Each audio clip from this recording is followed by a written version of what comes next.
thing, the intended item doesn't go in the right direction. Because there's two forces acting on it. Listen to how profound this is. Listen to how profound this is.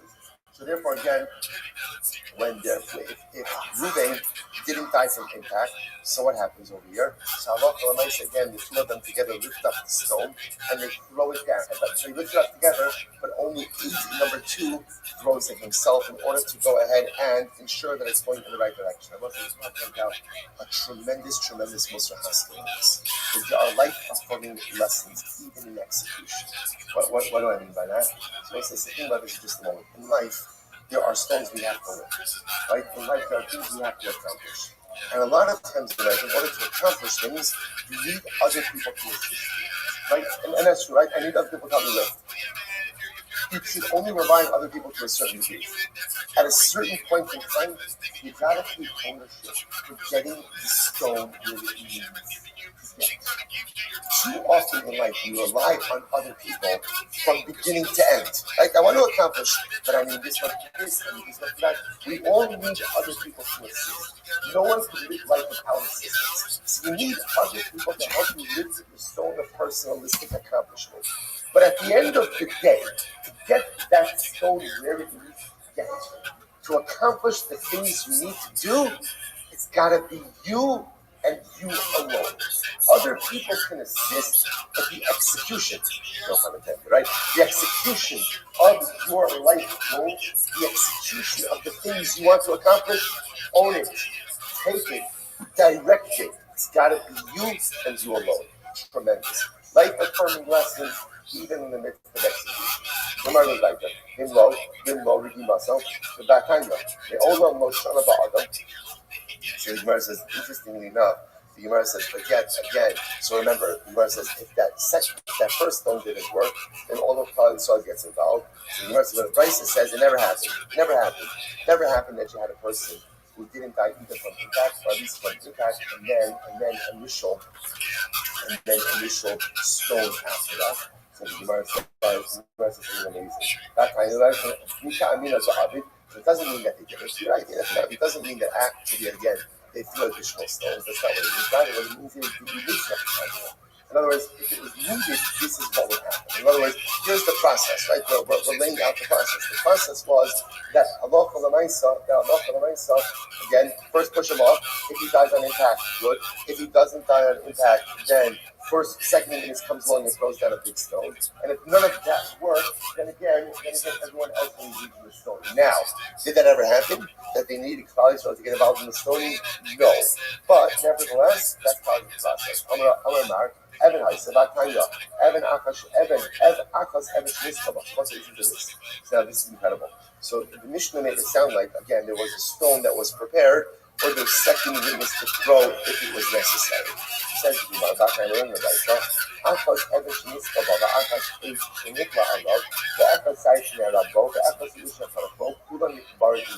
listen, this is fascinating.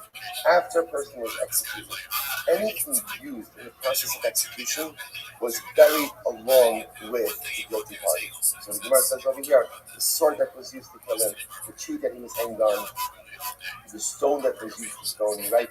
The rope that was used to stone him, everything was buried with him. So it's like that's the case, then how was there a stone ready there? Well, in the captain, it might see after what it means is one stone per customer. In other words, that's what I saw. Right, if they executed the thing, the stone used in execution was buried along with it. And Allah for nice, then if there was another execution, they would prepare a second stone. It must be burnt. Really, these items would be buried with him. After all, we learned back in burning them. You wouldn't bury these items with him. I will say, by the way, the logic for burial is why it makes a lot of sense. You don't really want the stone. You don't really want the stone that was used for execution around. Why? It's going to be a lack of kavod ames because people are going to see this and that was the stone that they killed people. Like that's the tree that they hanged Shimon from. You don't want that. It's a lack of cover. So the Gemara says, yeah, they buried the stone along with the individual, and then they prepare another one. The Gemara says, one second, they buried it in that time. in Ikbarnimo, that we learned that we don't bury the item together with the mace. So that was like, you don't want to bury this with the mace. It's almost like such a degradation to the mace. That a mace should be buried along with the very item you're executing with. Because you're right, my papa might be the Jesus right now. It doesn't mean that we put it in the kever. Like, in other words, you're not actually putting the instrument for execution in the kever itself. What it means is you're burying it along in the same general area together with the mace. How much more? You can tell you have that even part. Of course, it's fascinating. So let's say again, Reuben is condemned to death, and before the execution was carried out, so the one of the witnesses lost the hand. So if he lost the hand, then Halach Lemaisa, Reuben gets off on a technicality. So the Gemara my time on, right? So Reuben is part of my time off. This is incredible. Bible said because it says the hands of the witnesses have to be on the defendant or the guilty party first. So therefore, if the witness doesn't have a hand, so Reuben goes through. Technicality. And when they even in the car, how can I be? So that's the case. Tell me what, that people without hands can't be witnesses. In other words, if somebody's an amputee, doesn't have hands, so he can't go ahead and testify in a capital case. Shining us and the Amakra Yaka even Shahai. No, what it means is like this. We're talking about witnesses who did have hands at the beginning of the proceedings, and they found him guilty. So again, if they lost their hands before execution was carried out, then the accused or the guilty party gets off on a technicality. But if they didn't have hands from the beginning, the testimony is fine. So the Gemara says, so here's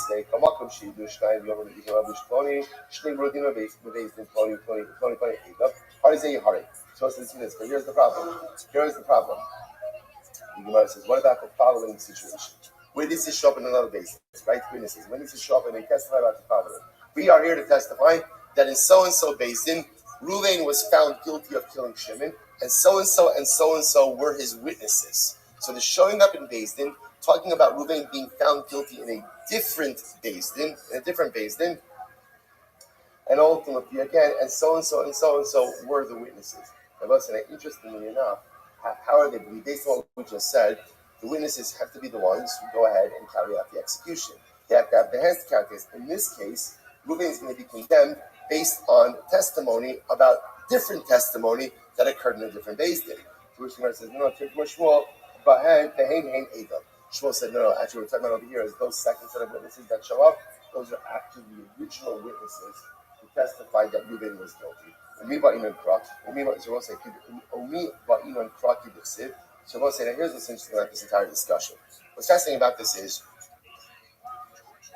is quite a literal interpretation of the psukim, right? The Gemara is saying, "V'yad ha'edim tiyavo barishona" literally means that what?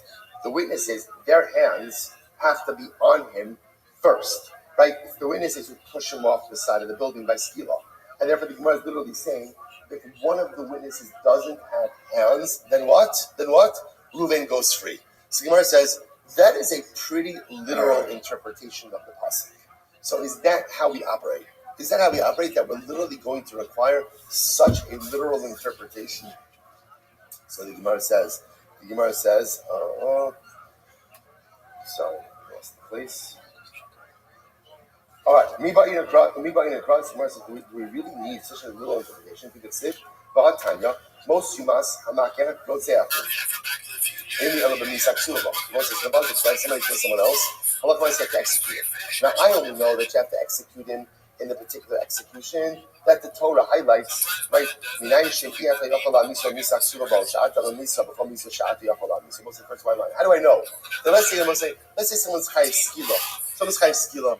Like, how do I know that if for some reason I can't administer skila, that I kill him any way that I can? In other words, that halacha l'maaseh, even if you can't administer the particularly prescribed misa, that you execute him in a different way.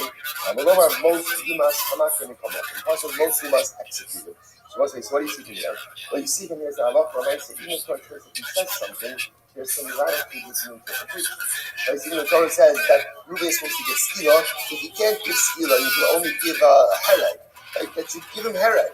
So you see from here that you don't have to be necessarily interpreted exclusively literally. Shayin Hasam the Amekra, most of us. No, that's not a good lie. That's different. Why? There's lashon of most yumas. There's a lashon of a pasuk, right? And the lashon of the pasuk ultimately is most you must, which is a more generous statement. The ligmamine, so why don't you go and learn out from this? Well, let this be the paradigm. Let this be the paradigm. That even the Torah says something explicitly, it doesn't, the explicitity doesn't necessarily have to be understood in a very narrow way. Right? That's the Abo. Those who said the Gemara. Ligmamine, because in reality, Rosef and Gol Adam, are both now, what's interesting about Rosef and Gol Adam, we're going to see. These are both cases where the Torah hands down a very specific punishment, but then the Torah also gives you latitude in the implementation of that punishment. I will say now, just pause this sentence. What's Shnei Ksuvah by Gaffer? Shnei Ksuvah is very important. I won't call it accidental control, but a legal control, which is as follows. When the Torah says something once, right, that means that once is to create the paradigm, to create a rule. When the Torah says the same thing twice, what is that coming to tell you? That these two situations are an exception to the rule. So watch this.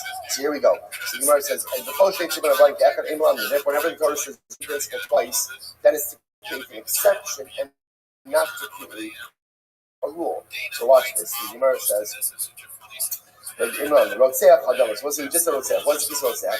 Rotzeach, the Torah tells me that someone killed someone, Reuben killed Shimon, he's found guilty. What's the halacha? We have to kill him with skila. What if you can't give skila? Kill him however you can kill him. Right? So the Gemara says, Gol Adam is Gol Adam, Gol Adam, so mitzvah the Gol Adam. Supposed to say, right? Reuben kills Shimon accidentally. B'shogeg. What is the punishment for accidental murder? What's the punishment? Gol Adam. You go to Gavos, but you're being an avenger of blood. Who is avenger of blood? Right? Who is that? That's a relative of the person who is killed. So the Gemara says, how do we know? Mitzvah Gol Adam. This is wild. How do we know? Now let's say again, Shimon doesn't have any relatives, so therefore again, there's no Gol Adam. Beis Din appoints a Gol Adam. It's so interesting to see like who applies to that job, right? Beis Din goes ahead and appoints a Gol Adam. So ultimately again, so what do you see from here? Even the Torah says that it's Dafka the Gol Adam who goes and executes. If he's a relative, but yet if there's no relative, Beis Din appoints us. So we'll say, what do you see in these two cases? Even though the pasuk explicitly says something, we nevertheless we interpret it to be not necessarily literal. So the Torah says the person who kills someone else is killed by skila. Okay, if you can't do skila, do something else. A person who kills accidentally is liable to death at the hands of the Gol Adam. But if there's no Gol Adam, then what? Beis Din appoints. So these are two instances where we don't interpret the pasuk literally. So we'll say, therefore, two instances teaching us the same thing, non-literal interpretation. But because it's stated twice, therefore that means what? These are the exceptions and not the rule. But everywhere else, what is the rule? Literal interpretation. Literal understanding. And if I was coming full circle, we now understand that what? Who pushes the guilty party off the roof by skill? Who does it? The witnesses.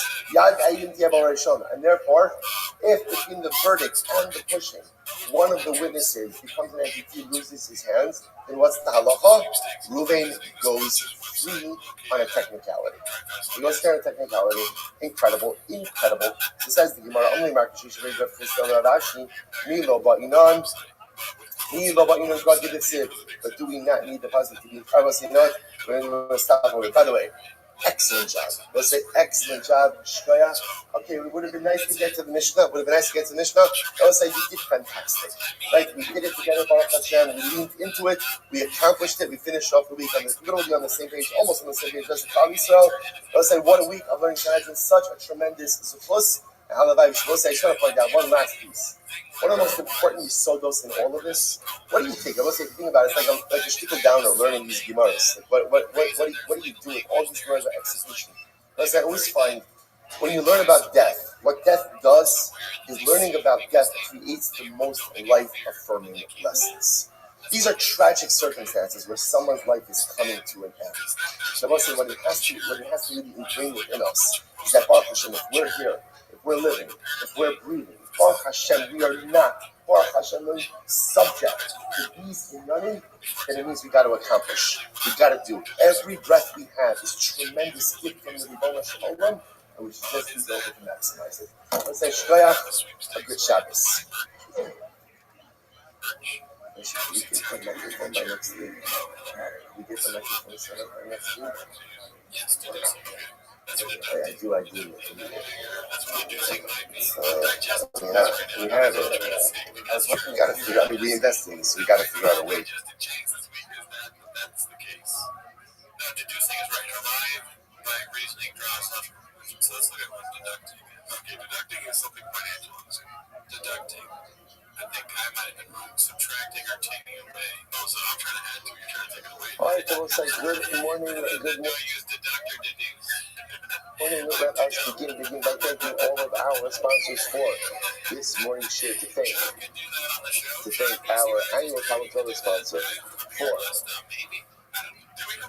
Touching Him, right? The Tilson Mishpacha, the Schluss for the Soros Toros for all of Am Yisrael. How about you look around to see that Bachman is kind?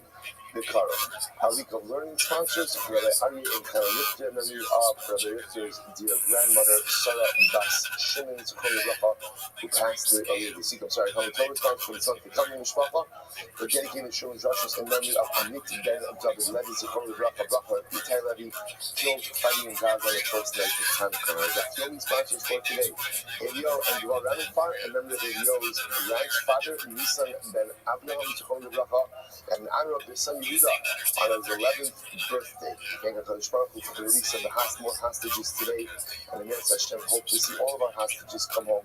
Shalom and the courage. Wasn't that let us we have a lot to do today? Couldn't hold this, everyone. Incredible Gemara ahead of us. We are picking up today's daf is Mem Dalet 44. We are actually picking up the rest of Hashem on Mem Gimel on the days 43b at the Mishnah. Really beautiful Gemara. When the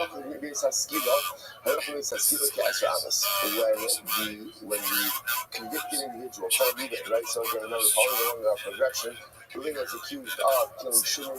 Reuben is being found guilty by a Beis Din. So when Reuben was approximately, when he was 10 Amos away from the Beis HaSkila, from the execution spot, all in row, they would say to him, commit vidui, or recite vidui. Because again, there's the death of people who are being put to death by Beis Din to recite vidui to confess. Right? Because even though, again, death itself is a kapara, is an atonement, but nevertheless, the act of reciting vidui prior to the execution is in and of itself a profound form of atonement. So they call it, Gemara says, because Shekom is not that anyone who does vidui before he dies, has a portion in the world to come. For we see by Achan, now who is Achan? So now again, we're going to see this a little bit. When Klal Yisrael comes into Eretz Yisrael, there was a war that they fought for Yericho. Yeshua said that anyone, and that no one is allowed to partake of the spoils of Yericho. And whoever does so will be liable to death. Achan went ahead and took of the spoils of Yericho. Again, we'll see more about that story in just a little bit. Shneimar Yeshua. So literally again, this is Yeshua saying to Achan, give cover to Hashem, the God of Israel, the thing that you are told that. Now we'll see what this means. Literally, give him thanks. We have to see exactly what this particular statement means. But Achan answered Yeshua, and he said as follows, so Achan said, when confronted by Yeshua, Achan said, yeah, it was me. I went ahead and sinned, and in fact I did so and so and so and so. And we now should keep our love video. How do you know ultimately again that Achan was atoned as a result, that he received atonement as a result of his video?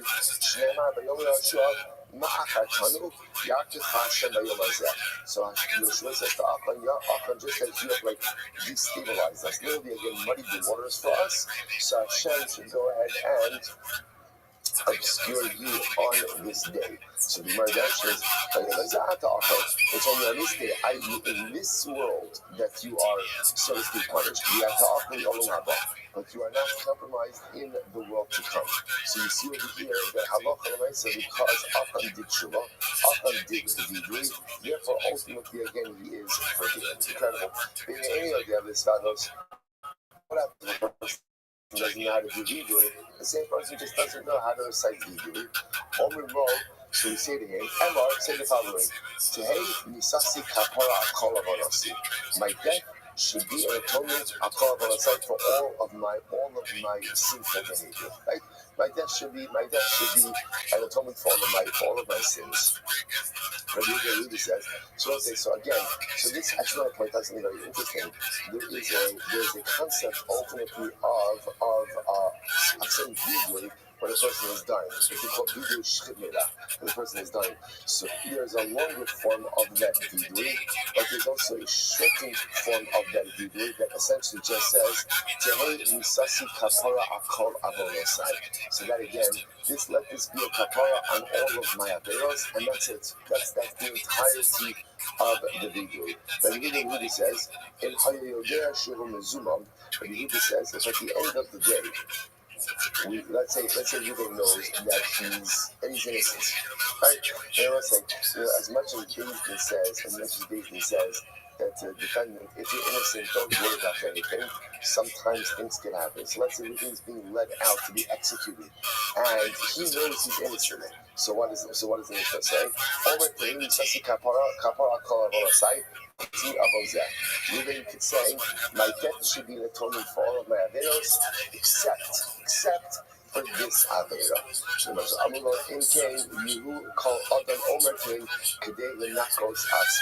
So Yehuda says, if that's the case, every person is going to go ahead and end up saying they said to Mikkel. So remember, Yehuda says essentially, you say vidui before you can let out, but if you believe you're innocent, so you should say, my death should be an atonement for all of my averos, except for this, because I didn't do this. So essentially, the Gemara says, Rabbi Yehuda, if you put in that formulation, everyone's going to say that, because everyone maintains their innocence, or at least most people maintain their innocence, all the way until the end. Okay? So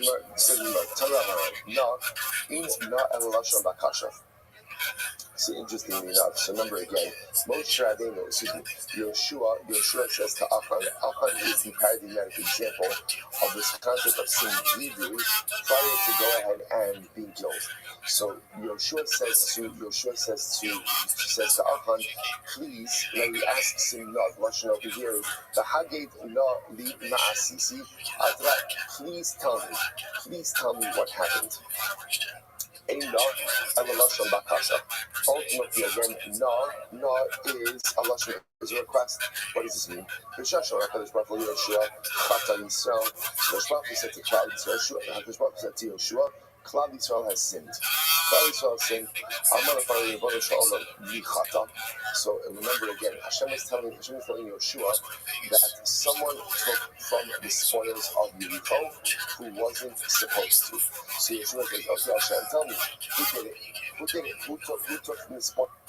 Who took from the spoils of Yericho? I'm related to people dying. So listen to this. So Hashem says, what? Am I a snitch? Right? I'm going to tell you who did it. Go and cast lots. Cast the lottery, and you'll see who the perpetrator was. So sure enough, Yoshua went and he cast the lotteries. And the lottery fell on Achan. Yoshua. So Yoshua, the go out about right. So now Yoshua confronts Achan. This is Achan. You went ahead and you committed this. So Achan said, really? A lottery? That's how you're assuming I'm guilty? After all, again, after the Elijah Cohen stage, you're going to go at him. Even he not kill Aleichem go left and he can no. So Achan said, Yoshua, if I cast a lottery between you and Elazar, right? You're the Kohen Gadol, right? You're the Rabbi. Elazar is the Kohen Gadol. The lottery is going to fall out on one of the two of you. The point that Achan is trying to make is a lottery is a very non-scientific approach to these things. So how are you determining my guilt through a lottery?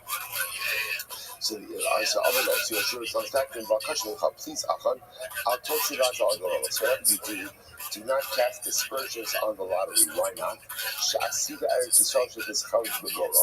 Eretz Yisrael is ultimately going to be divided up through a lottery.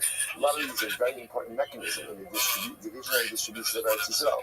So Achan, If you start casting aspersions on the lottery, it's ultimately going to cast aspersions on the division of Eretz Yisrael. He goes on, he says, Shina Emar, Akbegol Yifal Kazaros. So what does it mean? So what does it mean when Yeshua says to often please give over? On Rabina, Shahudi Shakeh. Literally, Yeshua bribed Achan with words. What does this mean? This means says, Klum Nirakish Mincha Elahodah, Ein Lo Toda V'Hi Pater. So Yeshua lied a little bit to Achan. He said, Achan, all you have to do is just confess. And after you confess, the whole thing is over. All we need is a confession, and then we're done. Miyad vaya'an Achan es Yeshua vayomer Amna Anoki Chatos Lashon Elokei Yisrael Kazos v'Kazos Asisi. And Achan said, yeah, it was me. I did it.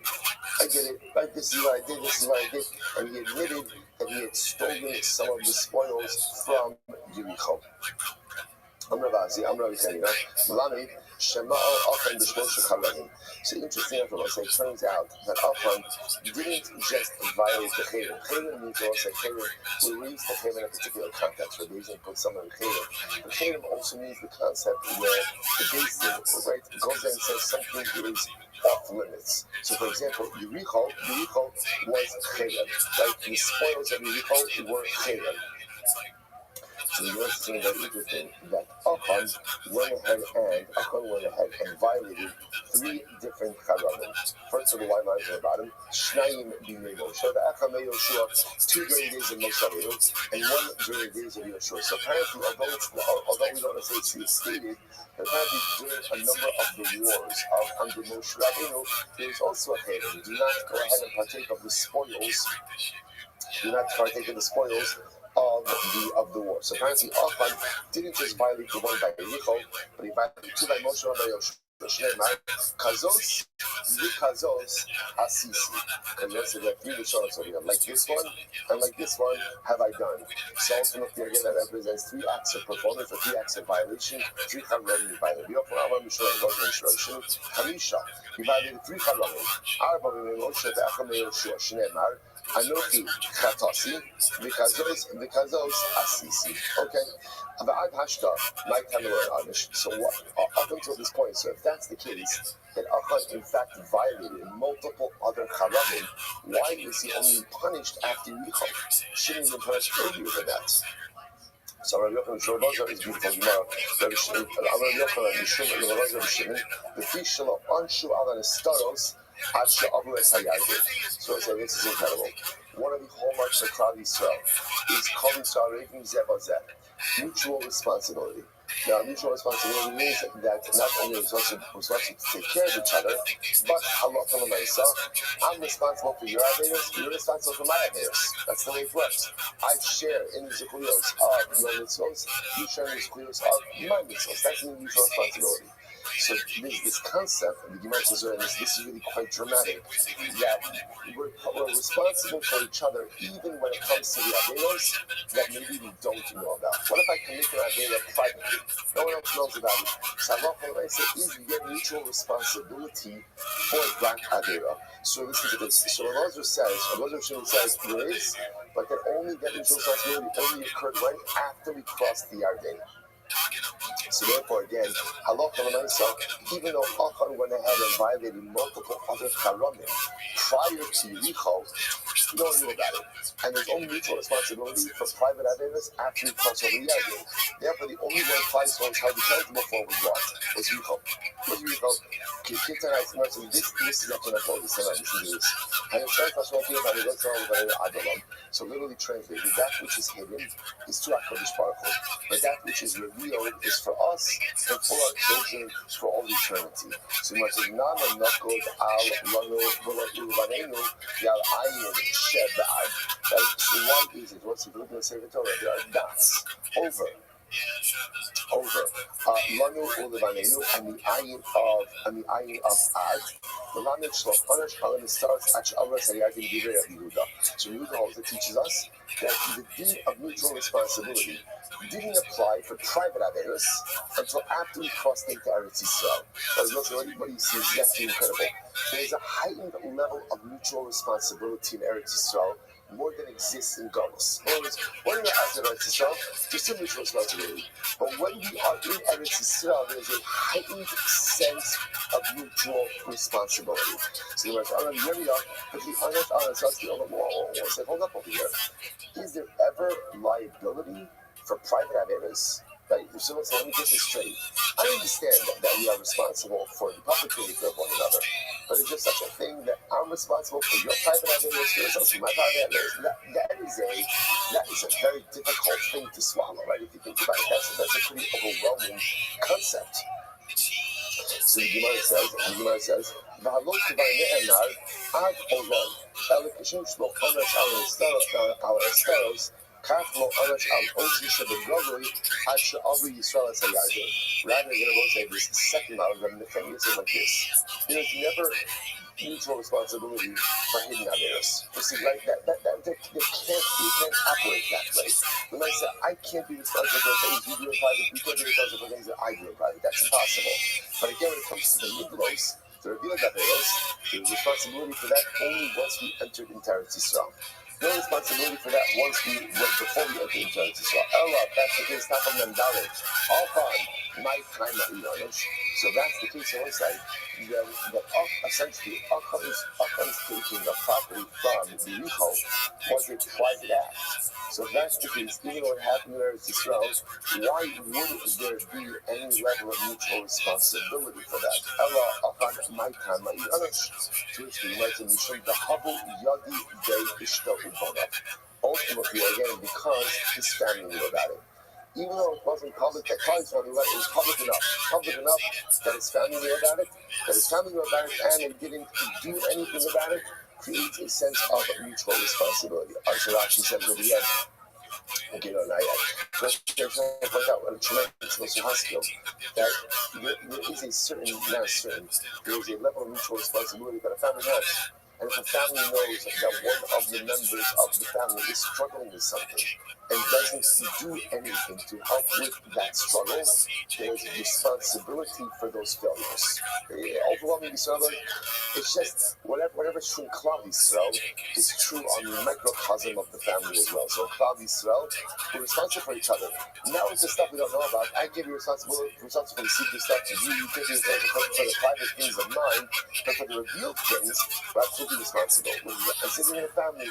I can't know what my family members are doing in private. But if I know that my family members are struggling with things and it's clear that they're struggling with things, failure to do anything about it and help results in a profound sense of liability and responsibility. Incredible. So once it's caught in Yisrael, remember the Gemara says that the sin of Achan was the sin of Klal Yisrael. So we'll say, so this is actually very, very beautiful. Because remember, this is a speaking to Yeshua. Chata Yisrael Gam Avos B'Isi. Klal Yisrael sinned and they violated my bed. Now, what we're seeing over now, this being come together. It is Achan who sinned, but Klal Yisrael is held responsible for the sin of Achan because of the din of Arafas, because of the mutual responsibility. But there's only mutual responsibility for publicly known. What's the answer? They did know about it. Who knew about it? His wife knew about it. His kids knew about it. That is enough to create public knowledge and enough to create mutual responsibility and liability. So it's a beautiful Gemara. Chata Yisrael Cheshvan presents to Yeshua. Klal Yisrael sinned. This is so beautiful. So what do you see from here? You see from here that even though a Jew sinned, he's still called Yisrael. Yisrael, right? Because again, Chata Yisrael. Even though, so the Cheshvan says, even though Klal Yisrael sinned, they're still called Klal Yisrael. They're still called Klal Yisrael. So what's it is a beautiful piece. A beautiful piece by the Balatanya. The Balatanya writes as follows. He says, listen to this phrase. He says, Hashem Yisrael, Eno Shem Toah. He said, the name Yisrael is not a descriptive term. For example, one example of descriptive terms, Tzaddik. Russia. They're very descriptive terms. Right? Tzaddik is descriptive of who you are. Russia, he says that's not Yisrael. So what's the difference between a non-descriptive term and a descriptive term? The descriptive terms could change. If someone is a tzaddik today, he could be a Russia tomorrow. Someone's a Russia today, he could be a tzaddik tomorrow. And a shame, Elohim etzem. Yisrael is not a descriptive term. Yisrael is a statement about the essence of the individual. And he says, Kilishmos Yisrael, Hen Chelek Elokamim Ma'al Mamish. Like again, the opening Russian in Tanya, because the neshama of a Jew is mamish a spark, is a chilek, is a piece of HaKadosh Baruch Hu. Memela Eino Yachol Yishtanos. It's not changeable. You can't change that. That is the immutable truth. The kasher Yisrael Chodei to Poging and Yaakov says he goes on.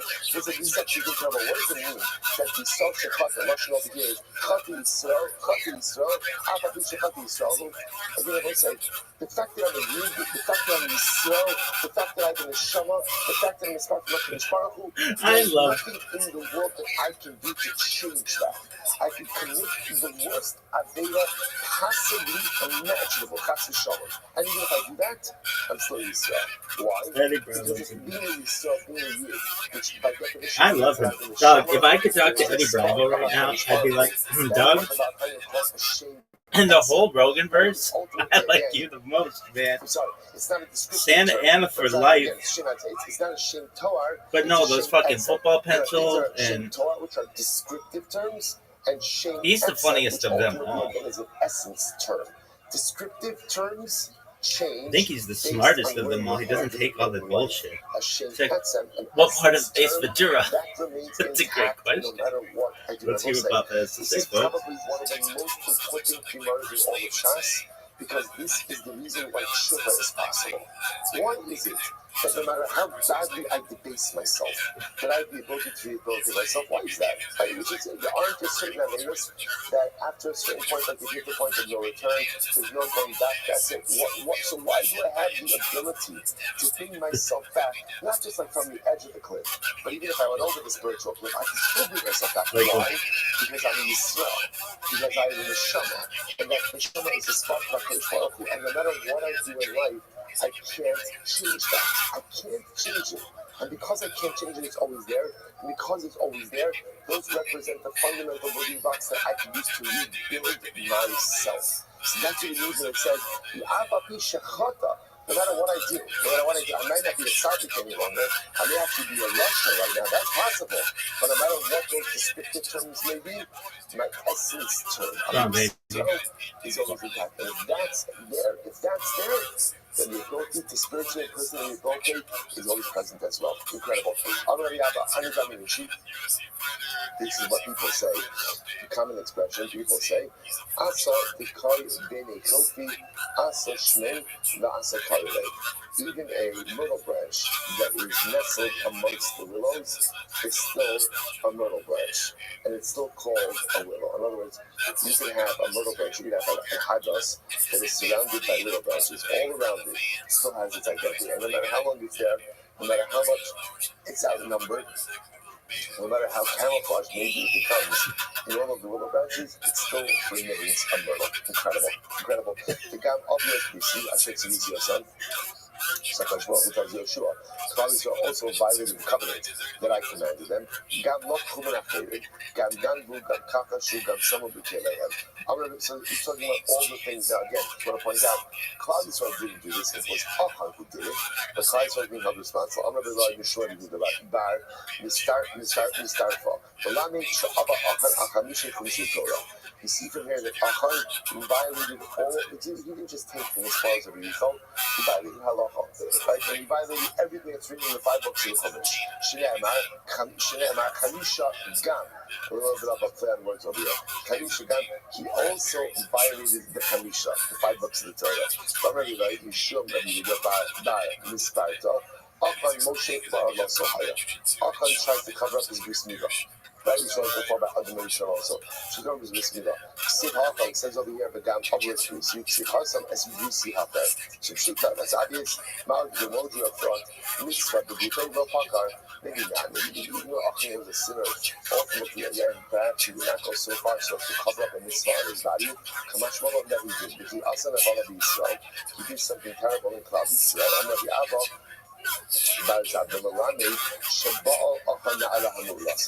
Nothing had relations with the betrothed girl.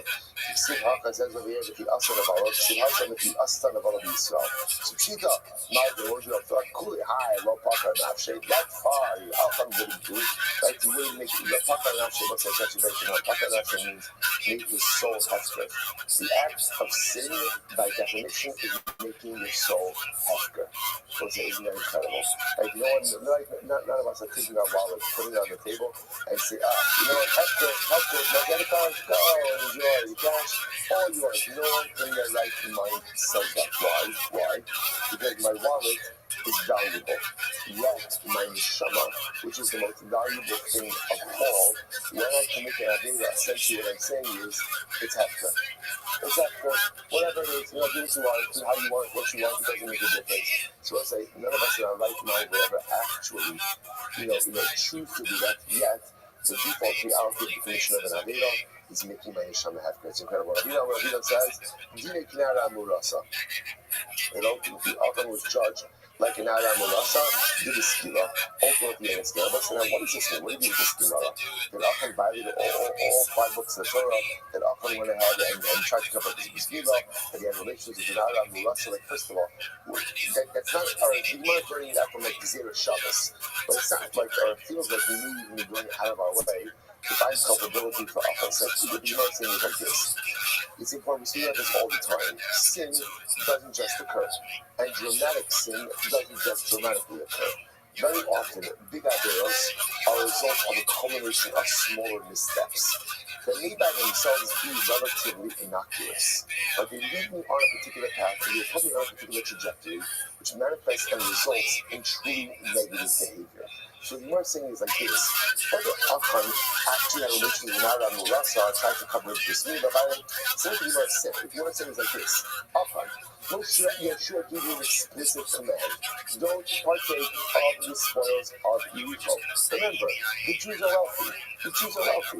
Like, they came out of Egypt with incredible amounts of wealth. Everybody's wealthy. Everybody's got plenty of money.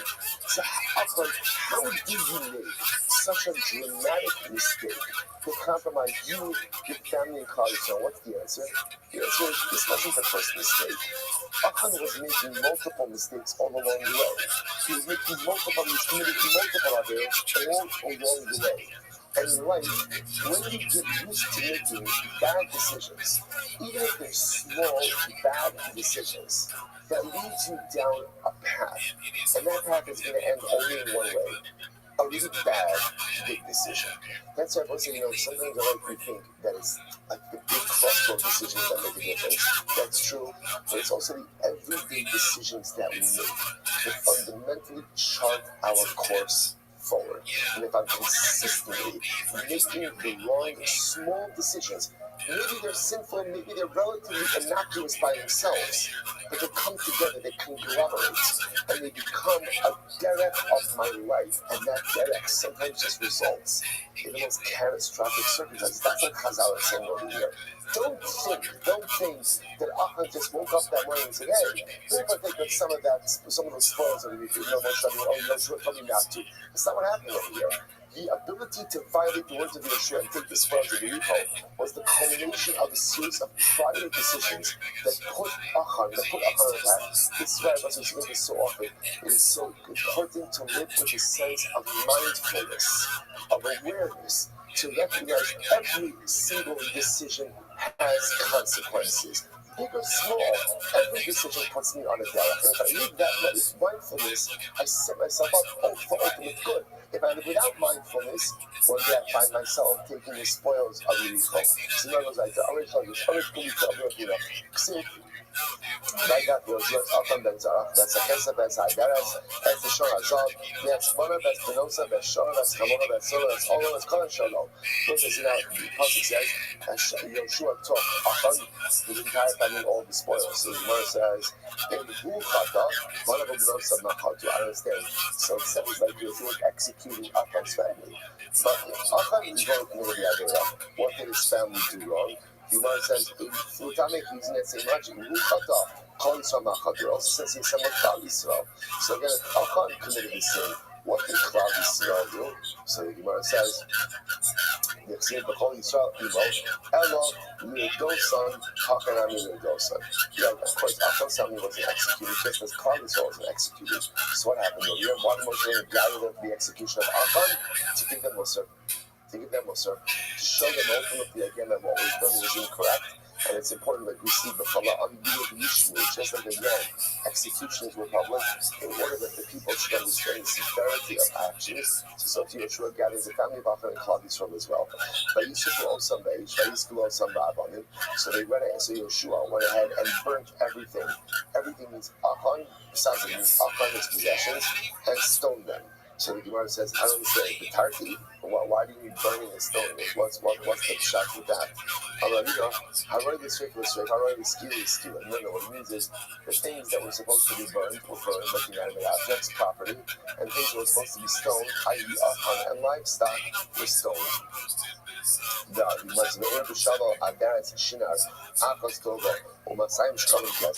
So again, now the Navi details what Achan took, right? I saw in the booty, in the spoils. It's still at the Milsa. It was a cloak of fine wool. Shmuel says, Sabbalah Disrifa, a cloak of dyed wool. By Atzikim Lefnei Hashem, Allah Nachman, the Chaftam Lefnei Abachim. Shmuel said, this is incredible. So what does it mean by Atzikim Lefnei Hashem? Yoshua took some of the spoils and he threw it down in front of HaKadosh Baruch Hu. Listen to this. So Allah Nachman, he threw it down before Hashem. Amar the father of Ribbon Shel Olam. Even to Hari Ruben Shal Sanhedrin, I will say, you gotta remember, how did Yoshua know? How did anyone know that Achan took from the spoils of Yericho? How did you know that? Because remember again, in one of the subsequent battles, 36 Jews died. We're going to see 36 Jews died. Now remember, the Jews were promised victory. So 36 Jews are dying in battle. That must mean what? Something's going on over there. So Yoshua comes and almost like in an act of defiant chutzpah, takes the spoils, throws it down in front of HaKadosh Baruch Hu. For this you killed half of the Sanhedrin. For this you killed half of the Sanhedrin. So the Gemara says, in the battle of Ai, which was the next battle after Yericho, 36 men died. That's what it means when he said a half a Sanhedrin. So the Gemara says, these are really 36 men died in the battle of Ai. The family that keeps the Pasuk says the equivalent of 36 men died. So who died? It was a great advocate of Menashe, who was so great that he was as great, he was worthy as like 36 people, as half of the Sanhedrin. So Yeshua gets upset. So because of this, because of the money, because of the war, because of whatever it is that Achan stole from Yericho, this is why you killed the 36 people. The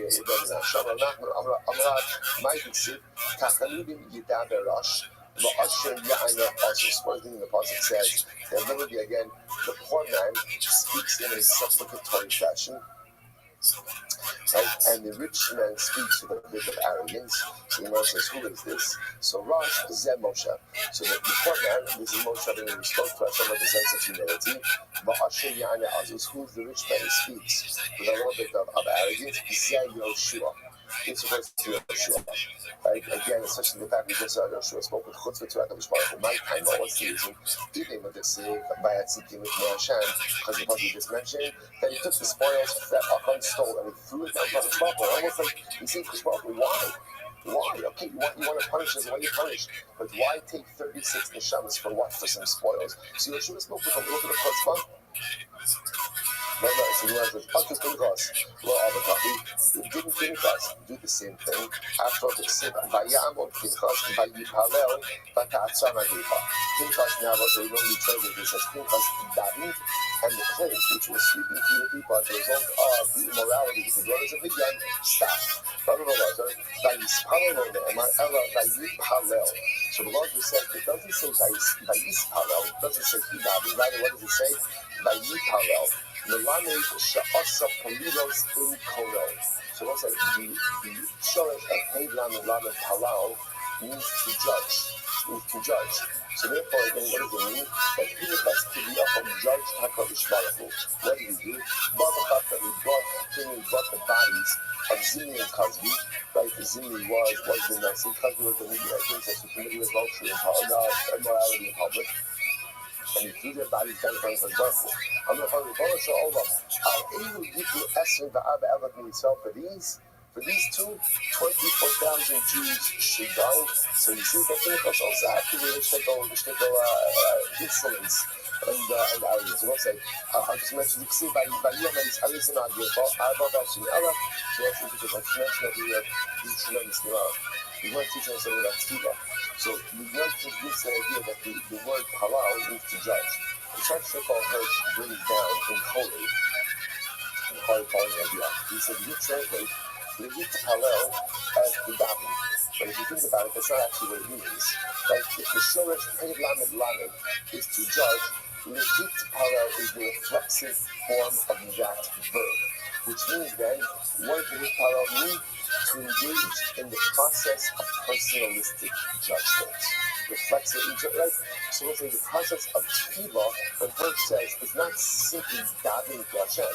Rather, tefillah is the mechanism, tefillah is the framework through which we are to engage in introspection and personal judgment. Therefore, says that Hirsch is something so beautiful. This is often when it comes to tefillah, we're hyper-focused on Kavanah. And Kabbalah, of course, means like understanding of the words. So Hirsch says, essentially, it's okay to let your mind wander. It just depends what your mind is wandering to. So if my mind is wandering, thinking about myself, thinking about my life, that's good. That's actually what tefillah is supposed to be. Tefillah is supposed to be a time of self-judgment, of self-reflection. And Lehit Palel doesn't simply mean to pray. Lehit Palel means to engage in the process of personalistic judgment. Incredible. Let's say a different way of looking at davening. So you want have your time on that. That's a yagging. So again, what did Yeshua say? Yeshua says, why did you take us over the Jordan? This is after the defeat, at the eye. Why did you take us over the Jordan? Like just to be defeated? So the Gemara said, Moshe So Moshe also said this, and the Parsha Shmos. Moshe says, after going to Paro, and Paro says, fifth by Paro, Moshe Rabbeinu says, why have you done something terrible to these people? Elo, rather it comes from here. So Yeshua says, you know what? After this defeat at the eye, Yeshua says, you know what? We should have never crossed the Jordan. We should have just stayed where we were.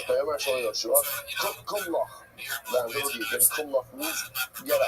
Now, the way the Gemara understands it is Kumlach is Hashem telling Yeshua, you bear some of the responsibility for what has happened over here. What does this mean? Yeshua, your culpability is more intense than Klal Yisrael's house. So, Ani Amarti, Vayavar B'chamet Le'Yadim Takimu, V'ata L'Chartem Samech No. So the Gemara listen to this. So Hashem says like this. You know, I commanded when you go over to Jordan, you're supposed to set up the stones, right, upon which the Torah should be written. You didn't do it immediately upon passing over the Jordan. Now, when did you do it? 60 mil into the land. So Yeshua, you are also responsible because you violated my instructions. Vasa did nothing. So after Sheila left, open Rab Amore, Rab called over Zamora, and he said, so for those, he got from Kasher, Siva Hashem es Moshe Ado, in Siva Moshe es Yeshua, but he also Yeshua, well, Isir Davar Mikol Hashem Siva Hashem es Moshe. So remember again, that's the problem. So one hand, Hashem is holding Yoshua culpable for not following his directions. Yet the passage says that Yoshua did everything that Moshe told him, and Moshe did everything that Hashem told him. He knows that Yoshua was in complete compliance.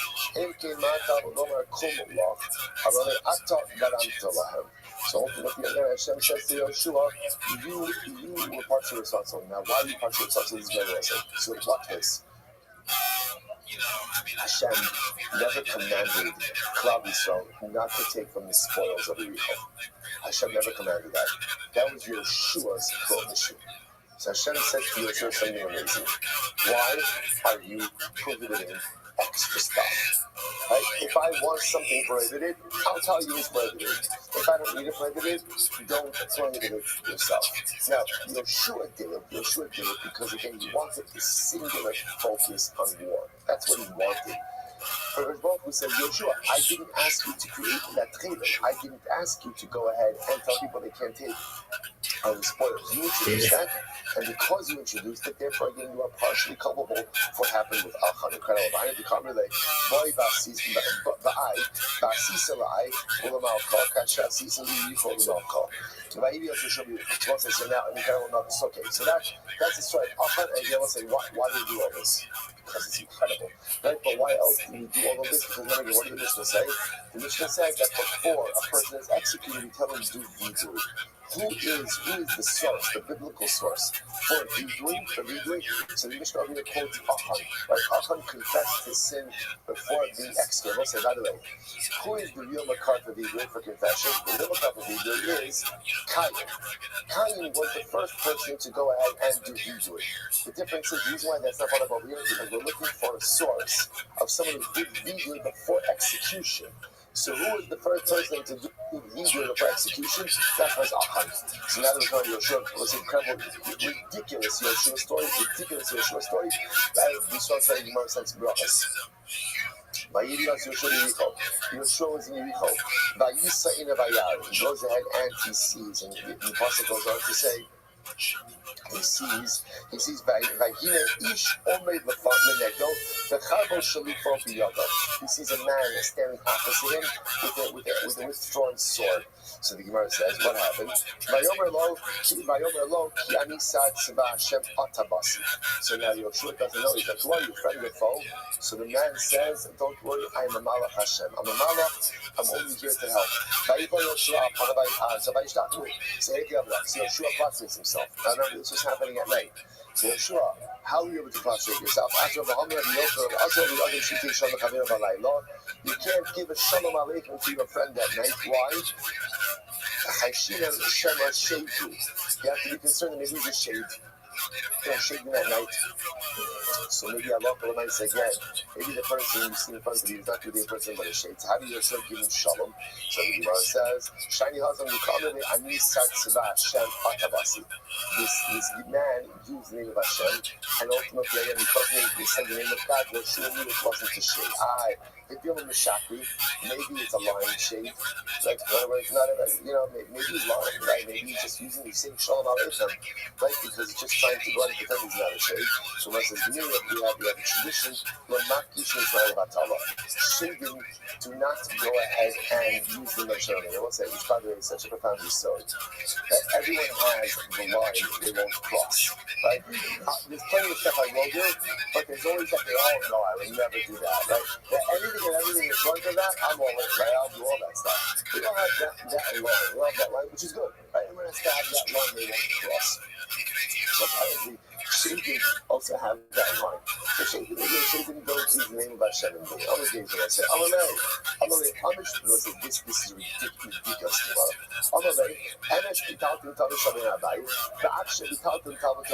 So listen to this. So the shade sometimes, so the Malach said to Yoshua, I'm here for two reasons. Yesterday, you neglected to offer up the daily coming, and tonight, you're not learning Torah. What's in that? What is the insight to that learning Torah? What's in it actually? So I understand the first part. They didn't offer up the coming. They did the daily sacrifice. They didn't offer up the Malach says that you have to be culpable for that. So what does it mean? Now, by the way, so he says, the Malach says specifically, he didn't offer up the afternoon tummy. So because he didn't offer up the afternoon tummy, so I'm here as a result of liability for that. Furthermore, tonight, you're not learning. Look at Rashi. It's the 4 lines down, last white line, on the right hand side. Rashi's on both sides here. That should be calculated in Talmud Torah. The Chittim Gidiyom, Iyatam Yicholim Lasok Batorah, Matmas Esik Mechomes, Tzrichim Atam Lasok Batorah Balayla, V'chayim Achal Mishkav Bad Gilgal, Sheshem HaMachai Avlon Matzah. We'll say, this is absolutely incredible. Get ready for this. Get ready for this. So the Gemara says as follows. The Gemara says, like the following idea, that halacha l'maisa, the Gemara says, the Gemara says, I understand why during the day you were fighting about you didn't have time to learn. I get that. Okay, you're doing that. But at night, why are you not learning? At night, like, listen, do you hear this? Do you hear this? I understand you're fighting, you're at work during the day. I understand you're at work during the day. Right? You're fighting your battle during the day. I got it. But no, you're not at work. You're at work. There's nice say there. Speak to Shmuel. Right? I don't understand. Listen, this is such a tremendous skill. It's a long night. There's no such thing as a week. It's beautiful when we come to this meditation in the morning. It's incredible. That it's not up to her not to learn at night. I have to learn at night. Again, I dig into this meditation as well because it's just a different kind of experience. So the Malach says, listen, it's more time. Good morning, Mr. Aquarius. How are you? And the Malach comes to Yeshua and says, where is night Seder? Where's night Seder? What's happening over here? It's nighttime. Where is I understand. Yeah, and drink water. The whole day you're busy with the war. But Lamaisa, now it's nighttime. Where is your learning? Listen, this is overwhelming because sometimes we think you got it all figured out. I learn in the morning, I go to work, nighttime is for me to relax. Just understand, again, they're pretty busy during the day over here on the Yeshua. Shout out to Mr. Aquarius. She's amazing. To say, there's no such thing at night when there is free time, not all of it, but some of that time must absolutely, unequivocally be devoted to the study. So I was going to have to stop over here for today. We're fine. I just want to point out, we did a lot of Gemara today. We did do a lot. Long block, but we did do a lot. Again, we're not going to rush. Beautiful, fine wine Gemara. We continue to have outside. Shkoyach. All right, everyone's going to have a good Chodesh. Everyone's going to have a great day in Chodesh, everyone. The company is getting roasted too. It's like the Bud Light thing where the executive room that I go for. I unplugged it. It was anything in it. Yeah, then like now 2 weeks I tried to always drop videos about it sucks and stuff. About how I met Nelson. Yeah. Interesting. Yeah, this is definitely in my world, this is the best he's ever been. Yeah. 30 pounds. You think those pounds are gonna be better? Not in his frame. His frame is very heavy. He tried to get why is this a podcast, dude? All right, so good morning. Let us begin by thanking all of our sponsors for this morning's share. To thank our annual Talmud Torah sponsor for Darshan Tehei, the Tilson Mishpacha Zizchus, for Soros Telos, for all of Am Yisrael. Allah Yisrael, see that bracha is Kayin, Bekarov. Our week of learning sponsors, Rabbi Aryeh and Chana Richter, in memory of Rabbi Richter's dear grandmother, Sarah Bas Shimon, Zichron Bracha, who passed away earlier this week. Talmud Torah sponsor for this month, Becoming Mishpacha, the dedicated Shimon Drashos in memory of Amit Ben David Levi, Zichron Bracha, Itai Levi, killed fighting in Gaza on the first night of Chanukah. Our Gathyomi sponsors for today, Elio and Dvar Ramenfar, in memory of Elio's grandfather, Nisan Ben Abraham, Zichron Bracha, and in honor of his son Yehuda on his 11th birthday. Thank HaKadosh Baruch Hu for the release of more hostages today. And Amiras Hashem, hope to see all of our hostages come home with Shalom and Bekarov. Well, so with that, let us be. We have a lot to do today. Good Chodesh, everyone. Incredible Gemara ahead of us. We are picking up today's daf is Mem Daled 44. We are actually picking up the Amiras Hashem on Mem Gimel on the days 43b at the Mishnah. Really beautiful Gemara. When the convicted individual, called Reuben, right? So they were following along in our progression. Reuben was accused of killing Shimon. Reuben's been found guilty by a baby. So when Reuben was approximately at least 10 amos away from the base of from the execution spot, Omer Lo, they would say to him, his father, commit vidui, right? Or recite vidui. Shekingara cholum smisvadu. because again, it's the derech of people who are being put to death by Bezdin to recite vidui, to confess. Right? Because even though again, death itself is a kapara, is an atonement, but nevertheless, the act of reciting vidui prior to the execution is in and of itself a profound form of atonement. So the Gemara says, Mishnah says, because anyone who does vidui before he dies, yesh has a portion in the world to come. Shekil matzinu ba'achan. But we see by Achan. Now, who is Achan? So remember again, as we're going to see in just a little bit, when Klal Yisrael comes into Eretz Yisrael, there was a war that they fought in Yericho. Yoshua said that no one is allowed to partake of the spoils of Yericho, and whoever does so would be liable to that. Achan went ahead and took of the spoils of Yericho. Again, we'll see more about that story in just a little bit. Shneimar Yoshua B'ni Simna Kavod Hashem Elokei Yisrael became Lo Toda. So literally again, you see Yoshua saying to Achan, give cover to Hashem, the God of Israel, became Lo Toda. Now we'll see what this means. Literally, give him thanks. We have to see exactly what this particular statement means. Achan answered Yoshua and he said, so Achan said, when confronted by Yoshua, Achan said, yeah, it was me. I went ahead and sinned, and in fact I did so and so and so and so. How do you know ultimately again that Achan was atoned as a result? He received atonement as a result of his deed. So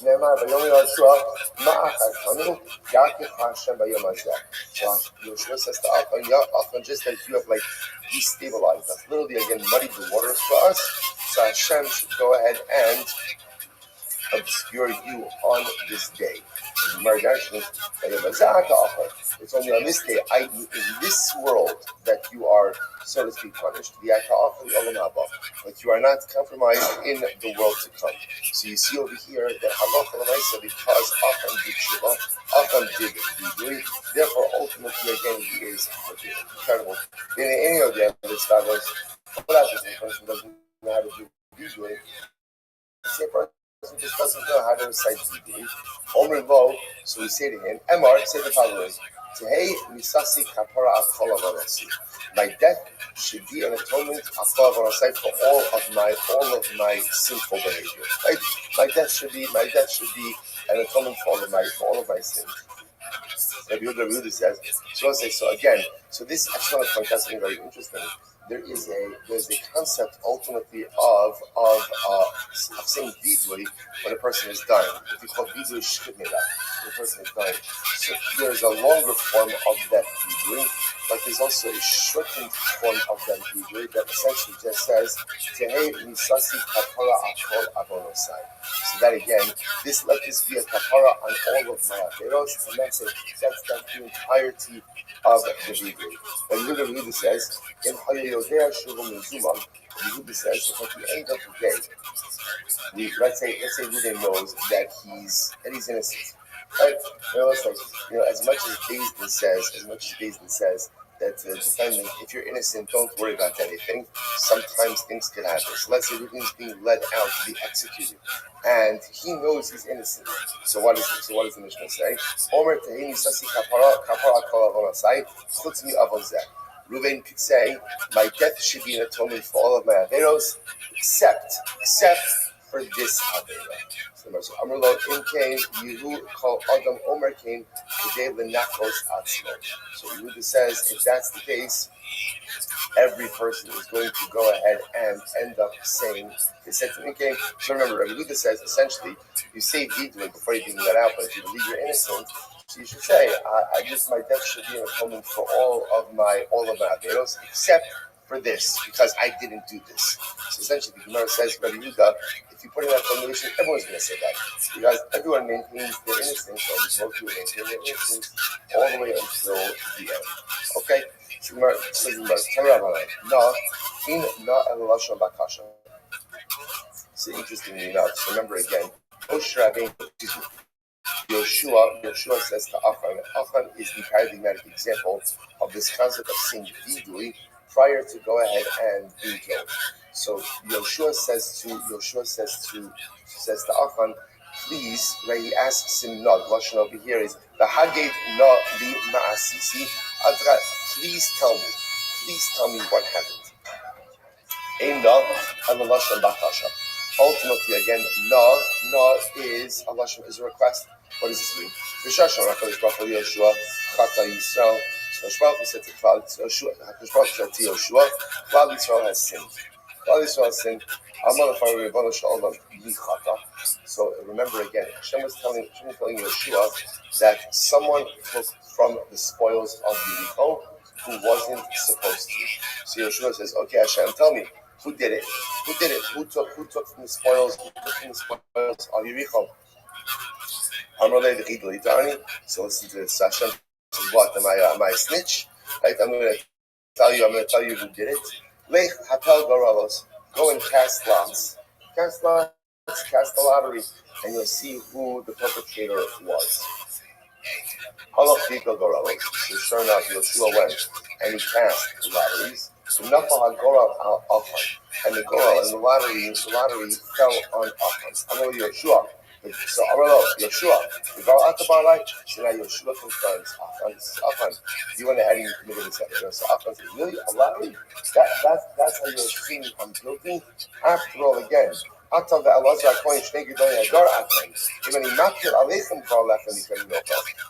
said, Yeshua, if I cast a lottery between you and Elazar, like you're the Kohen Gadol, right? You're the Navi. Elazar is the Kohen Gadol. The lottery is going to fall out on one of the two of you. The point of the way that Achan was trying to make a lottery is a very non-scientific approach to these things. So how are you determining my guilt through a lottery? So Amalok, Yeshua is contacting Bakashim. Please, Achan, I'll tell you that's all girls. Whatever you do not cast aspersions on the lottery. Why not? Sha'asida Eretz Yisrael should this kind of Megoro. Because Eretz Yisrael is ultimately going to be divided up through a lottery. Lottery is a very important mechanism in the division and distribution of Eretz Yisrael. So Achan, if you start casting aspersions on the lottery, it's ultimately going to cast aspersions on the division of Eretz Yisrael. He goes on, he says, Shene Emar, Aktegori Chalikes Aretz. So what does it mean? Tain Toda. So what does it mean? Yeshua says to Achan, please give over. Amravino, Shachudi Shachtek. Literally, Yeshua bribed Achan with words. What does this mean? So Yeshua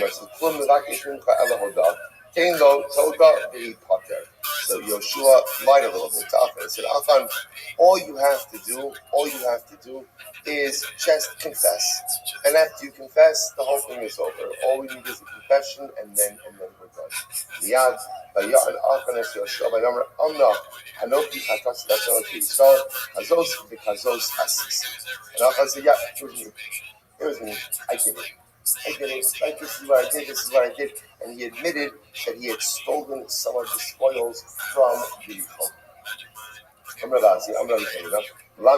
So interesting enough, I'll say, it turns out that Achan didn't just violate the Chelim. Chelim means also Chelim. We raise the Chelim in a particular context. We're raising from someone in Chelim. Chelim also means the concept where the basis, right, goes down and says something is off limits. So, for example, Yericho was Chelim, right? The spoils of Yericho were Chelim. So the Gemara says something very interesting, that Achan went ahead and violated three different charamim. First of the white lines on the bottom, Shnayim b'nei Moshe, ve'echad b'nei Yoshua, 2 during the days of Moshe Rabbeinu, and 1 during the days of Yoshua. So apparently, although we don't necessarily see it stated, but apparently during a number of the wars under Moshe Rabbeinu, there was also a cherim. Do not go ahead and partake of the spoils. Do not partake in the spoils of the war. So apparently, Achan didn't just violate the 1 by Yericho, but he violated 2 by Moshe, 1 by Yoshua. Shneimar, Kazos v'Kazos Asisi.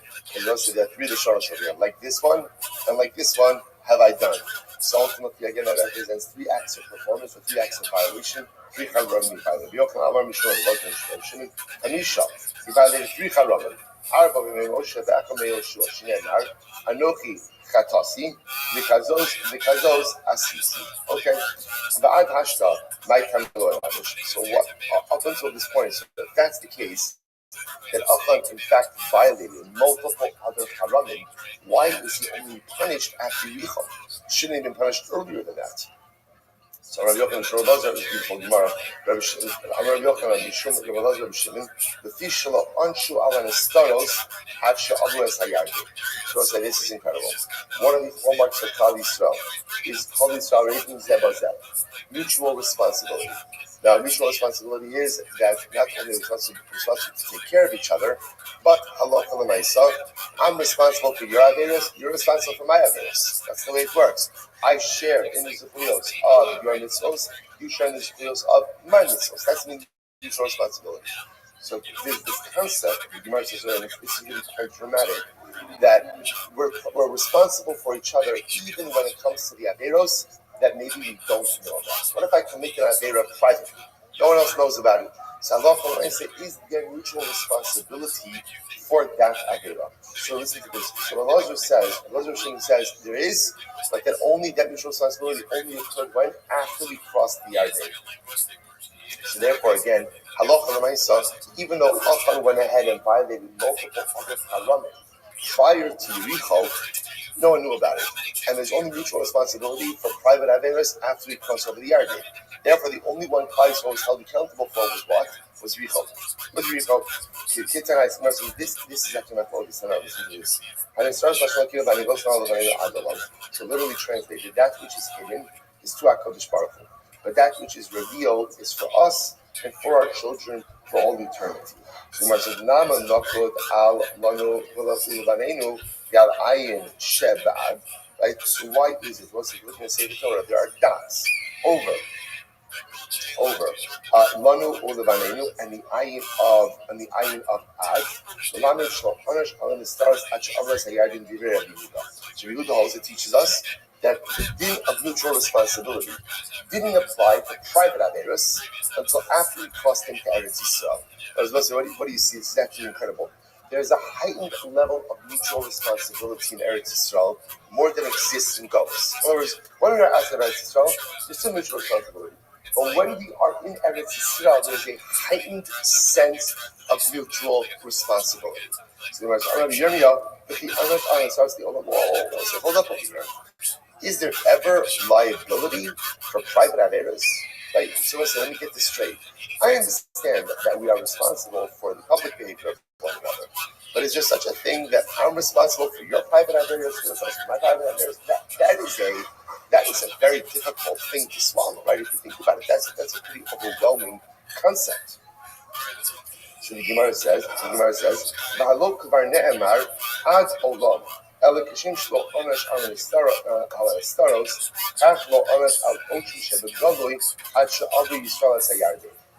to both say this second model of the says like this. There is never mutual responsibility for hidden averos. You see, right? That you can't operate that way. When I say I can't be responsible for things you do in private, you can't be responsible for things that I do in private. That's impossible. But again, when it comes to niglos, the revealed averos, there's responsibility for that only once we entered into Eretz Yisrael. No responsibility for that before we entered into Eretz Yisrael. Ella, if that's the case, Takam Mendalit, Alchan, my time Ma'iyanish. So that's the case of Osai, that essentially Achan's taking a property from Yericho was a private act. So if that's the case, even though it happened in Eretz Yisrael, why would there be any level of mutual responsibility for that? Ella Achan my time Ma'iyanish. To which the Gemara says, Mishum Dahavu Yadi Bei Ishto Ibana. Ultimately, again, because his family knew about it. Even though it wasn't public that Klal Yisrael knew about it, it was public enough that his family knew about it, and they didn't do anything about it, creates a sense of mutual responsibility. As Rashi says over here, let's say it's going to point out in a tremendous hospital that there is there is a level of mutual responsibility that a family has. And if a family knows that one of the members of the family is struggling with something and doesn't do anything to help with that struggle, there is responsibility for those failures. Overwhelming, in other words, it's just whatever's true in Klal Yisrael is true on the microcosm of the family as well. So Klal Yisrael, we're responsible for each other. Not with the stuff we don't know about. I can't be responsible for the secret stuff. You can't be responsible for the private things of mine, but for the revealed things, we're absolutely responsible. And sitting in a family, I can't know what my family members are doing in private. But if I know that my family members are struggling with things, and it's clear that they're struggling with things, failure to do anything about it and help results in a profound sense of liability and responsibility. Incredible. So when it says Chati Yisrael, so remember the Gemara says that the sin of Achan was the sin of Klal Yisrael. So we'll say, so this is actually very, very beautiful. Because remember, this is a Kodesh Baruch Hu speaking to Yeshua. Chata Yisrael, the Gam Avru is Brisi. Klal Yisrael sinned and they violated my Now, what we're seeing over now is bringing them together. It was Achan who sinned, but Klal Yisrael was held responsible for the sin of Achan because of the din of Arafat, because of mutual responsibility. But there's only mutual responsibility for publicly known Averis. What's the answer? They did know about it. Who knew about it? His wife knew about it. His kids knew about it. That is enough to create public knowledge and therefore to create mutual responsibility and liability. So this is a beautiful Gemara. Chata Yisrael, Kodesh Baruch Hu says to Yoshua, Klal Yisrael sinned. Rabbi Abba Bar Zabda, Afa Pi Shechata Yisrael. This is so beautiful. So what do you see from here? You see from here that Halacha L'Maisa, even though a Jew sinned, he's still called Yisrael. Yisrael, right? Because again, Chata Yisrael. Even though, so the first one is saying, even though Klal Yisrael sinned, they're still called Klal Yisrael.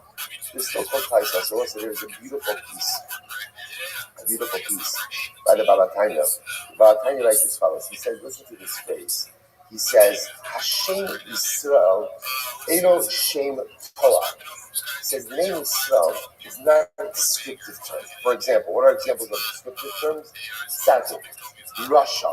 Those are descriptive terms, right? Tzaddik is a descriptor of who you are. Russia, he says, that's not Yisrael. He says, what's the difference between a non-descriptive term and a descriptive term? So descriptive terms can change. If someone is a tzaddik today, he could be a Russia tomorrow. Someone's a Russia today, he could be a tzaddik tomorrow. Elohim Etzem. Yisrael is not a descriptive term. Yisrael is a statement about the essence of the individual. And he says, Kinishmos Yisrael Hem Chilek Elokamim Ma'al Mamish. Again, the opening Russian and Tanya, because the neshama of a Jew is mamish a spark, is a hint, there's a piece of HaKadosh Baruch Hu. Memela Eino Yachol Yishtanos. It's not changeable. You can't change that. That is an immutable truth.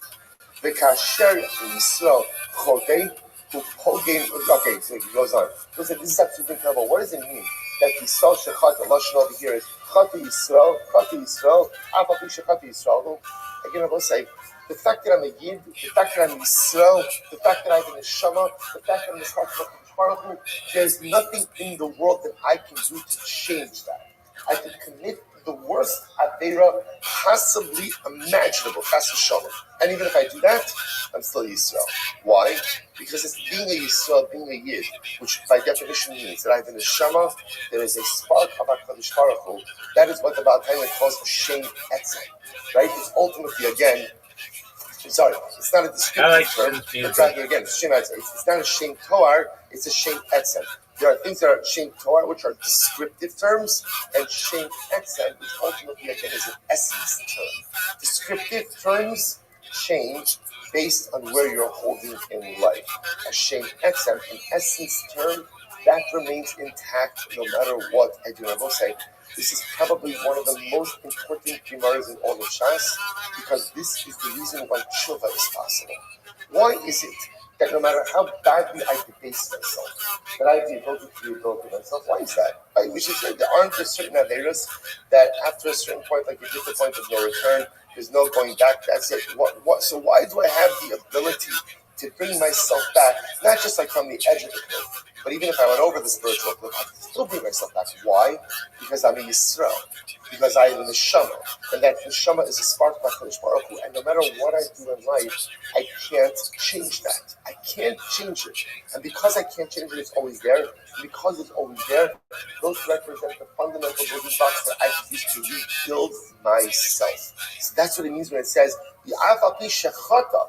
No matter what I do, I might not be a tzaddik any longer. I may actually be a Russia right now. That's possible. But no matter what those descriptive terms may be, my essence term of Yisrael is always intact. And if that's there, then the adultery, the spiritual imprisonment, the adultery is always present as well. Incredible. This is what people say. Common expression. People say,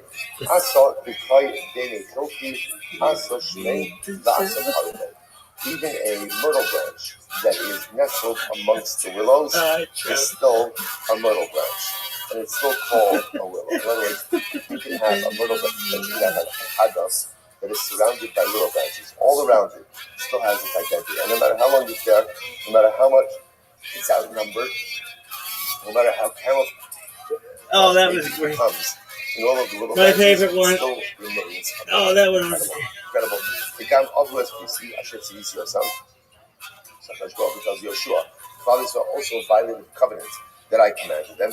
Gam not Chumen Achayim, Gam Dangu, Gam Kakashu, Gam Samo B'Kelayim. So he's talking about all the things. Now again, I want to point out, Klal Yisrael didn't do this. It was Chacham who did it, but Klal Yisrael is being held responsible. I'm Rabbi Loi Mishmori who did Bar, Nistar For. Lamin Sha'avar Achan Achamishe Kumshi Torah. You see from here that Achan violated all. He didn't just take from the spoils of Yitro. He violated halacha, right? And he violated everything that's written in the 5 books of the Chumash. Shneimar Chamisha Gam. A little bit of a play on words over here. Chamisha Gam. He also violated. Look what it is. 5 books of the Torah. What up, baby? How are you? Achan Moshe K'ma'al Masohaya. Achan tried to cover up his bris milah. Right? We started talking about how his bris milah. Siv Achan says over here, "Begam Avros Bris." What's good, big dog? How are you? It's obvious. Big dog. Mitzvah b'gufei lo pakar. Maybe not. Maybe even though Achan was a sinner. It's a compliment. It means like you just woke up. Okay. What's new? That he did.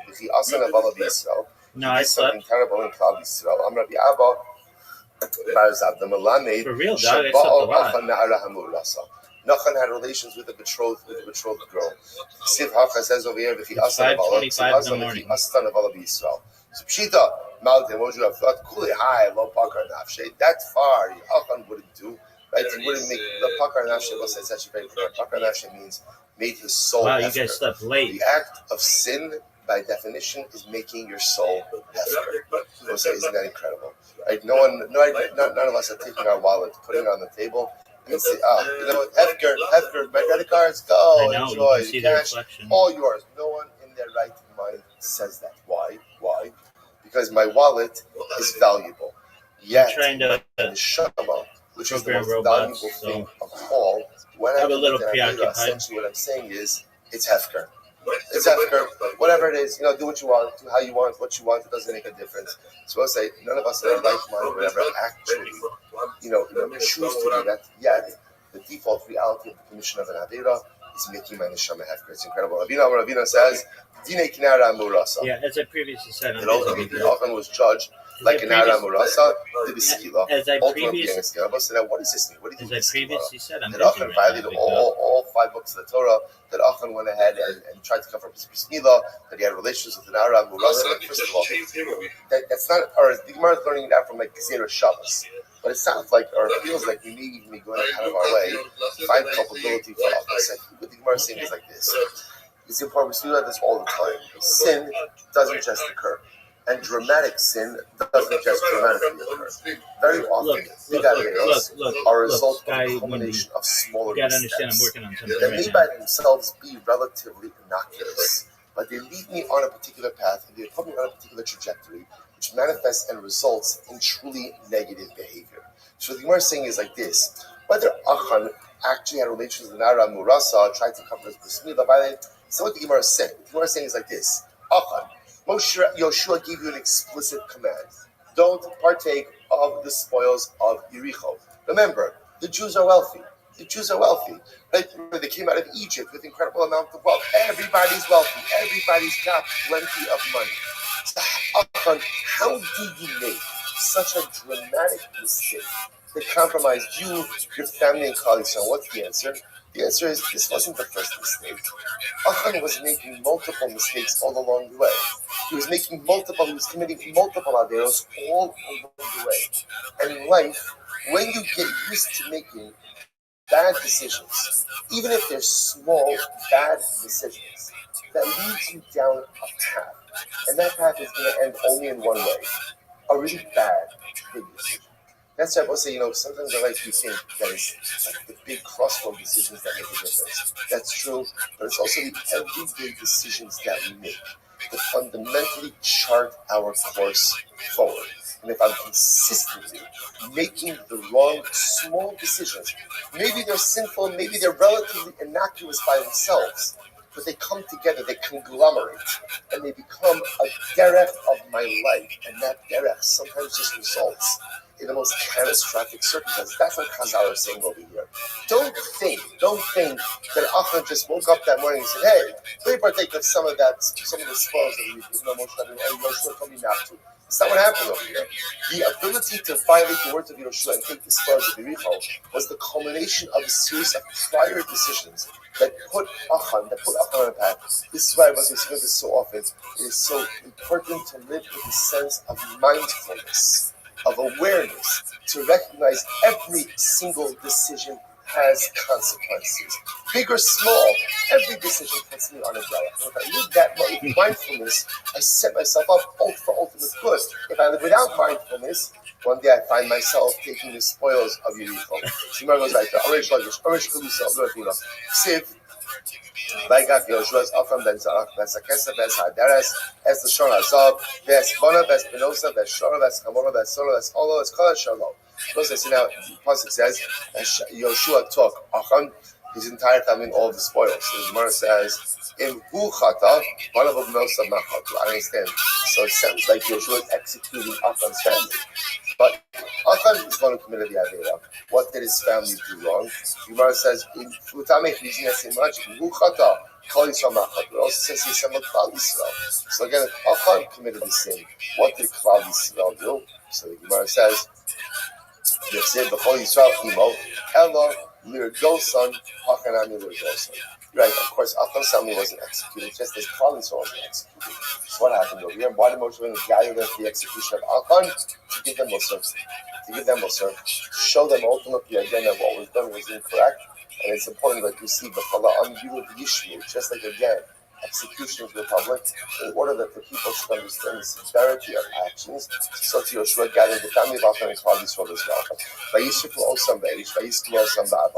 So they went ahead, so Yoshua went ahead and burnt everything. Everything means Achan, Sasik means Achan, his possessions, and stoned them. So the Gemara says, I don't understand. The party? Why do you need burning the stone? What's the shot with that? Rabbi, I wrote the straight for the straight. I wrote the skill. Remember, what it means is the things that were supposed to be burned were burned, like inanimate objects, property, and things that were supposed to be stoned, i.e., Achan, and livestock, was stoned.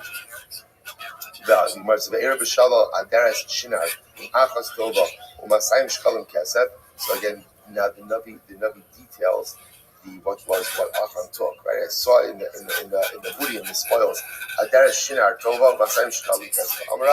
It's still a denilsav.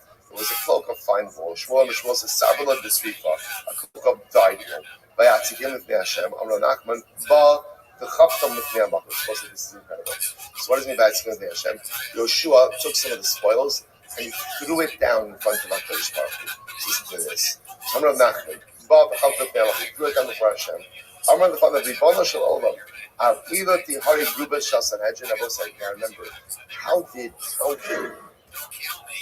Yoshua know? How did anyone know that Achan took from the spoils of Yericho? How did he know that? Because remember again, in one of the subsequent battles, 36 Jews died. You're going to see 36 Jews died. Now remember again, the Jews were promised victory. So 36 Jews are dying in battle. That must mean what? Something's going on over here. So Yoshua comes, and almost like in an act of defiant chutzpah, takes the spoils, throws it down in front of the Moshe. Really, for this you killed half of the Sanhedrin? This you killed half of the Sanhedrin? So the Gemara says, Vayakom ehen anshe ha'ai k'shloshim v'shisha ish. In the battle of Ai, which was the next battle after Yericho, 36 men died. That's what he means when he says, I have the Sanhedrin. So the Gemara says, Tanya, Shloshim V'Sheish Mamish. It says literally 36 men died in the Battle of Ai. Amar lo Rabbi Nechemia v'Kishloshim v'Shishayu v'Halo ve'Amar Ela Kishloshim v'Shloshim. The pasuk says the equivalent of 36 men died. So who died? Ela Zeh Yair ben Menashe. It was a case of Yair ben Menashe. Sheshakol Kineged Rubo Shasanashe. Who was so great that he was as great. He was worthy as like 36 people, as half of the Sanhedrin. So Yoshua is upset. Yoshua's upset. So because of this, because of the money, because of the wall, because of whatever it is that Achan stole from Yericho, this is why you killed either 36 people or Amarav, my desiv, Tachanudim Yidaberash, Va'asher Ya'aneh Asus. What does it mean? The pasuk says that literally again, the poor man speaks in a supplicatory fashion, right? And the rich man speaks with a bit of arrogance. So the Gemara says, who is this? So Rosh Zeh Moshe. So the poor man, this is Moshe Rabbeinu who spoke to Hashem with a sense of humility. Va'asher Ya'aneh Azus, who is the rich man who speaks with a little bit of arrogance? Zeh Yoshua. This refers to Yoshua. Right? Again, especially the fact we just saw Yoshua spoke with the my time. What was the reason? Because the pasuk we just mentioned, that he took the spoils that Achan stole and he threw it down from the Baruch Hu. Almost like he's saying, why? Why? Okay, you want to punish us? Why do you punish? But why take 36 neshamas for what? For some spoils? So Yoshua spoke with a little bit of chutzpah. The Gemara says, Atu Pinchas, lo avatafi. Didn't Pinchas do the same thing? After the Ksiv, Vayamod Pinchas, Vayipalel, Vata'atzana Gefa. Pinchas now, so we don't really translate this as Pinchas davened, and the plague which was sweeping through the people as a result of the immorality with the daughters of the young stopped. Vayispalel ne'emar, Ela Vayipalel. So the Lazar says, it doesn't say Vayispalel, it doesn't say davened, rather what does it say? Vayipalel. Melamed sha'asa palilos in kono. So we'll say the shoresh of Hed Lamed Lamed Palal means to judge. So therefore, again, what does it mean? That Pinchas Kiviyachol judged HaKadosh Baruch Hu. What did he do? He brought the bodies of Zimri and Cosby. Right, Zimri was the Nasi. Cosby was the media, I think, that committed adultery and immorality in public. And he threw their bodies down in front of his birth. I'm going to follow the Bolasha Olam. For these 24,000 Jews should die. So you see that Pinchas also acted with a shtickle insolence and arrogance. We'll say, I'll just mention the Ksiv by you Amisim Agefo, Arba Vashmi Elef. So let's listen to this. I'll just mention over here, this is a tremendous Gemara. The Gemara is teaching us something about tefillah. So the Gemara just introduces the idea that the word halal means to judge. Shash Nefal Hirsch brings down in Chorev the following idea. He says we translate lehit palel as to daven. But if you think about it, that's not actually what it means. Right? If the shoresh pei lamed lamed is to judge, lehit palel is the reflexive form of that verb. Which means then, what does lehit palel mean? To engage in the process of personalistic judgment. Reflexive, right? So we'll say the process of tefillah, when Hirsch says, is not simply davening to Hashem. Rather, tefillah is the mechanism, tefillah is the framework through which we are to engage in introspection and personal judgment. Therefore, says Rav Hirsch something so beautiful. Because often when it comes to tefillah, we're hyper-focused on kavanah. And kavanah, of course, means like perush hamilos, understanding of the words. Rav Hirsch says, essentially, it's okay to let your mind wander. It just depends what your mind is wandering to. So if my mind is wandering, thinking about myself, thinking about my life, that's good. That's actually what tefillah is supposed to be. Tefillah is supposed to be a kind of self-judgment, of self-reflection. Lehit palel doesn't simply mean to pray. Lehit palel means to engage in the process of personalistic judgment. Incredible. I'll say a different way of looking at davening. So the Gemara says, so again, what did Yoshua say? Yoshua says, why did you take us over the Jordan? This was after the defeat, at the eye. Why did you take us over the Jordan? Why just to be defeated? So the Gemara said, Moshe Rabbeinu also said this, and the Parsha Shmos. Moshe Rabbeinu says, after going to Paro, and Paro says, Tichba ta'avoda. Moshe Rabbeinu says, why have you done something terrible to these people? Ella mehacha. Rather, it comes from here.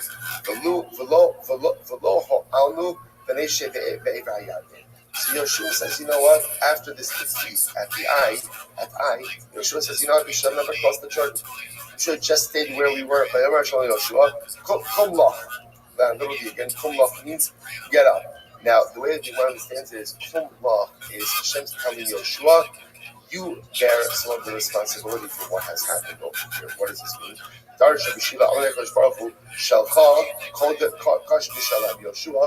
Your culpability is more intense than Klal Yisrael's. How so? Ani amarti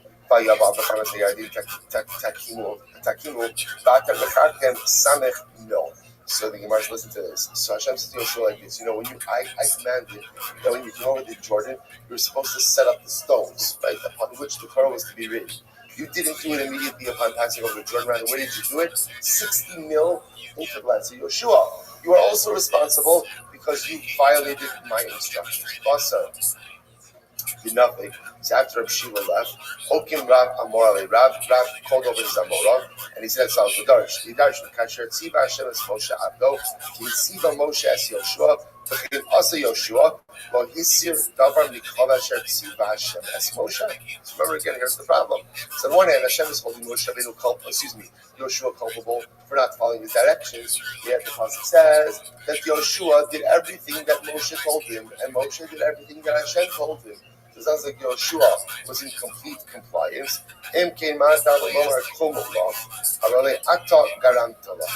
So ultimately, again, Hashem says to Yoshua, you were partially responsible. Now, why were you partially responsible? This is what we're saying. So watch this.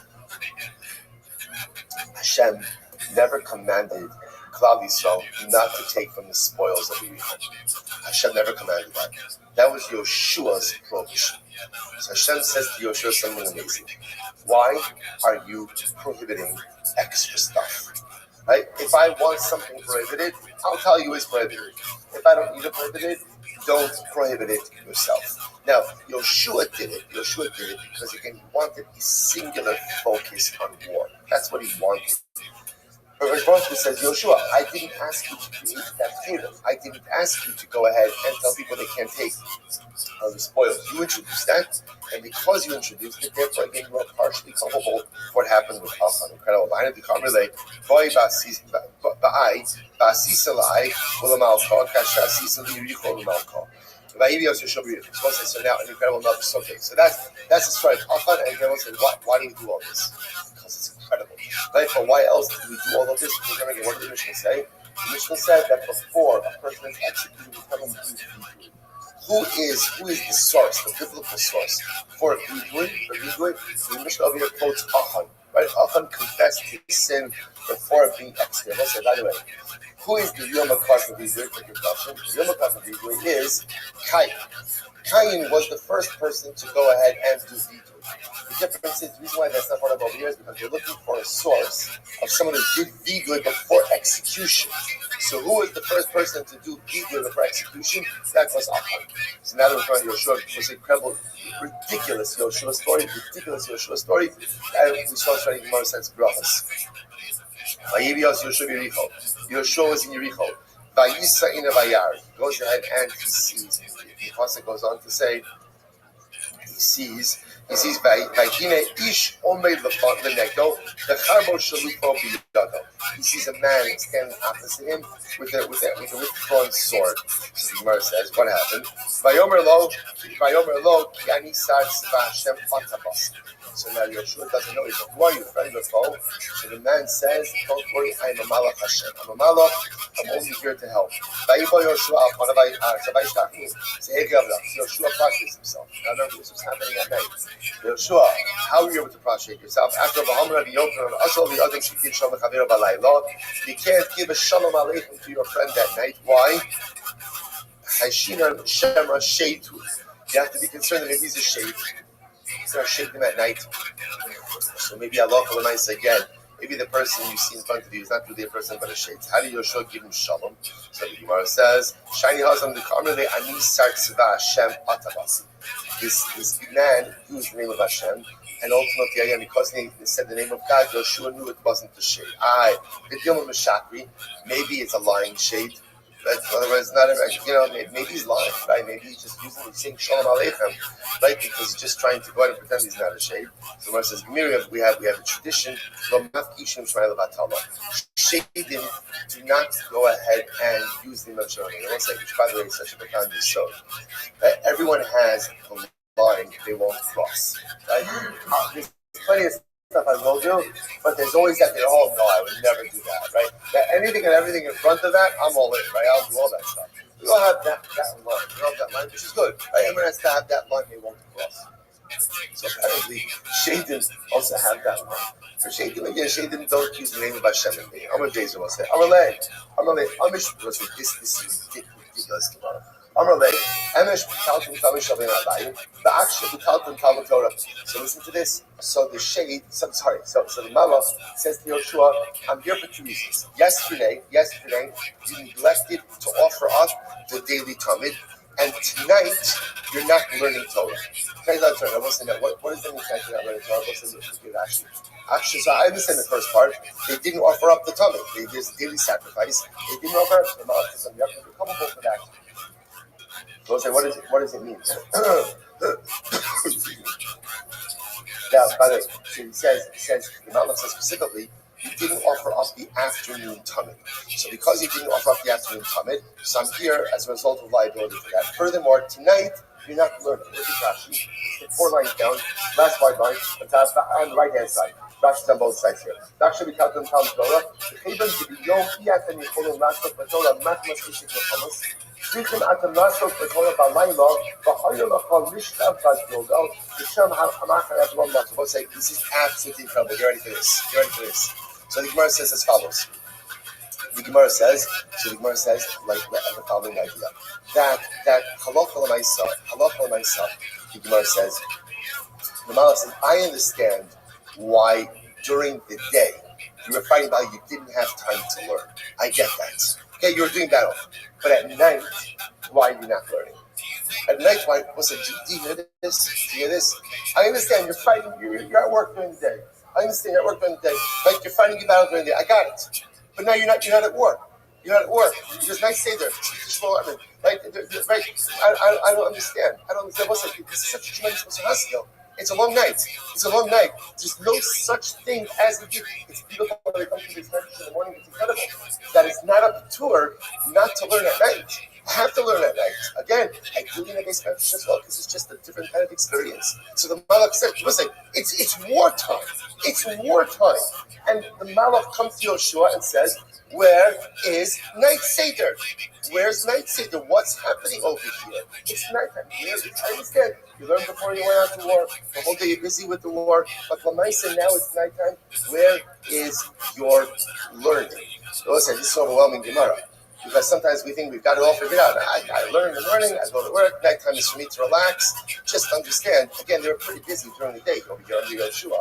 And yet the Malach comes out of his way to say, there's no such thing at night when there is free time, not all of it, but some of that time was absolutely unequivocally being devoted to the study. So I was have to stop over here for today. We're fine. I just want to point out, we did a lot of Gemara today. We did do a lot. Wrong blot, but we did do a lot. Again, we're not going to rush. Beautiful, fine wine, Gemara. To be continued tomorrow. We'll say, Shkoya. All right, and good Chodesh. Today's another great day. Good Chodesh, everybody.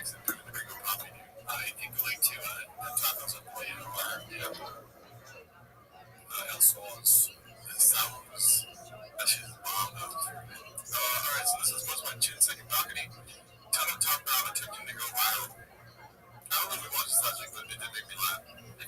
It's also that clip of Taylor's Facebook post. Let's see. I had no idea that she never really know what's going to hit, right? Yeah, I know. She just be like, what's her popular video and what's not. You just got to keep going. I think I talked about that too ago. Here's one thing you did know. If you try hard, you won't get one. That's the clear short of word. Yeah. I don't fucking really trust no more. The people that I know that try the hardest and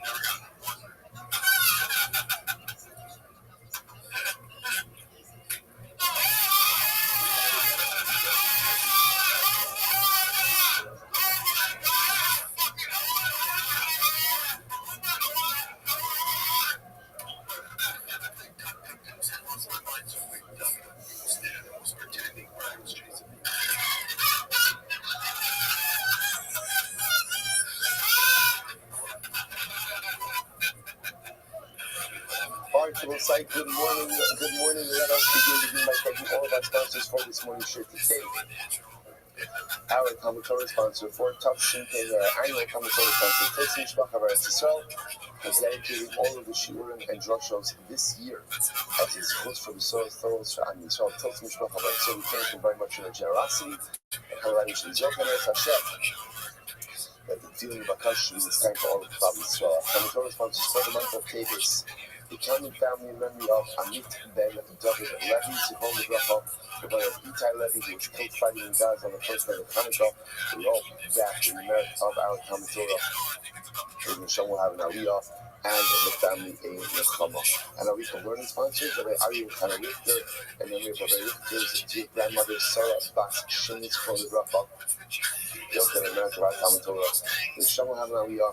The family and Nechama, of course, as always, we dedicate our learning in this chus of all of our precious haftiz here from 12 and Nefesh being in Holy Shalom and the Karol, and the merit of our holy souls with Nefesh Raphael and being successful. The Chol Maaseh Yedei. And with that, let us begin. Today's daf is Mem Gimel 43. We are up to 42b. Mem days. There's a lot to do today. All right, Mr. Trivius. Minhani, let's just pick up from Minhani Nui, which is pretty much right smack in the middle of on the days, right across from Tosos the Ne'eman. So how do we know Frustrated with Twitter. When someone is executed, they have to be taken out of all three macros? I'm frustrated with Twitter, trying to create an account and I can't. The setup of the way Jewish community was modeled, or They just keep blocking me, I don't know why. Not necessarily, I don't know why they don't know. There are three camps. Machane Shechina, which represented the Mishkan in Rome, Machane Leviah, which is where they were being camped around, and the Machane Yisrael, which was everywhere else. I don't know if they're just blocking me or they're blocking everybody who's trying to create a new account, which sometimes happens with their system. Machane Shechina, Haradayis, Machane Leviah, the rest of Yerushalayim, Machane Yisrael. So the idea that we've been working on is that when you execute someone, you have to take them out of all three machanos, all three camps. So he said, you know, how do you know this from? Says, yeah, they're doing a good job. But I'll figure it out. And taking the carnivals, and that also, for context purposes, it's important to understand that there are two cases of Nisat David, right? Two cases of people who were executed in the desert. There was the Mekhalel, who was the person who was first stuck of the Shbarach, who was in public. And then there was the Mekoshish, the person who was Mekhalel by the Twitch and Twitter and some others. Eli and Trovo. Torah says, take out the Mekhalel, take out the person who first took the take him out of the camp. I don't really pay attention to it. I can't really tell you. I just stream on it. What does it mean? It means taking out of all three camps. No, T is in Tom. ROBO. Yep. It just means taken out of one of the camps. It says over here by the Mekhalel, by the guy who cursed the Chutz L'Machane. Ne'emar Parim Chutz L'Machane. It says by the Parman L'Shachim. Now, what is the Parman L'Shachim? If you look at Rashi says that Parman L'Shachim, there are two bulls that they're referring to over here. Number one, so this is the specific and unique offering that was made when the Sanhedrin ruled incorrectly. If the Sanhedrin delivered incorrectly, there was a particular type of carbon that was brought. That's called Par Halam Government Atzibot. Or again, Rashi says the Par Kohen Mashiach. This was the Par that is brought with the Kohen Gadol delivers an erroneous ruling as well. Neither of these karbanos are consumed, rather Evan is threatened. They're burnt. Keep it safe, but Kosi is called and Chutz L'Machane. Fine. So the man says, just like by these paros, right? Just like by these paros, just like by these sin offerings, they are taken outside of all three camps to be burned. So the man says, so to over here, the session of Hotzi by the Mekhalel is also outside of all three machanos. I have a husband knowing. By the way, how do you know by the Kohen that they're taken out of all three camps? Because the Hotzi is called Hapar, and because the Machane, Chutz L'Shalosh Machanos. Because the Pasuk says the Hotzi is called Hapar, and because you shall take the par, the entire par, outside of the camp. What is outside of the camp? Outside of all three camps. So the Gemara says, sorry, Shitani means all three camps. How do you know? Maybe it means you take the parim outside of one of the camps. How do you know it means all three camps? When the pasuk says you don't require this pasuk, right? I don't need this chutz l'machana.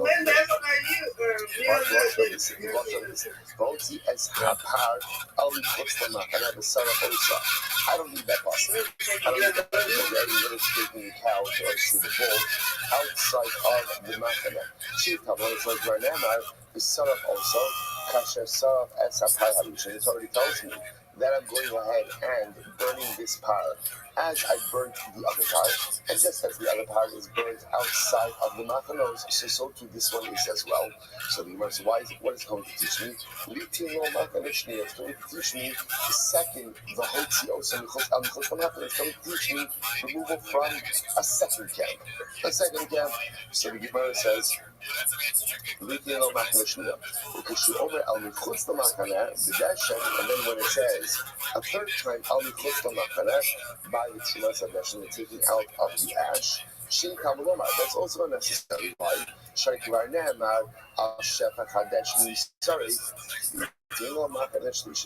That comes to teach me a third machana. So essentially, the repetition of this phrase on chutz l'machana, which is unnecessary in a number of different contexts, teaches me that whatever is taken outside of the camp is taken outside of all three camps. So why not learn it out from shchutichutz? So remember again, shchutichutz refers to the prohibition to check a carbon outside of the base of the fish. Now, where does this apply? This applies anywhere outside of the base of the fish, right? This is not dafka just chutz b'shalosh makaros. So, for example, remember again, where am I supposed to check the carbon? Inside the base of the fish, called machana shchina. Even if you check the carbon outside of one camp, you don't say machana leviyah, you also chayiv for that. So the Gemara says, you turn around over here. I stream on other things. There's like Vaughn Live, Vaughn.live, VAUGHN.live. You can't go ahead and offer up a carbon outside of even one camp. Akan. So to over here. Now what's the here? The here is by the kalo. Right? The here is the case of execution. So too by the case of execution, maybe execution just has to take place outside of what? One camp as well. So the Gemara says, what's not going to happen? We start with so essentially we see what we have as follows, just to highlight this.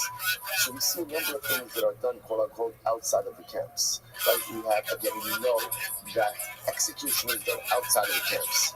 We know that the par ha'elam government at Tzibor and the par Kohen Mashiach are done outside of the camps. Now you happen to know that those two parim, those are actually, parim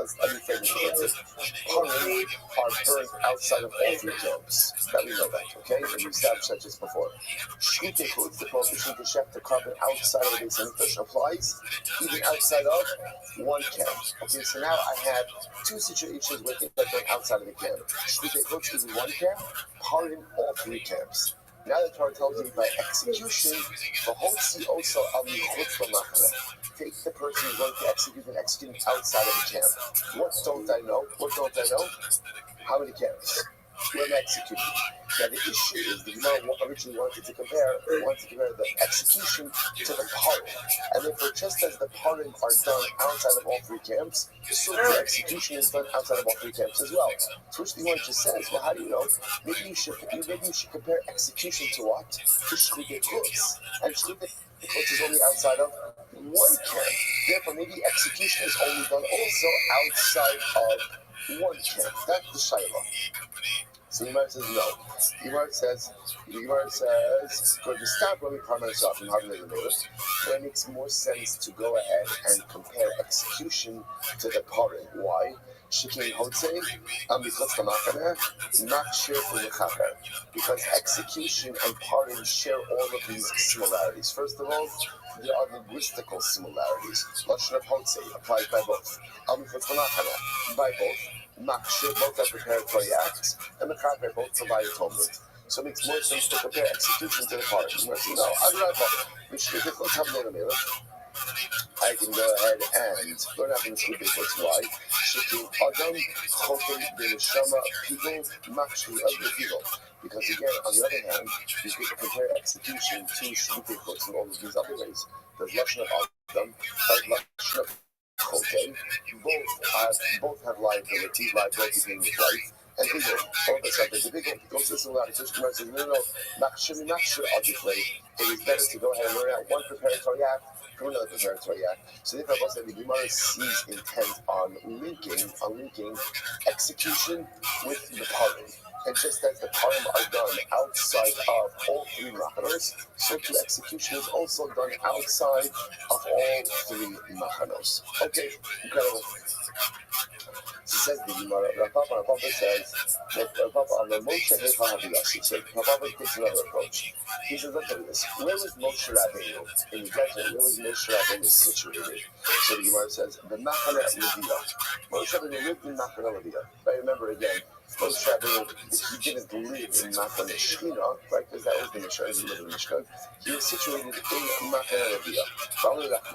And the Torah, when speaking to Moshe, because Moshe Rabbeinu was responsible for carrying out the execution, not literally himself, but ultimately for overseeing it. So he says to him, Moshe, take the makalo, take the guy who first take him outside of the camp. So Gemara says maybe it only means push the Machane Leviah. So that means again outside the Machane Leviah, the Gemara says as a makalo push the Machane. And then there's another Russian. The Torah says they took the makalo outside of the Machane. So there's another Hotzah. What does that refer to? Put the Machane Yisrael. That means the Machane Yisrael. So again, so interestingly enough, everyone is agreeing in principle on the concept, which is that the person is being executed outside of all three camps. So let's not focus over here. How do I arrive at that conclusion? So now Papa has a different approach. Shukra says, no. Hi, be by the Asiya. No. That last phrase of that phrase, that's what they teach you to actually carry out the execution. In other words, that is an important concept. Now, not for legal purposes. So it's when I say, no, I see it as you see it.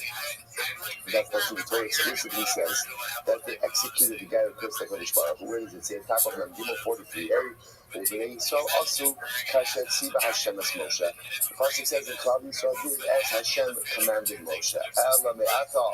Based on what the pasuk that says, Vayidimu also Amen. So the pasuk says that they went ahead and they stoned him. They stoned the Makalo. So my abdulay, when you read that pasuk says that they carried out the execution. However, to the side is very true. This requires also for a different pasuk. For a different halacha. What is it? It says Vayidimu also Amen. Then what does it mean that they stoned him? So the Gemara says also Philopik Suso. So we're going to talk about this. So it means that when they stoned him and not with his clothing. Meaning what? So the Gemara says the halacha, so we'll see this halacha, when they would subject the person to skiba, men, that ultimately again they would stone them unclothed. The idea is that it would hasten the death. Right? Because again, if you're stone clothed, that's another barrier. That other barrier could prolong death. So therefore, again, also means you stone the individual, i.e. the person without any other layers, i.e. no clothing. And one other from Evan, that if you go ahead and you stone him with one stone and he dies as a result of one stone, then I would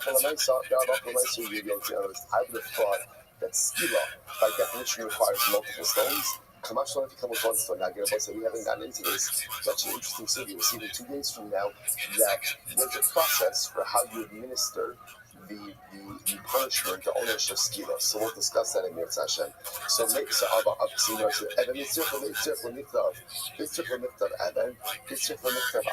it's interesting, right? When it comes to stoning, the Torah uses a singular lashon of stone and then a plural lashon of avanim with stones.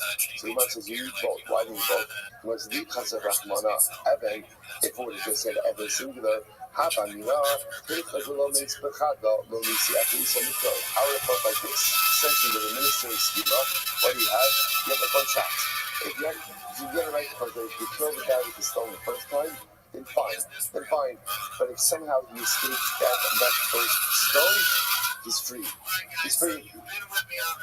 Therefore, the Gemara says, "Lo neisei achrisum," right? Concept Rahman Avanim. Therefore, the Torah says Avanim. What does Avanim teach us? Avanim teaches us that halacha l'meisa. Again, you're going to stone him, and if he takes one stone, it takes one stone. If he takes multiple stones, it takes multiple stones. Furthermore, because of Rahman Avanim, if the Torah would have just said Avanim, Havanim and Kala, Naisi Tarti. I would have said from the beginning, you have to bring 2 stones. Concept Rahmana Evan.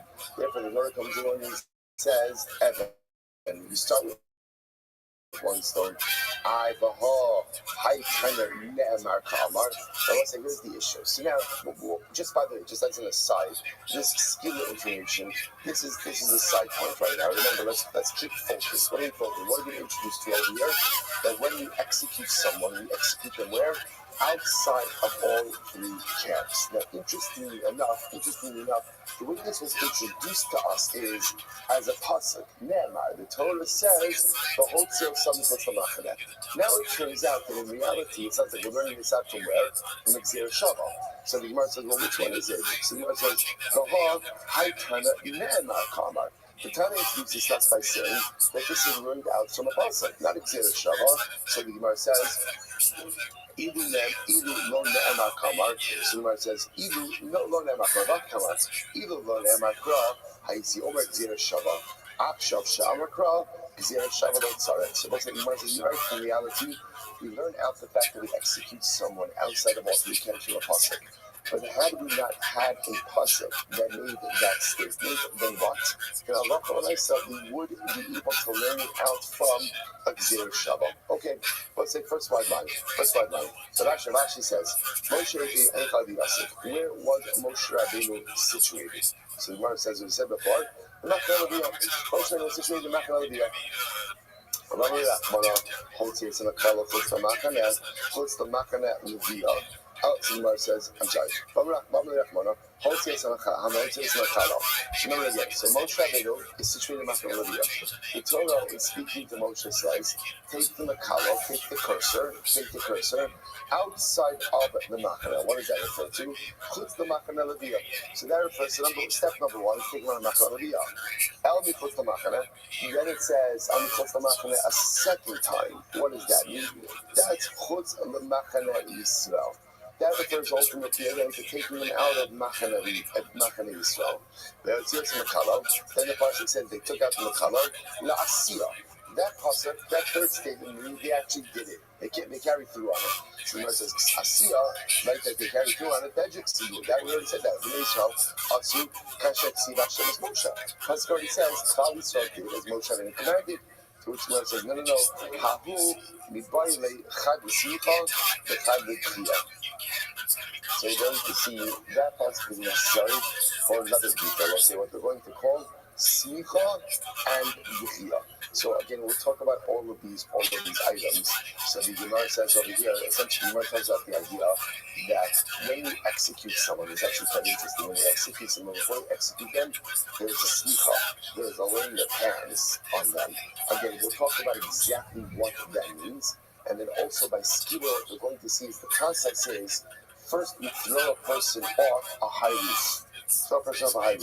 The goal is that they're liable to death. They should die by impact. Right? That's the goal. If they don't die on impact, then we bring in the stones. Right? So the idea over here is the Gemara says over here, there's a placing of the hands, and ultimately again, then there's a de'iyah, pushing. Now again, we'll discuss, by the way, that it's witnessing, interestingly enough, have the obligation of pushing. Right, which makes a lot of understand. Sometimes if you hear this, you're like, what is this?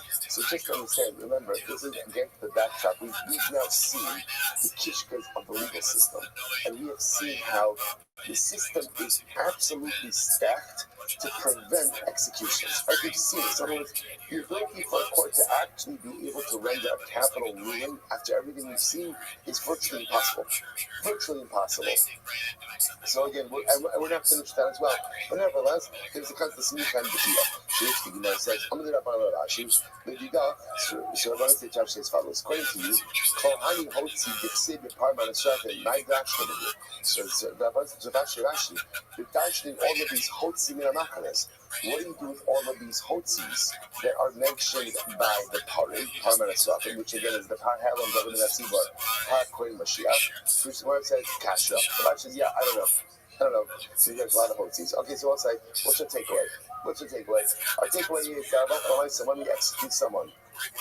So first of all, it was really the two concepts. Number one, that execution was not done in Beis Din. This is very important.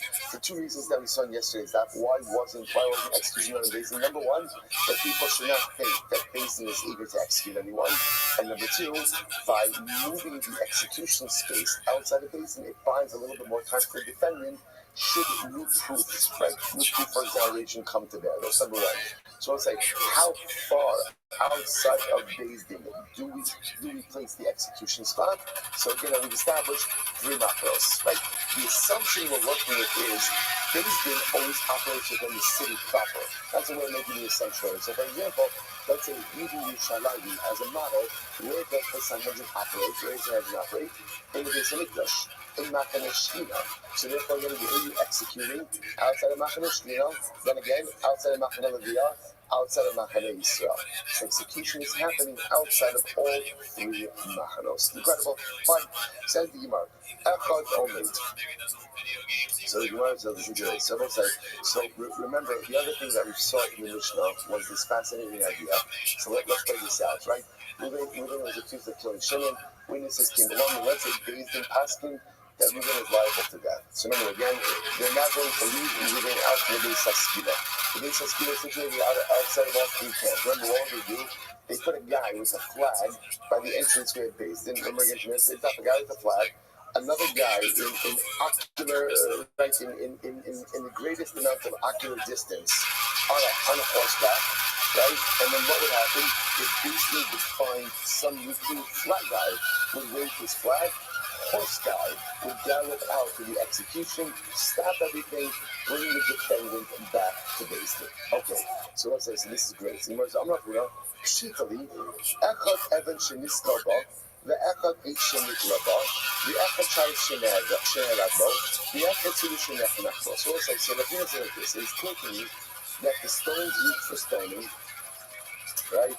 The tree used for hanging, the sword used for beheading, the rope used for strangulation, Kula Mishal Tzibor, right? I was supposed to say, this is great, by the way, right?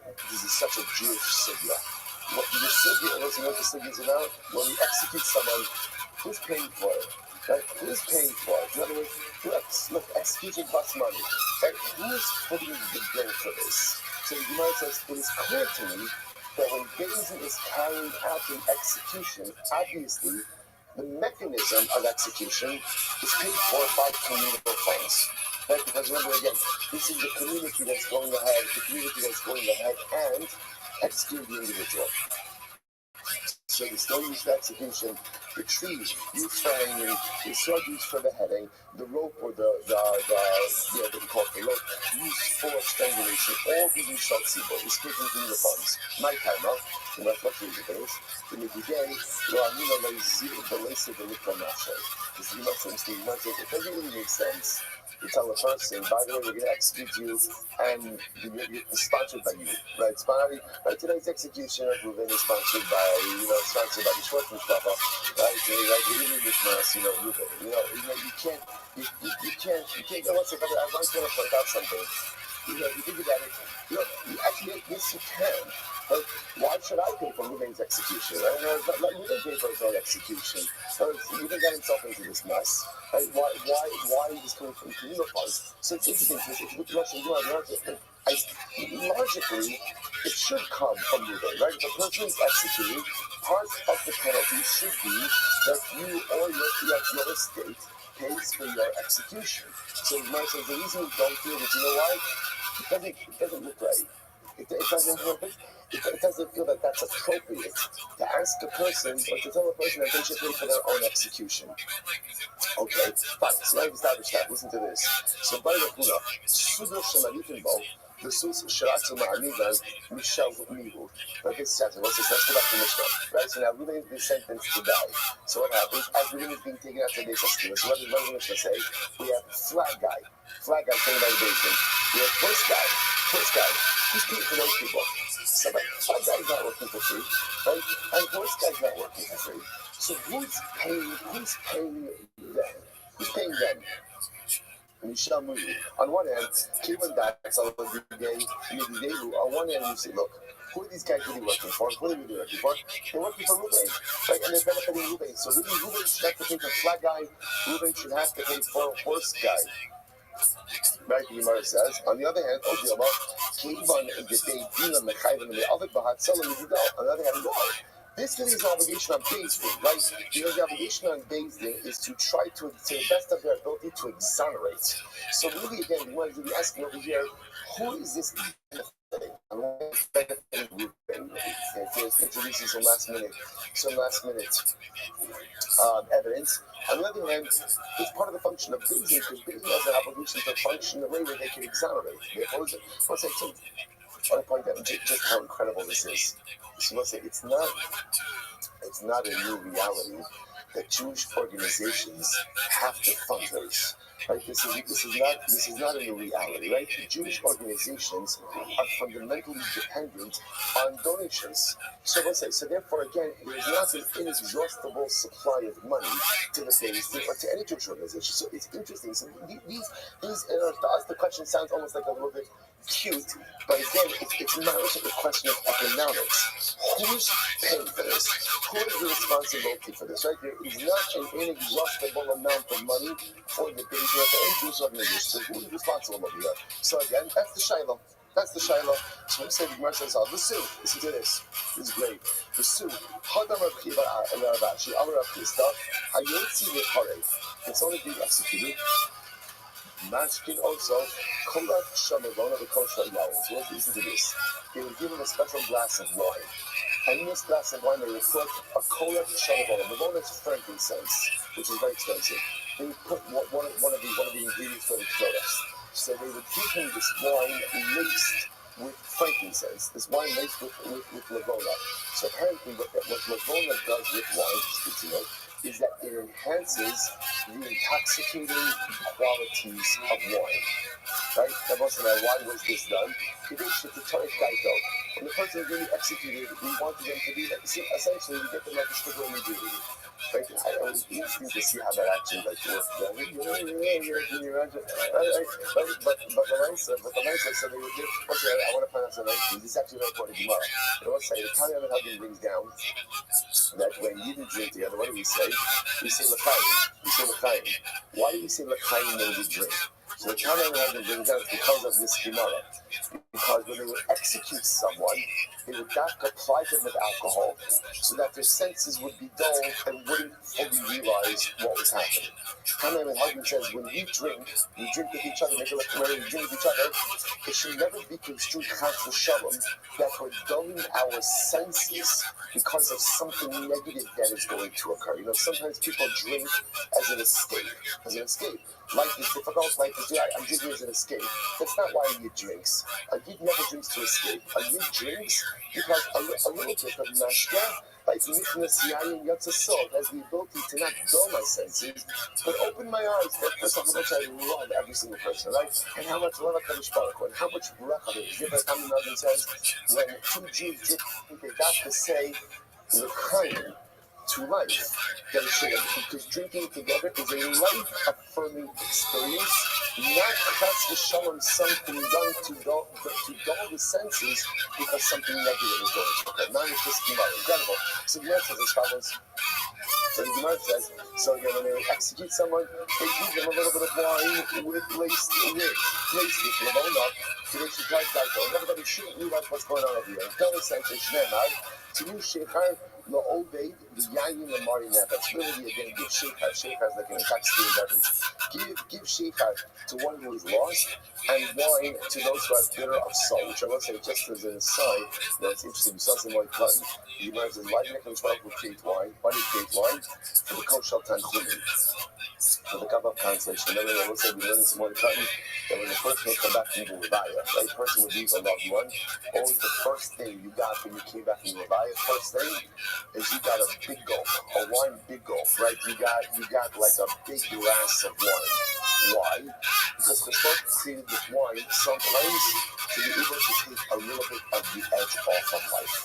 That's what Cheshbon created, because sometimes you get to your guy in the mind nefesh, give wine to those who are bitter of soul, sometimes a little bit, in moderation, but you get to the other maybe a little bit more than normal to take away a little bit of the bitterness. So the idea over here is you would give a guy who was about to be executed, give him a chayim, give him a strong chayim, so that he should not be fully aware of what it is that's going on. So listen to this. And you might say, the time we learned, Nashim Yikachim Yishalayim, how you respect those from the Dios as well. It's fascinating. So who was this wine donated by?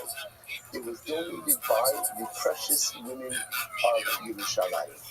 Isn't that incredible? So first of all, who were these Nashim Yikaros? Right, who were these precious women of Yerushalayim? They're the ones who donated the wine. I will say, it's interesting, by the way, that it's the women who donated the wine, right? Why not men who donated the wine? So, well, maybe men are more reticent to part with their wine. That's possibility one. Let's say, but it's also the idea that women generally possess a much greater empathy than men do. So you can imagine that what would happen. Men see ruins being executed, right? What's the Chevra saying? What's the Chevra saying as ruin is being led out to execution? I knew it. I'm telling you, that guy, he had it coming, right? Very little in the empathy well. Women possess deep reservoirs of empathy. So you can see again how the Nashim Yikaros of Yerushalayim, when seeing someone who's going to be executed, again, maybe he deserves it. It's still tragic. And therefore, again, they would donate the wine. So let's listen to this. The Gemara says, okay, let's not vote. Let's say no one donated the execution wine. No one donated execution wine. So the Gemara says, Mishalmi, right? Mishalmi, who's paying for it? Once again, let's say, Tachlis, economics. If there are no Nashim Yikaros, right? No one donated the execution wine. So who is paying for it? No, the truth is, that's actually a pretty easy one, because it sounds like that clearly comes from community funds. Why? Tenu, Sheikhar La'obed, Tenu is plural. So the fact that there is a plurality associated with that pasuk indicates that it comes from the tzibor. Okay, so that's fine. So that's an easy one. If we know that we want to donate the wine, that comes from community funds. So I will say again. So I just want to point out, the Gemara doesn't resolve it, right? So the Gemara says, I understand that the actual tools for execution that actually comes from community funds. The wine, execution wine, if there's not a donor, that comes from community funds. So the Shaila that the Gemara didn't answer is who pays for flag guy, who pays for horse guy. That the Gemara doesn't answer. That the Gemara doesn't answer. Okay, so Gemara says, so listen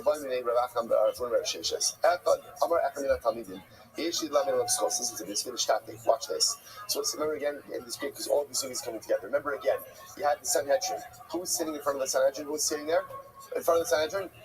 3 rows of students. Now remember again, we saw that in the deliberations, if one of the students says, I have an argument to exonerate, what would they do?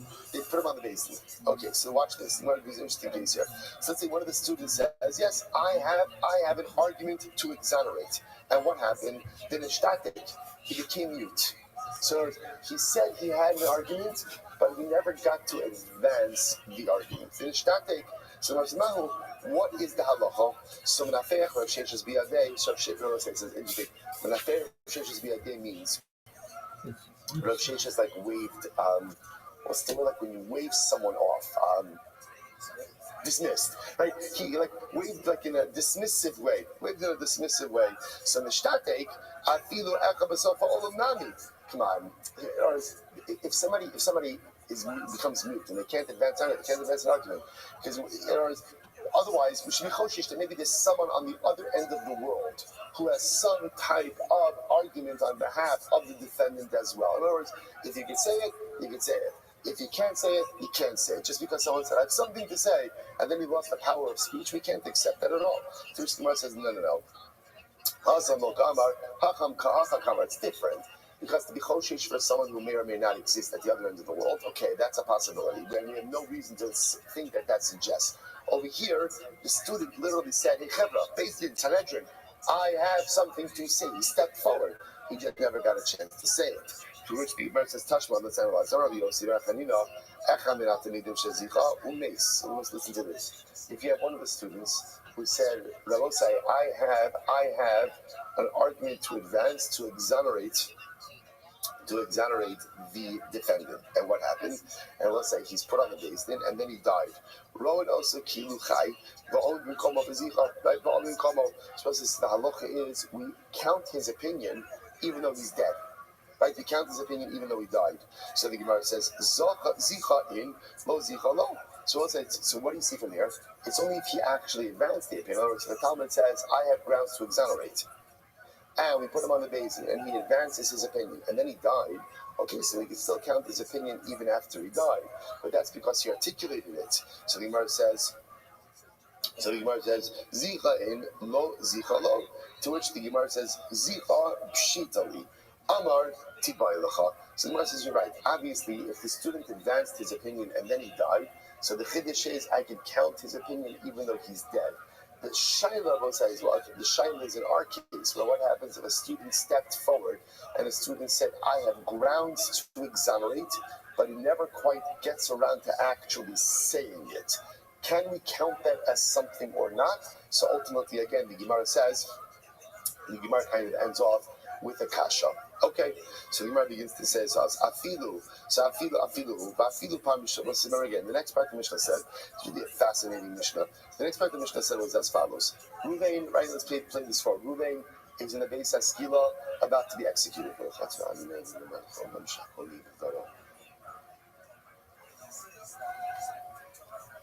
Ruvain is about to be executed. So remember again, now what happens over here? Now Ruvain says, wait, I realized I have an argument to exonerate myself. So we'll say, what's the halacha? So the Gemara says, Machzimin osa afilu arba b'chamisha pamim. So we go ahead and we bring him back even 4 or 5 times. Right? We'll keep bringing him back. So the Gemara says, Vafilu pam. Now the issue the Gemara says is that with a caveat. What's the caveat? Said last words in the Mishnah. As long as what? As long as it appears that there's some substance to what he's saying. In other words, that halakha l'maisa, we're happy to bring him back. We really are legitimately happy to bring him back. But we have to make sure that there is some level of substance to whatever it is that he's saying. Can you imagine this? Otherwise, he's just like, I realize I have something to say. She gave the good mashal yesterday of like putting your kids to bed, right? Little kids before bed. But hey, one more thing. So at a certain point, like there's nothing else. We've spoken about everything. You've eaten every snack already. There's nothing else. So this is an important caveat. So in other words, if Ruvain says, oh no, I realize I have one more piece of evidence. So the Mishnah says, fine, we'll take you back as many times as you have to, but however, there has to be some level of substance associated with what it is that you're saying. So now the Gemara asks an interesting question. Is that true? Is that true every time? In other words, let's say Ruvain's at the beis haskila, and he said, first time he says, oh, don't kill me yet.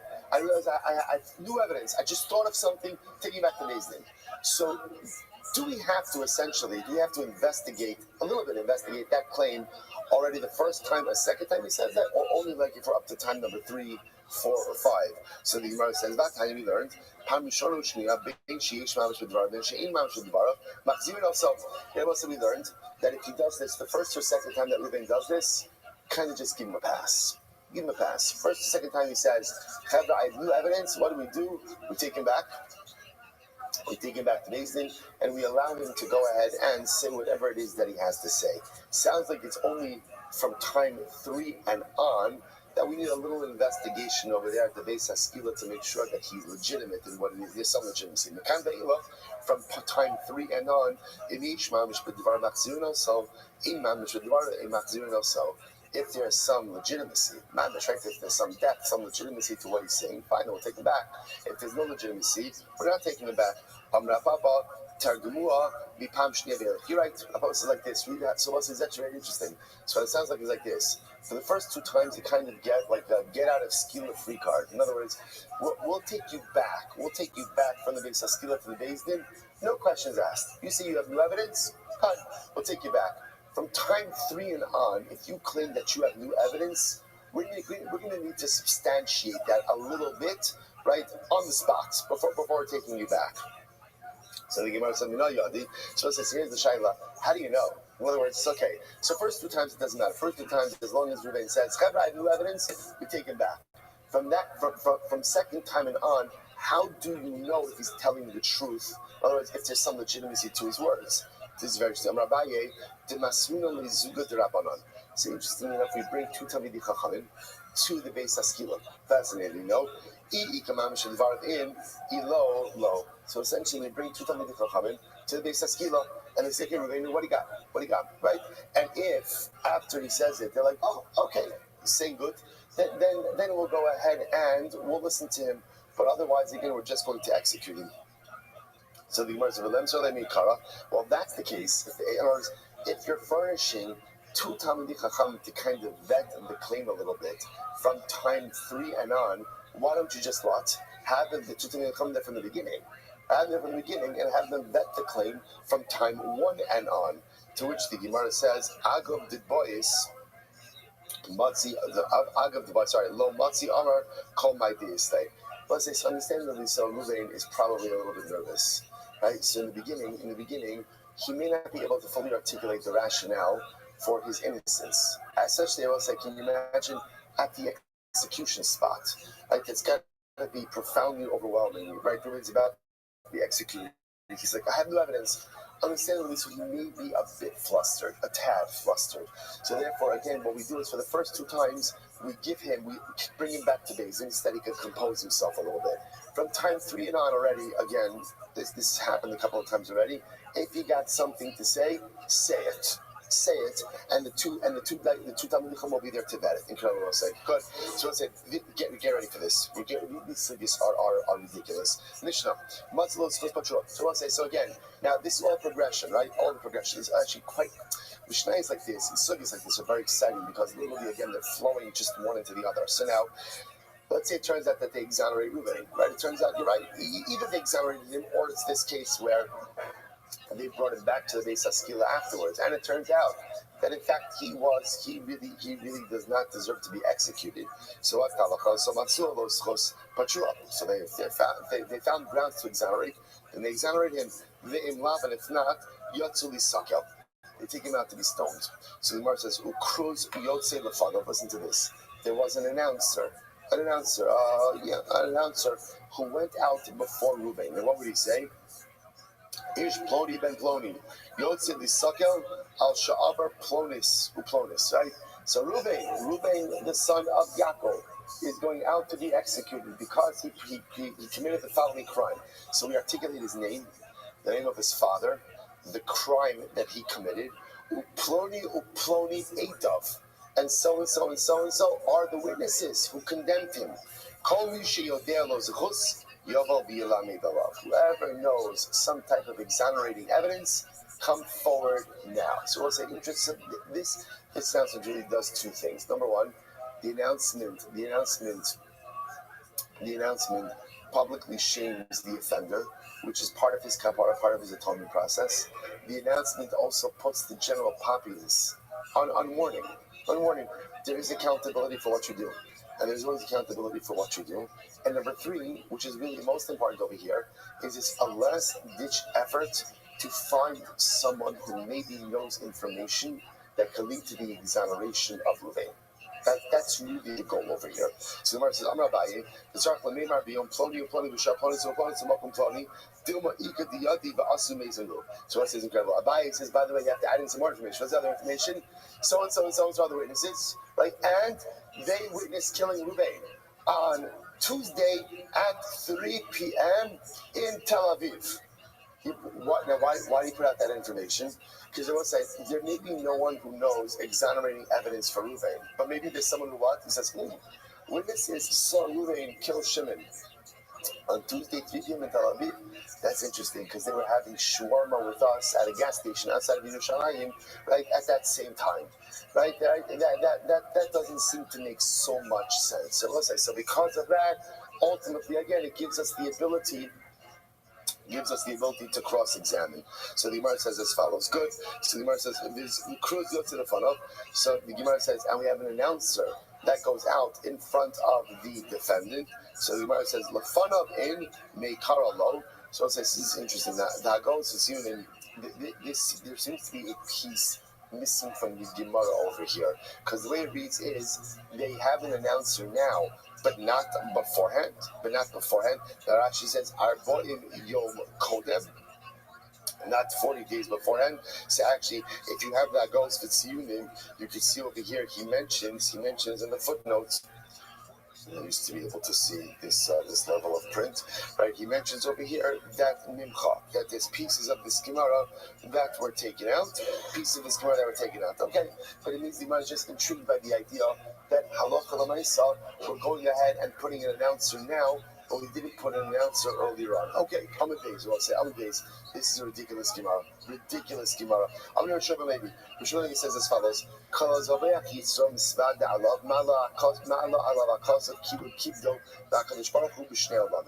We'll say, so literally translated.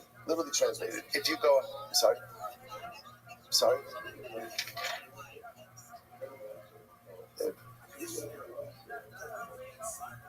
I don't know. You have more lines?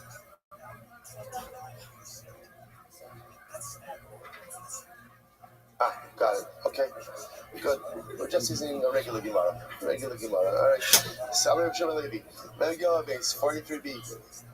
43b. We do not have the luxury of adding in more Gemara, okay? I can't get through the stipulated amount. Don't give me more. Sabar Shema Levi. Kol Hazaveach Gatz Yitzro. Whoever goes ahead and literally sacrifices his Yetzer, right? And does indeed confesses. Treats as if he has honored HaKadosh Baruch Hu in two worlds. Now, this is actually a really dramatically beautiful Gemara. Take a look at Rashi. So Rashi says, if the Yetzer entices me to sin, so we'll say, so now, the way Rashi understands it says as follows.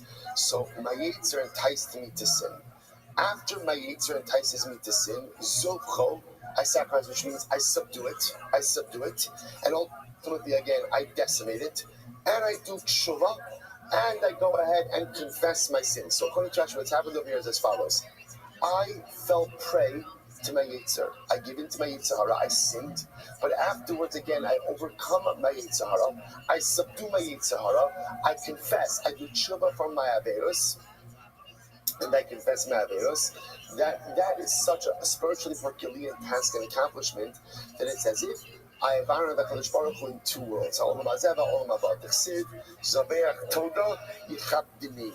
Ultimately, again, he offers a Toda, a thanksgiving offering, two norms. The news representing this idea of Shirei HaKadosh Baruch Hu in this world. As well, I just want to find out something amazing. If you look at the Lashon over here, is, it doesn't say like Kol HaKol Be'Shes Yitzro, it says Kol HaZoveh Ches Yitzro.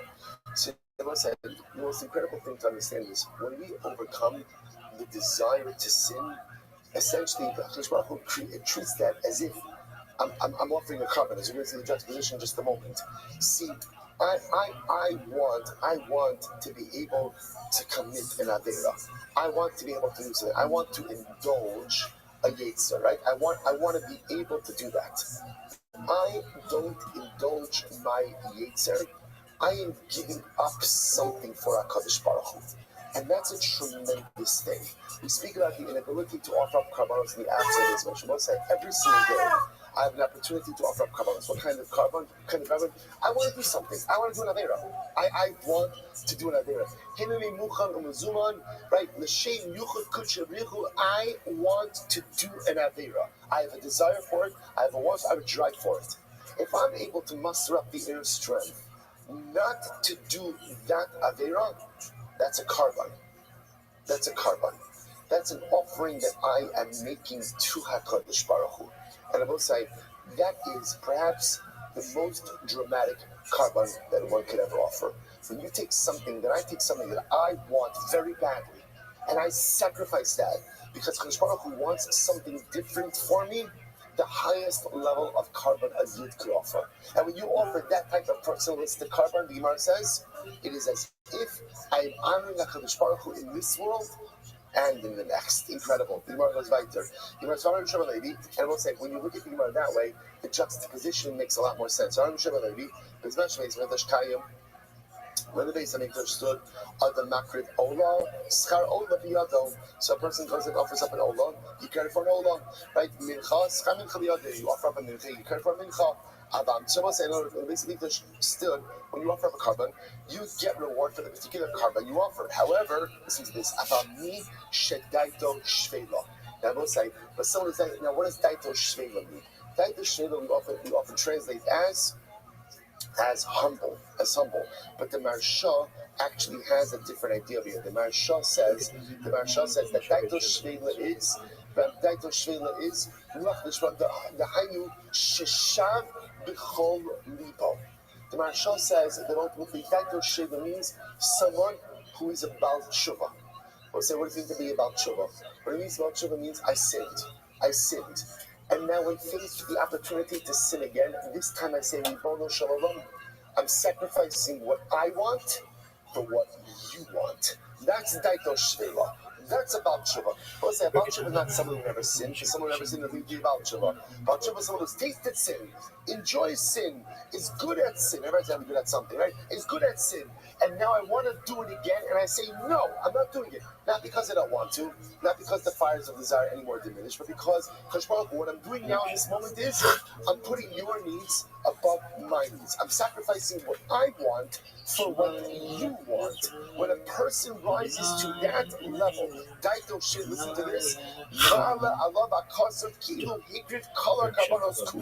it is as if you have offered up every single carbon. Zivchei Elokim Ruach Nishbara. And let's say because the highest level of carbon that we can offer is when we offer up our own desire on the altar of the Ribono Shel Olam. When I go ahead and I sacrifice what I want because of what HaKadosh Baruch Hu wants, that is the highest level of carbon that exists in this world. And when I offer up that kind of carbon, it's as if I've offered up every other type of sacrifice under the sun. Not only that, such a person possesses a dramatic koach tefillah. His tefillah is never rejected. Literally, again, a broken heart, a broken spirit, a downtrodden spirit. Ultimately, HaKadosh Baruch Hu never despised. So both say the greatest carbon we could offer is not a old, it's not a shalom. The greatest carbon we could offer is the carbon of our own desires. When I sacrifice what I want, because it's more important to do what HaKadosh Baruch Hu wants. That's the highest level of carbon. You make that kind of sacrifice, it's treated as if you've made every other carbon on the face of the earth. Not only that, when I'm ready to make that sacrifice, I have a special koach tefillah, a special power of prayer. I want to say about the stop over for today. Okay, good. Shkayach, everyone. Tomorrow's Rosh Chodesh. Have a good day. And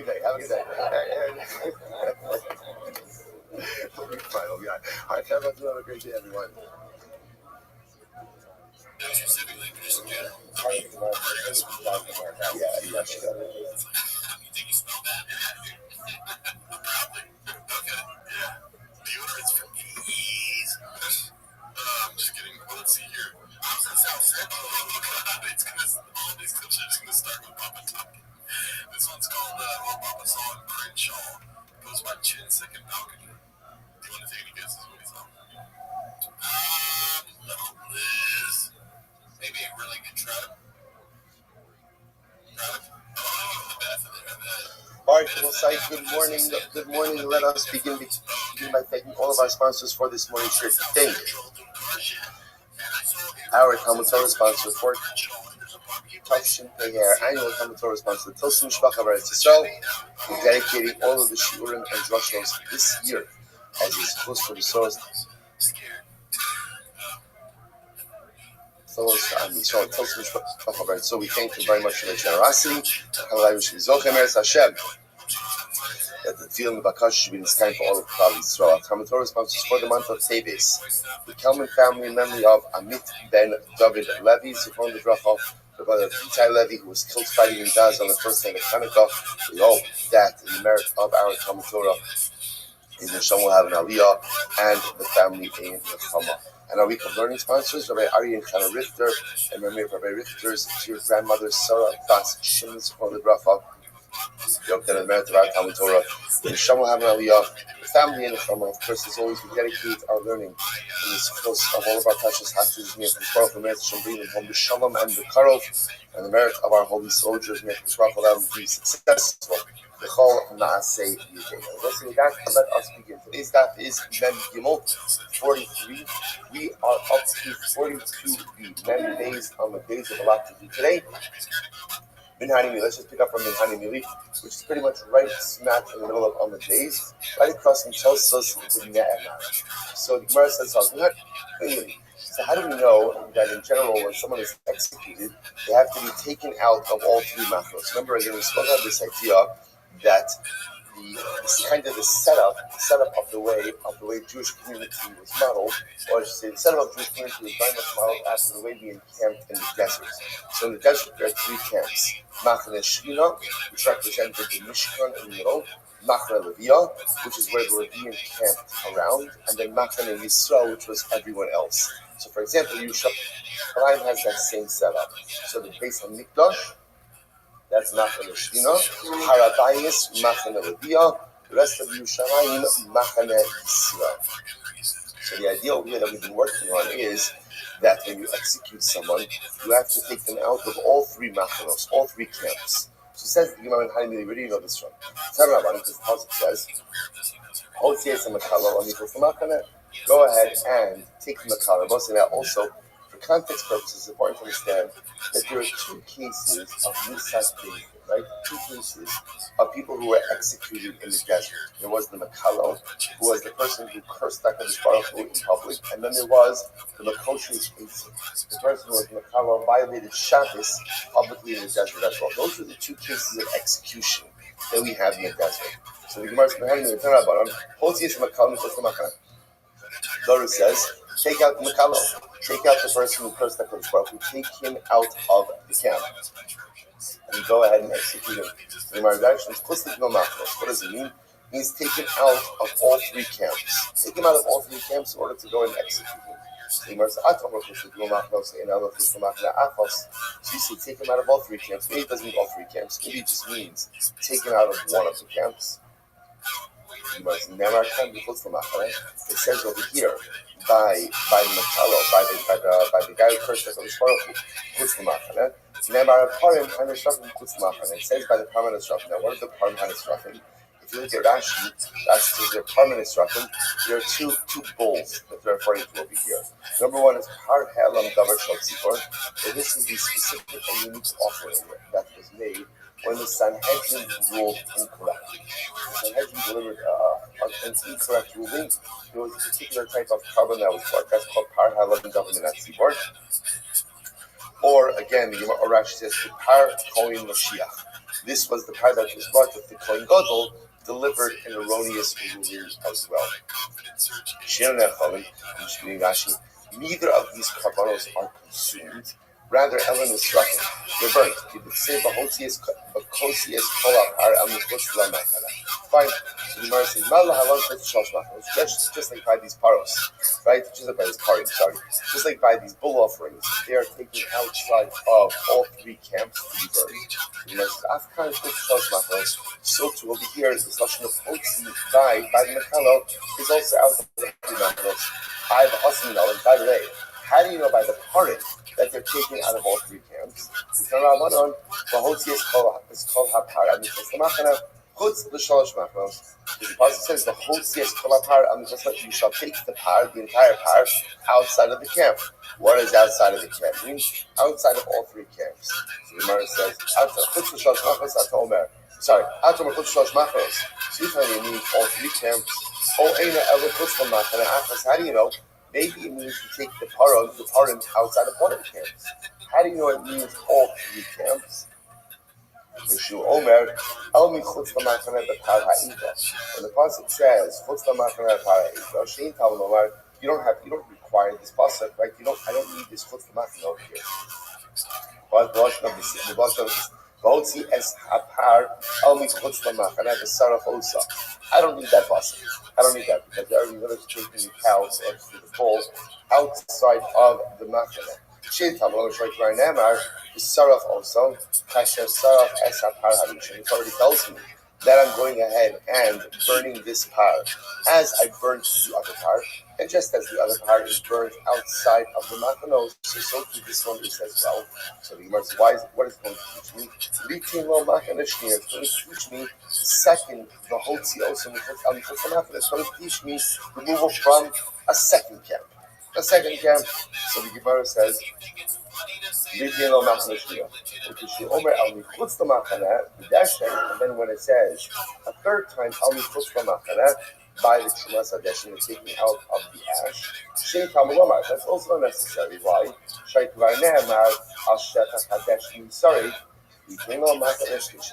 That constitution is third machana. So essentially, the repetition of this phrase on the Chutzpah machana, which is unnecessary in a number of different contexts, teaches me that whatever is taken outside of the camp is taken outside of all three camps. So why not learn it out from Shkutei? So remember again, Shkutei refers to the prohibition to check a carbon outside of the Beis Hamikdash. Now, where does this apply? This applies anywhere outside of the Beis Hamikdash, right? This is not dafka just with the Shalosh Machanos. So, for example, remember again, where am I supposed to check the carbon? Inside of the Beis Hamikdash, what we'll call Machane Shechina. Even if you check the carbon outside of one camp, so let's say Machane Lodiyah, you also tie to that. So the Gemara says, maybe we should learn out over here that halacha b'noisa, that whenever it says Chutz Lamachane, that's even one machane. Gemara says, learn out from Shkutei Chutz, just like by Shkutei Chutz, you can't go ahead and offer up a carbon outside of even one camp. Afkan. So to over here. Now what's the here? The here is by the Nekalo. Right? The here is the case of execution. So too by the case of execution, maybe execution just has to take place outside of what? One camp as well. So the Gemara says, so essentially what we see over here is as follows. Did I drink my water? So we see a number of things that are done, quote unquote, outside of the camps. Right? We have, again, we know that execution is done outside of the camps. We know that the par ha'elam davar min hatzibor and the par kohen Mashiach are burned outside of the camps. Now you have to know that those two parim, let's frame it differently. Parim are burnt outside of all three camps. Let me know that, okay? We established that just before. Shkutei Chutz, the prohibition to check the carbon outside of the Beis Hamikdash applies even outside of one camp. Okay, so now I have two situations where things are done outside of the camp. Shkutei Chutz, even one camp. Parim, all three camps. Now the Torah tells me by execution, V'Hotzi also take the person you're going to execute and execute him outside of the camp. What don't I know? I know? How many camps? Where am I executing? Now the issue is the Gemara originally wanted to compare the execution to the parim. And therefore, just as the parim are done outside of all three camps, so too execution is done outside of all three camps as well. So which the Gemara just said, I can hear it. Maybe you should compare execution to what?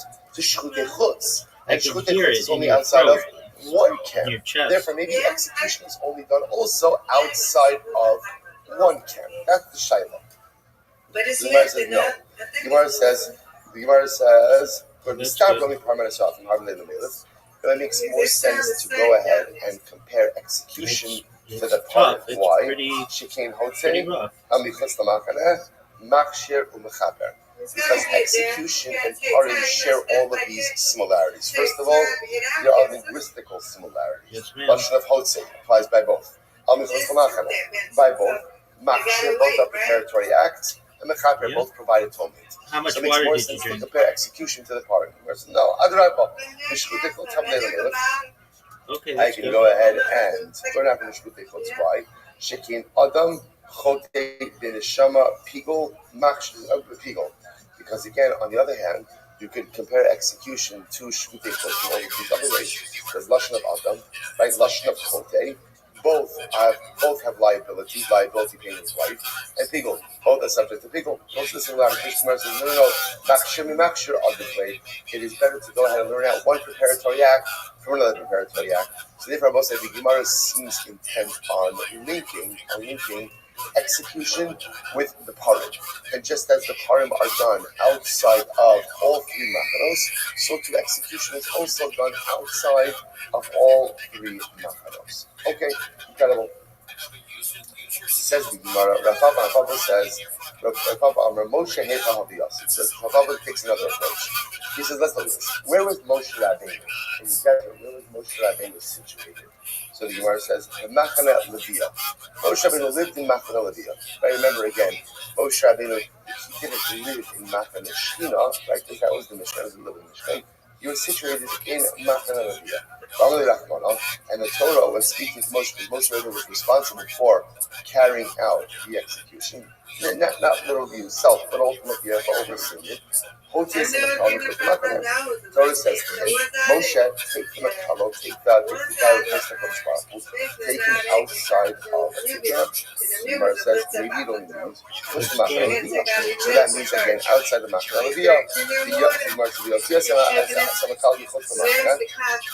And then there's another lashon. Torah says, they took the makalo outside of the machane. So there's another halacha. What is that referring to? What's the machane Yisrael? That means the first machane Yisrael. So you're going to pop up again. So interestingly enough, everyone is agreeing in principle on the concept, which is that the person is being executed outside of all three camps. So let's not focus over here. How do I arrive at that conclusion? So now Papa has a different approach. He says, no. Hi, no. That last phrase of Vayotziu also Vayotziu has a makalo on the foot from Machana. That phrase, that's not saying teaching that actually carried out the execution. In other words, that is an important concept. Not for legal purposes. First one says, no. That's not true. The Torah explicitly says that they executed the guy who cursed the Kodesh Baruch Hu. Where does it say? Top of Gimel 43a. Ubnei Yisrael asu kasher tziva Hashem es Moshe. The pasuk says, and Klal Yisrael did as Hashem commanded Moshe. Ela me'ata.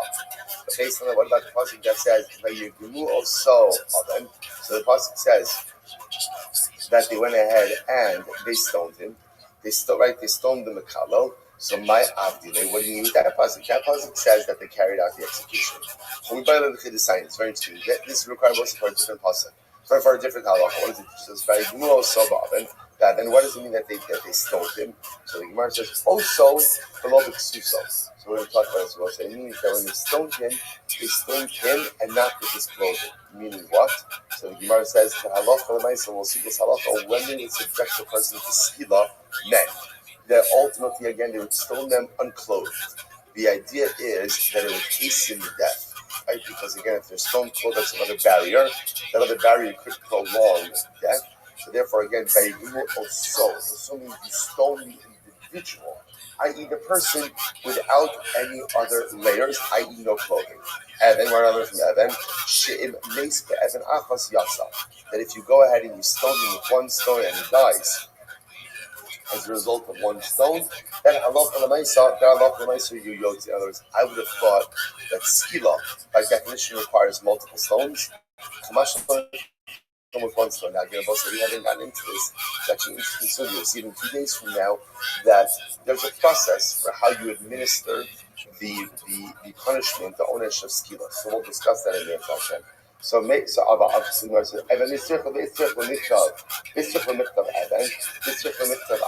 it's interesting, right? When it comes to stoning, the Torah uses a singular lashon of stone and then a plural lashon of abanim, of stones. So the Gemara says you need both. Why do you need both? Because the kasav rachmana even, if we would have just said even singular, abanina heichadlo meis bechada lo nisiach lisa mikra. I would have thought like this. Essentially, when administering skila, what do you have? You have like one shot. If you get it right the first time, if you kill the guy with the stone the first time, then fine. But if somehow he escapes that first stone, he's free. Therefore, the Gemara says, "Lo neisei achrisium like kasav rachmana abonim." Therefore, the Torah says Avanim. What does Avanim teach us? Avanim teaches us that Allah L'Maisa, again, you're going to stone him. If it takes one stone, takes one stone. Takes multiple stones, takes multiple stones. Furthermore, because of Rahman Avanim, if the Torah would have just said Avanim, Avanim Meikara, Naisi Party. I would have said from the beginning, they have to bring two stones. Because of Rahmana, Evan. Therefore, the Torah comes along and says, Evan, you start with one stone. I, Baha, Hai, Kana, Ne'emar, Kamar. But also, here's the issue. So now, just by the way, just as an aside, this skilla information, this is a side point right now. Remember, let's keep focused. What are we focused? What have we been introduced to over here? That when we execute someone, we execute them where? Outside of all three camps. Now, interestingly enough, the way this was introduced to us is as a pasuk. Ne'emar, the Torah says, "V'hotzil shamim v'shamachim."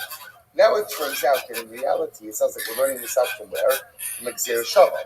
So the Gemara says, well, which one is it? So the Gemara says, "V'ha haytana ne'emar kamar." The Tana introduces us by saying that this is learned out from a pasuk, not Gzeira Shava. So the Gemara says, Ilu lo ne'emar kamar. So the Gemara says, Ilu lo ne'emar kamar, vach kamar.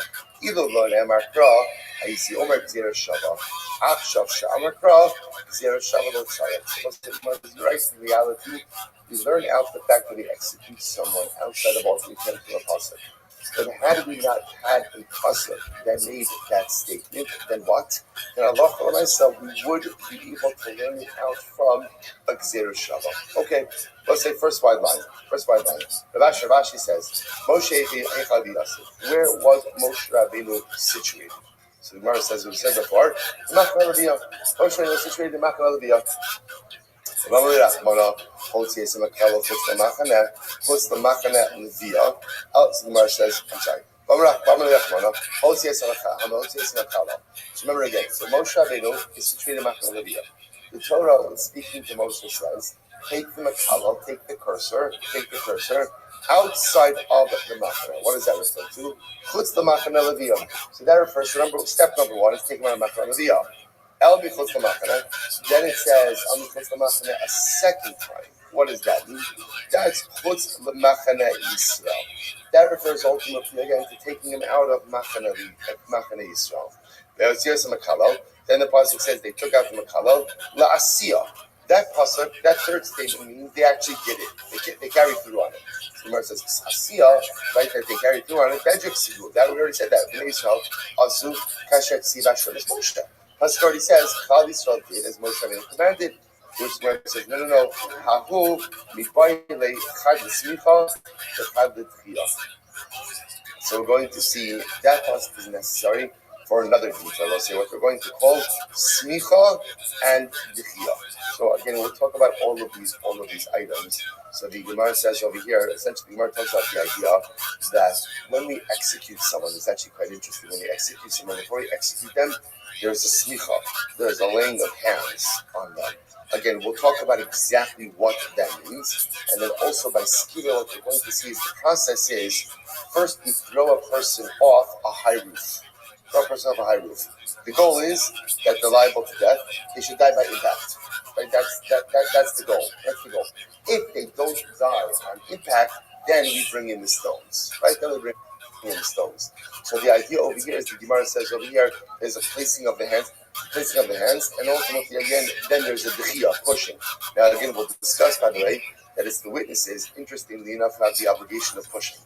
Right, which makes a lot, understand, sometimes you can hear this, like, what is this? So just understand, remember, this is again the backdrop. We've now seen the kishkas of the legal system. And we have seen how the system is absolutely stacked to prevent executions. Right? We've seen it. So in other words, the ability for a court to actually be able to render a capital ruling after everything we've seen is virtually impossible. So again, we're not finished that as well. But nevertheless, there's the case of smicha and dechiyah, to which the Gemara says, so Rabbi says Rashi as follows. According to you, so Rashi,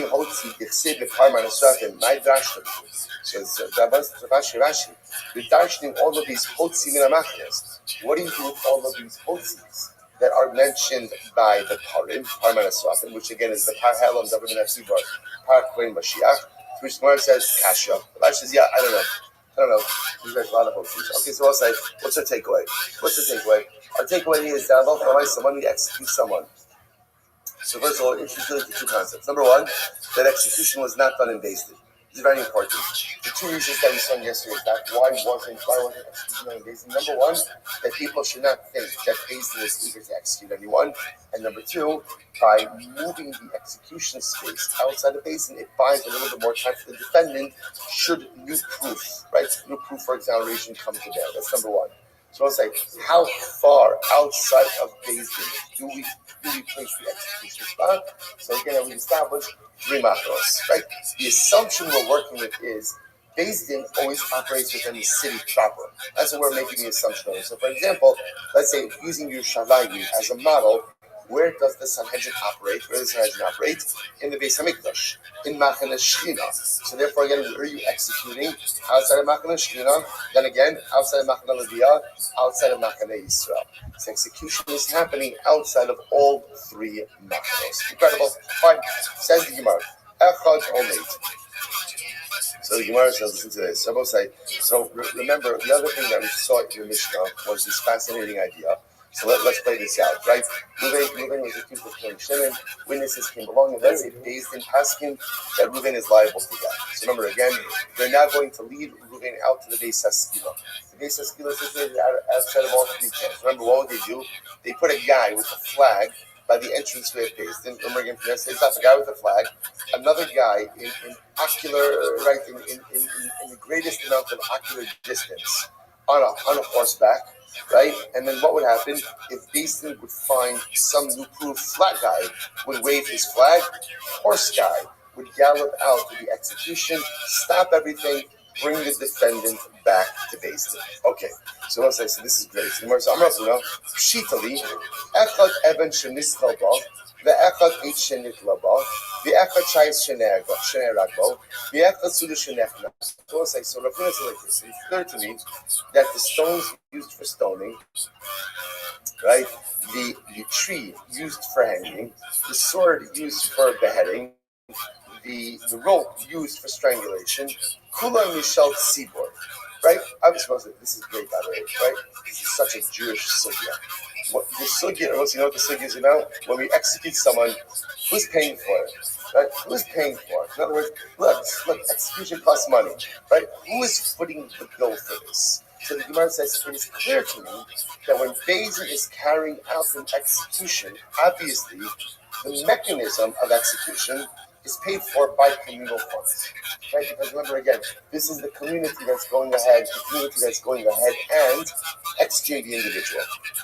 So the stone used for execution, the tree used for hanging, the sword used for beheading, the rope or the rope used for strangulation. All of these we shall see for. It's taken from the funds. My timer, what's the reason for this? The midday, it doesn't really make sense to tell a person, by the way, we're going to execute you, and you're sponsored by you. Right, today's execution of Reuven is sponsored by the Schwartz Mishpacha, right, the Ilim Nishmas, Reuven. You can't. I want to say, but I want to point out something. If you think about it, actually, yes, you can. Like, why should I pay for Reuven's execution? Right? In other words, let Reuven pay for his own execution. Whereas Reuven got himself into this mess. Like, why is this coming from communal funds? So it's interesting because it's the question. Logically, it should come from Reuven, right? If a person is executed, part of the penalty should be that you or your estate pays for your execution. So the Gemara says the reason we don't do it is, you know why? It doesn't look right. It doesn't feel that that's appropriate to ask a person or to tell a person that they should pay for their own execution. Okay, fine. So now we've established that. Listen to this. So by Rav Huna, Sudo Shemalifin Bo, Besus Shiratzu Ma'amidan, Mishal Mihu. Like this says, let's go back to the Mishnah. Right? So now Reuven is sentenced to die. So what happens? As Reuven is being taken out to the Beis HaSkila, so what does the Mishnah say? We have flag guy standing by the Beis Din. We have horse guy. Who's paying for those people? Flag guy is not working for free, right? And horse guy is not working for free. So who's paying them? Who's paying them? On one hand, on one hand, you say, look, who are these guys really working for? Who are they really working for? They're working for Ruvain, right? And they're benefiting Ruvain. So really, Ruvain should have to pay for fly guy. Ruvain should have to pay for horse guy. Right? The Gemara says. On the other hand, on the other hand, no. This really is an obligation on Beis Din, right? Because the obligation on Beis Din is to try to the best of their ability, to exonerate. So really, again, the Gemara is really asking over here, who is this benefiting? On one hand, it's benefiting Ruvain. There's introducing some last minute evidence. On the other hand, it's part of the function of Beis Din, because Beis Din has an obligation to function in a way where they can exonerate. Therefore, I want to point out just how incredible this is. So let's say it's not a new reality that Jewish organizations have to fundraise. Like this is not a new reality, right? Jewish organizations are fundamentally dependent on donations. So let's say, so therefore, again, there is not an inexhaustible supply of money to the Beis Din or to any Jewish organization. So it's interesting. So these, to us, the question sounds almost like a little bit cute, but again, it's not like a question of economics. Who is paying for this? Who has the responsibility for this? Right? There is not an inexhaustible amount of money for the Beis Din or for any Jewish organization. So who is responsible over here? So again, that's the Shiloh. So say the Gemara says, listen to this. Is great. The Sue, Hadam Rabbi Ravashi, Amar Rabbi Ista, Hayotzi Lehareg. If someone is being executed, Mashkin also, Korat Shalavona Bakoshal Yayin. So let's listen to this. They would give him a special glass of wine. And in this glass of wine, they would put a Korat Shalavona. Lavona is frankincense, which is very expensive. They would put one of the ingredients for the Tzoras. So they would give him this wine laced with frankincense, this wine laced with Lavona. So apparently what Lavona does with wine, is that it enhances the intoxicating qualities of wine. Right? And now, why was this done? Today, when the person is going to be executed, we wanted them to be like, essentially, we get them like a shtickle inebriated. Right? It's interesting to see how that actually worked. Yeah, can you imagine? Right? But the mindset, so they would do. I want to play information. You got to really important to know. They will say the Tanya and Hagen brings down that when you didn't drink together, what do we say? We say l'chaim. Why do we say l'chaim when we drink? The Tanya and Hagen brings down because of this Gemara. Because when they would execute someone, they would apply them with alcohol so that their senses would be dulled and wouldn't fully realize what was happening. Tanya Hagen says when we drink with each other, we drink with each other, it should never be construed chas v'shalom that we're dulling our senses because of something negative that is going to occur. Sometimes people drink as an escape. Life is difficult, life is good, I'm drinking as an escape. That's not why a Yid drinks. A Yid never drinks to escape. A Yid drinks because a little bit of mashke, like nichnas yayin yatzasod, has the ability to not dull my senses, but open my eyes to how much I love every single person, right? And how much love HaKadosh Baruch Hu, and how much bracha there is. Different Talmud says when two Jews drink, they have to say l'chaim, to life. That is true, because drinking together is a life-affirming experience, not chas v'shalom, something done to dull the senses because something negative is going to occur. Mamish this Gemara, incredible. So the Gemara says as follows. So the Gemara says, so again, when they would execute someone, they give them a little bit of wine laced with Lavona, Kadesh Tarv Daito, in order that he shouldn't realize what's going on over here. Tell the sense of Shnemar, Tenu Shechar, La'ove, Yayin Lamari Nefesh. Literally, again, give Shechar. Shechar is like an intoxicating beverage. Give Shechar to one who is lost, and wine to those who are bitter of soul. Which I will say, just as an aside, it's interesting. We saw some more cutting. The Gemara says, why did they create wine? Why did they create wine? For the Koshel Tanchumin. So the Kabbal translation. Remember, I will say we learned this one cutting that when the person will come back from the Levaya, right? The person would lose a loved one. What was the first thing you got when you came back from the Levaya? First thing is you got a big gulp, a wine big gulp, right? You got like a big glass of wine. Why? Because Cheshbon created the wine sometimes to be able to take a little bit of the edge off of life. That's what Baruch created, because sometimes, again, Tenu Yain Lamari Nefesh, give wine to those who have bitter souls, sometimes a little bit, in moderation. In the case of the Ava, maybe a little bit more than normal, to take away a little bit of the bitterness. So the idea over here is you would give a guy who is about to be executed, give him a strong l'chaim, so that you should not be fully aware of what it is that's going on. So listen to this. In the Tanya, we learned, Nashim Yikashi Yisharayim, Hayu Misnatvos, this is fascinating. So who was this wine donated by? It was donated by the precious women of Yerushalayim. Now let's say, isn't that incredible? So first of all, who were these Nashim Yikaros?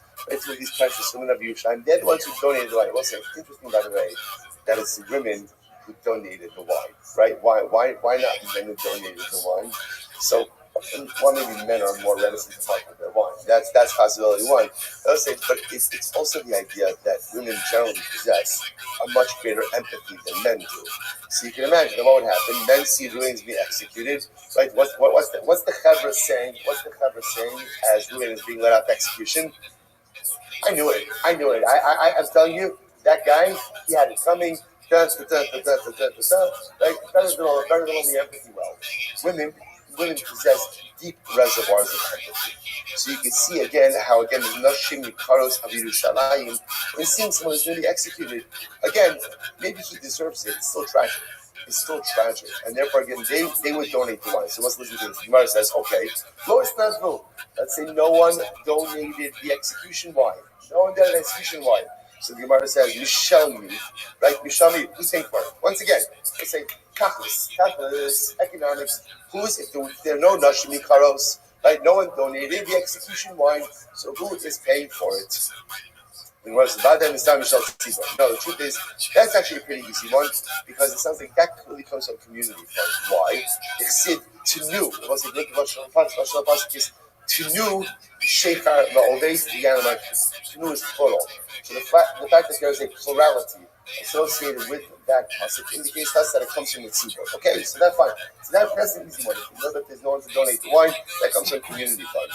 So the Gemara said, let's say again. So I just want to point out, the Gemara doesn't resolve it, right? So the Gemara says, I understand that the actual tools for execution that actually comes from community funds. The wine, execution wine, if there's not a donor, that comes from community funds. So the Shara Basar the Gemara didn't answer is who pays for flag guy, who pays for horse guy.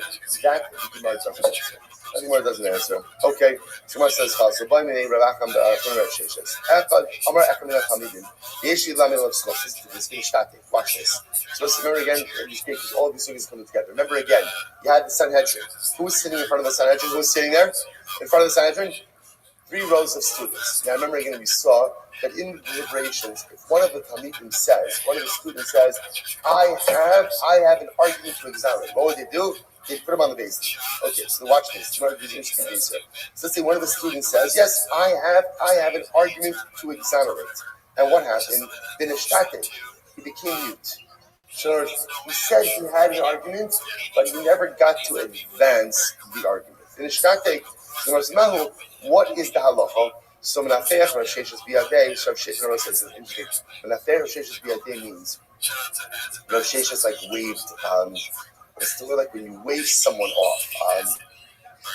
Dismissed, right? He like waved like in a dismissive way. Waved in a dismissive way. So in the Shtate, Afilo Akabasofa Olam Nami. Come on. Or if somebody becomes mute and they can't advance on it, they can't advance an argument. Because otherwise, we should be cautious that maybe there's someone on the other end of the world who has some type of argument on behalf of the defendant as well. In other words, if you can say it, you can say it. If you can't say it, you can't say it. Just because someone had something to say, and then you lost the power of speech, we can't accept that at all. Jewish Gemara says, no. It's different. Because to be choshesh for someone who may or may not exist at the other end of the world, okay, that's a possibility. And we have no reason to think that suggests. Over here, the student literally said, hey, Chevra, based in Sanhedrin, I have something to say. Step forward. He just never got a chance to say it. Jewish Gemara says, Tashma, let's analyze. Don't have Yossi, let's listen to this. So if you have one of the students who said, I have an argument to advance, to exonerate to exonerate the defendant. And what happened? And let's say he's put on the Beis Din and then he died. Right? The halacha is we count his opinion even though he's dead. Right? We count his opinion even though he died. So the Gemara says, Zicha in, lo Zicha lo. So what do you see from here? It's only if he actually advanced it. In other words, the Talmud says, I have grounds to exonerate. And we put him on the base, and he advances his opinion. And then he died. Okay, so we can still count his opinion even after he died. But that's because he articulated it. So the Gemara says, Zicha in, lo Zicha lo. To which the Gemara says, Zicha pshitali. Amar Tivai Lacha. So the Gemara says, you're right. Obviously, if the student advanced his opinion and then he died, so the chiddush is I can count his opinion even though he's dead. The Shaila was like, well, the Shaila is in our case. Now, what happens if a student stepped forward and a student said, I have grounds to exonerate, but he never quite gets around to actually saying it? Can we count that as something or not? So ultimately, again, the Gemara says, the Gemara kind of ends off with a kasha. Okay, so the Gemara begins to say, afilu, let's remember again, the next part of the Mishnah said, it'll be a fascinating Mishnah. The next part of the Mishnah said was as follows. Ruvain, right on page 24, Ruvain is in the base as Hila, about to be executed.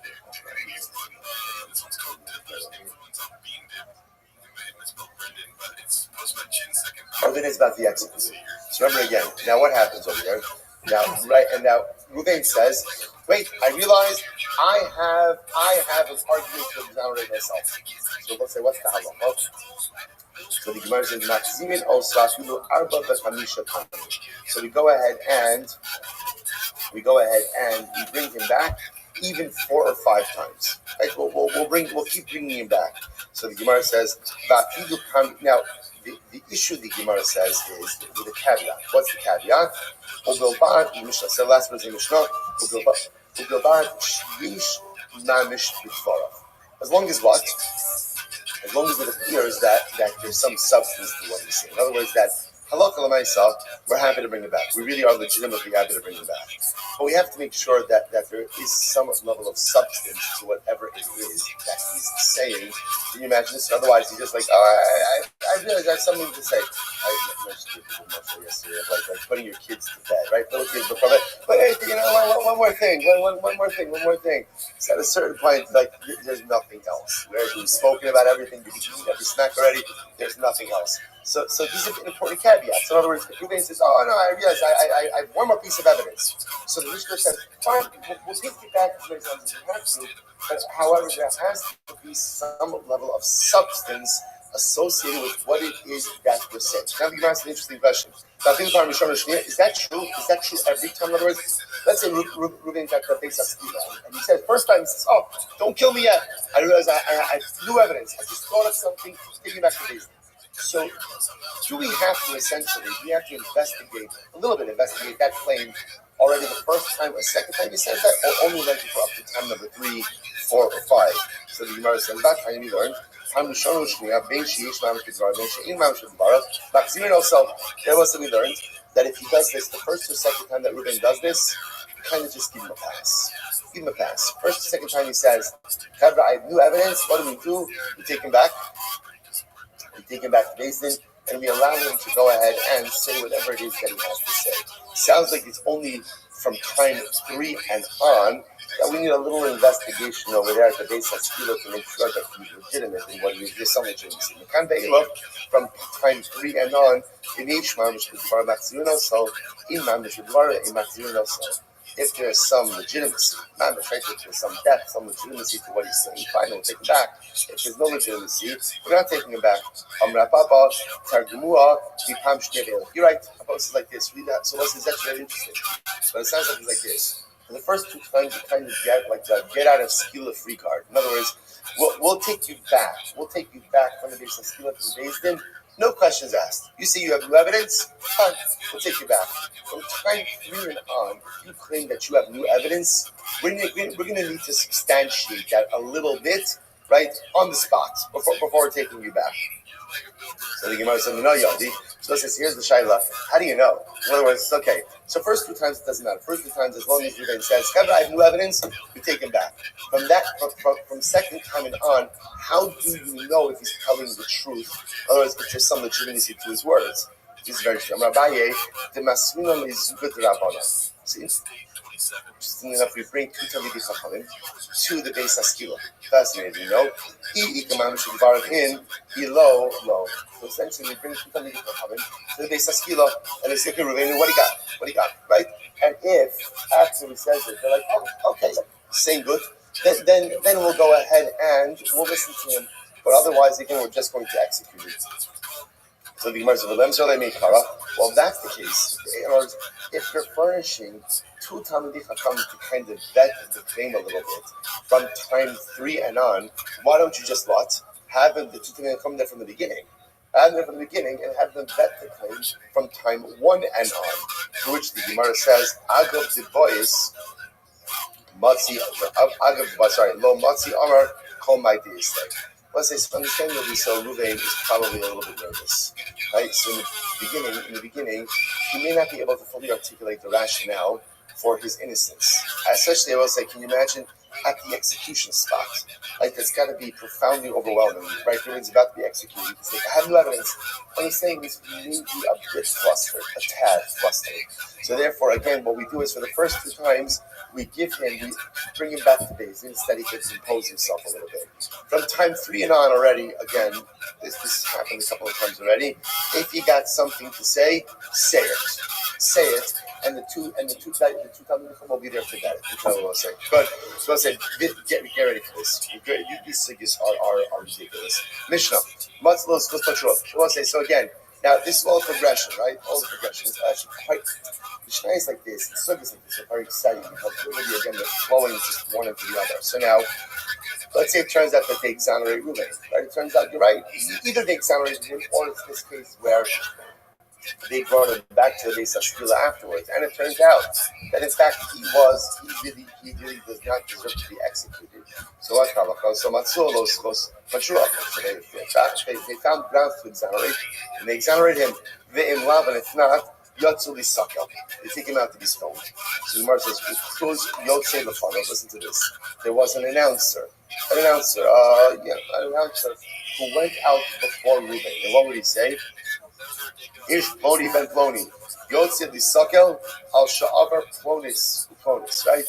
So Reuben, the son of Yaakov, is going out to be executed because he committed the following crime. So we articulate his name, the name of his father, the crime that he committed, uploni etav, and so are the witnesses who condemned him. Whoever knows some type of exonerating evidence, come forward now. So we'll say this announcement really does 2 things. Number 1, the announcement publicly shames the offender, which is part of his kapara, part of his atonement process. The announcement also puts the general populace on warning. On warning, there is accountability for what you do. And there's always accountability for what you do. And number 3, which is really most important over here, is it's a last-ditch effort to find someone who maybe knows information that can lead to the exoneration of Ruvain. That's really the goal over here. So the Gemara says, Amar Rabbi, Abaye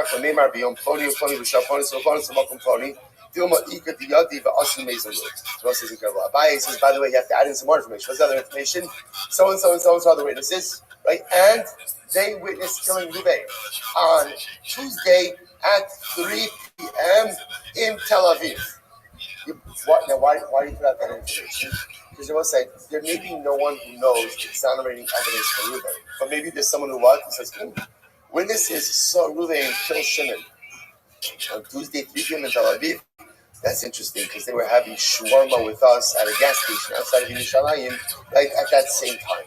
Right? That doesn't seem to make so much sense. So listen, so because of that, ultimately, again, it gives us the ability to cross-examine. So the Gemara says as follows. Good. So the Gemara says, "This cruise goes to the front of." So the Gemara says, and we have an announcer that goes out in front of the defendant. So the Gemara says, "The fun of in meikara lo." So it says, "This is interesting." Now it goes. It's union. This there seems to be a piece missing from the Gemara over here, because the way it reads is they have an announcer now, but not beforehand. The Rashi says, "Arboim yom kodem," not 40 days beforehand. So actually, if you have that goes for Tziyunim, you can see over here. He mentions in the footnotes. Used to be able to see this level of print, right? He mentions over here that nimcha, that there's pieces of this Gemara that were taken out, pieces of this Gemara that were taken out. Okay, but it means the Gemara is just intrigued by the idea that Allah for the Maisa, we're going ahead and putting an announcer now, but we didn't put an announcer earlier on. Okay, I'm a base. This is a ridiculous Gemara. I'm going to show the lady. The Shulani says as follows. So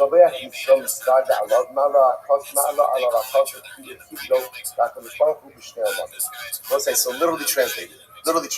If you go, sorry.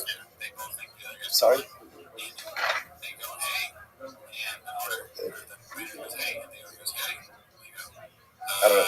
You have more lines?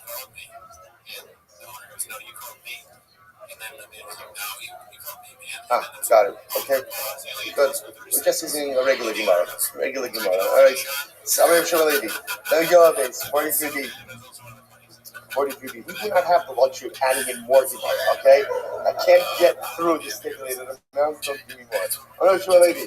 Whoever goes ahead and literally sacrifices his yetzer, right? And does the week confesses. It's as if he has Anorak in two worlds. Now, this is actually a really dramatically beautiful Gemara. Take a look at Rashi. So Rashi says, if the Yetzer entices me to sin, Uzoko Bahargo, the Shabbat Shuvah. Now, the way that Rashi understands it says follows. So, my Yetzer enticed me to sin. After my Yetzer entices me to sin, Zoko, I sacrifice, which means I subdue it, and ultimately, again, I decimate it, and I do tshuva, and I go ahead and confess my sin. So, according to Rashi, what's happened over here is as follows. I fell prey to my Yetzer. I give in to my Yetzer Hara, I sin, but afterwards, again, I overcome my Yetzer Hara, I subdue my Yetzer Hara, I confess, I do tshuva from my Averos, and I confess my Averos. That is such a spiritually fulfilling past accomplishment that it's as if I have honored the Baruch Hu in two worlds. Olam Hazeh, Olam Haba. Sid, Zaber, Toda, Yichab Kilim. Ultimately, again, he offers a Toda, Thanksgiving offering, Yichab Kilim, two no's. The no's representing this idea of serving Baruch Hu in this world and next. It's amazing. If you look at the Lashon over here, it doesn't say like Kol Veshes Yitzro. It says Kol Zover Yitzro. So I will say, the most incredible thing to understand is when we overcome the desire to sin, essentially, Baruch treats that as if I'm offering a carbon. I'm using the definition at the moment. See, I want to be able to commit an avera. I want to be able to use it. I want to indulge a yetzer, right? I want to be able to do that. When I don't indulge my yetzer, I am giving up something for HaKadosh Baruch Hu. And that's a tremendous thing. We speak about the inability to offer up karbanos in the absence of this. Most say every single day, I have the opportunity to offer up karbanos. What kind of karbanos? I want to do something. I want to do an avera. I want to do an avera. Hineni muchan umezuman, right? L'shem yuchad kudsha brichu. I want to do an avera. I have a desire for it. I have a want. I have a drive for it. If I'm able to muster up the inner strength not to do that avera, that's a karban. That's an offering that I am making to HaKadosh Baruch Hu. And I will say, that is perhaps the most dramatic karban that one could ever offer. When you take something that I want very badly, and I sacrifice that because the Baruch Hu wants something different for me, the highest level of karban that you can offer. And when you offer that type of personalistic karban, the Gemara says, it is as if I am honoring HaKadosh Baruch Hu in this world, and in the next. Incredible. Gemara goes right there. Gemara Sharon Sheva Levi, and I will say, when you look at the Gemara that way, the juxtaposition makes a lot more sense. Sharon Sheva Levi is mentioned in English Kayim. Then the base of English stood on the Makrid Ola, Schar Ola Biyado. The person goes and offers up an Ola, you credit for an Ola, right? Mincha, Schar for the other day, you offer up a Mincha, you credit for a Mincha. So we'll say, in other words, at least English stood, when you offer up a carbon, you get reward for the particular carbon you offer. However, this is this, Avami Shedaito Shvela. I will say, but someone is that, now what does Daito Shvela mean? Daito Shvela we often translate as humble, But the Maharsha actually has a different idea of it. The Maharsha says that Daito Shvela is Ruach Nishma the Hainu Shishav B'chol Livod. The Maharsha says that ultimately Daito Shvela means someone who is about tshuva. We'll say, what does it mean to be about tshuva? What it means about tshuva means I sinned. And now when faced with the opportunity to sin again, this time I say, Ribono Shalom, I'm sacrificing what I want for what you want. That's Daito Shvela. That's about tshuva. Let's say about tshuva is not someone who never sinned, because someone who never sinned doesn't need to be about tshuva. About tshuva is someone who's tasted sin, enjoys sin, is good at sin. Everybody's good at something, right? Is good at sin. And now I want to do it again, and I say, no, I'm not doing it. Not because I don't want to, not because the fire doesn't desire anymore to do it.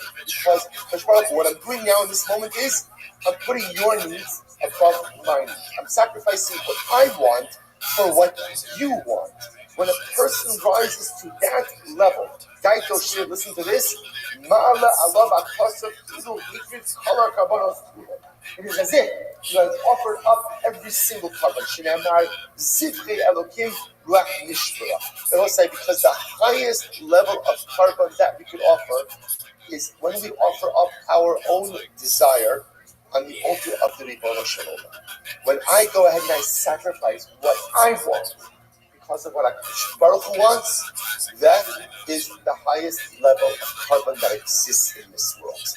And when I offer up that kind of carbon, it's as if I've offered up every other type of sacrifice under the sun. Such a person possesses a dramatic class of tefillah. His tefillah is never rejected.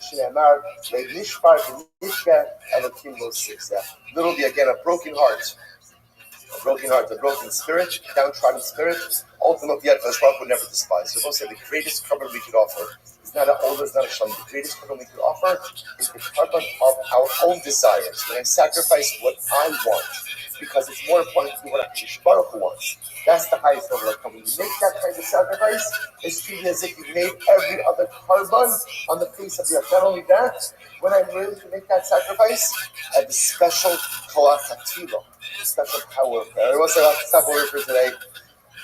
Okay, good. Guys, everyone. Tomorrow's Rosh Chodesh. Have a good day. We'll be fine. All right, everyone's have a great day, everyone.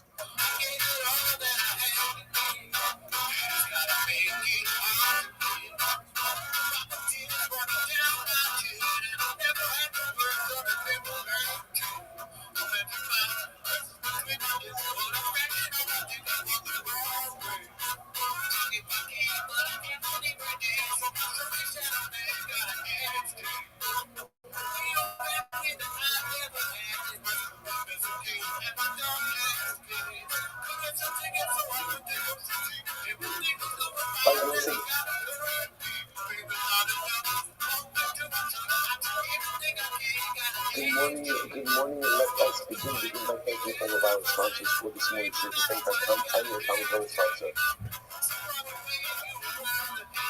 for the year of Tafshin 2050. We're dedicating all the students this year as a course for the service levels for Am Yisrael. I come for sponsors The Kelman Mishpacha, for dedicating all the showing this month in memory of Amit and David Levy, Zichron Levacha, brother of Itai Levy, who was killed fighting in Gaza on the first day of Hanukkah with his precious Neshama Havin Aliyah and his family in Nechama. Our week of learning sponsors, Rabbi Ari and Chana Richter, in memory of Rabbi Richter's grandmother, who was just in Paris yesterday. Rabbi is today Sarah Bas Shimon Zichron Levacha. We hope them the merit of our Talmud Torah, the Neshama Havin Aliyah, and the family in Nechama. So let's see with that. Let us begin. So today's daf is Monday, 42. We are picking up a lot of details and really beautiful Gemara ahead of us over the next, every day, which we do. So it says, so we left off on Mem Aleph on the days 41b. 41b, and we left off at the two daf. Actually, we really left off at the end of the exchange. Remember again, at the end of yesterday's daf, there was a beautiful exchange between Rav Kana and Safra. As Rav Kana and Safra were learning Sanhedrin in the Yeshiva of Rabbi. So Rabbi Bar Kama went ahead and was interacting with them. So Rabbi Kama said, "What are you learning?" And again, the Gemara recorded a really beautiful and special exchange between these rabbis. So the Gemara says as follows. So if you remember again, the end of the discussion was Alamahu Iraqi Amisu Bar Tuba Amisu. So Rabbi Bar Kama was very impressed by what Rav Kana and Rav Safra were saying. So he said, if you said this, you've taught me so much about Sanhedrin. I just wanted to mention the last part. So it's interesting. Rav Kana and Rav Safra said that time Bar Kama, because you are so pleasant to deal with, we were able to share with you so much. Meaning, had you been a little bit more difficult, right? Had you been a little bit more sharper, we would not have been able to share with you as much. If you take a look at Rashi, Rashi says something so beautiful here. So this is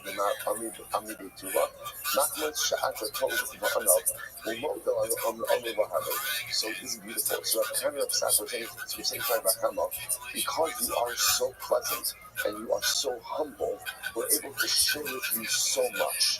Conversely, means you listen to not and you say to the harshest part, if you want to be a contrarian, right? If you want to be difficult, if you want to be combative, so this is such a beautiful and incredible idea. What Rav Kana and Rav Safra were saying is telling Bar Kama, because you're so pleasant, we feel comfortable sharing with you so much. Your pleasantness, your kindness brings out so much kedusha from us. Had you been a little bit more caustic and difficult and perhaps not as agreeable, it would have been more difficult to be able to share with you our Torah. So a really beautiful and profound idea that sometimes, when we are pleasant in our interaction with other people, it brings out greatness inside of them as well. When people react positively to kindness versus when we all know this, right? When you have an interaction with someone who's like combative and contrarian, which some people are just like, you know what? I just want to whatever level of interaction I have to have, I'll have, and then I want to get out. I have absolutely zero interest in interacting. When someone is kind and someone is compassionate and someone is sweet and someone is just emotionally giving in their interactions, there's a desire to want to engage, and that brings out even more from the person who has so much to give. Just a very beautiful Gemara. Echad Omer, so the Gemara goes weiter. Ad Kama, so once this remember again, the Mishnah highlighted the idea that halacha l'maisa, witnesses could be offered their timing up to 2 days. So the shaila is, how far into the month can we go ahead and allow for people to be off in their timing? So ad kama. So says the Gemara, until you get to the middle of the month, or what we call the majority of the month. In other words, you can't go up to the majority of the month. We could assume that people could be off a little bit in their timing, but once you get past the majority of the month, we can't really allow for any type of discrepancies in timing. So Rashi says over here, Ad kama yikansu b'soch hakodesh de'im yishbein yom echad ne'ma d'tov ibar hakodesh. So in other words, we'll allow. Remember again, let's say we said, for example, if 1/8 says it happened on the second of the month, 1/8 says it happened on the third of the month, so we can allow for that, right? Why? Because we can assume maybe one of them heard about the fact that last month was a 30-day month, whereas the other one thinks that it was a 29-day month. But the shaila is, up until what point in time could we allow for that type of discrepancy?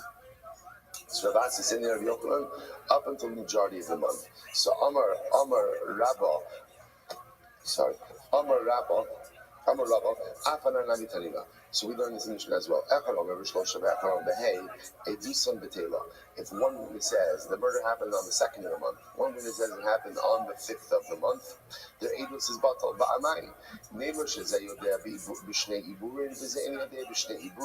So why does it like this? There is a way to explain a discrepancy between the 3rd and the 5th, right? How can you explain it? Right? Witness number 1 thinks the last 2 months were 29 days each. Witness number 2 thinks that the last 2 months were 30 days each. That explains that there's a discrepancy between 2 days. To which the Gemara says, so because what do you see from here? You see from here that halacha l'maisa, once you get to the we'll call the road, into the majority of the month, we assume everyone knows the exact date. So the Gemara says, it could very well be that even once you get to the middle of the month, not everyone knows if the previous month was a Monday or a Chasser. Right? That's possible. But what does everyone know? They know about the shofar blowing. Meaning what? But halacha l'maisa, the shofar is blown. That actually points out to here that the shofar is blown at the beginning of every month. So everyone knows about the shofar blowing, and therefore again, halacha l'maisa, it'd be hard pressed to say that somebody didn't know what the previous month was or wasn't. The so it's possible maybe 1 month you missed the shofar blowing, declaring the new month. But to say that for 2 months you missed the shofar blowing, so ultimately again that would be highly improbable.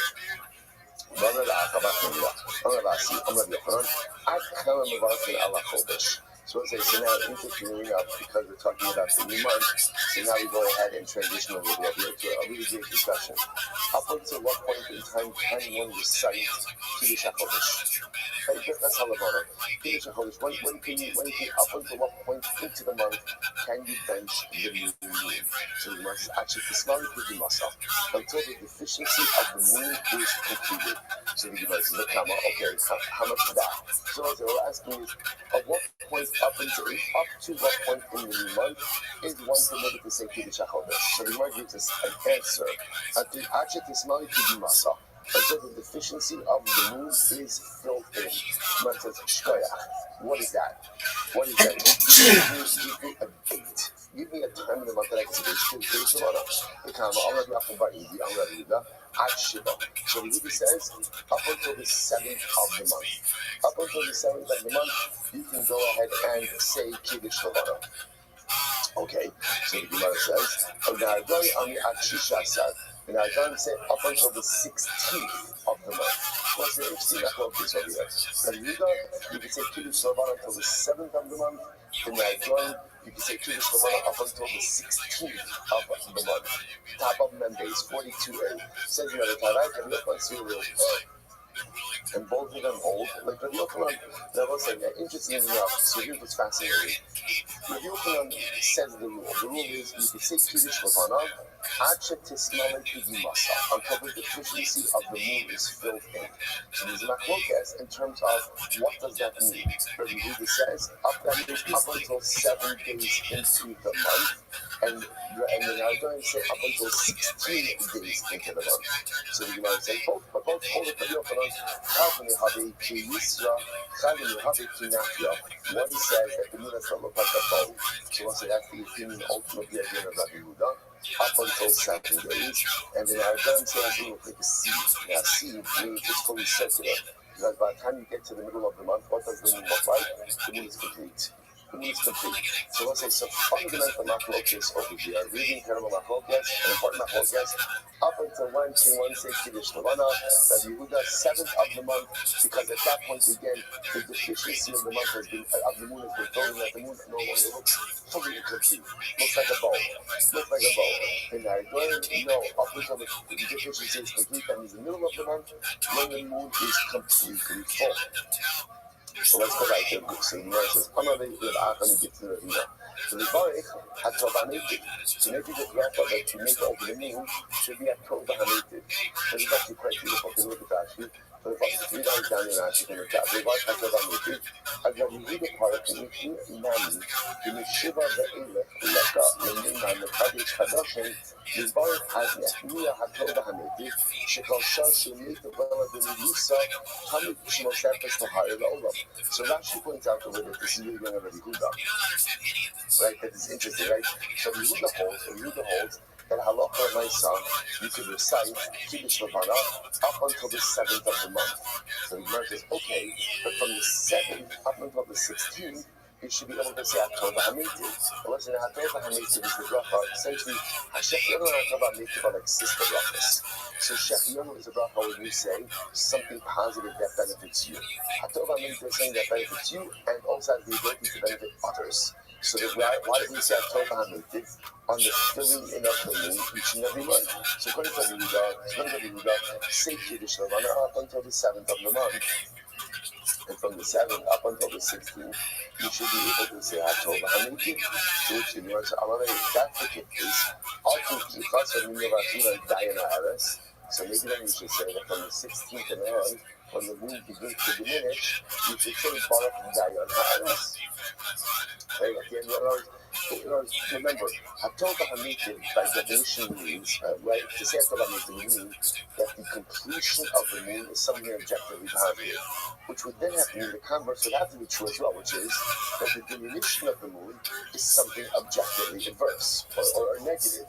Right? And therefore, again, if you're going to say HaTova Hametiv as the moon fills in, you're going to have to go ahead and say Dayan Ha'emes as the moon diminishes. To which the Gemara says, okay, so fine. Maybe yes, maybe we should say that. Let's go ahead and say HaTova Hametiv as the moon as is filling up, and Dayan Ha'emes as the moon is diminishing. To which the Gemara says,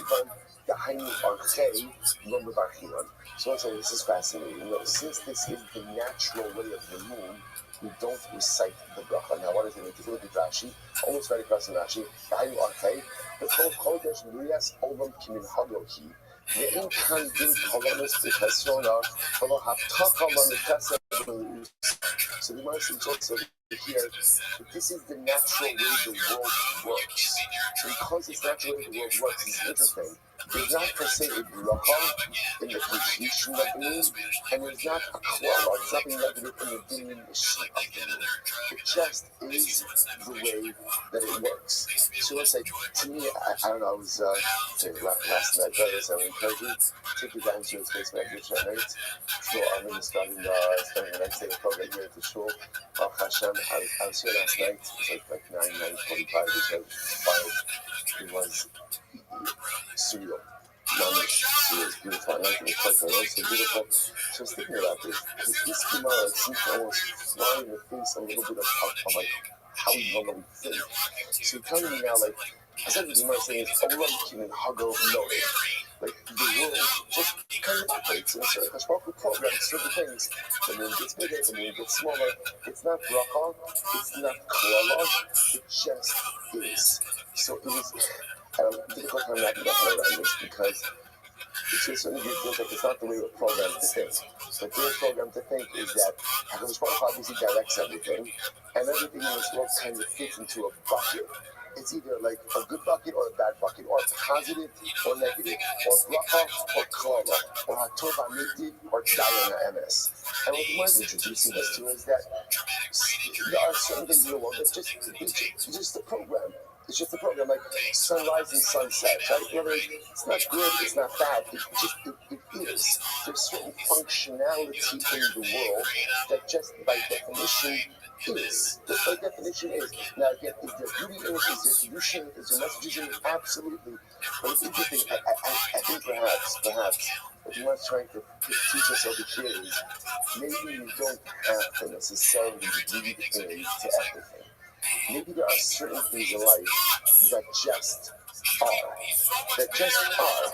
And I think this is so incredibly profound because remember, if this is true in our relationship with HaKadosh Baruch Hu, Allah is kama v'kama, it's true in our relationship with other people. We will say one of the most difficult things in human relationships is we tend to read into everything. Right? Someone says something, well, why did you say that? Why didn't you say it like that? Why did you use this word? Why didn't you use that word? This may or may not happen often in marriage. Right? But again, there's all of this intuiting different things, and meanwhile, sometimes just what I said is what I said. There's actually no deeper meaning to it. Right? There's no like double entendre. There's no kidding. Like I don't do like my faucet's like decoder ring to figure out, like what it is that was said and how it was said. Sometimes it just is what it is, and it doesn't have to have a deeper meaning in every single way. So as I said, because Bob is modeling this for us. You know what? The moon fills up, the moon diminishes. It just is what it is. It's beautiful. It's fantastic. And there are messages in it, but again, you don't have to read into it. MS or October incredible. That's what I think. It will say it's a beautiful Gemara. Whoever goes ahead and recites this is Kiddush Levana. Whoever recites Kiddush Levana at the right time, it's as if he's receiving the Shekhinah. So I'll say this is such a beautiful Gemara. If you go ahead and you recite Kiddush Levana at the appropriate time. Now again, remember, what's the appropriate time? That's our Machlokes. You read it says up until 7 days, then I've done say 16 is only on the climatic. You know how we pass him. We pass like 10 hours done. That's why we do have the ability to say Kiddush Levana up until the 16th to the middle of the month. The middle of the month. We actually pass the media until the night of the 15th is normally how it works out. But I'm not nicely in that's how we pass him. So we might do for whoever says Kiddush Levana, it's as if they are receiving the Shekhinah. The Gemara says, it says ultimately again this way to this month, this Chodesh Hazeh, and it says Zekri, so it's Zeh. HaChodesh Hazeh, which is Kiddush Levana, and Zekri Levana. So I just want to point out, isn't it fascinating that probably one of the most neglected tefillos is Kiddush Levana. What is Kiddush Levana? Kiddush Levana is what stands between you and your car on Motzei Shabbos, right? It's the tefillah I need to like avoid eye contact with, like duck through, like get out of there. I would say, isn't that fascinating? So right, it is the tefillah where some segment of the population peels off, or just doesn't do it, or just even if it's done, it's like cheap chop. Right? So it's fascinating. That's the tefillah that the Gemara says. If you say Kiddush Levana, it says if you are receiving the Shekhinah. Let's say, one of the interesting things in looking at this, sometimes whether we recognize it or not, many of us live with a fear of spiritual intimacy. We live with a fear of closeness to Hashem because I'm scared that if I get too close, the expectations are going to grow. If I get too close, I may have to make certain changes. So there's a certain fear of spiritual intimacy, which is why, whether we realize it or not, we keep HaKadosh Baruch Hu a little bit at a distance. And I always wondered about this with Kiddush Levana. It can't be that so many people are so busy on Motzei Shabbos that they just gotta run out and this, that. And even if I say it, like it's just like it's the fastest tefillah. I mean, Sukkot is like a close second, right? Like Raman said, what is it? It's almost as if like there's like not an aversion, but what is it? And I think it comes from a deep place. And a lot of us have intimacy issues, spiritual intimacy issues, that I'm scared to get a little too close because I'm scared of what that's going to require of me or need for me to give to the relationship. So consciously, subconsciously, I just blow past it. Because if I don't have to do the Kabbalah Shekhinah, then at the end of the day, I can kind of keep up on the spot for a distance. We could remain good friends. platonic. He's happy, I think he's happy, I'm happy, and I don't have to really up the expectations. I mean, it's so incredible. By the way, what does it mean that Kiddush Levana is even the Kalpnei Ashkenaz? So let's say, so there's a beautiful Maharsha. The Maharsha, just listen to this. He says, I'll post it later on in the chat. The Maharsha says, I represent a Jewish Shabbat. The so fact that's a Shachar. Listen to this. The Yitch Laman, the Yitch Shabbat of Yisrael, Inel Zokun Yosnei Shvila. Or the whole thing Kabbalah. So let's say this is such a profound Gemara. Kali Yisrael Dolos. So it's Kali Yisrael Dolos. Often doesn't have the ability to really see the Shekhinah. Right? What we lament most, I will say that I don't point out, I believe this much of Shabbos will already be time to say, when Thursday, so it'll be close. I don't know when the moment is. Okay, I don't know if it's, but whatever it is, the point is next week this is going to be a very shy Gemara. So okay, so remember the Gemara says over here, the Imam Shah says, excuse me, in Davos, we are not Joker, we are not able to see the Shekhinah. We're not able to, the greatest tragedy of Gavos is that when it was a base on the Mikdash, there was an acute manifestation of the divine. We were able to see the Shekhinah, able to see it all the time. In Gavos, we're not able to see the Shekhinah in the same overt way. About Kiddush Halavana, listen to this. But the renewal of the moon is a metaphor for the renewal of the Jewish people. And the same way that the moon waxes and wanes, like the moon diminishes and then it regenerates, that is the ultimate metaphor for Klal Yisrael. That we too will regenerate. The fire the Yocham, the Kilo, the Shina, the Moshiora, Alzen, Musa, Klachas, Halavana, Ulizek, Shalom, Mavachman, Ala, Chodesh, Bizmano, Shusim, Shalom, Asidim, Mischadich, Kamosa, by 100 Kilo, the Kabin, Eshkina. This is so beautiful. Kiddush Levana is the most inspiring tefillah. Why? Because it is the metaphor for Klal Yisrael.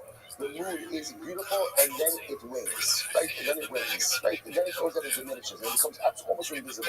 That's the story of our people. That's the story of us as individuals. And so when we go out to do Kiddush Levana and we're making a bracha on a crescent of a moon, right? On a crescent, and we recognize that this moon is going to regenerate, it instills within us the confidence, the hope, the optimism, the belief that we too will once again be Yosef in the Makabal, B'nei Hashchina, and we go through Shalayim, with the Beis HaMikdash. And therefore the Gemara says, when you do Kiddush Levana, it is as if you are in the Makabal B'nei Hashchina. Such an overwhelming and incredible and beautiful Gemara. All right, let's go. Like, we're very slow. Mari goes up himself. I like when I didn't show Shemayim to hold it to Chodesh Dayah. What's this? So the Yisrael says, if the only thing Klal Yisrael had the ability to do each and every month was Kiddush Levana, it would be enough. Wow. It would be enough. It must not make sense. Why? Because what does Kiddush Levana do? Kiddush Levana instills within you the confidence and the optimism of renewal. And that is the most important thing to show as a people and as individuals, to believe that no matter how far I sin, no matter how much I diminish myself, or no matter how much I am diminished, I always have the ability to rebound and to remake myself. This is true as a nation and true as an individual. And who gives me that core? Therefore, again, if you're only going to say one tefillah throughout the entire month, like only one tefillah, Kiddush Levana is incredible. I'm not Rabbi says, therefore, we have to make sure to say Kiddush Levana standing. It's such an important tefillah. We have to say, listen, it's coming to factory, we have this list. Kiddush Levana is going to take place in our chutzner, in our courtyard. So just imagine, if you do nothing, good. So hopefully again, assuming that the sun is out, that the clouds are not there, we can see them. The sun is not in the direction, right? But again, to create an atmosphere, right? Sometimes you say Kiddush Levana and what happens, your ride is already there, right? They're getting the pigeons behind the wheel, ready to get you up. So how much time can you put into it? So we begin to see the power and profundity of this tefillah. Incredible. One tefillah a month, if you only have one tefillah a month, Kiddush Levana it is. That's what I told the story. Therefore, Rabbi says, you have to say it standing up. Kiddush Levana had for me to say it standing.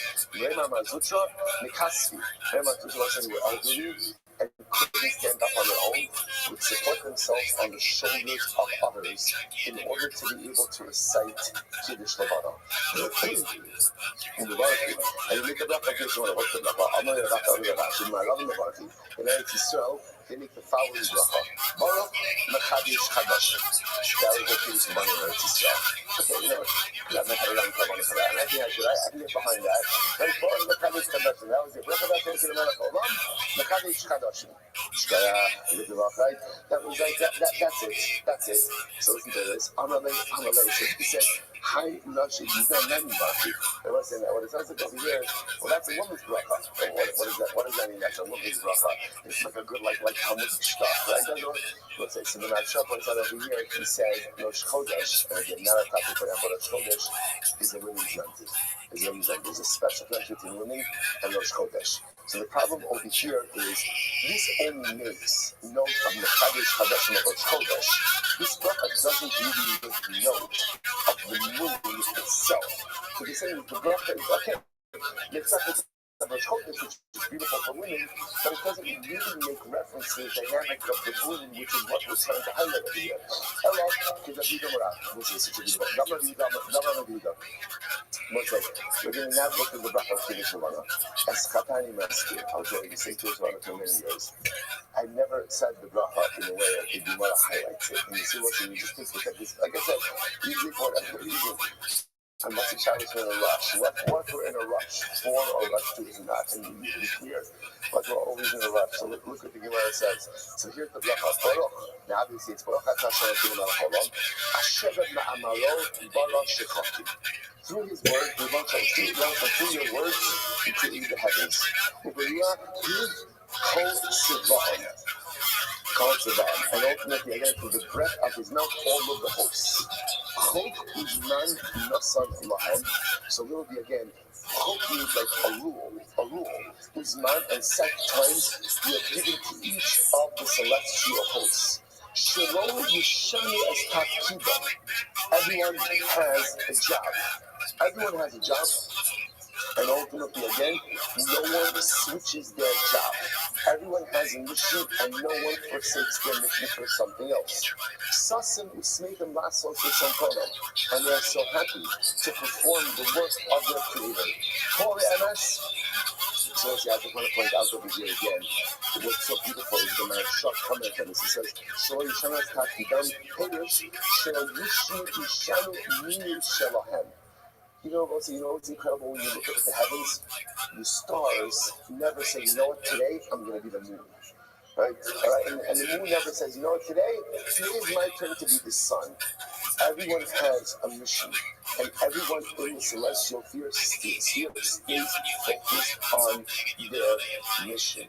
And there's a God to step in and say, we spend so much time in life trying to be other people or trying to be other things, when instead of trying to maximize who and what we are. If the celestial hosts have their mission and their guidance is, they stay on task. They stay on mission.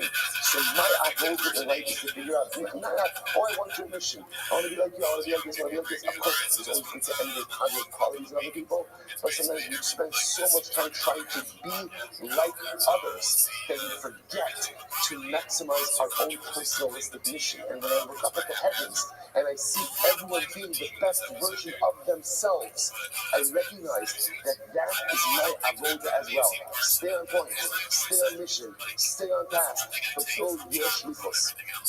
It goes on, he says,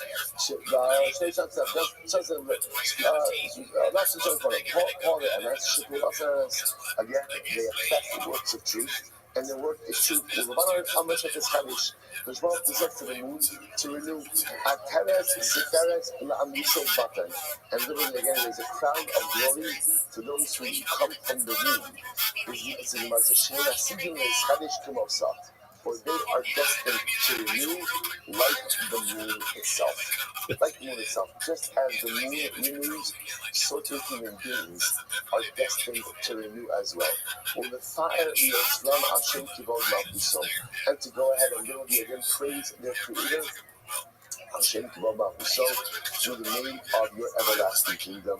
Baruch Atah Hashem Mekadesh Kadoshim. Right? Right? That's how you Hashem, the one who renews the universe. Interestingly enough, again, we use the same Chadesh Chadashim, we use that same bracha, but we just add on a little bit beautiful text to it. Such a beautiful Gemara. Because again, with great strategy, you could affect the one.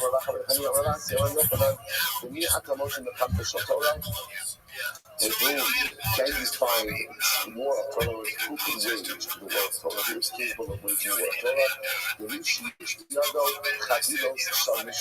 Beautiful. Have a learned about a Mishnah. Because if you learn Mishnayos, right, you're armed with a lot of knowledge. Mishnayos convey to you knowledge. Now again, it doesn't give you Gemara, which gives you a lot of halachas and give you a lot of insight, but you're armed with a lot of knowledge. Kari Yosef and Hashem, Rav Tuvos the Koach Shar. So that's a beautiful idea over here. Again, the juxtaposition of it suggests the same opinions by some authors, but the Master again, the Mishnah, the Gemara then goes on and switches here, that the only way to go ahead and wage the war of Torah is how is if you're armed with ammunition. And what's the ammunition to engage in the war of Torah? Mishnayos. Mishnayos, at least again, because that arms you with the general knowledge you need in order to go ahead and be successful in the Torah. Fine. After all the things, I'm not seeing Barashi, those are our shells. Now, I'm going to say, there's something you should also, that we do allow for some level of time discrepancy between the witnesses as well. Right? So if the one says, right, we saw the Shim in 2 hours yesterday. Other than says, I saw the Shim in 3 hours yesterday. Ultimately, that works. Right? That works as well. The Gemara says about Echad Omer Kodem Eitzachama, Echad Omer Achad Eitzachama, Idusam Zira. But if one opinion says, I saw you getting, right? One opinion says, I saw you getting to a Shimon, before sunrise, and the other one says after sunrise, the Aedus is bought. Why? Because that doesn't make sense. Right? That doesn't make sense. There's no discrepancy like that before sunrise, after sunrise. Before sunrise, it's not light. After sunrise, it is light. So how do you, the only way to explain that discrepancy is that probably someone's lying, or just someone that just doesn't have their facts right. So the one says, Pshita, that's obvious. Ella, Echad Omer Kodem Eitzachama, but Echad Omer Besochanes. No, right, what's happening over here? One witness says, we saw Reuben Shimon before sunrise, another one says it was during sunrise. So, the night tree, it's also obvious that the testimony doesn't line up. So, when Shemati holds you up front, Hot, B'Yuye, Kai, V'Zarure, Ba'amo, V'Bechazu. So, I'm saying, so maybe what ended up happening over here is they're really saying the same thing. And the one who says ultimately again that it was during sunrise wasn't really during, but rather again it was during the glow of the sun and he saw the rays. So maybe they're really saying the same thing, maybe it's reconcilable. Kamash Malonno. Kamash Malonno said that when you have discrepancies like that before sunrise, after sunrise, during sunrise, before sunrise, where there are objectively observable events, and the witnesses are not on the same page about it, that essentially disallows the testimony. So remember again, so the Mishnah went on to say that halacha l'meisa, if one of the students in the Beis Din, one of the students in Sanhedrin, finds a reason to go and exonerate the defendant, he invites him onto the Beis Din, and he remains there for the rest of that day. Said the Gemara, also Yom Shuro, he just stays there for the rest of the day, and that's it, not anymore. So Gemara says, if the student is saying good, right, the student had something positive to go ahead and say, right, the student walks, I was focusing on that. So Gemara says, you just invited him ultimately again to that day, and no one doesn't get to stay on the day.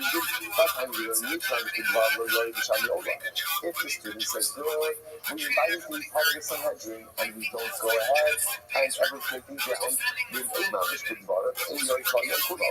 and if what he was saying ultimately again is not really all that helpful, then you let him stay for the rest of the day, but not after that. Why? So I'm Rabbi, what do we do like this? If the student says, I have something to contribute to exonerate the defendant, so we invite him to join the basement. If he has something good to say, we'll keep him on the basement. Going forward, if he doesn't have something good to say, we'll keep him on the basement that day, but afterwards we'll go ahead and take him off. Okay, so the Gemara says as follows. So the Gemara says, so remember again, if the Gemara talks about over here, if they can't agree on an exoneration, verdict. So what do? So they go ahead and they go back and forth. They deliberate like overnight or over the course of the night into the next day. And the Gemara says that they also go ahead and they don't drink wine and they diminish the food consumption. So what's the yain my time? Why don't they drink wine? On the Roslin, a sheikhai. Literally translated rulers, a sheikhai. What does this mean? Ha'oskim b'rosh ha'shalom al yishtaku. Those who go ahead and deal with the secrets of the world, which is what's called judgment, those who deal with the secrets of judgment should not go ahead and become intoxicated. Which makes sense. In other words, if you're going ahead and you're dealing with DNA, the budget, if you're dealing with capital cases, one should not go ahead and become inebriated. No law in my, so one goes out there. Now, the Mishnah essentially said that if halacha l'maisa, they can't reach a verdict. Right? They can't reach a verdict. So then halacha l'maisa, again, Gemara says they have to keep. Let's say it's deadlocked. The basin is deadlocked. They have to keep going back and forth until they're able to emerge with a majority one way or another. Either a majority of one to exonerate, or a majority of two to implicate. Right? Because they have to keep working. So the Gemara says, no ra'umai. What happens if they can't do it? They remain deadlocked. Well, what do you do in a case like this? I'm not supposed to also.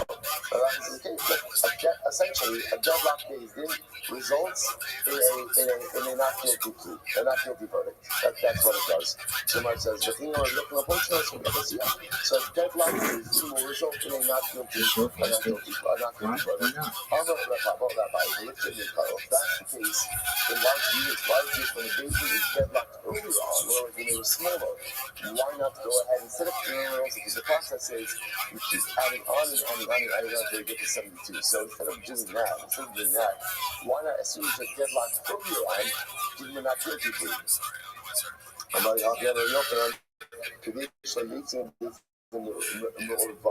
So because the idea is we don't like a deadlock case. It doesn't look like. Cases should be able to be decisive. Cases should be able to be conclusive, and cases should be able to give a definitive ruling. It doesn't look like they can, and therefore we feel compelled to try to work this through until they can. Good. So let's get down. I'm going to talk about Rabbi. The Lama Yossi. For lift take I got an alternate version of this. Why do you have to keep adding on Diana? Essentially, once you see that they're deadlocked, just exonerating right then and there. Rabbi Yossi, these rights not supposed to be Rabbi Yossi, or Kishen Yossi, and Abizin shall shim da'achad, kach, and Yossi, and Abizin shall asim mushrosha. The same way that you can't add on to a Abizin of 71, you also don't have to add on to a Abizin of 23. But if the Abizin is deadlocked, then you know what? Exoneration. That's the way it works. Omer b'dinim amanas is dakin adin, and Omer b'dinim nefashas is dakin adin. So what's the interesting right now? When it comes to financial gain amanas, we say is dakin hadin. Now what that literally means is what? The judgment became old. But when it comes to capital cases, we don't say is dakin hadin. So what does that mean? Mine is dakin hadin. What exactly does that mean? Kash dina. So let's say it means like this.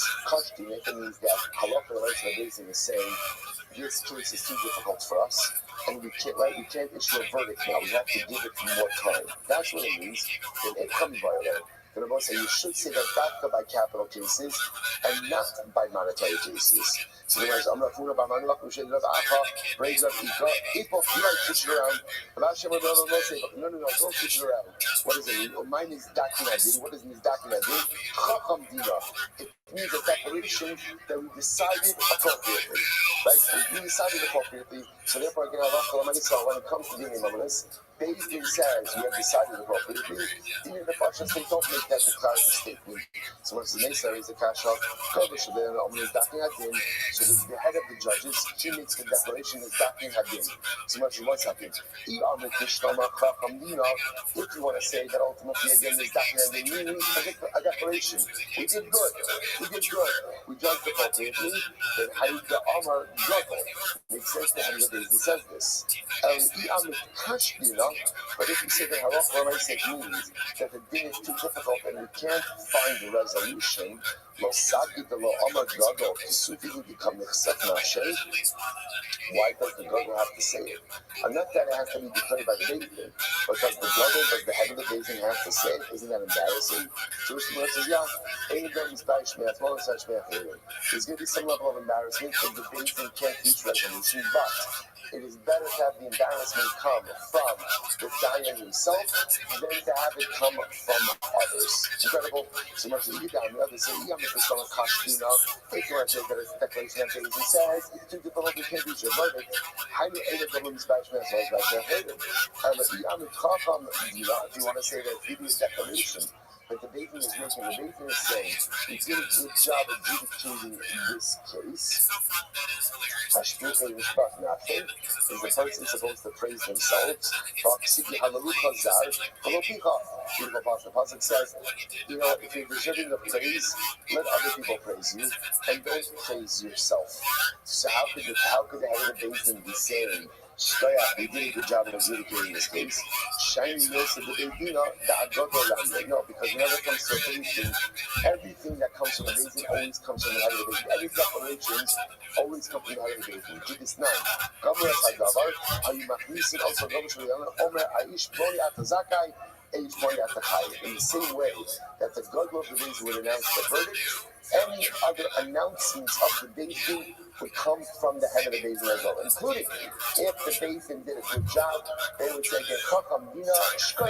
we adjudicated this case appropriately, and such an announcement ultimately again would come from the head of the Bezdin. So the both sides,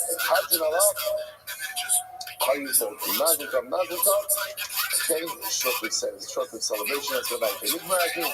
Let's say there's no basis. Nigmar, let's say now, what's really fascinating about this is we just keep going through the judicial process. So Nigmar Hadin, but at the end of the day, again, they finished, they reached the verdict. So, and now we'll say, we're talking about a case of a guilty verdict. So we bring him out for Skila.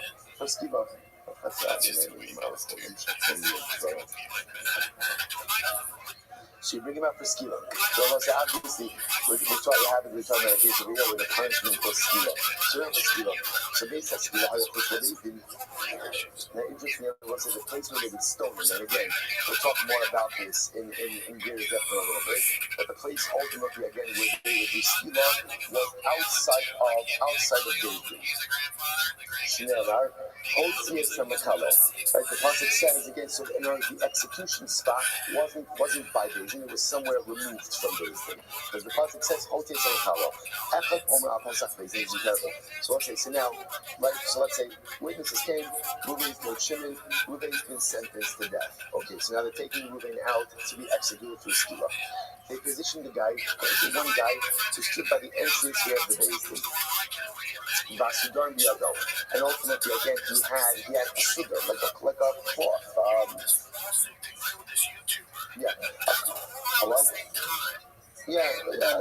And something bigger, right? A sheep, good. A sugar, like sugar was in his hand. The sis rough up in the middle. She did, and he was saying, watch this. This is how this was set up. So there was a guy stationed out of David. He had essentially like a flag. He had like a flag, right? Now there was a guy in the distance on a horse-mounted rider, right? On the side. And this guy was far enough away, but in ocular connection. So he was able to see the flag guys by the Bezdin. Now, why did they do this?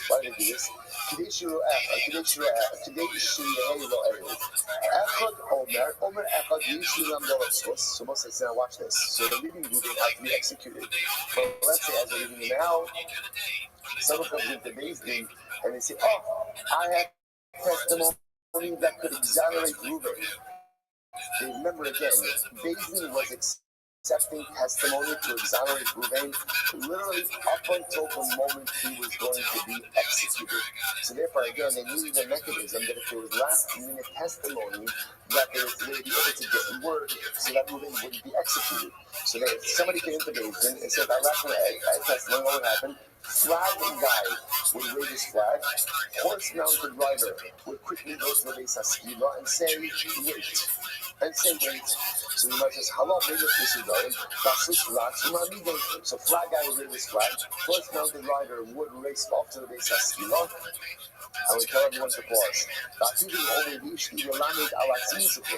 Even if Reuben had said, let's listen to this. Reuben is not the executed. Reuben says, you know what? I just thought of something. Okay, you say, I just thought of something. It's amazing how you think about things. Right there about the get that skill. I just thought of something that can exonerate me. The Gemara says, Machzir yourself. We listen to him. We listen to him. We'll bring him back to Beijing. Afilu Arba, the Chalish Ta'amim. Even 4 or 5 times, Rovash Yish Manish Bidbar. As long as what?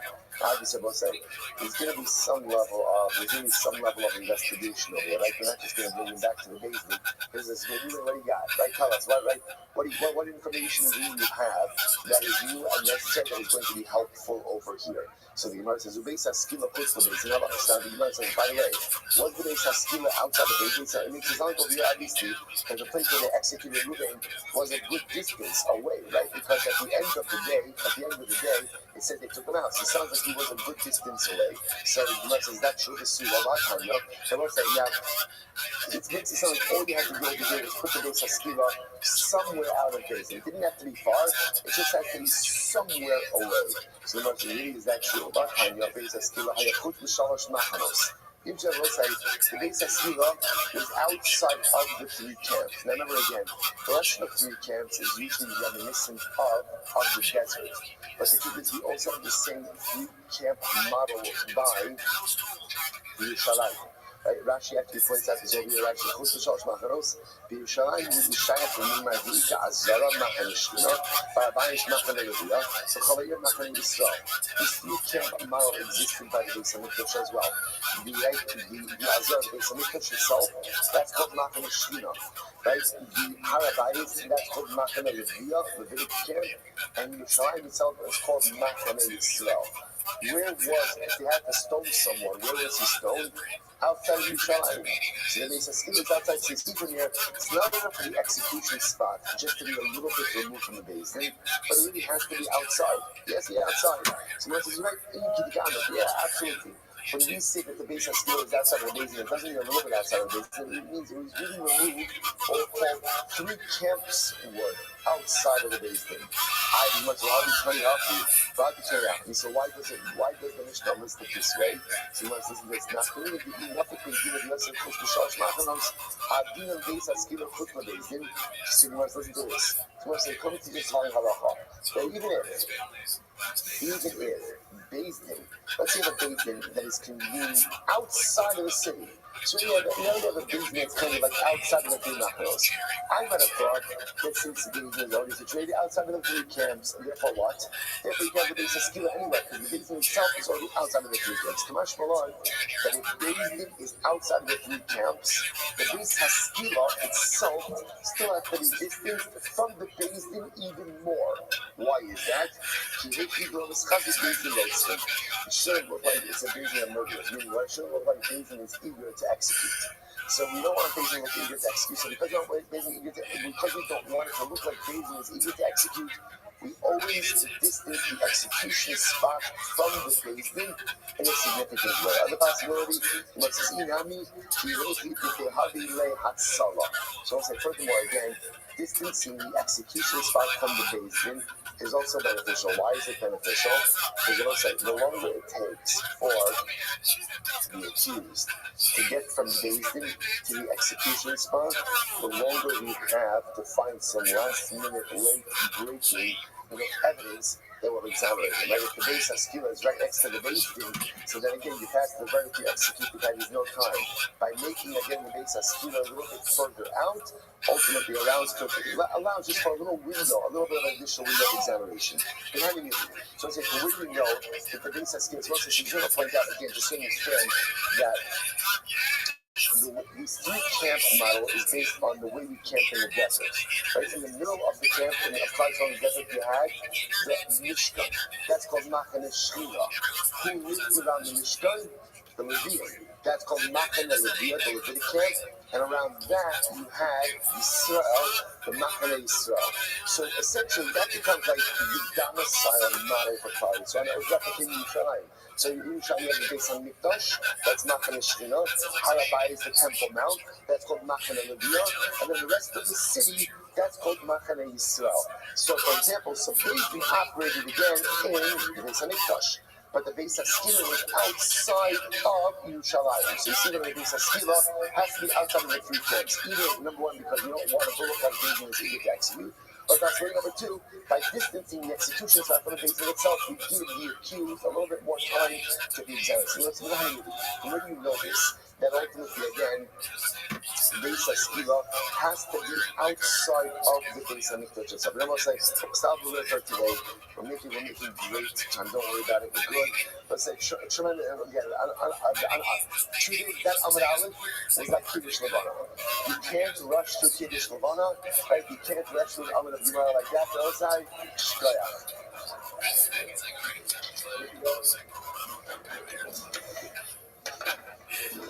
All right, God bless you. Have a great day, everyone. I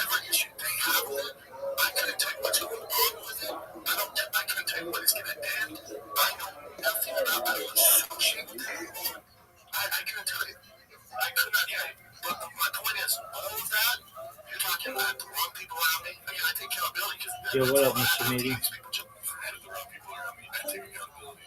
Yeah, his PR person is like, as soon as he says I'm taking it, they say, I have the wrong people around me. Fuck. Shit. Scolded! Nuts!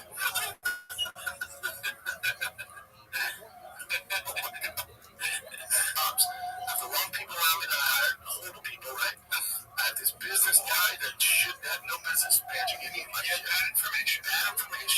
And I'm at a time where I'm not steering the ship, and it's not good. Now you can notice fast forward now. I just want to say good morning, and let us begin by thanking all of our sponsors for this morning. Sure to thank our annual Talmud Torah sponsor for the year of Tafshin 5785, the Tosim Mishpacha, for dedicating all the Shiurim and Drashos this year as his chus for Besoros Tavos for Am Yisrael. Our Talmud Torah sponsors, the Kelman Mishpacha, for dedicating all the Shiurim this month in memory of Amit ben David Levi, the brother of Itai Levi, who was killed fighting in Gaza on the first night of Hanukkah. May his precious Neshama have an Aliyah, and his family in Nechama. Our week of learning sponsors, Rabbi Aryeh and Chana Richter, in memory of Rabbi Richter's grandmother, who was just in the press yesterday. Rabbi is today Sarah Bas Shimon is from the bracha. We hope that in the merit of our Talmud Torah, the Neshama have an Aliyah, and the family in Nechama. Mostly with that, let us begin.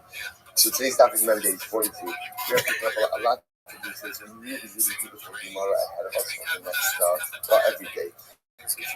So we left off on Mem Aleph on the days 41b. 41b. We left off at the two dots. Actually, we really left off at the end of the exchange. Remember again, at the end of yesterday's dot, there was a beautiful exchange between the Hammer of Safa, like the Hammer of Safa were learning Sanhedrin in the Shiva of Zava. So Rami Bar Hama went ahead and addressed him. Rabbi Hama said, "What are you learning?" And again, Gemara recorded a really beautiful and special exchange between these rabbis. So the Gemara says as follows. So remember again, the end of the discussion was Alabahu Ihapi Anisu Bar Tuba Anisu. So Rabbi Bar Hama was very impressed by what the Hammer of Safa.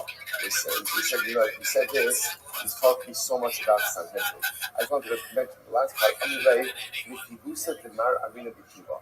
So it's interesting. The Hammer of Safa said that time about Hama, because you are so pleasant to deal with, you are able to share with you so much. Had you been a little bit more difficult, like had you been a little bit more sharper, we would not have been able to share with you as much. Take a look at Rashi. Rashi says something so beautiful here.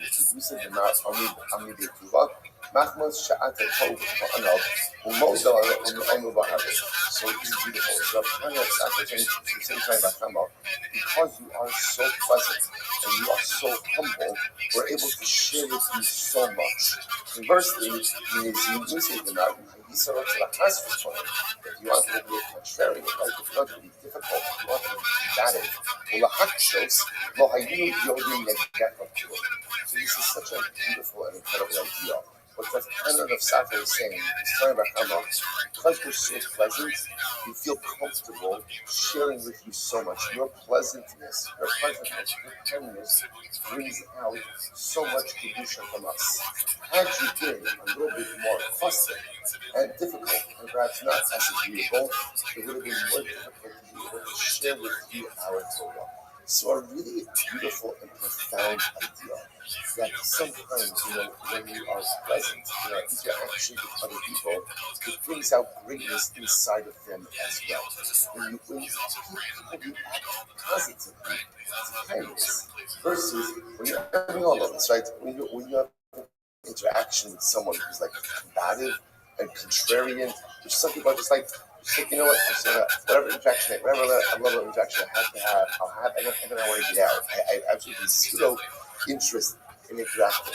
When someone is kind, when someone is compassionate, when someone is sweet, when someone is just emotionally giving in their interactions, there's a desire to want to engage, and that brings out even more from the person who has so much to do. Such a beautiful tomorrow. Echad Omer, Mark goes like that. I'd come. What's this number again? That Allah for myself, witnesses could be often their time up to 2 days. So the shadow is how far into the month can we go ahead and allow for people to be off in their time? He says in tomorrow, until you get to the middle of the month, or the majority of the month. In other words, you can't go up to the majority of the month. You can assume that people could be off a little bit in their timing. But once you get past the majority of the month, we can't really allow for any type of discrepancies in the timing. So Rashi says over here, I'd come out, you punch yourself, I told you, in your effort, name out the 12 Ibrahim. So in other words, we'll allow, remember again, let's say, you said, for example, one 8 says it happened on the second of the month, 1 8 says it happened on the third of the month. So you can allow for that, right? Why? Because you can assume maybe one of them heard about the fact that last month was a 30-day month, whereas the other one said it was a 29-day month. But the shadow is, up until what point in time can we allow for that type of discrepancy? The last is saying that up until the majority of the month. So Amar Rabba,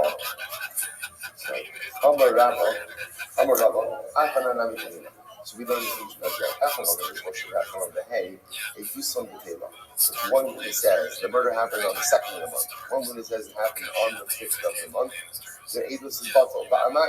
Name us say you have to Iburim, does any of their Iburim? Why is like this? There's this very easy way to explain the discrepancy between the 3rd and the 5th, right? How can you explain it? Right, witness number 1 thinks the last 2 months were 29 days each. Witness number 2 thinks that the last 2 months were 30 days each. That explains that there's discrepancy between 2 days, which more to Rabbi from the Ruba Yaga. Because notice, what do you see from here? If you see from there that halacha l'maisa, once you get to the road, and you into the majority of the month, we assume everyone knows the exact date. As the Gemara says. It could very well be that even once you get to the middle of the month, not everyone knows if the previous month was a Monday or a Chasser. Right? That's possible. But what does everyone know? They know about the shofar blowing. Meaning what? That halacha l'maisa,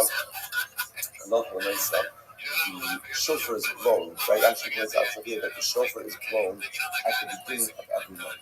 So everyone knows about the shofar blowing, and therefore, again, halacha l'maisa, it'd be hard pressed to say that somebody didn't know what the previous month was or wasn't. So it's possible maybe 1 month you missed the shofar blowing during the new month. But to say that for 2 months you missed the shofar blowing, so ultimately, again, that would be really incompatible.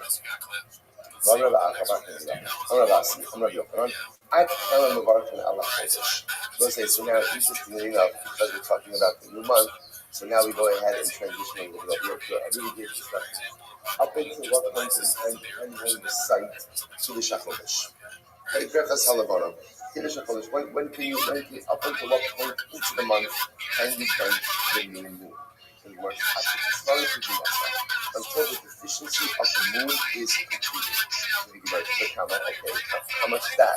So what we're asking is, at what point up to what point in the new month is one permitted to say Kiddush HaKodesh? So the Gemara gives us an answer. As the object is money to be masa, until the deficiency of the moon is filled in. Gemara says, what is that? What is that? You can date. Even at the end of the month, like Kiddush Shemana. So the Gita says, up until the 7th of the month. Up until the 7th of the month, you can go ahead and say Kiddush Shemana. Okay, so the Gemara says, Nardoim say up until the 16th of the month. So what's the interesting machlokes over here? In Luda, you can say Kiddush Shemana until the 7th of the month. In Nardoim, you can say Kiddush Shemana up until the 16th of the month. Tabam Members 42a says in Rabbi Rabbi Yochanan, and both of them hold. Like Rabbi Yochanan, I will say that interestingly enough, so here's what's fascinating. Rabbi Yochanan says the rule. The rule is you can say Kiddush Shemana until the deficiency of the moon is filled in. So there's machlokas in terms of what does that mean. But the Buddha says that means up until 7 days into the month, and then I'm going to say up until 16 days into the month. So the Gemara says both hold it. Rabbi Yochanan, one says that the moon has to look like a bow. So we'll say that's the opinion ultimate the idea of Rabbi Yehuda. Up until 7 days, and then our Rabbi says it looks like a sieve. Now, sieve means it's fully circular, because by the time you get to the middle of the month, what does the moon look like? The moon is complete. So let's say, so fundamental machlokes over here, really incredible machlokes, an important machlokes, up until when one say Kiddush Levana, Rabbi Yehuda, 7th of the month, because at that point again, the deficiency of the month of the moon has been filled, and that the moon no longer looks fully complete. Looks like a bowl. Looks like a bowl. And up until the deficiency is complete, that means the middle of the month when the moon is completely full. So let's go back to it. So the Gemara says, so maybe the bracha that you make over the moon should be October native. So this is actually quite beautiful. Take a look at Rashi. So the 3 lines down in Rashi from the top. The Vark October native. As Rabbi Yehuda part, Mihi Nami, the Meshiva ve'elech, Leka, Lemeimar, Mechadesh Chadashim, the Vark Mia October native, Shekal Shar Shemeit Vela Benilusa, Tamik Shemosafis Lahar Laolam. So Rashi points out over there, this is really going to be Yehuda. Right, that is interesting, right? So Rabbi Yehuda holds that halacha l'maisa you can recite Kiddush Levana up until the 7th of the month. So the Gemara says, okay, but from the 7th up until the 16th, you should be able to say October Hameti. What's the October Hameti is the bracha. Essentially, Shechianu and October Hameti are like sister brachas. So Shechianu is the bracha when you say something positive that benefits you. October Hameti is saying that benefits you and also has the ability to benefit others. So why do we say October Hameti on the filling in of the moon each and every month? So according to Rabbi Yehuda, say Kiddush Levana up until the 7th of the month. And from the 7th up until the 16th, you should be able to say October Hameti. To which the Gemara says, if that's the case, so maybe then you should say that from the 16th and on, when the moon begins to diminish, you should say Baruch Dayan Ha'eres. Right? At the end of remember, October Hameti by definition means, right? To say October Hameti would mean that the completion of the moon is something objectively positive. Which would then have to mean the converse would have to be true as well, which is that the diminution of the moon is something objectively adverse or negative. Right? And therefore, again, if you're going to say October Hameti as the moon fills in, you're going to have to go ahead and say Dayan Ha'emes as the moon diminishes. To which the Gemara says, okay, so fine. I don't know, maybe yes, maybe we should say that. Let's go ahead and say October Hameti as the moon as is filling up. And Dayan Ha'emes as the moon is diminishing. Jewish Gemara says, no, Kivan, the Hainu Archei, Lo Mevarchinon. So I say, this is fascinating. Since this is the natural way of the moon, we don't recite the bracha. Now, what does it mean? To look at Rashi, almost right across from Rashi, the Hainu Archei, the Chol Chodesh Brias Olam Min Hagotim. Ve'in kan din polanos b'chesrona, v'lo haftacha lanu chesed b'meliusa. So the Gemara suggests over here that this is the natural way the world works. So because this natural way the world works, it's interesting.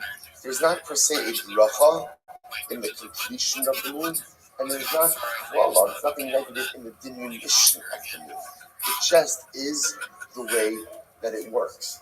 So I'll say, to me, I don't know, I was last night, but I would encourage you, take advantage of this space meditation at night. Shul Armin is starting a night Seder program here at the Shul. Baruch Hashem, I was here last night. It was like 9:45, his meditation was quiet. It was Syria, Mamish, Syria, it's beautiful. I like it, it's beautiful. So I was thinking about this, because this Gemara like seems to almost fly in the face a little bit of like how we normally think. So you're telling me now, like, instead of the Gemara saying it's Olam Hagol Noah, like the world just kind of operates in a certain Baruch Hu programs certain things. The moon gets bigger, the moon gets smaller. It's not bracha, it's not klala, it just is. So it is difficult time wrapping my head around this because to a certain degree it feels like it's not the way we're programmed to think. The way we're programmed to think is that the Baruch Hu obviously directs everything, and everything in this world kind of fits into a bucket. It's either like a good bucket or a bad bucket, or positive or negative, or bracha or klala, or hatov ha'metiv or dayan ha'emes. And what the Gemara is introducing us to is that there are certain things in the world that it's just a program. It's just a program, like sunrise and sunsets, right? In other words, it's not good, it's not bad. It is. There's certain functionality in the world that just by definition is. Just by definition is. Now again, is there beauty in it? Is there kedusha in it? Is there messages in it? Absolutely. But it's interesting. I think perhaps what Gemara is trying to teach us over here is maybe you don't have to necessarily read into everything. Maybe there are certain things in life that just are. That just are. And I think this is so incredibly profound because remember, if this is true in our relationship with our Baruch Hu, Allah is Kama V'Kama is true in our relationship with other people. You know, so one of the most difficult things in human relationships is we tend to read into everything. Right? Someone says something, well, why did you say that? Why didn't you say it like that? Why did you use this word? Why didn't you use that word? This may or may not happen often in marriage. Right? But again, there's all of this intuiting different things, and meanwhile, sometimes just what I said is what I said. There's actually no deeper meaning to it, right? There's no like double entendre. There's no hidden, like I don't need like my frosted flakes to quarter to figure out, like what it is that was said and how it was said. Sometimes it just is what it is. And it doesn't have to have a deeper meaning in every single way. So as I said, this Baruch Hu's modeling this for us. You know what? The moon fills up, the moon diminishes. It just is what it is. It's beautiful. It's fantastic. And there are messages in it, but again, you don't have to read into it. Dayan ha'emes or hatov ha'metiv. Incredible. Let's go later. The Rabbi says it's beautiful.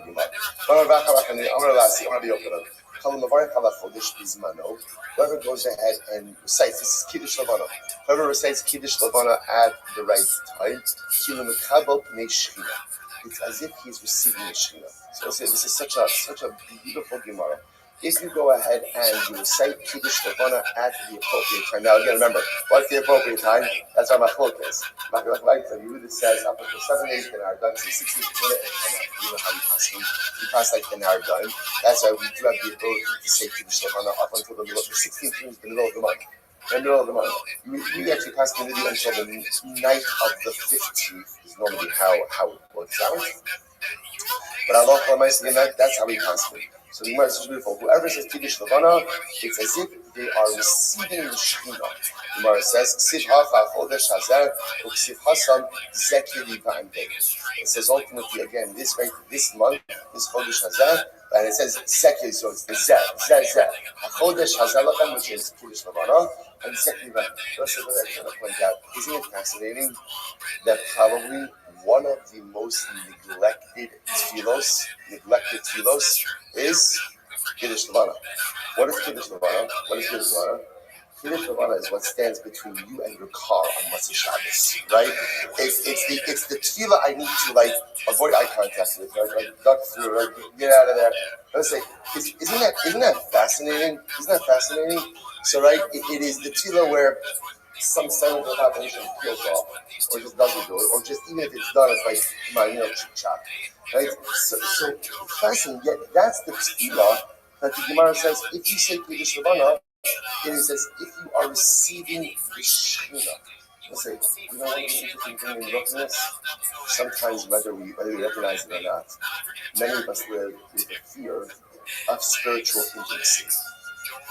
We live with the fear of closeness to Hashem. Because I'm scared that if I get too close, the expectations are going to grow. If I get too close, I may have to make certain changes. So there's a certain fear of spiritual intimacy, which is why, whether we realize it or not, we keep HaKadosh Baruch Hu a little bit at a distance. A little bit at a distance. And I always wonder about this with Kiddush Levana. I can't forget that so many people are so busy on Motzei Shabbos that they just gotta run out and this, that. And even if I say it, like, it's just like, it's the fastest tefillah. You see these like a close second, right? But when I say, like, why? Like, what is it? It's almost as if, like, there's like a, not an aversion, but what is it? And a lot of this has to have intimacy issues, spiritual intimacy issues. That I'm scared to get a little too close because I'm scared of what that's going to require of me or mean for me to give to the relationship. So consciously, subconsciously, I just blow past it. I just came past it because I don't have to even come up here and that at the end of the day, I can kind of keep HaKadosh Baruch Hu at a distance. We can remain good friends. It's platonic. He's happy, I think he's happy, I'm happy, and I don't have to really up the expectations of you. So incredible. By the way, what does it mean that Kiddush Levana is Ki'ilim B'Kal Pnei Hashchina? So let's say, so there's a beautiful Maharsha. The Maharsha, just listen to this. He says, I'll post it later on in the chat. The Maharsha says, Ayin Bazel Peirush Rabin, Yisrael Perak Tzilas HaShachar. Listen to this. Yesh Lomar Lefishi Yisrael Begalusan, Einon Tzorchim Liros Pnei Shchina, U'Rechokum Mikabalasam. I said this is such a profound Gemara. Klal Yisrael and Galus. Klal Yisrael and Galus often doesn't have the ability to really see the Shekhinah. Like what we lament most. And what's another I just want to point out, I believe by this much of Shabbos will already be turned to say Rosh Chodesh, Wednesday, Thursday, so it'll be close. I don't know. Okay, I don't know if it's right. Whatever it is. The point is, next week or two, this is going to be a very shy Gemara. So let's say, so remember, the Gemara says over here, the Maharsha says, in Davos, we are not broken. We're not able to see the Shekhinah. We're not able to say the greatest tragedy of Davos is that when there was a Beis Hamikdash, there was an acute manifestation of the divine. We were able to see the Shekhinah, able to see HaKadosh Baruch Hu all the time. In Davos, we're not able to see the Shekhinah in the same overt way. About Kiddush HaLevana, listen to this. Who Simen Yisrael, Shemasidim Yishadish Timosa. But the renewal of the moon is a metaphor for the renewal of the Jewish people. And the same way that the moon waxes and wanes, like the moon diminishes and then it regenerates, that is the ultimate metaphor for Klal Yisrael. That we too will regenerate. The fire of the Yotzah became open a Shina Kimoshiyora al Zen Musak Brachas Halavana, Ulizek Shana Mavarchin ala Kodesh Bizmano, Shusim Shana Lasidim Lischadish Kimosa, by Anu Kilo Mekablan Eshkina. We'll say this is so beautiful. Kiddush Levana is the most inspiring tefillah. Why? Because it is the metaphor for Klal Yisrael. The moon is beautiful and then it wanes, right? Then it wanes, right? Then it goes out and diminishes and becomes almost invisible. That's the story of our people. That's the story of us as individuals. And so when we go out through Kiddush Levana and we're making a bracha on a crescent of a moon, right? On a crescent, and we recognize that this moon is going to regenerate, it instills within us the confidence, the hope, the optimism, the belief that we too will once again be Zocher to be Makabel Pnei Hashchina in Riva Yerushalayim with the Beis Hamikdash. And therefore the Gemara says, when you do Kiddush Levana, it is as if you are being Makabel Pnei Hashchina. Such an overwhelming, incredible, and beautiful Gemara. All right, let's go back. Turn very Shmuel. Listen to this. So Rabbi says, if the only thing Klal Yisrael had the ability to do each and every month was Kiddush Levana, it would be enough. Wow. It would be enough. And once now it makes sense. Why? Because what does Kiddush Levana do? Kiddush Levana instills within me the confidence and the optimism of renewal. And that is the most important episode as a people and as individuals, to believe that no matter how far I sin, no matter how much I diminish myself, no matter how much I am diminished, I always have the ability to rebound and to remake myself. This is true as a nation and true as an individual. And who gives me that koach? The Ribono Shel Olam. Therefore, again, if you're only going to say one tefillah throughout the entire month, right? Only one tefillah, Kiddush Levana is incredible. Incredible. I'm Rabbi. Hilchot, and then minimum Rabbi says, therefore, we have to be sure to say Kiddush Levana standing. It's such an important tefillah. We have to, listen, it's going to create kind of attraction. We have to discuss Kiddush Levana is going to take place in our chutzah, in our courtyard. Is a good Muslim.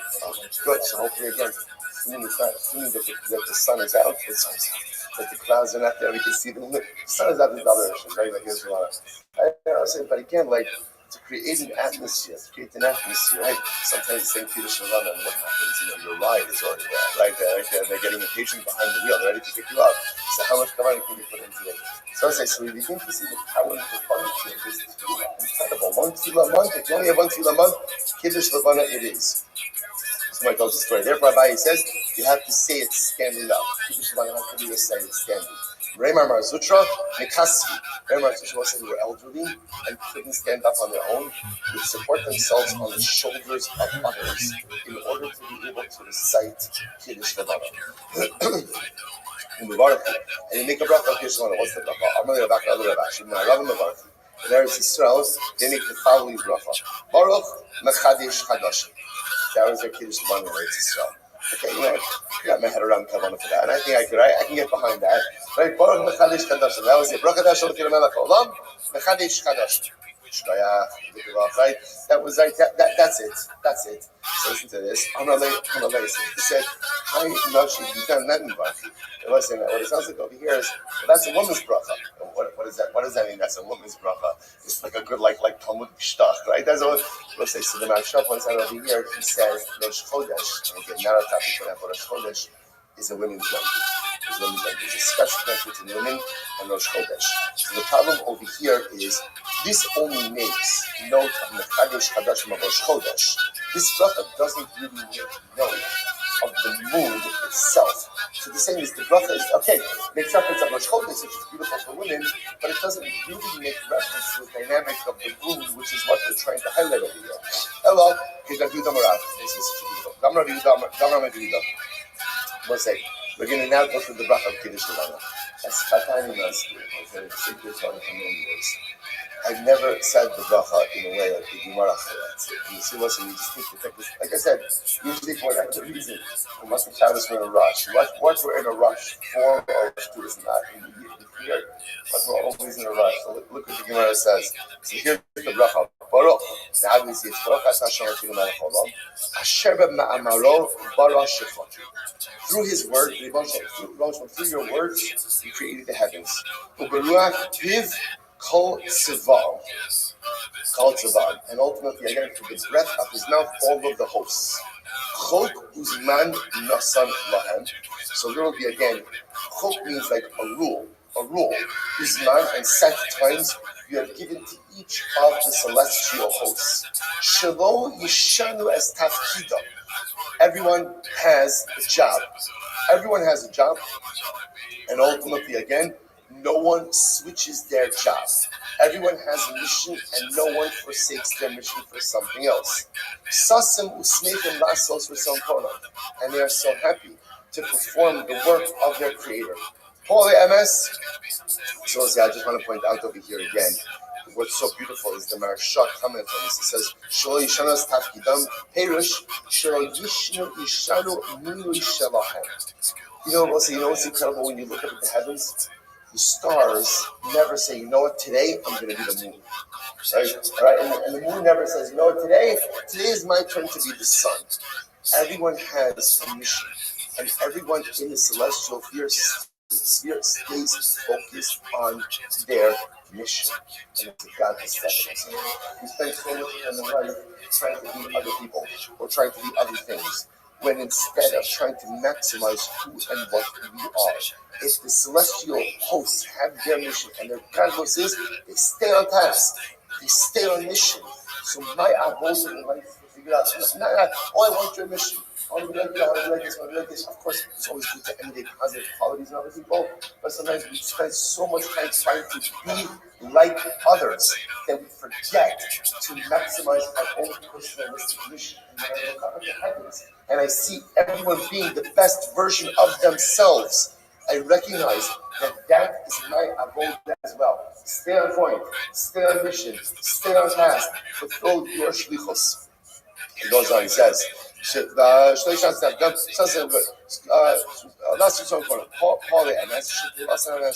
again, they affect works of truth, and their work is truth. He says to the moon to renew. And literally, again, there's a crown of glory to those who come from the womb. For they are destined to renew like the moon itself. Like the moon itself. Just as the moon renews, so too human beings are destined to renew as well. And to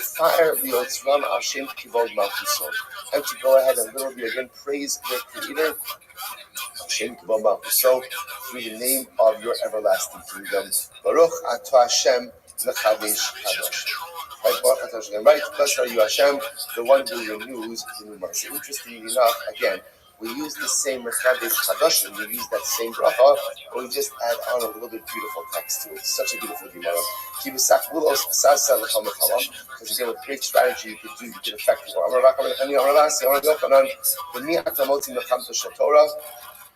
With whom can you find war of Torah? Who could wage the war of Torah? Who is capable of waging war of Torah? It's beautiful. Torah is not a Mishnah, because if you learn Mishnayos, right, you're armed with a lot of knowledge. Mishnayos conveys you knowledge. Now again, it doesn't give you Gemara, which gives you a lot of halachos and gives you a lot of this, but it arms you with a lot of knowledge. Kari Yosef Anafshe, so the beautiful idea over here. Again, the juxtaposition of this is just the same opinions by some authors. But Lamais again, the Mishnah then goes in and switches gear. That the only way to go ahead and wage the war of Torah now is if you're on the ammunition. And what's the ammunition to engage in the war of Torah? Mishnayos, at least again, because that arms you with the general knowledge you need in order to go ahead and be successful in the Macham of Torah. Fine. I'm going to see Barashi. I remember this, we saw in the Mishnah also, that we do allow for some level of time discrepancy between the witnesses as well. Guys, if they go ahead, one says, right, we saw Ruben kill Shimon 2 hours into the day. Other witness says, I saw Ruben kill Shimon 3 hours into the day. Ultimately, that works, right? That works as well. The Gemara says, about Echad Omer Kodem Netzachama, Be'echad Omer Achar Netzachama, Idusim Kela. But if one opinion says, I saw Ruben, right? One opinion says, I saw Ruben kill Shimon, before sunrise, and the other one says, after sunrise, your Idus is Batal. Why? Because that doesn't make sense. Right? That doesn't make sense. There's no discrepancy like that. Before sunrise, after sunrise. Before sunrise is not light. After sunrise it is light.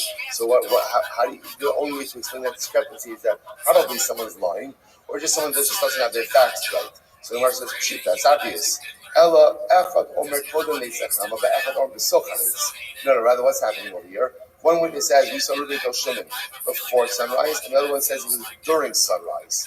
So, that's also obvious that the testimony doesn't line up. So, what's about the one should have thought, so let's say, so maybe what ended up happening over here is they're really saying the same thing. And the one who says ultimately again that it was during sunrise wasn't really during, but rather again it was during the glow of the sun and we saw the rays. So maybe they're really saying the same thing, maybe it's reconcilable. Kamash Malan, no. Kamash Malan said that when you have discrepancies like that before sunrise, after sunrise, during sunrise, before sunrise, where there are objectively observable events, and the witnesses are not on the same page about it, that essentially disallows the testimony. So remember again, so the Mishnah went on to say that halakha l'maisa if one of the students in the Beis Din, one of the students in the Sanhedrin, finds a reason to go and exonerate the defendant, we invite him onto the Beis Din, and he remains there for the rest of that day. Says the Gemara, Osayom Sulo, he just stays there for the rest of the day, and that's it, not anymore. So the Gemara says, by the time we learn, if the student is saying good, right, the student had something positive to go ahead and say, right, and the student walked.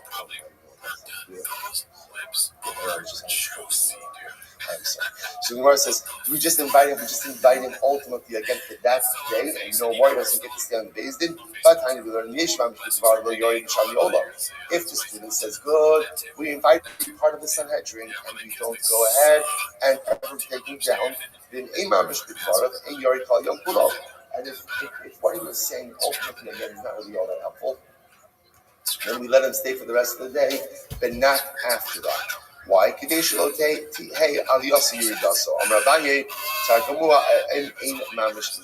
what it means is like this.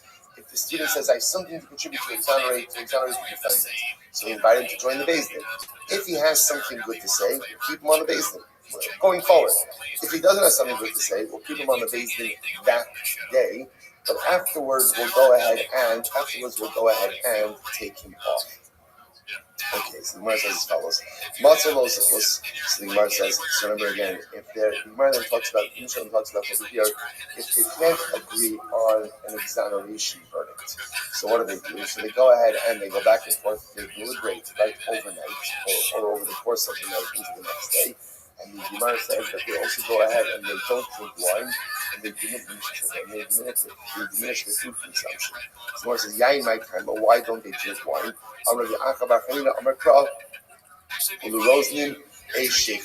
Literally translated, rulers, a sheikhar. What does this mean? Those who go ahead and deal with the secrets of the world, which is what's called judgment, those who deal with the secrets of judgment should not go ahead and become intoxicated. Which makes sense. In other words, if you're going ahead and you're dealing with demon the process of dealing with capital cases, one should not go ahead and become an inebriated. Lo ra'u mai, the Gemara goes weiter. Now, the Mishnah essentially said that if halacha l'maisa, they can't reach a verdict. Right? They can't reach a verdict. So then halacha l'maisa, again, the Gemara says, they have to keep, let's say it's deadlocked, right? The Beis Din is deadlocked. They have to keep going back and forth until they're able to emerge with a majority one way or another. Either a majority of one to exonerate or a majority of two to implicate. Right? But they have to keep going. So the Gemara says, Lo ra'u mai. What happens if Beis Din can't do it? They remain deadlocked. Well, what do you do in a case like this? Amar Rabbi approach it also. Essentially, a deadlocked Beis Din results in a not guilty plea, a not guilty verdict. That's what it does. So the Gemara says, so a deadlock case will result in a not guilty verdict. If that's the case, then why don't you do this? Why don't you just when the Beis Din is deadlocked earlier on, in other words, when they were smaller, why not go ahead instead of the process is you keep adding on until you get to 72. So instead of doing that, why not, as soon as they're deadlocked earlier on, give them a not guilty plea? No,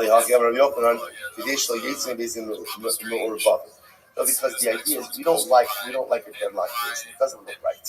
Whereas Beis Din should be able to be decisive, Beis Din should be able to be conclusive, and Beis Din should be able to give a definitive ruling. It doesn't look like if they can't, and therefore we feel compelled to try to work this through until they can. So I'm going to say, I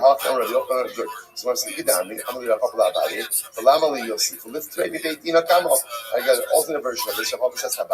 Why do you have to keep adding on Dayan? Essentially, once you see that they're deadlocked, just exonerate them right then and there.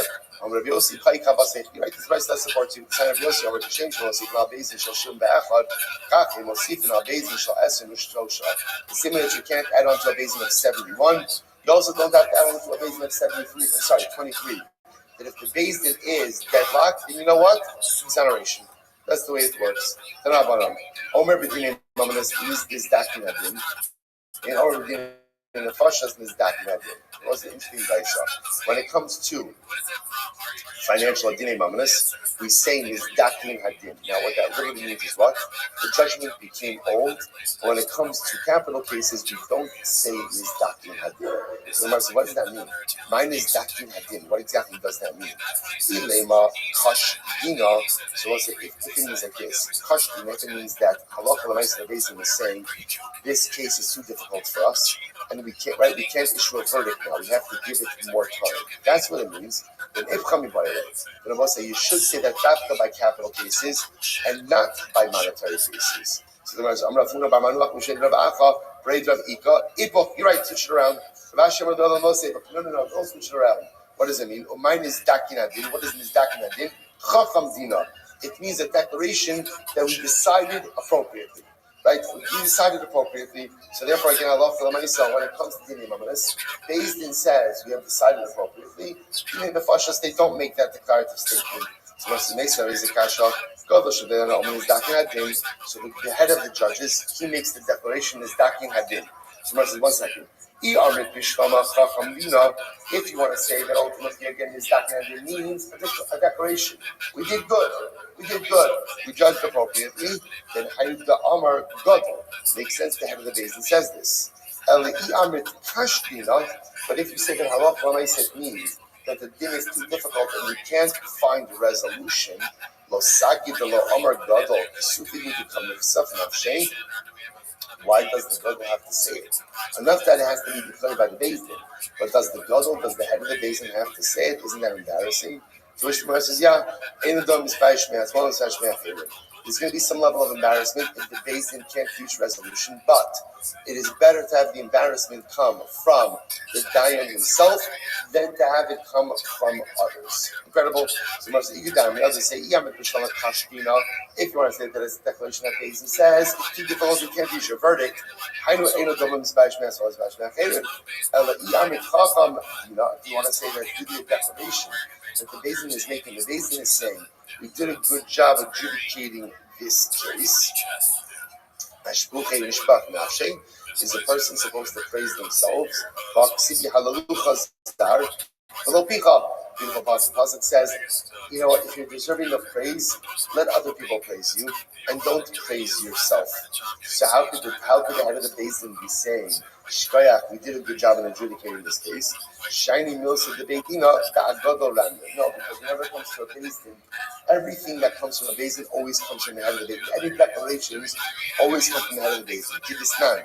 Gamras Hadavar, Hayu Machnisin, also Gamras Hadavar, Omer, Aish Poni Atazakai, Aish Poni Atachai. In the same way that the Gadol of the Beis Din would announce the verdict, any other announcements of the Beis Din would come from the head of the Beis Din as well, including if the Beis Din did a good job, they would say again, Chacham Dina Shkoyach, we adjudicated this case appropriately, and such an announcement ultimately again would come from the head of the Beis Din. So the Bosai, Hadron Allah, how you both Mazel Tov. Okay, short celebration. Let's go back to Nigmar Adin. What's another word? Nigmar Adin. What's really fascinating about this is we just keep going through the judicial process. So Nigmar Adin. If at the end of the day, again, they finished, they reached the verdict. So, and now we'll say we're talking about a case of a guilty verdict. So we bring him out for skila. That's right. Yeah, that's good. Yeah, he had one of the best careers I've ever So you bring him out for skila. So we'll say obviously we're talking about a case over here where the punishment was skila. So we're out for skila. So based on skila, interesting was the place where they would stone him. And again, we'll talk more about this in greater depth in a little bit. But the place ultimately again where they would do skila was outside of the cave. Shneimar, Hotzieh Samakala. Right, the pasuk says again. So in other words, the execution spot wasn't by Beis Din; it was somewhere removed from Beis Din. But the pasuk says Hotzieh Samakala. Echad Amar Al Pasach. This is incredible. So let's say now, right? So let's say witnesses came. Reuben killed Shimon. Reuben's been sentenced to death. Okay, so now they're taking Reuben out to be executed. They positioned the guy. One guy who's put by the entrance to the Beis Din. And ultimately, again, he had a sugar, like a cloth. And it's like, if someone is doing this on purpose, What? Yeah. But something bigger, right? A sheet, yeah, good. So the was in his head. It's just rough up in memory. Today, listen, now watch this. This is how this was set up. So there was a guy stationed on a basin. He had like essentially like a flag. He had like a flag, right? Now there was a guy in the distance on a horse-mounted rider, right? Okay. And this guy was far enough away, but in ocular connection. He was able to see the flag guy by the basin. Now why did they do this? כדי שיראה, כדי שיהיה רואה. אחד אומר, אחד יש לי למדו לחוס. The Muslims now watch this. So they're leaving the moving out to be executed. But let's say as they're leaving him out, someone comes into Beis Din and they say, oh, I have testimony that could exonerate Reuven. They remember again, Beis Din was accepting testimony to exonerate Reuven literally up until the moment he was going to be executed. So therefore, again, they needed a mechanism that if there was last-minute testimony, that they would be able to get word so that Reuven wouldn't be executed. So that if somebody came into Beis Din and said, last-minute testimony, what would happen? Flag guy would wave his flag. Horse-mounted rider would quickly go to the Beis HaSkila and say, wait. So the Gemara says, Allah made it disregarded. So flag guy would wave his flag. Horse-mounted rider would race off to the Beis HaSkila and would tell everyone to pause. Even if Reuven had said, listen to this, Reuven is about to be executed. Reuven says, you know what? I just thought of something. Okay? I just thought of something. It's amazing how you think about things. Right? You're about to I just thought of something. They could exonerate me. The Gemara says, we listen to him. We'll bring him back to Beis Din. Even 4 or 5 times. As long as what? There's going to be some level of investigation over here, right? They're not just going to bring him back to the Beis Din. What do you got? Right? Tell us. Right? What information do you have that is new and necessary that is going to be helpful over here? So the Gemara says, the Beis HaSkila puts the Beis Din. The Gemara says, by the way, was the Beis HaSkila outside the Beis Din? So it makes it sound over here, obviously, that the place where they executed Reuven was a good distance away, right? Because at the end of the day, it says they took him out. So it sounds like he was a good distance away. So the Gemara says that's true, but it's too long time, you know? I will say now, it makes it sound like all you had to do over here was put the Beis HaSkila somewhere out of Beis Din. It didn't have to be far. It just has to be somewhere away. So the Gemara says, really, is that true? About time, you have Beis HaSkila, hayachut b'shalosh machanos. Israel will say the Beis HaSkila was outside of the 3 camps. Remember again, the 3 camps is usually reminiscent of the desert. But the truth is, we also have the same 3-camp model by Yerushalayim. Right? Rashi actually points out this over here. Rashi puts the Shalosh Machanos. Yerushalayim would be Shayach from Mimrahi, the Azara Machanoshina, Barabayis Machanolivia, the Chaleira Machano Yisrael. This 3-camp model existed by the Beis HaMikdash as well. The Azar, the Beis HaMikdash itself, that's called Machane Shina. Right? The Harabayis, that's called Machane Levia, the Davidic camp, and Yerushalayim itself is called Machane Yisrael. Where was he had to stone someone? Where was he stoned? Outside of Yerushalayim. So the Beis HaSkila is outside. So you see from here, not enough to be execution spot, just to be a little bit removed from the basement, but it really has to be outside. It has to be outside. Once it's right, you need to be honest. Yeah, actually. When we say that the Beis HaSkila is outside of the basement, it doesn't mean a little bit outside of the basement. It means it was really removed, or called 3 camps work outside of the basement. So why does the Mishnah list it this way? The Mishnah says this. Now, so listen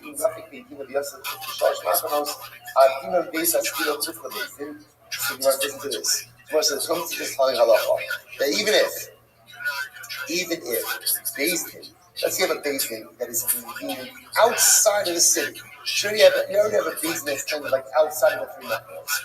I might have thought that since the Beis Din is already situated outside of the 3 camps, therefore what?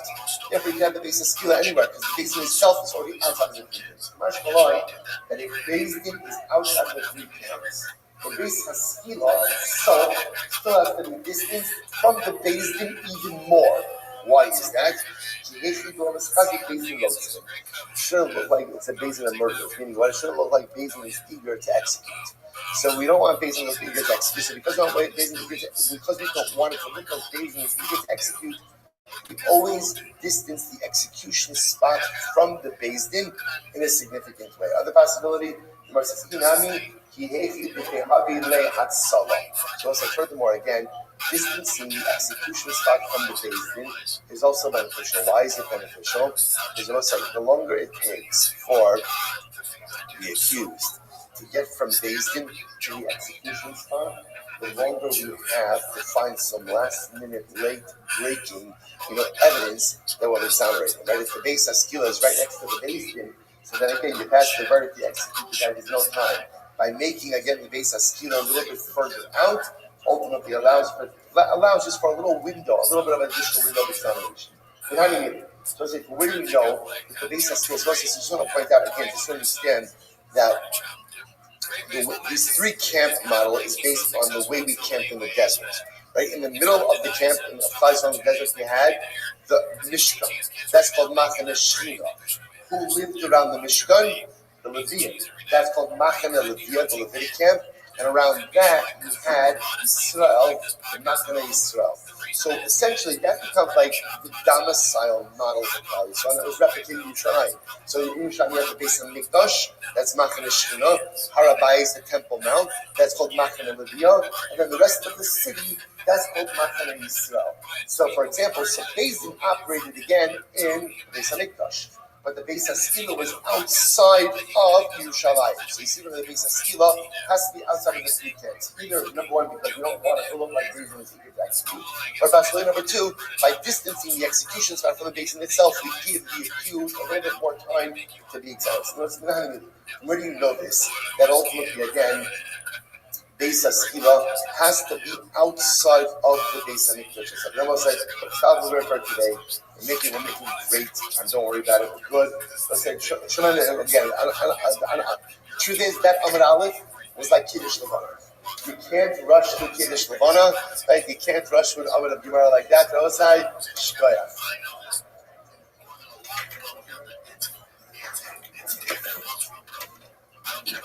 All right, God bless you. Have a great day, everyone.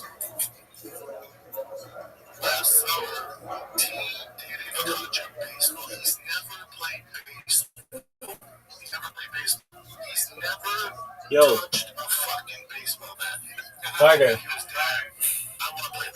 Carter, how old are you? Carter, not look at age.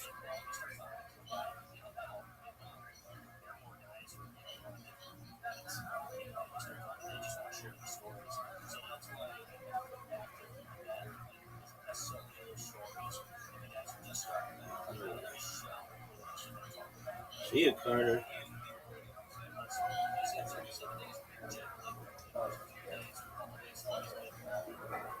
All right, Joel, good morning, such a spot for Hashem to be able to begin. Another week of Daf Yomi, and personal thank you again for everyone for their understanding as we still acclimate to the surrounding circle. You see the farmer going in, Hashem, the arts are in the back over there, and Hashem. Also apologize about the rattling noise here. There's nothing living up there. Not exactly sure what it is exactly occurring, but I know that I'm saying it's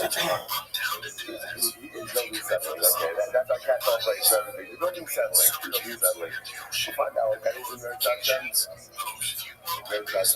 we'll thank you for your understanding again as we still get our feet under us. So we already begin by thanking all and also our microphone. Our microphone hopefully by tomorrow.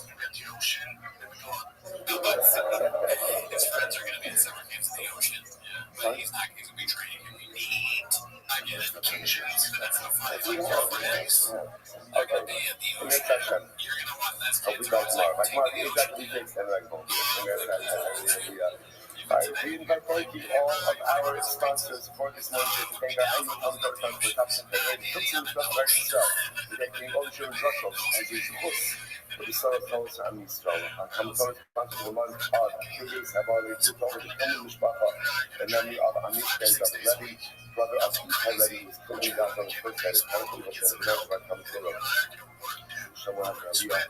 His family in the Kama. That will be sponsored for today.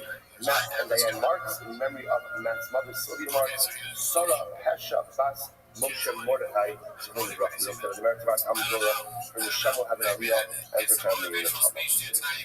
Let's look at who is beginning to our learning is just about holy hostages. That the result of the merit shall bring the rest of them home, the Shalom and the Bikaro, and the merit of our holy soldiers will just allow them to be successful. The whole Maaseh, and also with this, let us figure the beautiful and really incredible daf ahead of us today. So like I said, today's daf is Memal 41. We are picking up in Mezah Shem on Mem Amud Beis 40b, 5 lines up, 6 lines up, and about 10 up on it, red, 2 dots.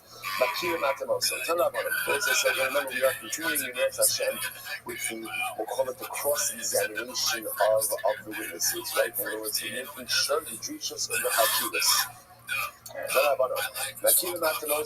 So we say the witnesses, do you recognize the perpetrator? Do you recognize the defendant? So Yachid Harak, did he kill a non-Jew? Yisrael Harak, did he kill a Jew? His face and both. Did you give him Asra? Kibbal Alok, Asra, will you accept the Asra upon himself? Hitir Atzmo Lemisa. There was an instant that Hitir Atzmo Lemisa is literally, did he commit himself to death, which is another way of saying, did after he heard the Hasra, after he heard the warning, in other words, did he still proceed anyway? Right? And again, did he essentially, when you have to do Nasra, did he go ahead and violate immediately afterwards? How would I hold his arm? If somebody worshipped idolatry, right? So the witnesses came forward to say that he didn't worship idolatry. We asked the witnesses, what type of idolatry did he worship? Lepa'ar Abad, Lemarkalis Abad. Did he worship Ba'ar? Did he worship Markalis? Ubama Abad. How did he worship? Bizikua, did he offer a carbon? Bikita, incense, Benisa, a libation, Ishtachava, prostration. And yes, we asked him all of these questions. Fine. So Ula says, so Ula says, from where do you know Hasra? So Ula says, interesting idea. So from where do you know this concept that someone has to be warned before they go ahead and commit an Avera in order to be liable? So the Gemara says, Shneimar, V'ish asher yikach es achoso, bas aviv ubas imo, v'lo es erbasa. Well, as it says that the man will go ahead and have relations with his sister, the daughter of his father, and the daughter of his mother, and he will see her erbas. The Gemara says, what does seeing have to do with it, right? There's nothing about seeing. The issue over here is one of actual relations. So what do you mean, v'lo es erbasa? Ela achir, kaimo shobar. So this is interesting, right? The Gemara says what it means is as follows: that halacha l'maisa, one is only chayiv only until the witnesses point out to the defendant what is that he's doing wrong. So Shad Shigir is actually reference to the witnesses hasra. They have to point out to the defendant what the defendant is actually doing wrong. So the Gemara says maybe in the price that happens to be over here. The prohibition that they're referring to over here is a kares-bearing prohibition, right? Incest is a kares-bearing prohibition. It's interesting enough, you don't need hasra for anything punishable by kares. Why? Because again, kares is carried out by a kadosh baruch hu. You only need hasra, you only need a warning for an infraction that is going to be punished by a human-based thing. So the kares, so if I don't need the concept of hasra for a kares-bearing infraction, top of Memala 41a, Tanei Inyam Lamalchus. So go ahead and give it over to Malchus. So from here we see, this is Ula's interpretation. So from here we see the Makar, the source for the concept of Hasra. Beautiful. So the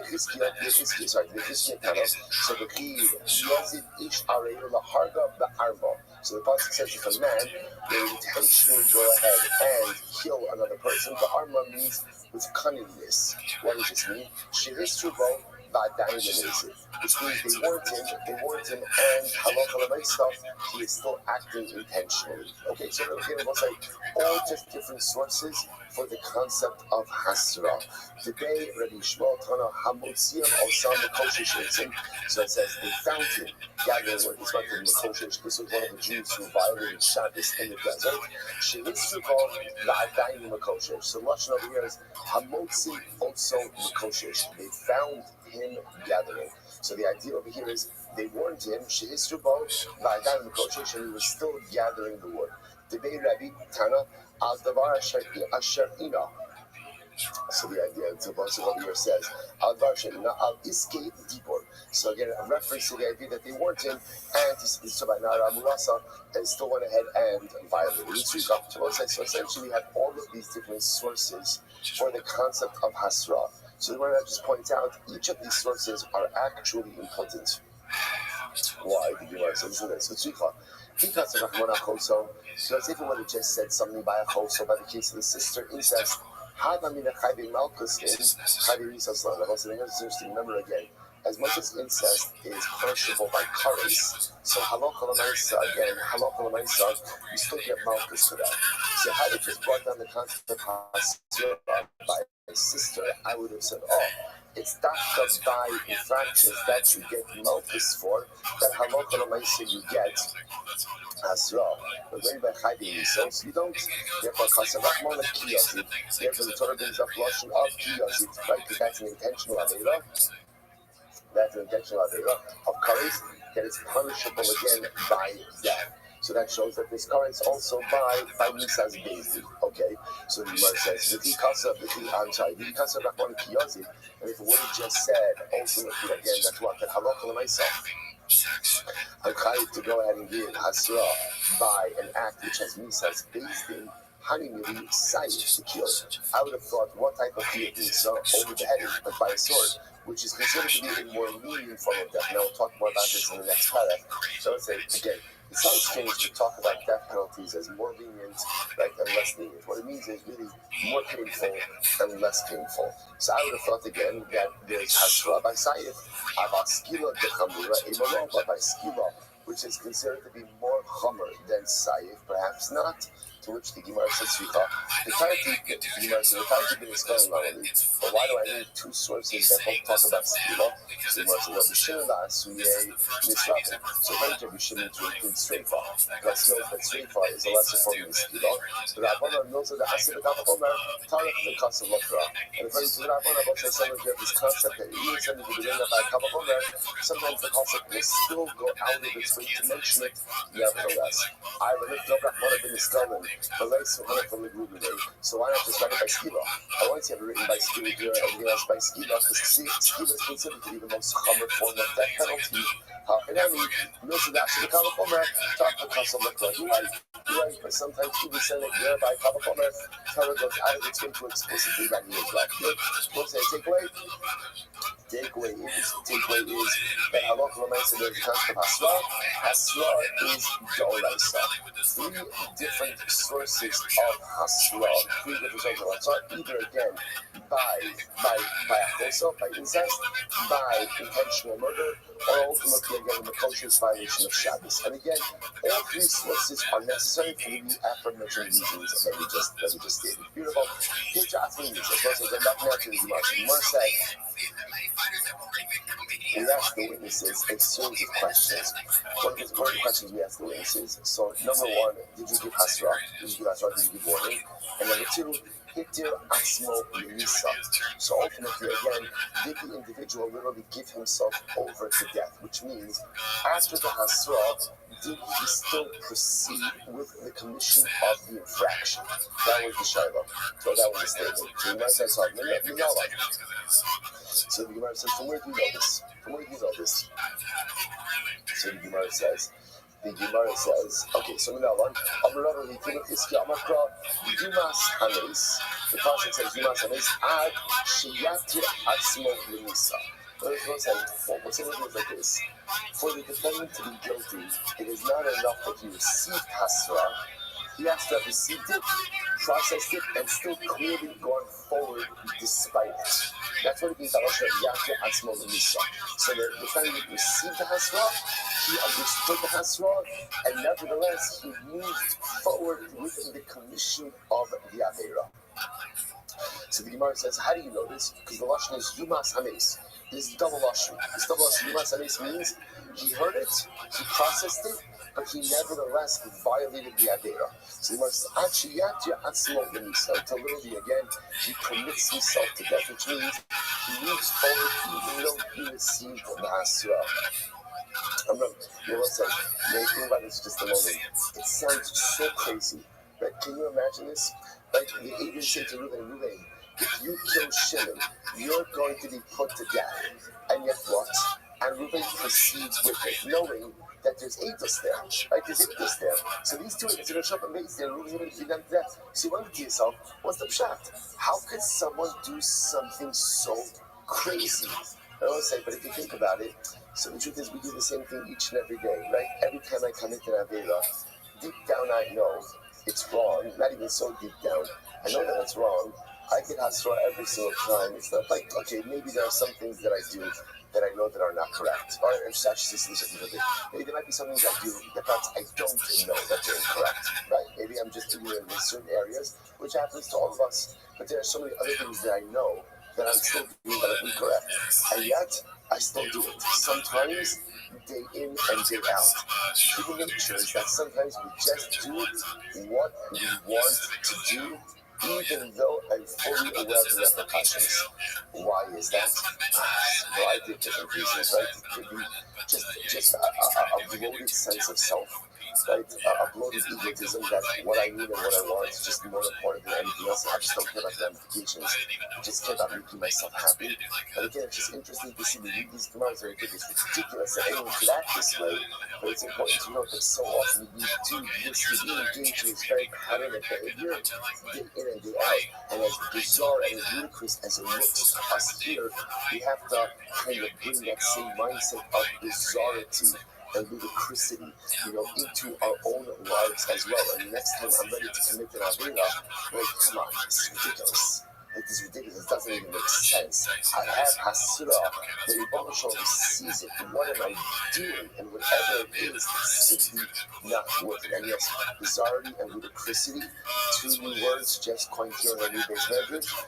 Everyone just put the timestamp on that. All right, let's go back to Second Gemara. I'm Rav Chanan, what's the second one like? I'm Rav Chanan. Ede Nara Merasa Shirut, it's interesting case. Shirut means Ede Nara.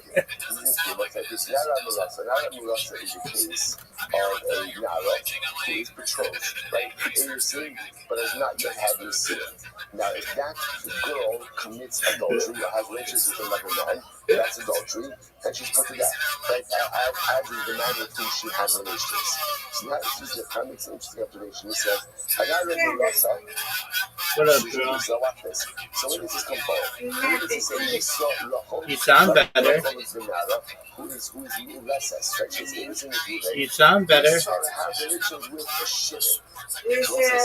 What's the issue? Let's say Yes, second set of ma'am. witnesses come along, and they say, first set of witnesses, you could not have seen that. Why? You know how you say, you were with us, you think that you saw us commit adultery on Monday, you were with us in Florida on Monday. You could not have seen that happen in Baltimore, you weren't there. So the Gemara says, the witnesses can't be into agents or why they can't be killed. They must be in general, because next we set them up. Excellent, that's good to hear. What happens to agents only? Reciprocal punishment. Big hug, girl. Reciprocal punishment. Air hug, big hug. The Gemara says, because at the end of the day, they claim no. We weren't coming to involve the death penalty as a whole. What were we coming to do? No. I'm watching a podcast trying to figure out Twitter. That's it. So therefore, you can't kill us. We were trying to kill her. So the man says, I know this is more than wonder. Just watching a podcast. What's Hasra?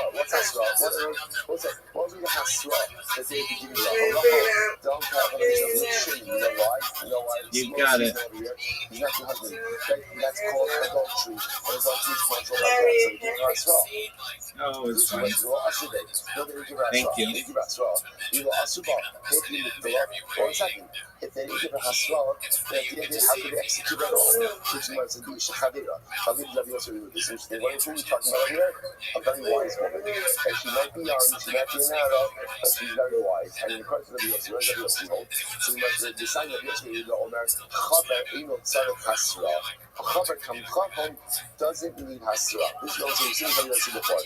But Yossi holds that Hasra is only there for people who don't know. But people who do know don't need Hasra. So therefore, perhaps we're dealing over here with Rachel, who is an Isha Chalila, she's a well-learned woman, and therefore she knows that adultery is asur. So because she knows that it's asur, therefore what? Therefore, halacha l'maisa, no hasra is necessary. So the Gemara says, hasra el hafkin ben shogim lumis. Hasra is only there to distinguish between someone who's intentional and unintentional. And if Rachel is a wise woman, she does not need the hasra. Either paper or second. If witnesses, this is fascinating. If witnesses can't be put to death, right? So if there's no hazama by the witnesses, they can't put to death. Therefore, what? They have no ability to put her to death either. So the message is why? How do you like English Sheta Yachol Hazima? Because English Sheta Yachol Hazima, Lo Shma Indus. This is fascinating. A fascinating testimonial fact over here. Any testimony, right? Any 10 witnesses can't be made into a zoning. They're not fit to testify. So I'll say, what's the compliment? This is fascinating. If you're going to give testimony, essentially what Allah says, you have to have skin in the game. Right? And what's your skin in the game? What's your skin in the game? That if you're found to be lying, we're going to execute you, or we're going to visit upon you reciprocal punishment. So if you can't receive reciprocal punishment, you essentially don't accept your testimony. So therefore, if you tell me over here that the witnesses can come to testify about Rachel, but they themselves can't be executed because they can always claim, no, we didn't come to execute her. We just came to ask her upon her husband. Then that means if they can't be executed, they're not subject to Azama. If they're not subject to Azama, then we can't accept their testimony. So therefore, what are you doing over here? To which the Gemara says, hey, how can that be? So the Gemara says, how can that come up? So the Gemara says, you're right. And what we're saying, since these witnesses can't be killed, now why can't they be killed? Because they can claim we weren't coming to kill Rachel. All we were doing was coming to make her asura upon her husband. And then they give her asura. So you might say, hold on, the Osha by Labani, Aki, Ayanaragas, so too she can't be killed. The Harina English, she Ataya Holahazima. Okay, so let's say, just an interesting case. So we have Ero, Bidisha Kavera, the Kaimon of the Mikra, Alipra, the Mishka. So let's say, it's okay.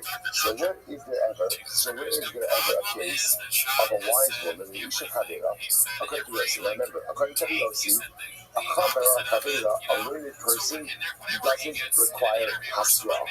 So according to Rabbi Yossi, would there be a case of an Isha Kavera who can be executed? To which the Gemara says, because of his insult, the cases which she committed adultery, and she did it a second time. So the Gemara says, so that would be a case, look at Rashi, it's almost right across in Rashi, because she didn't say about his insult. The Hanaf Edi is Nus Shady, area following the Osra by Nushar by Nasar, is Nus Rishon, because let's say in that case, the second witnesses can't say, we're only coming to prohibit her upon her husband. Why? She's already prohibited upon her husband. Why is she already prohibited upon her husband? Why? Because halacha might say again, she already committed adultery the first time, so she must already be prohibited. So therefore, the Gemara says, no. So therefore, the only reason they become to testify is to have her executed. The Gemara says, the first time coming to God and prohibit her upon the second man with whom she committed adultery with. As the Gemara says, the case in which she committed a second act of adultery with the same man. Inami, or she went ahead and she committed adultery with one of her relatives. And therefore, Allah says she's already prohibited upon this individual to be with. Okay, nice, not now that I'm with us. So you want to do knock out. I feel you sweat Nami. I feel it's Nami. Listen, by the way, why are you illustrating this with the Naram Rasa? You can go ahead and illustrate this same exact case with what? With a regular married woman. So why are you illustrating it over here with Naram Rasa? To which the Gemara says, I feel you Nami. So when it says, I feel you high, the Lord Yosva to say, the Holy Lomai, no, also by Labani. No, because the Kiddush of Rabbi says like this, that the witnesses could say, when the witnesses show up and they testify originally, that Rachel committed adultery with Shimon, that they could claim that they're coming to answer upon Reuben. Even though what? Rachel's not living with Reuben. I might have thought that such a claim like that should just be rejected outright because she's not living with Reuben. So what do you mean you're coming to answer upon Reuben when they're not living together? Allah Kalamaisa, even in that case, the claim of the witnesses is believed. Okay, I'm going to pick up. After all this side, so what's the interesting case over here? So now, good. I'm going to pick up. After all this side, this is great. After all this side, listen to this. When does it show up? Now, the witnesses will come up and they claim that Reuben killed Shimon. Now, let's remember again, we saw part of the Drishas B'Chakir is what we ask, how did Reuben kill Shimon? Right? And specifically, what weapon did he use? What did he use? So what happens? One witness says Reuben used a sword. And the second witness says Reuben used an axe. So let's say now the Gemara says, this is not a proof that they're contradicting each other. So because they're contradicting each other, therefore again the testimony is thrown out. So let's say so. Remember again, because this obviously is a very specific detail that needs to be ironed out. The contradictory testimony over here essentially nullifies the Aegis. Means their testimony is not a cohesive testimony, and therefore again is discarded. Again, let's say, to be clear, we're not claiming that they're lying, right? Remember again, there's no reciprocal, like, there's not inconsolable. It's just that the testimonies don't line up, so essentially it's inadmissible. So let's say, how do you say nothing? Again, let's say, if one of the witnesses says, Reuben, the murderer, the accused murderer, Reuben was wearing a white shirt, and the other one was saying Reuben was wearing a black shirt, so then in that case, their testimony is fine. Don't really care about that. But let's say why. No, this is very important. Why? Because the truth is, what the color of Reuben's clothing is really inconsequential to the act, right? What instrument to use to kill Shimon, that's very consequential. So in these words, the idea over here is we don't need them to line up. In other words, we need the information to line up, but we don't need every piece of information to line up. Incredible. So basically, when I was a pastor, Nachon, Shehi Nachon. Moses, so the pasuk says Nachon. The last time the pasuk is like Eden. So the last time the Chakar the Shal Keke, Eden Emes, Nachon Hadavar. So what does Nachon mean? So Nachon means over here that again, when giving testimony, the testimony has to line up. So what does that mean? She Nachon Echad over the side Hargo, Echad Bari Hargo. And so let's say, for example, if one of the witnesses says we didn't kill Shimon with a sword, the other one says that he killed him with an axe. One says that Reuben is wearing white clothing. One says Reuben is wearing black clothing. So what's the halacha? Ultimately, again, the testimony doesn't line up. So let's say, so watch this. So we just contradict what we said before. Quite now, if they contradict each other with the color of clothing that Reuben the killer was wearing, the testimony is discarded. So which one is it? Is clothing important or is clothing unimportant? So what's the halacha? So this is incredible. No. The Sunnah Shachan Kubo. No. When the verse says that there's Mahon Zakot, what's the case is where they're coming along and they're saying Reuben strangled Shimon. And what's the Chodesh? One witness says he strangled him with a white shirt. The other thing he says he strangled him with a black shirt. Now, we'll say that is material information. Because in this case now, it's not just about getting clothing, it's about the murder weapon. And when it comes to the murder weapon, there has to be explicit clarity amongst the witnesses what was used. So the Gemara says as follows: okay, well, if that's the case, then again, it's the same thing as saying one said a sword and one said an axe. So everybody approaches it different ways. So touch Bob, so what's like Echad Omer Sandal of Shchorim, the Echad Omer Sandal of Revanim. Listen to this. One says that the murderer was wearing white shoes, and one says the murderer was wearing black shoes. Okay? Interesting style sense also. I don't say so the mice again. So the mice, someone says wearing white clothes, wearing black shoes. So the Gemara says, what's halacha? So the testimony doesn't line up. So let's get both sides. So the contradiction. We just said before that halacha the mice that the clothing of the murderer doesn't matter. But yet here we see that he's in the clothing of the murder. Absolutely does matter. So what's going on over here? So the Gemara says, Hasanan if you go Shabbat and both the sandal of the heart. Remember, what's the case?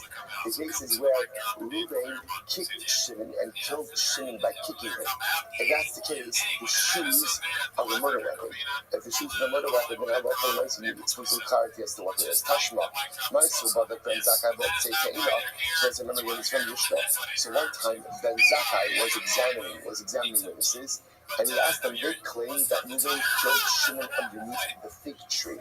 And remember, what did Ben Zakkai say? Ben Zakkai says, okay, tell me a little bit about the fig tree. Tell me about it. Like, what were the stems? Were the stems thin? Were they thick? Tell me about them. So the Gemara says, brought time up. So what does that seem to indicate? It seems to indicate that even other details that are not about the murder itself are still important. The witnesses still have to check those boxes when testifying about what's going on over here. You want to teach me much as no, I'm running out of time to go. Sha'akas te'ina b'Shabbos, the Allah kamikto. Now what's the case? The case where the say is where the guy actually detached a fig from the tree on Shabbos. That was the case. That's the capital case. So remember again, uprooting the tree, like detaching a fig from the tree on Shabbos, is in and of itself. That's capital crime. That's capital crime. So that's what we're talking about over here. That's not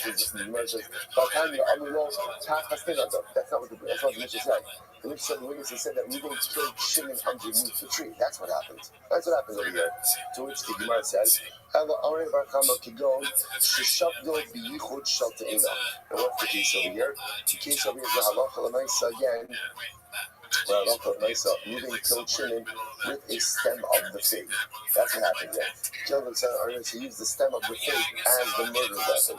Tishra says, Tashma, Allah, and Te'im Zu, Psad Dakin, Psad Dasin, Te'im Shcholos, Te'im Revolos. That's not what it says. It says, Ben Zakkai asked them, tell me, were the stems, were they thin or were they thick? Were the figs themselves, were they white or were they dark? Rabbi Yosef, Mi Ben Zakkai Losiv Inish, Shiny Ben Zakkai, the Bedikos, Kichat Kilos Mashile. Don't bring a riot from Ben Zakkai. Why? Because it also says Ben Zakkai, he was knocked with both with Bedikos and Chakilos, right? He essentially made them the same. So in general, both sides, there's a distinction between Bedikos and Chakilos. What's the distinction? Distinctions are also like Chakilos are questions that are specific to the actual event itself. Bedikos are general questions, so generally, do we care necessarily what color the murderer's shirt was? Not really. Does it matter again if the figs underneath which the murder occurred were white or black? Not necessarily. The Zakkai himself was of the school of thought that both Bedikos and Chakiros are exclusively necessary and both must be dealt with together. That's why Ben Zakkai was asking about the figs and the stems, and according to Ben Zakkai, the clothing is also important as well. To which the Gemara says, "Man Ben Zakkai." By the way, who's Ben Zakkai? Who is Ben Zakkai? So said the Gemara says, "This is incredible." Man Ben Zakkai, Rabbi Yochanan Ben Zakkai. So who's Ben Zakkai? Who's Ben Zakkai? What says Rabbi Yochanan Ben Zakkai? Do you know how much we owe to Rabbi Yochanan Ben Zakkai? Rabbi Yochanan Ben Zakkai essentially saved Klal Yisrael in the aftermath of the destruction of the second Beis Hamikdash. Rabbi Yochanan Ben Zakkai was responsible for all of the takanas we have. Zikr al-Churban and Zikr al-Mikdash. We'll get into two different types of takanas. So this was his mercy. 1 second. If it's Rabbi Yochanan Ben Zakkai, he had the Sanhedrin. Was Rabbi Yochanan Ben Zakkai ever part of the Sanhedrin? Chronologically, it doesn't make sense. Watch this. Back time, Kol Shnos of Rabbi Yochanan Ben Zakkai, May of the Esu Shana. I won't say it's a great Gemara. Rabbi Yochanan Ben Zakkai lived to 120. Get ready for this. Get ready for this. Arboim Shana, Asek B'Pragmatia. For 40 years, he was in business.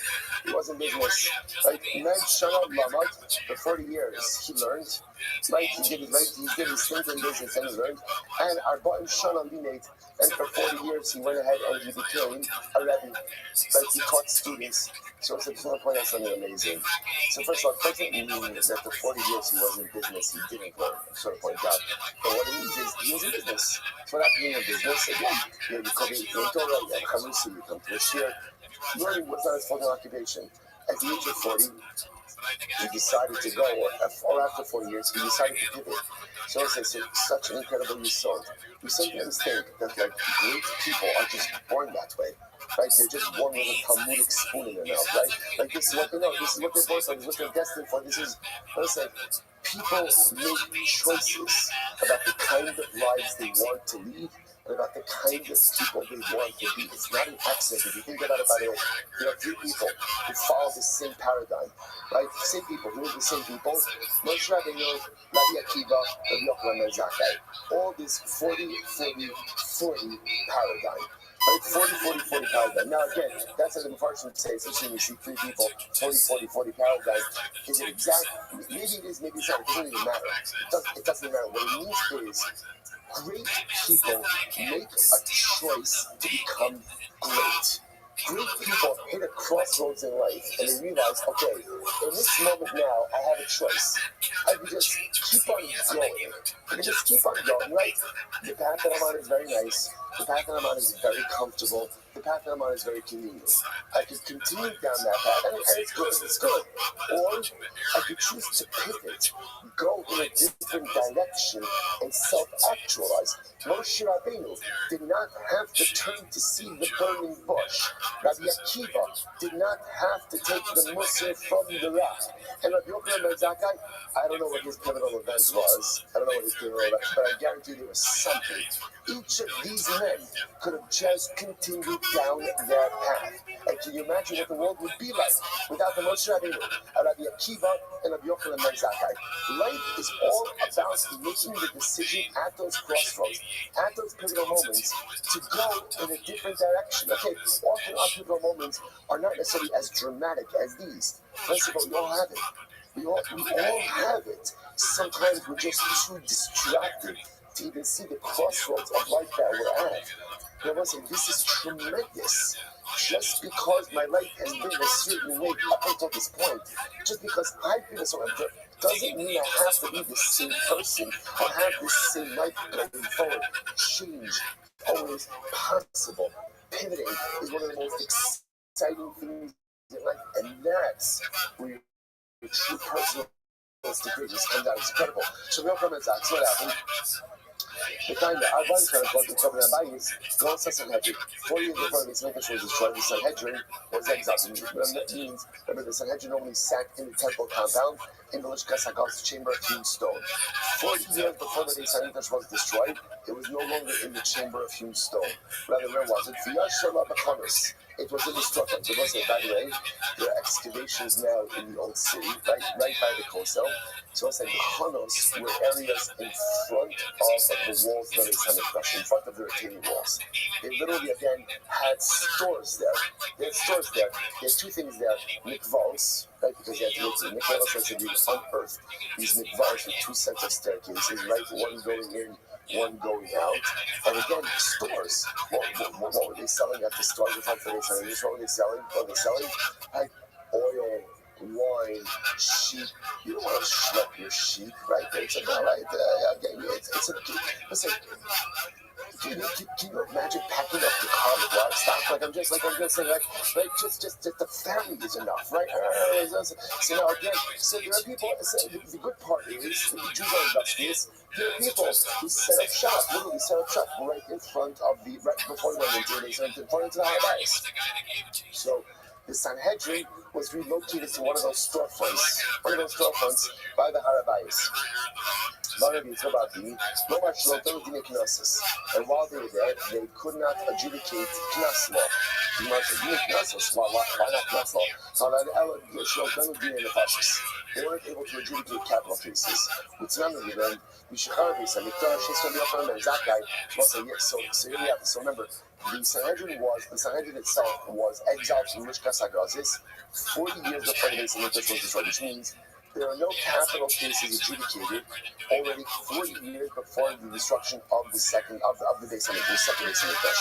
Right? Furthermore, again, the Gemara says that ultimately, again, Rabbi Yochanan ben Zakkai was the one who, after the destruction of the second Beis Hamikdash, was the leading sage, which I must say makes it just chronologically. Rabbi Yochanan ben Zakkai was not sitting on the Sanhedrin when a capital case was being adjudicated.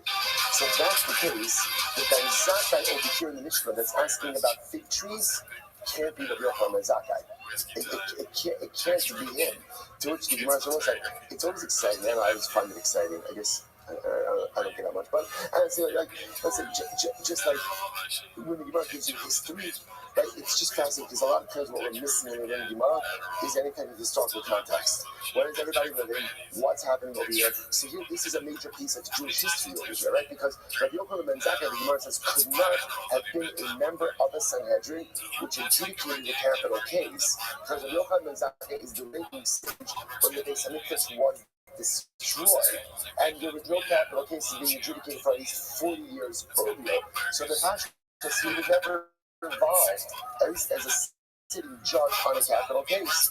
So the Gemara says, Ella, Ben Zakkai Ga'alma. It must have been another guy named Ben Zakkai, not Rabbi Yochanan ben Zakkai. So he says, hold on, so it seems to be clear. He saw that Rabbi Yochanan ben Zakkai, Rabbi Yochanan ben Zakkai ben Zakkai. So let's say it can't be him. First of all, because if it was him, how can you call the hypocrite of Yochanan ben Zakkai Ben Zakkai? How can you do that? How can you do it? Because this is a Gadol Hadar. How can you possibly go ahead and just call him Ben Zakkai? It doesn't make any sense. To which the Gemara says, my kind of my soul, but the Yochanan ben Zakkai will take the Amen. So it's again with the Brisa, and the Brisa said it was the Yochanan ben Zakkai who was asking witnesses about the thickness of the stems of the fig tree. So it sounds like it is him, but how can it be him? Ella, oh, let's say, watch this. Rabbi Yochanan ben Zakkai was never a sitting judge on a Sanhedrin that was adjudicating a case. But where was he? He was in one of the rows. He was a talmid. He was a student. He was in one of the rows in front of the Sanhedrin. To which the Gemara says, so what happened? So they were adjudicating a case. And Rabbi Yochanan ben Zakkai, remember they took input from the students sitting in the rows before the Sanhedrin. Rabbi Yochanan ben Zakkai was a student. He piped up and he said, hey, Hebra, what about asking the witnesses about the stems of the fig trees? And they liked it. And what happened on the days? So it's like, and again, remember, in general, whatever a Basin could do to exonerate, they always want to do that. So if they could go ahead and find the defendant innocent, by asking witnesses about the size of the stems of the fig tree, and ultimately, again, exonerating him like that, they're going to do that. The Kabbalah Shmei, and they liked it so much that they established it in his name. They established it in his name. So the Gemara says, Ki hava lomar, ben Zakkai hava, ki hava karli v'tamid u'shel v'rabo, ki hava linei, hava karli Rabbi Yochanan ben Zakkai, ki karli ben Zakkai ashim d'mei kara, ki karli Rabbi Yochanan ben Zakkai ashim d'hashka'ah. So now we understand it. When he said this ruling, he was a talmid. He was a talmid. As a talmid, what was his name? What was it? How was he known? Ben Zakkai. So now again, so therefore, when it records it based on when he was holding at the time that he said it. That is Ben Zakkai. Obviously, now we know him as what? Now we know him as Rabbi Yochanan ben Zakkai. Incredible. So nice about that. Mother Hakiras, my Hakiras Omer. So remember again. When it comes to chakiros, the big distinction between chakiros and bedikos, what's the big distinction? The big distinction is as follows. So when it comes to chakiros, if the witnesses go ahead and contradict each other, or again, contradict each other, if they get something wrong, they're disqualified. By bedikos, if one gets it wrong, even if two get it wrong, they're fine. So the Gemara says, what do you mean even if two get the bedikos wrong? Pshita, that's obvious. Ki amar echad in yodea, edusei kayanes. Kami de trinami, this is interesting. If when it comes to the bedikos, right? If one of the witnesses says, you know what, I don't know. So we'll say, what's the halakha? One of the witnesses says, I don't know. It's fine. So it's like, there's no difference if one witness says, I don't know, or if what? Or if two witnesses say they don't know. Once one witness says, I don't know, then by definition, what you don't have is a cohesive unit of testimony. So once that happens, it doesn't matter if one says, I don't know, or if two say, I don't know. So no chinches, I didn't check out, Rabbi Komar, the chakiros, or the chakiros, but let's remember again, chakiros are the questions that are absolutely indispensable in order to have a proper testimony. The chakiros, afilu shnayim omim yadani, the echad omer in yodea. So let's ultimately again, when it comes to chakiros, even if two people say, two people say no, and one says, I don't know. They do some Batila. Ultimately, again, the Eidos is bottle. Eidos is bottle. Kiman Kabi Akiva, they're not Gishresh. So what's the here's this interesting over here. Let's say you have a group of 3 witnesses. Like, and what happens? And one of them says, I don't know. One of them says, I don't know. So what's the halacha? So nevertheless, the Eidos is still bottle. This is by Hakiris, right? So 3 witnesses, you're asking the Hakiris, 2 answer correctly, 1 says, I don't know. What's the halacha? The Eidos is bottle. Why? What did Rabbi Akiva say? You're not use shlosha l'shnayim. Rabbi Akiva says a testimonial unit is a testimonial unit. And 3 is the same as 2. So once you present as a group, then by definition, you're a group. As a group, in order for the group to be in effect in Eidos, what has to happen? They have to be able to go ahead and answer all of the chakiros together. So therefore, again, if one is unable to answer the chakiros, then halach l'maisa again, it disqualifies the Eidos. But we learned elsewhere that the Eidos is still good. So we can say, Allah, Amalava, Hakiko, is what we need to say. Afidu the chakiros, even when it comes to chakiros, Shnai Omer, the Echad Omer, and Yodea, a decent kayanas, Kiman, the Lord of the Rabbi Mars, which is good, much of you know.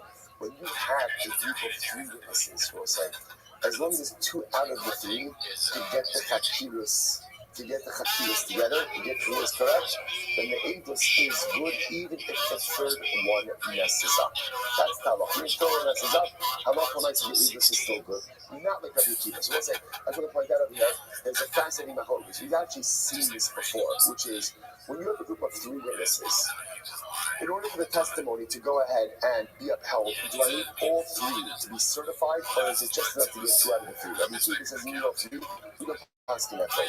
We paskin that 2 out of the 3 is good, because we also paskin that witnesses could even be strung together independently. So if I look for myself, as long as 2 out of the 3 are getting the chakiros correct, we're good to go. Rav Kahana of Safa Tanu Sanhedrin, we're learning Sanhedrin in the Yeshiva Rabbi. It's incredible, right?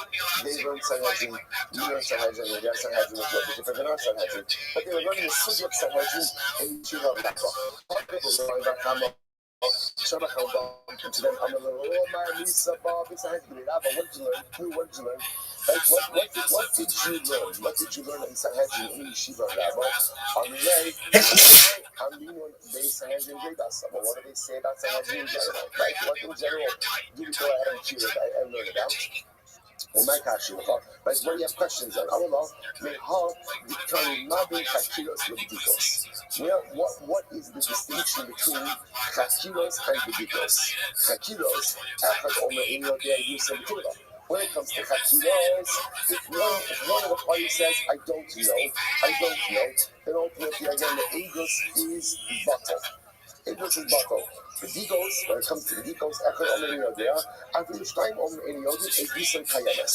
So again, this is a fundamental thing that we see over and over and over again. Chakiros, which remember again are the 7 questions listed in the beginning of our Mishnah, right? According to BOC, only 3, only asking 7 questions. Those 7 questions, those need to be answered. And if you can't answer it, either you answer it wrong or you say, I don't know, the halacha is, you're out. You're out. Bedikos, if you get those wrong, you're still in.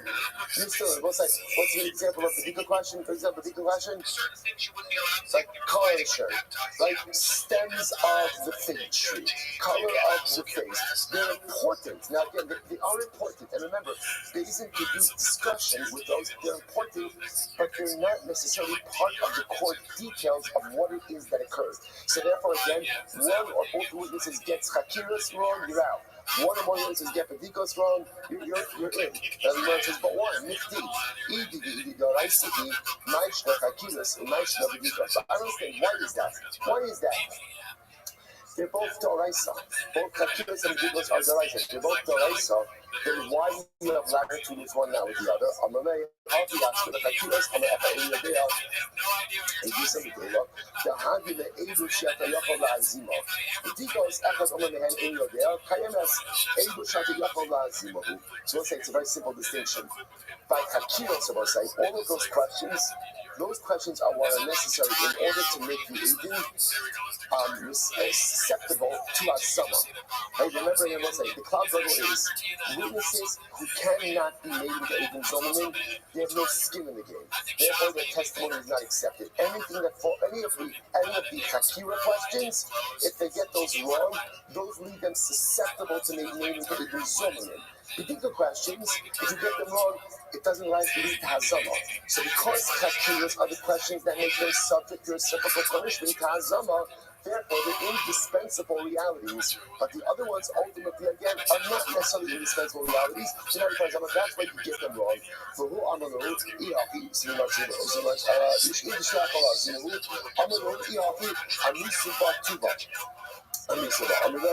it's like I said, remember again, this whole exchange over here is an exchange between right? So a kind of Safra, running to Rabbi, right? And also, I'm sorry, running to Rabbi Kama. So Rabbi Kama asked them what you're learning. So Rabbi Kama says, wow, Shkoyach, boys, incredible and beautiful, absolutely fantastic.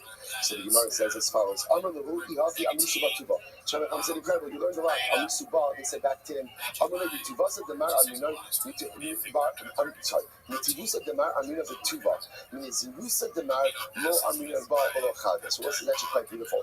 Rav Kain of Safra say back to Rami Bar Chama, it's only because you're so gracious that we're able to share with you more Torah.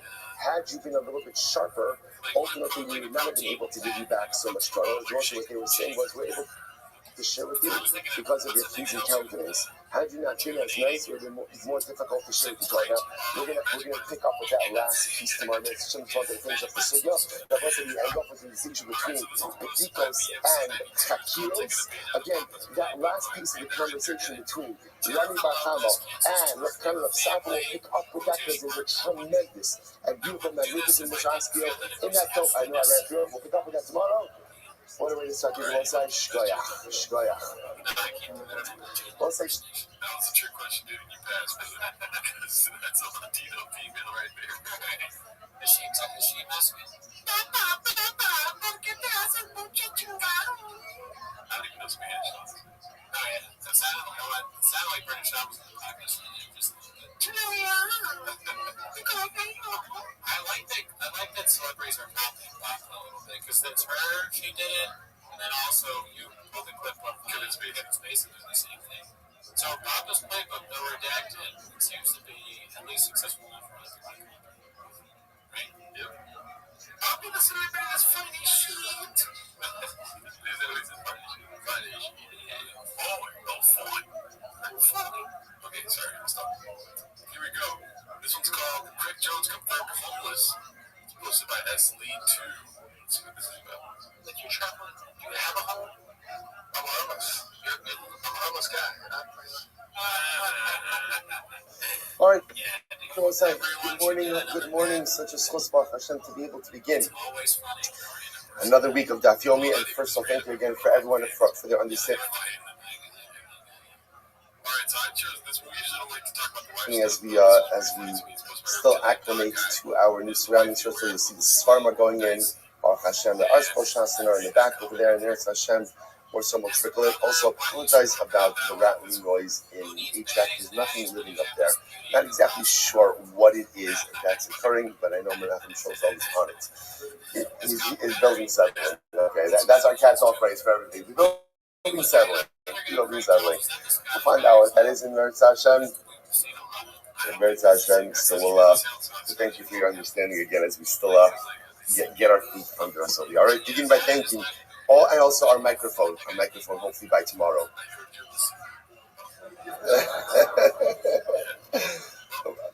I'm sorry? We have. Okay, in Meretz Hashem. Hopefully by tomorrow. By tomorrow, the HVAC will be fixed and the microphone will be here. And everything will be up. All right, begin by thanking all of our sponsors for this morning's show. To thank our annual Talmud Torah sponsor for Tafshin Kei Shilson Mishpach of Eretz Yisrael. We're dedicating all the Sherman Droshos as a zuchus for Besoros Kolos Am Yisrael. Our Talmud Torah sponsor for the month of Teves Habalim Lutova, the Talmud Mishpacha, in memory of Amit Ben David Levi, brother of Itai Levi, who was killed in Gaza on the first night of Hanukkah. We hope that is the merit of our Talmud Torah So the show will have an aliyah in this family in the Chama. Our Dafyomi sponsors for today, Matt and Diane Marks, in memory of Matt's mother, Sylvia Marks, Sarah Pesha Bas Moshe Mordechai, the merit of our Talmud Torah, when the Sham will have an aliyah and her family in the Chama. And the rest of us says always we dedicate our learning in the Swiss of our holy hostages, that the Mishpah of the America shall bring the rest of them home, the Shalom and the Karov, and the merit of our holy soldiers, and the Mishpah of the be successful, the whole Maaseh. And of us with this, let us be a beautiful and really incredible daf ahead of us today. So like I said, today's daf is Mem Aleph 41. We are picking up in Yez Hashem on Mem on the days 40b. 5 lines up, 6 lines up and bottom. Tanrabanan, right at the 2 dots. Bakir Matemoso. Tanrabanan. So you remember we are continuing in Eretz Hashem with the, we'll call it the cross-examination of the witnesses, right? In other words, making sure the drishas of the Hakiras. Tanrabanan. Bakir Matemoso. So we say to the witnesses, do you recognize the perpetrator? Do you recognize the defendant? So Nachri Harag, did he kill a non-Jew? Yisrael Harag, did he kill a Jew? His face and bone. Did you give him Asra? Kibal Alof Asra. Did he accept the Asra upon himself? Hitir Atzmo Lemisa.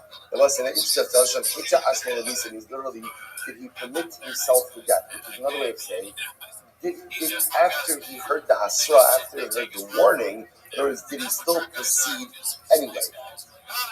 Right? And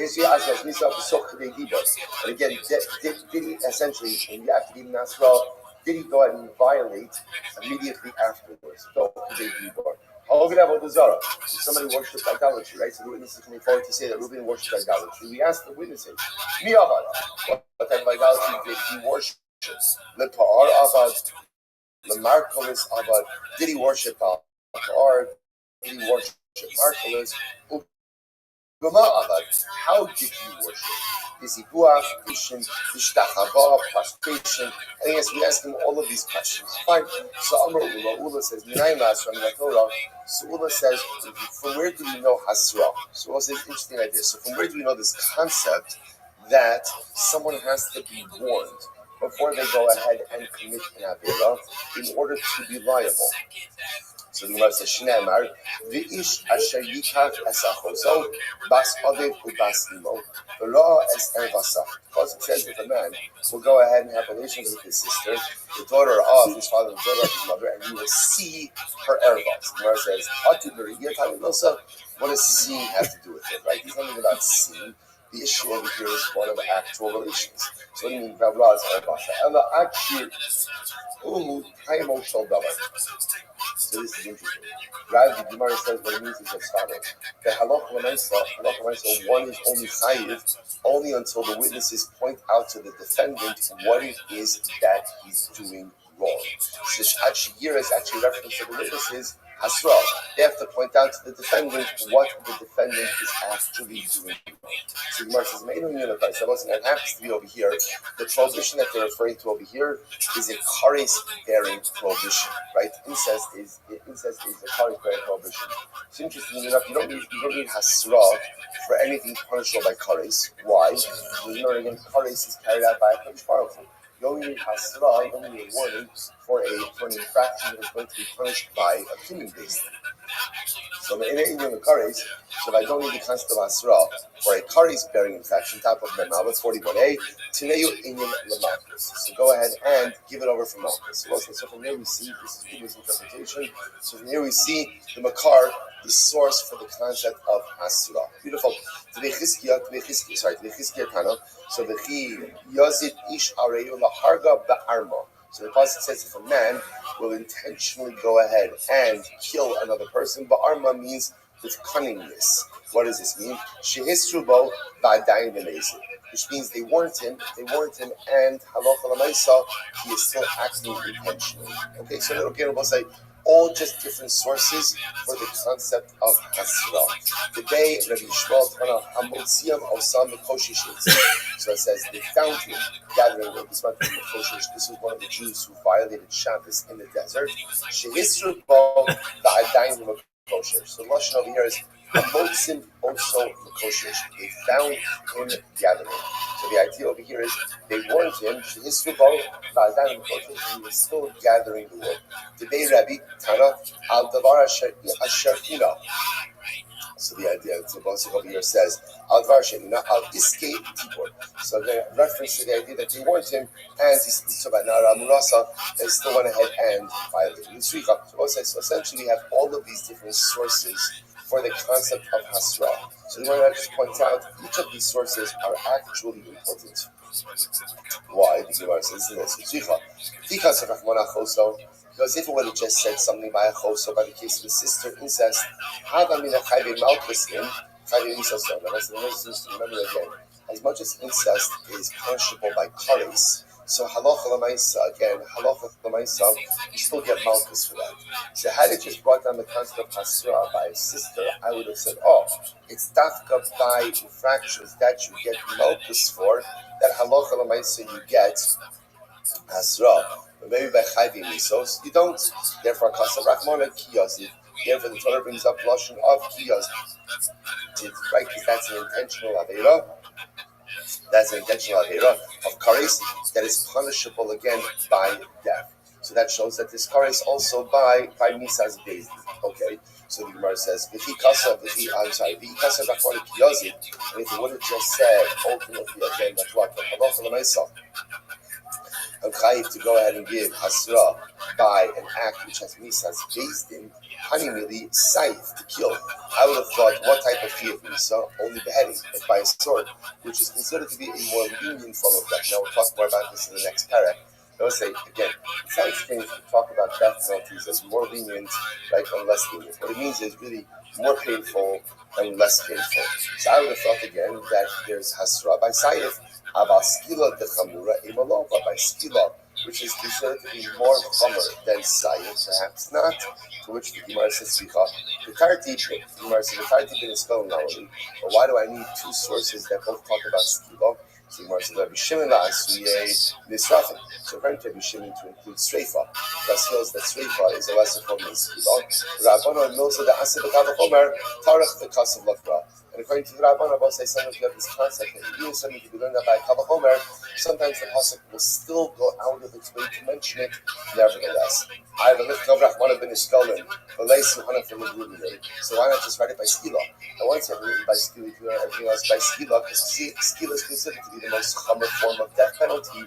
Hafenami, Milsa Dasa the Kavah Homer, talk the Kasav Lakra. You're right, but sometimes even say that you're by Kavah Homer, Torah goes out of its way to explicitly write it as well. But we'll say a takeaway. Takeaway is that halacha l'maisa there's a concept of hasra. Hasra is d'oraisa. Three different sources of hasra. Either again by a chosa, by incest, by intentional murder, or ultimately again the makoshish violation of Shabbos. And again, all three sources are necessary for the aforementioned reasons that we just stated. Beautiful. So going back now to the Gemara. The Gemara said, we asked the witnesses a series of questions. One of the questions we asked the witnesses. So number one, did you give hasra? Did you give warning? And number two, hitir atzmo lemisa.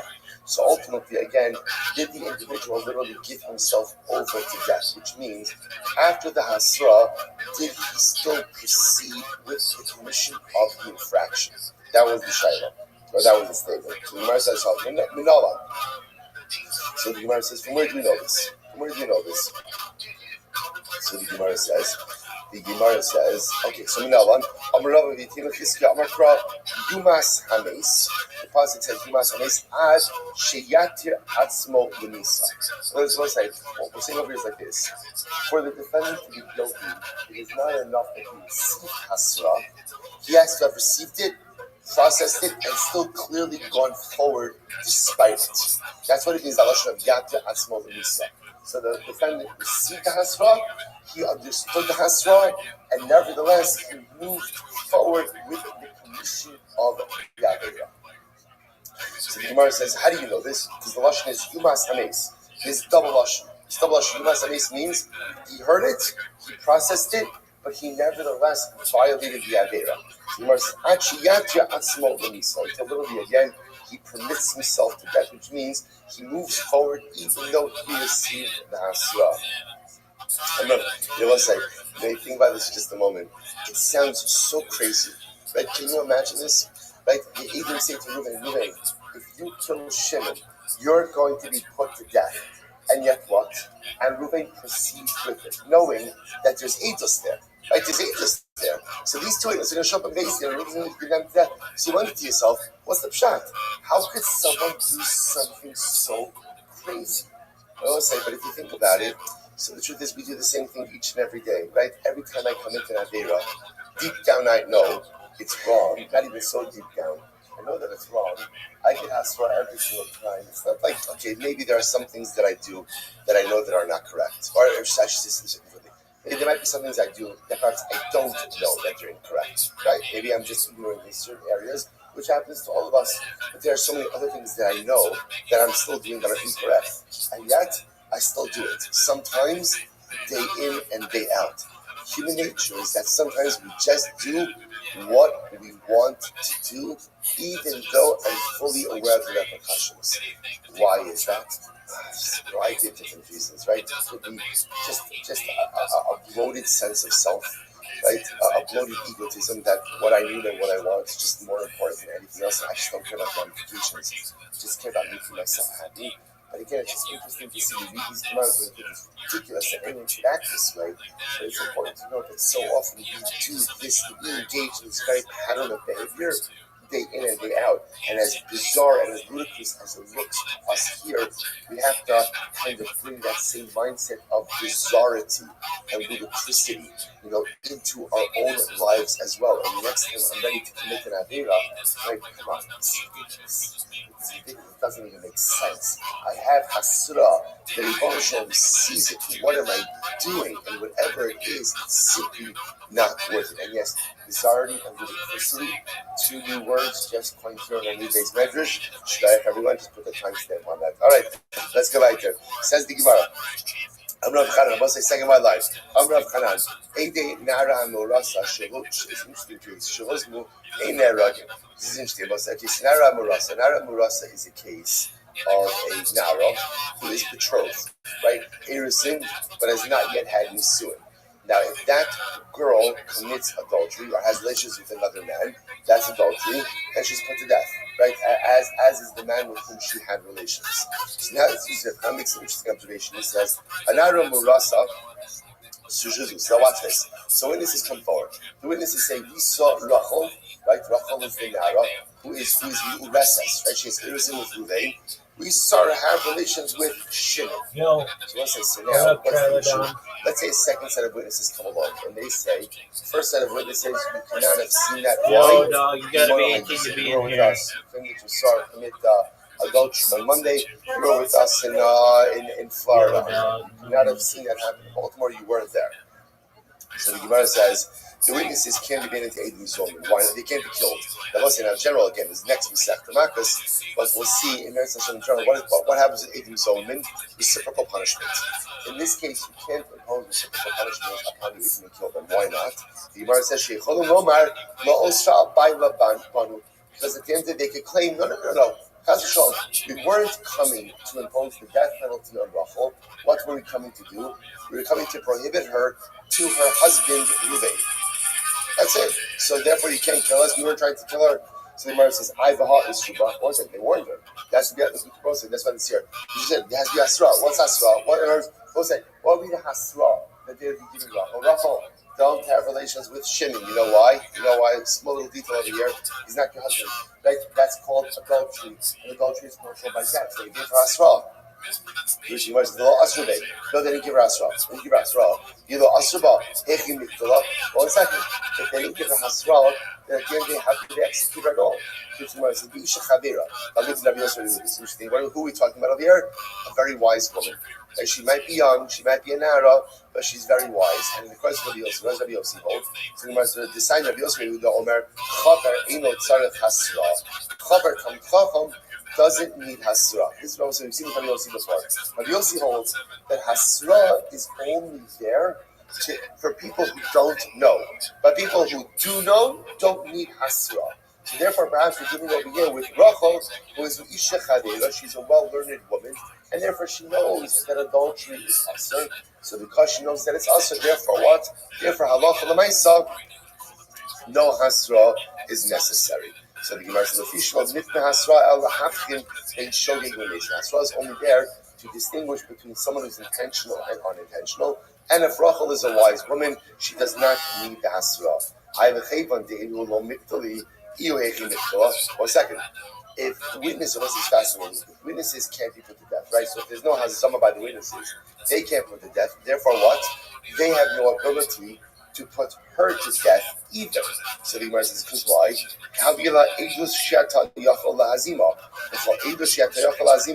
Lo shma edus. This is fascinating. Fascinating testimonial fact over here. Any testimony, right? Anytime witnesses can't be made into Eidim Zoranim, they're not fit to testify. So I'll say, what's the chapping? This is fascinating. If you're going to give testimony, essentially what Allah says, you have to have skin in the game. All right? And what's your skin in the game? What's your skin in the game?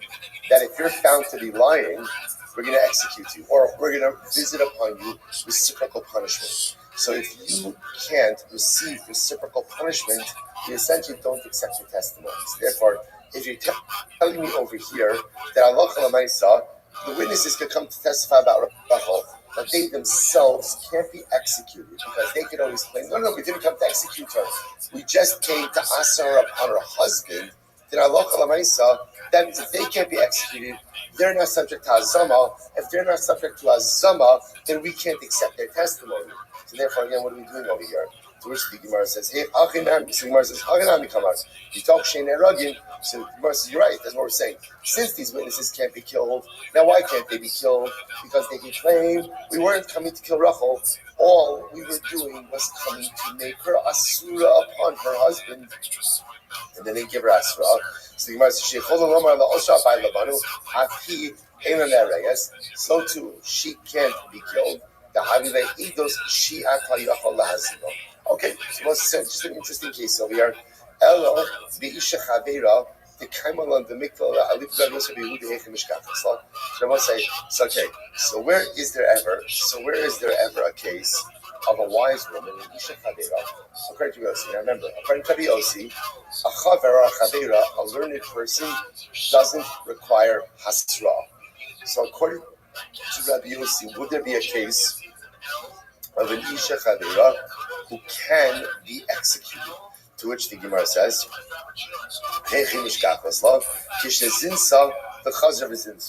case where she committed adultery and she did it a second time. So the Gemara says, so that would be a case, look at Rashi, it's almost right across the Rashi. So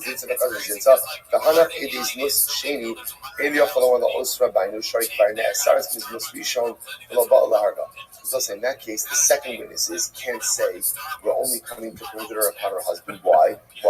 She's already prohibited upon her husband. What is she already prohibited about? Why is she already prohibited upon her husband? Why? Because halacha l'maisa, again, she already committed adultery the first time. So she must already be prohibited. So therefore, the Gemara says, no. So therefore, the only reason they would be coming to testify is to have her executed.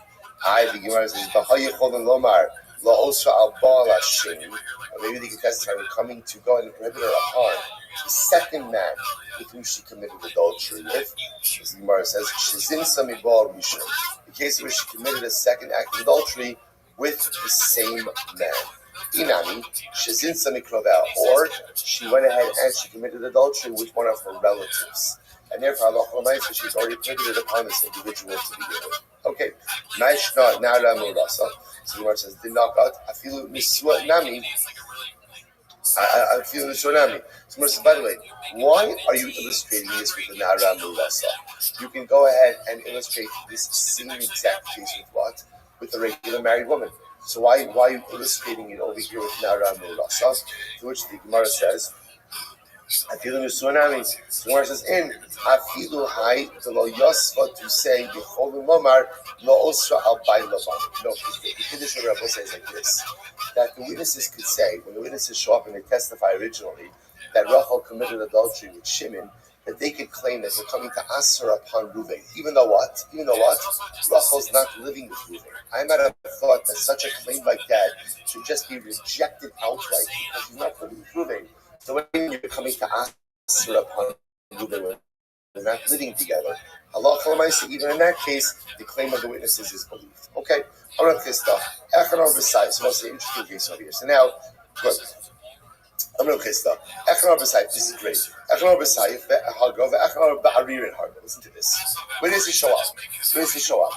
Now, the witnesses come up and they claim that Reuven killed Shimon. Now, let's remember when we saw part of the Drishus Bechakir is what do we ask? How did Reuven kill Shimon?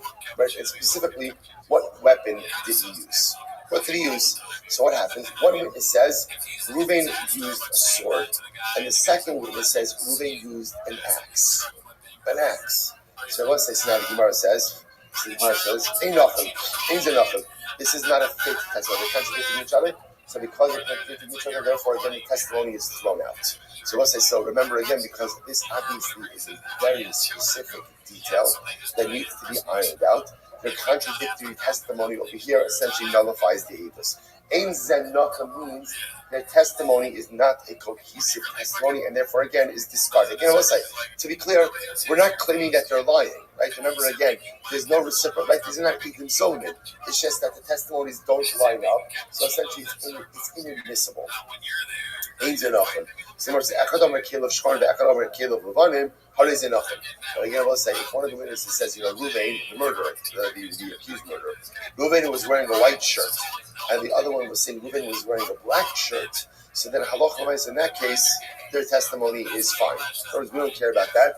We'll say why. No, it's very important. Why? Because the truth is, what the color of Reuven's clothing is really inconsequential to the act, right? What instrument he used to kill Shimon, that's very consequential. So in other words, the idea over here is we don't need them to line up. In other words, we need the information to line up, but we don't need every piece of information to line up. Incredible. So basically, when I was kasha, Nachon, Shihei Nachon. So the pasuk says Nachon. The lashon of the pasuk by either for the Ashtem Chakar to Sha'al Tetev B'nei Emes Nachon Hadavar. So we'll say, so what does Nachon mean?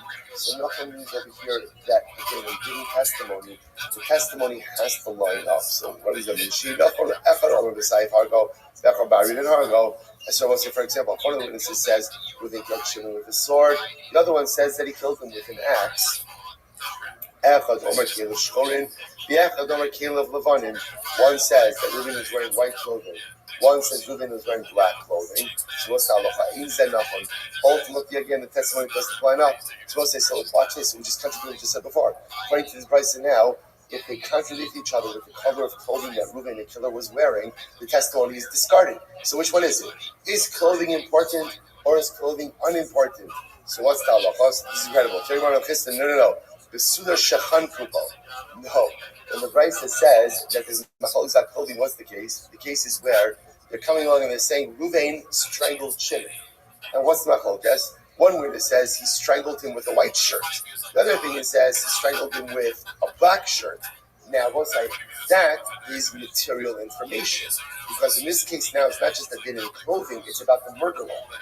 And when it comes to the murder weapon, there has to be explicit clarity amongst the witnesses what was used. So the Gemara says as follows: Hainu Sai Barir. Okay, well, if that's the case, then again, it's the same thing as saying one said a sword and one said an axe. So everybody had illustrated in different ways. So Tashma, listen to this. We'll say Echad Omer Sandal of Shchorim, Echad Omer Sandal of Levanim. Listen to this. One says that the murderer was wearing white shoes, and one says the murderer was wearing black shoes. Okay, interesting style sense also. I don't say Solomais again. Solomais. One says wearing white shoes, one says wearing black shoes. So the Gemara says, what's the halacha? In zeh noch. So the testimony doesn't line up. So once again, say, so we're contradicting ourselves. We just said before that halacha l'maisa that the clothing of the murderer doesn't matter. But yet here you seem to be saying the clothing of the murderer absolutely does matter. So what's going on over here? So the Gemara says, Hasanam Kigon Shabbat Bo B'Sandal B'Harba. No, what's the case? The case is where Ruvain kicked Shimon and killed Shimon by kicking him. If that's the case, the shoes are the murder weapon. If the shoes are the murder weapon, then Allah needs explicit clarity as to what there is. Tashma, Maisu, Badak Ben Zakkai, Bo Te'ina. So let's remember again, it's from the Mishnah. So one time, Ben Zakkai was examining witnesses, and he asked them, they claimed that Reuven killed Shimon underneath the fig tree. And remember again, what did Ben Zakkai say? Ben Zakkai says, okay, tell me a little bit about the fig tree. Tell me about it. Right? What were the stems? Were the stems thin? Were they thick? Tell me about them. So the Gemara says, V'Hatanyo. So we'll say, what does this seem to indicate? It seems to indicate that even other details that are not about the murder itself are still important. The witnesses still have to check those boxes when testifying about what's going on over here. You go to which the Gemara says, no. I'm running our comment. You go, Sha'akatz Te'ina B'Shabbos, the Allah Kamikto. So what's the case? The case over there, we'll say, is where the guy actually detached a fig from the tree on Shabbos. That was the case. That's the capital case. So again, uprooting the tree, right? Detaching the fig from the tree on Shabbos. This is in and of itself. That's a capital crime. That's a capital crime. So that's what we're talking about over here. So the Gemara says, "Vatanya amulo tachas tinar." That's not what the Mishnah said. The Mishnah said the witnesses said that. To which the Gemara says, "Ela arei barchama kidon sheshapno biyichud shel te'ina." Now what's the case over here? The case over here is where halacha l'maisa again. Halacha l'maisa, Reuven killed Shimon with a stem of the fig. That's what happened here. So he used the stem of the fig as the murder weapon. Krishna says, Tashma, Amralahan, Te'ino Zu, Uksad Bakin, Uksad Gasim, Tenim Shchoros, Tenim Levanos. That's not what it says. It says, Ben Zakkai asked them, tell me, were the stems, were they thin or were they thick? Were the figs themselves, were they white or were they dark? Amrav Yosef, Ben Zakkai, Losif Inish, Shiny Ben Zakkai, Dibitikos, Kichat Kiros Mashulei. Don't bring a riot from Ben Zakkai. Why? Because it was like Ben Zakkai, he was marked both with Pedikos and Chakiros, right? He essentially made them the same. So in general, both sides, there's a distinction between Pedikos and Chakiros. What's the distinction? Distinction is always like Chakiros are questions that are specific to the actual event itself. Pedikos are general questions. So generally, do we care necessarily what color the murderer's shirt was? Not really. Not really. Does it matter again if the figs underneath which the murder occurred were white or black? Not necessarily. Ben Zakkai himself was of the school of thought that both pedikos and chakiros are explicitly necessary and both must be dealt with together. Both must be dealt. That's why Ben Zakkai was asking about the figs and the stems. And according to Ben Zakkai, the clothing is also important as well. To which the Gemara says, Man Ben Zakkai. By the way, who's Ben Zakkai? Who is Ben Zakkai? She says, listen to this one, this is incredible. Man Ben Zakkai, Rabbi Yochanan Ben Zakkai. So what do you mean, who's Ben Zakkai? Who's Ben Zakkai? Listen, Rabbi Yochanan Ben Zakkai. Do you know how much we owe to Rabbi Yochanan Ben Zakkai? Rabbi Yochanan Ben Zakkai essentially saved Klal Yisrael in the aftermath of the destruction of the second base of the Mikdash. Rabbi Yochanan Ben Zakkai was responsible for all of the takanas we have. Zecher the Korban and Zecher the Mikdash. We'll get into two different kinds of takanas. So this was 1 second. If it's Rabbi Yochanan Ben Zakkai, mi havi b'Sanhedrin. Is Rabbi Yochanan Ben Zakkai ever part of the Sanhedrin? Chronologically, it doesn't make sense. Watch this. Vatanya, kol shnos of Rabbi Yochanan Ben Zakkai, meya ve'esum shana. We'll say it's a great tomorrow. Rabbi Yochanan Ben Zakkai lived till 120. Get ready for this. Get ready for this. Arboim shana, asak diklat makya. For 40 years, he was in business. He was in business. Right? Mem shana lamad. For 40 years, he learned, right? He did his stint in business and he learned. And Arba'im Shana Limed, and for 40 years, he went ahead and he became a Rabbi. Right? He taught students. So it's something amazing. So first of all, it doesn't mean that the 40 years he was in business, he didn't learn. So doubt. But what it means is he was in business. What happened in your business? Again, you come to a Torah, you come to see, you come to a shir. Learning was not his full-time occupation. At the age of 40, he decided to go, or after 4 years, he decided to pivot. So it's such an incredible yisod. You sometimes think that like great people are just born that way, right? They're just born with a Talmudic spoon in their mouth, right? Like this is what they know, this is what they're born for, this is what they're destined for. This is, people make choices about the kind of lives they want to lead, and about the kind of people they want to be. It's not an accident. If you think about it, by the way, there are 3 people who follow the same paradigm, right? Same people. Who are the same people? Moshe Rabbeinu, Rabbi Akiva, Rabbi Yochanan ben Zakkai. All this 40, 40, 40 paradigm. Right? It's 40, 40, 40 paradigm. Now again, that's what the Mepharshim say. It's interesting, we see 3 people, 40, 40, 40 paradigm. Is it exact?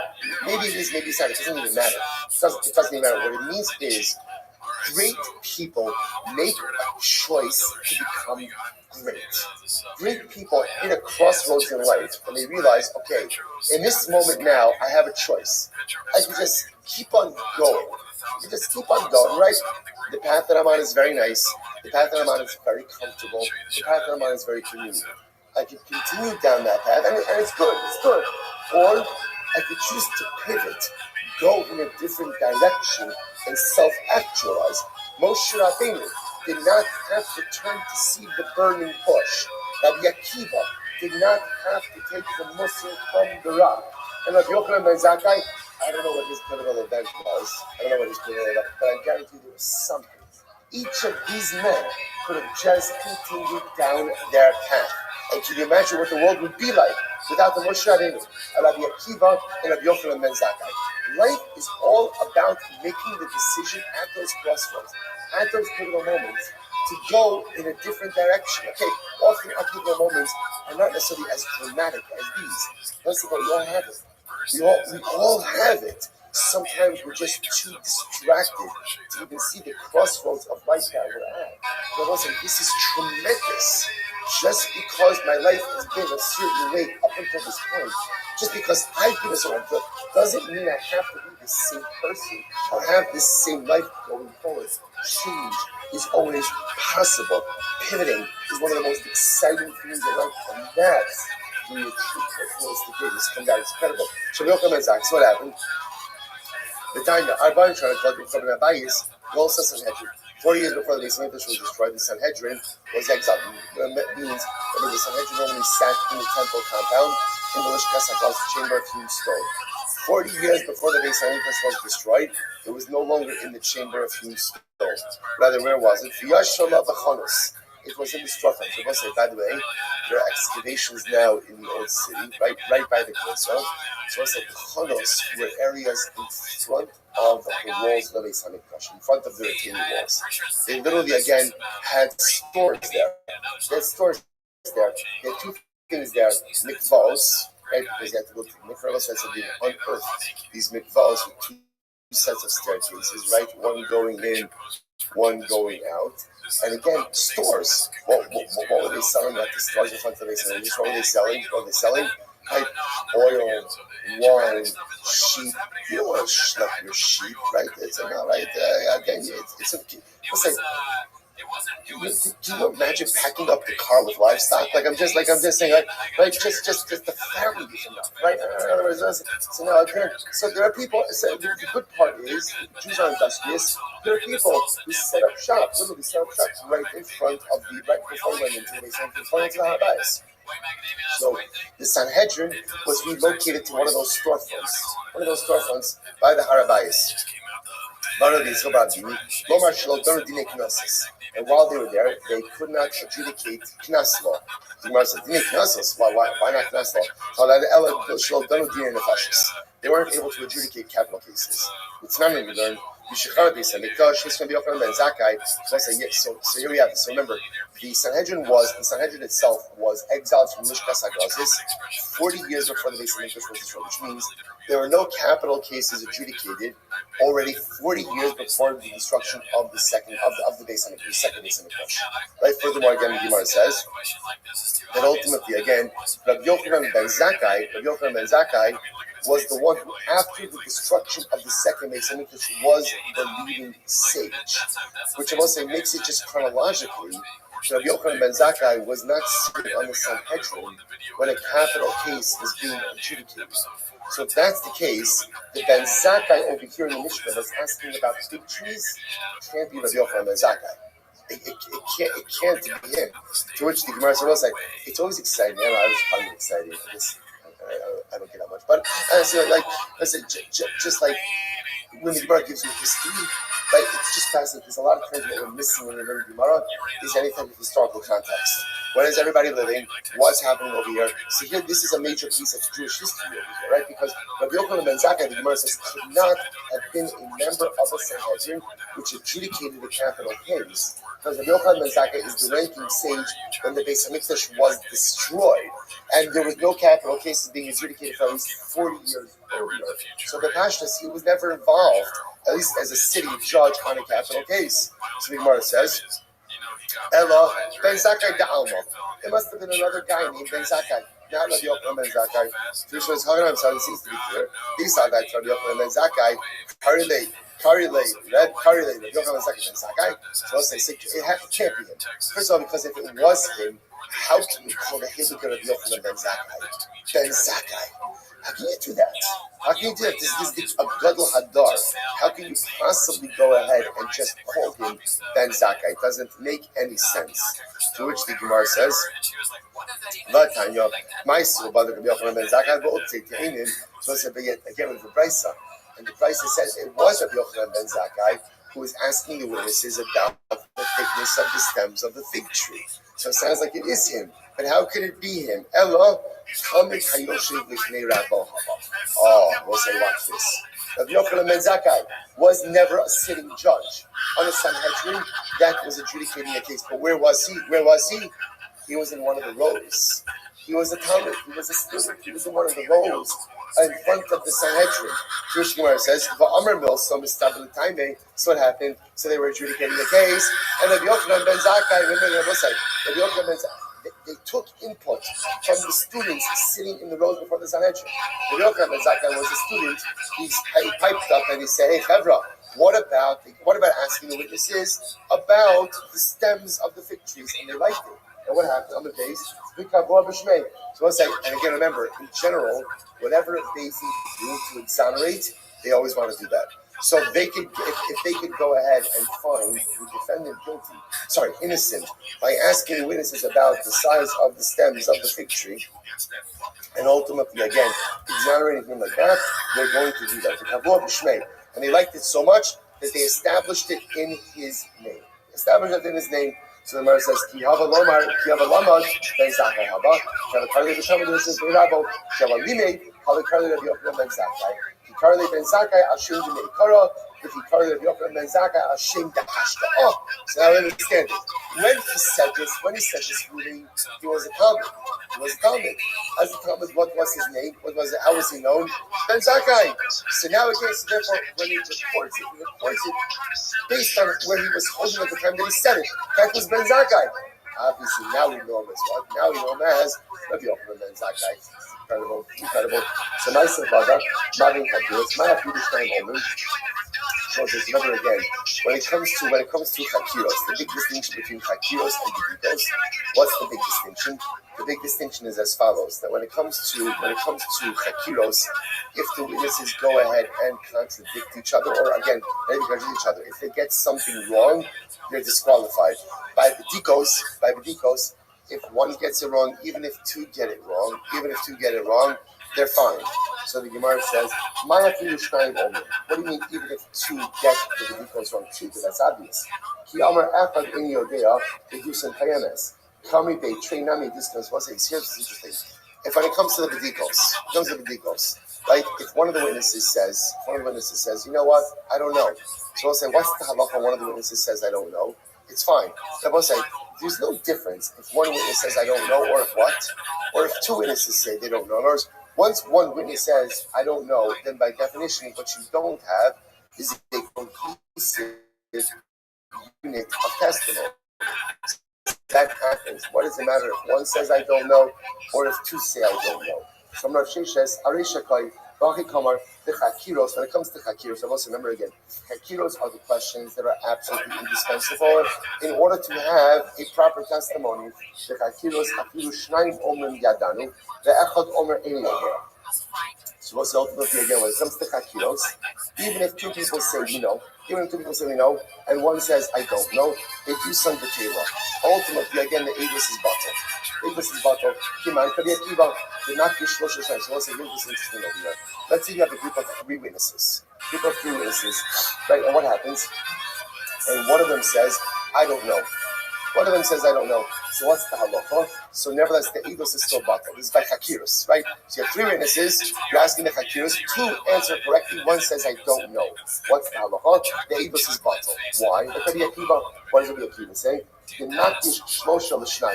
Rabbi Akiva says a testimonial unit is a testimonial unit, and three is the same as two.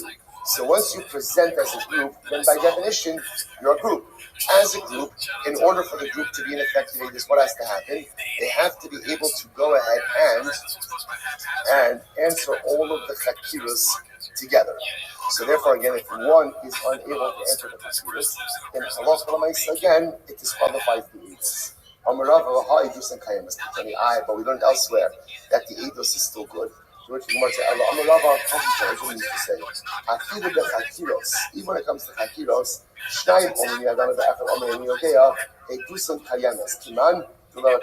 Rabbi switches gears. Says, no. When you have a group of three witnesses, we'll say, as long as two out of the three can get the chakiros together, to get three is correct, then the aidus is good, even if the third one messes up. That's the halacha. If the third one messes up, halacha might say the aidus is still good. Not like Rabbi Akiva. So we'll say, I'm going to point out over here, there's a fascinating machlokes. We've actually seen this before, which is, when you have a group of three witnesses, in order for the testimony to go ahead and be upheld, do I need all three to be certified, or is it just enough to get two out of the three? Rabbi Akiva says you need all three. We don't pass in that way. We pass in that two out of the three is good, because we also pass in that witnesses can even be strung together independently. So therefore, as long as two out of the three are getting the chakiros correct, we're good to go. Rav Kahana Rav Safra, Sanhedrin, they Rabbi is great. Rav Kahana and Rav Safra were learning Sanhedrin in the yeshiva of Rabbi. What's that? It's incredible, right? They learned Sanhedrin, you learn Sanhedrin, and their Sanhedrin look a little bit different than our Sanhedrin. But they were learning the sugya of Sanhedrin in the yeshiva of Rabbi. What did you learn? What did you learn? Right? What did you learn? What did you learn in Sanhedrin in the yeshiva of Rabbi? What do they say about Sanhedrin in general? Right? What in general do we go ahead and hear about and learn about? My question, right? What do you have questions on? Well, what is the distinction between chakiros and bedikos? Chakiros, when it comes to chakiros, if one of the parties says, I don't know, then ultimately, again, the aidus is batal. The digos, when it comes to digos, so again, this is a fundamental issue that we've seen over and over and over again. Chakiros, which remember again are the 7 questions listed in the beginning of our Mishnah, right? Currently, we only see only 3, but we passed in 7 questions. Those 7 questions, those need to be answered. And if you can't answer it, either you answer it wrong or you say, I don't know, the halacha is, you're out. Bedikos, if you get those wrong, you're still in. Both sides. What's a good example of a bediko question? For example, bediko question, right? Color shirt, right? Stems of the fig tree. Color of the figs. They're important. Now again, they are important. And remember, they usually use discretion with those. They're important, but they're not necessarily part of the core details of what it is that occurred. So therefore, again, one or both witnesses gets chakiros wrong, you're out. One or more witnesses get bedikos wrong, you're in. And when it says, but one, let's see. I don't understand. Why is that? They're both Toraisa. Both chakiros and bedikos are Toraisa. They're both Toraisa. Then why do you have latitude with one, not with the other?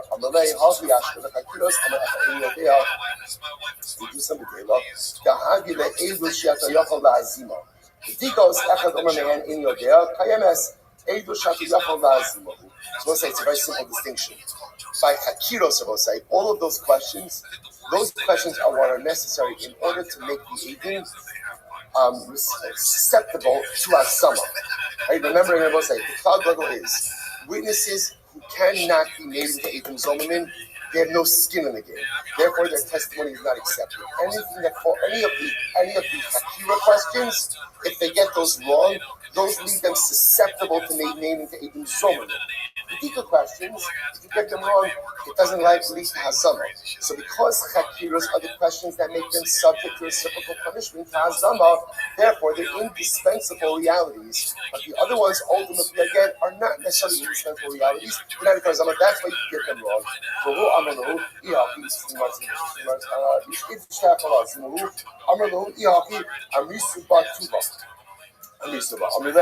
it's remember again, this whole exchange over here is an exchange between right. So Rav Kana Rav Safra run into Rabba, right? And I'm sorry, run into Rav Chama. So Rav Chama asked them what you're learning. So Rav Chama says, wow, shkoyach, boys, incredible and beautiful, absolutely fantastic. So the Gemara says as follows: Amar Lehu Ihaki Amrisu Batuba. So Rav Chama said, incredible, you learned a lot. Amrisu Ba, they said back to him, Amar Lehu Yitubasa Demar Aminan Yitubasa Demar Aminan Bituba. Meaning Yusa Demar Lo Aminan Ba Velo Chad. So this is actually quite beautiful. Rav Chama of Safra says back to Rami Bar Chama, it's only because you're so gracious that we're able to share with you more Torah. Had you been a little bit sharper, ultimately we would not have been able to give you back so much Torah. What they were saying was we're able to share with you because of your pleasing countenance. Had you not been as nice, it would have been more difficult to share with you Torah. Now we're gonna pick up with that last piece tomorrow. I just wanted to finish up the sugya. Rabbi said we end off with the distinction between the dikos and chakiros. Again, that last piece of the conversation between Rami Bar Chama and Rav Kana Rav Safra will pick up with that because there's a tremendous and beautiful, magnificent Musar skill in that film. I know I ran through it. We'll pick up with that tomorrow. What a way to start. People will say shkoyach. We'll say just a housekeeping, not housekeeping, but just first of all, say just for the Chavra, there's plenty of seats. Chavra who has stuff on middle chairs. Open those up because we need to make room for everybody over here in the schedule. Have in the back, there's plenty of room by the tables. Just going to make a request. Please do not sit in the Ezras Nashim. Leave that as a dedicated women's section. Again, even though there's plenty of room still up front over here, move forward, take a table seat, enjoy yourself, make yourself comfortable. Shkayach, everyone. That's pretty, at any point, someone says that we know that's like, I just want you to pop in, like they did do that. They're not finishing their sentences. They're answering questions before they're asked. Those are all things that you have in your mind. It gets into your head like a brain worm. It's like Bill Haney has been watching a lot of the Gringo Poppy lately. Brian Kelly. That's a Bill Haney impersonation. See. That is jobs. No jobs. That's crazy. It's like night. It's ridiculous. It's cheese. It's people that will check it. I'm just crazy jobs. I pull up the team shop. You can't call it a shop. It's a dirt field. A dirt field with 4 steel wells in a tent. And around it is nothing but granite or 115 to a level. And it's just a dirt lot. All right, so we'll say good morning, and good Tova. Let's do Shabbat Hashem to be able to begin another week of Sunday. By thanking all of our sponsors today. Our commentary sponsors for Top Shooting 5785. The Bills in Mishpacha. We're dedicating all the Shem and Jerah shows this year as is push for the soil of Tavos for Am Yisrael. Our commentary sponsors for the month of Kiddush Sabah living with Torah, the Talmud family in memory of Amit Ben David Levy, Zichron Bracha, brother of Yitai Levy, who was killed fighting in Gaza on the first month of Hanukkah. We hope that the next part of Hanukkah, that his Neshama had Maria and his family in the common. Of course, we say, Holy Hashem, to the return of 4 of our hostages. As I mentioned, not to be faced, but one feels about the particular deal, whether it's a good idea, not a good idea, leaving everything aside, the fact that all Hashem, four precious neshamas of our Hanukkah families, and we hope that in Hashem, our hostages will continue to come home, our hostages will continue to be united with us, with the family, with the people, with the land. Yes, Hashem. Holy soldiers should be successful. And indeed, should be a lifetime of the Soros Kavos for Amis. Those are the best, so now speaking. So we are picking up the new Parak today, Mirz Hashem, on Daf Mem. Great Daf yesterday, incredible Daf yesterday. So let's pick up with the new Parak. How you both also the Sheva Hakidos. So remember, we've spoken about this before in the past a little bit, about the Jushas V'Chakiros, the idea of the questions that we ask to the Indian when they're going to go ahead and give testimony. So the Mishnah now says that we check the witnesses with 7 Hakiros, like 7 different types of questions. So you imagine, what are the examples for Hakiros? There is a Shavua, there is a Shana, there is a Chodesh. So for example, here's an example. Now, these aren't examples, these are actually specific questions that are asked. So again, for example, there is a Shana. Very well, what's the first? There is a Shavua. So it actually points out that there is a Shavua, Shavyoda. Right? What is, remember again, there are 7 Shemitah cycles within a Yoda cycle, like 50 years Yoda, so 7 Shemitah cycles. So we ask the witness, what stage of the Yoda cycle did you see this murder, this lethal capital cases? Did you see this particular murder occur? So there is a Shavua, there is a Shana, what year? There is a Chodesh, what month? The Kama B'Chodesh, what day of the month was it? There is a Yom, what day of the week? There is a Shah, what time? There is a Malcolm, what place? So let's have some very specific questions. Remember that this is back to the capital cases, so we need to be able to ascertain with absolute certainty that the witnesses are telling the truth. Rabbi Yossi says, there is a Yom, there is a Shah, there is a Malcolm. Rabbi Yossi says, no, there's 3 questions. Question number 1, what day did it occur? Question number 2, what time did it occur? And question number 3, where did it occur? Now listen, obviously, this is after the witnesses have given their information about everything else. So after they've given their Zalisa, even Joe Shimon, so then again, Rabbi Yossi says 3 simple witnesses. Essentially, what day, what time, what place. Makir, he said, Makir also. Sorry, Makir and Atem. So then we ask the other questions. Makir and Atem, do you know the defendant? Like, is he somebody? Did he give him a swipe? Did you want him? How old are you about Zara? For example, let's say you didn't accuse the worship of Avodah Zara. So as you Avodah Zara, did Reuven go ahead and worship? The Kama Avad, how much did he worship? Oh, sorry, Uvana Avad, how did he worship? I was going to say there are different ways of worshiping Avodah Zara. You could bow down, you could kiss, you could say Bapa, you could defecate, right? Works, so one size doesn't fit all. Right? There's something for everyone in Avodah Zara. So the Gemara says, "We're not about called a market because there is an issue." So that's interesting. So whoever, so what the Mishnah's outlining over here is essentially the basic obligation. But the more the details change things to do, the better you are. So it was also a lot of this. Probably, I would imagine, was also very subjective, right? Basing the human testimony, and sometimes that basement probably feels the need to probe a little bit more. So this essentially says over here, we're kind of giving Bezdin the general outline.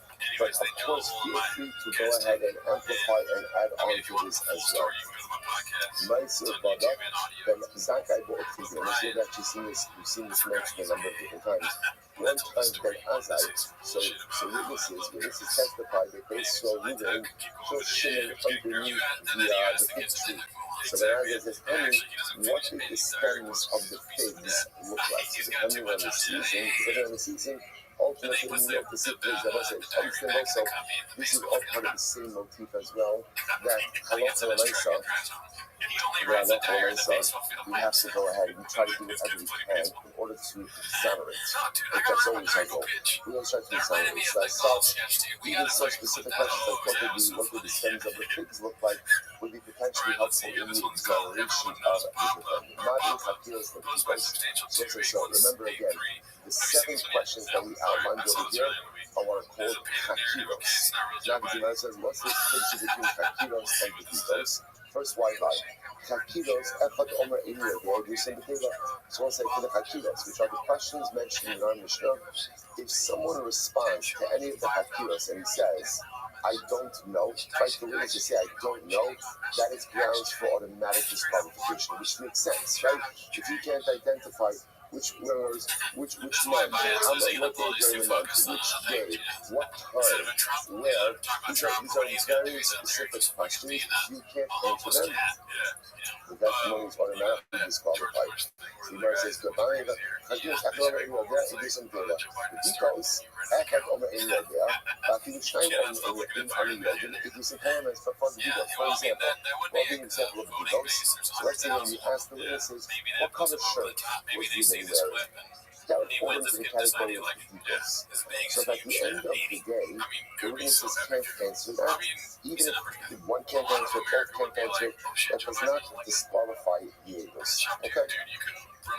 So you know, it says, Echad Vafilos ve'Echad B'Didos, is mentioned Makisha Zayzah, Edus and B'Didos. But let's say one thing is clear, both with B'Didos and Chakiros, I should say, Chakiros and B'Didos, if Halacha and Maisa, the witnesses contradict each other, automatically disqualified. That's the Halacha. Echad Omer B'Shnayim B'Chodesh, ve'Echad Omer B'Shloshin B'Chodesh, Edus and Chakiros. It's not significant cases. So let's say witness number one says, we saw you very close, and it was the second year of the month. Right? And the second one says, no, the second one says it wasn't the third year of the month. That's Halacha. And do some Kayanis. And let's say why. What do you attribute the error to? Shazeh Yodea B'Ibur Shachodesh. Is there any Yodea B'Ibur Shachodesh? Let's say it could be quite simple. Remember, like a month left, 29 days. It could be that one guy knew that it was a mole, a complete month of 30 days, and one did not. One did not. So in other words, what you begin to see is, and the verse remember is that one day of the month falls under the umbrella of Hakilos. So those are more severe questions. But here again, we see that we accept the fact that there definitely could be some margin of error. Is that one of the discussions? Is that one of the Hamisha? It is enjoyable. But if witness number one says, we're going to go on the third of the month, and witness number two says, no, we're going on the fifth of the month, then the English is bottle. Echad Omer is what's again, that's it. So what you really see with dates, there could be up to a 1 day discrepancy between the day. More than 1 day you can't have. Okay, next. Now we're going to go to time discrepancy. After the ROTHSCHILD shows, after the ROTHSCHILD shows, we do some kind of scene again.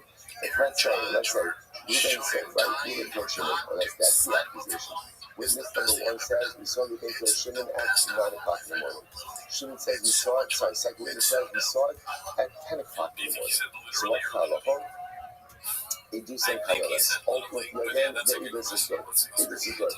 After the Shalosh, after the Kamisha, they do something. And again, it's something that truly just really look the same like this. Witness number one says, I saw you going to kill Shimon in the third hour into the day. Witness number two says, I saw Shimon moving to Shimon in the fourth hour into the day. That's fine. That works.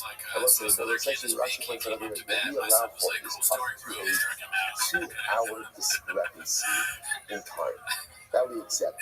More than 2 hours, we cannot. So just understand, remember, when the person asks the witnesses what kind of secret, they're actually not asking for that, in 15.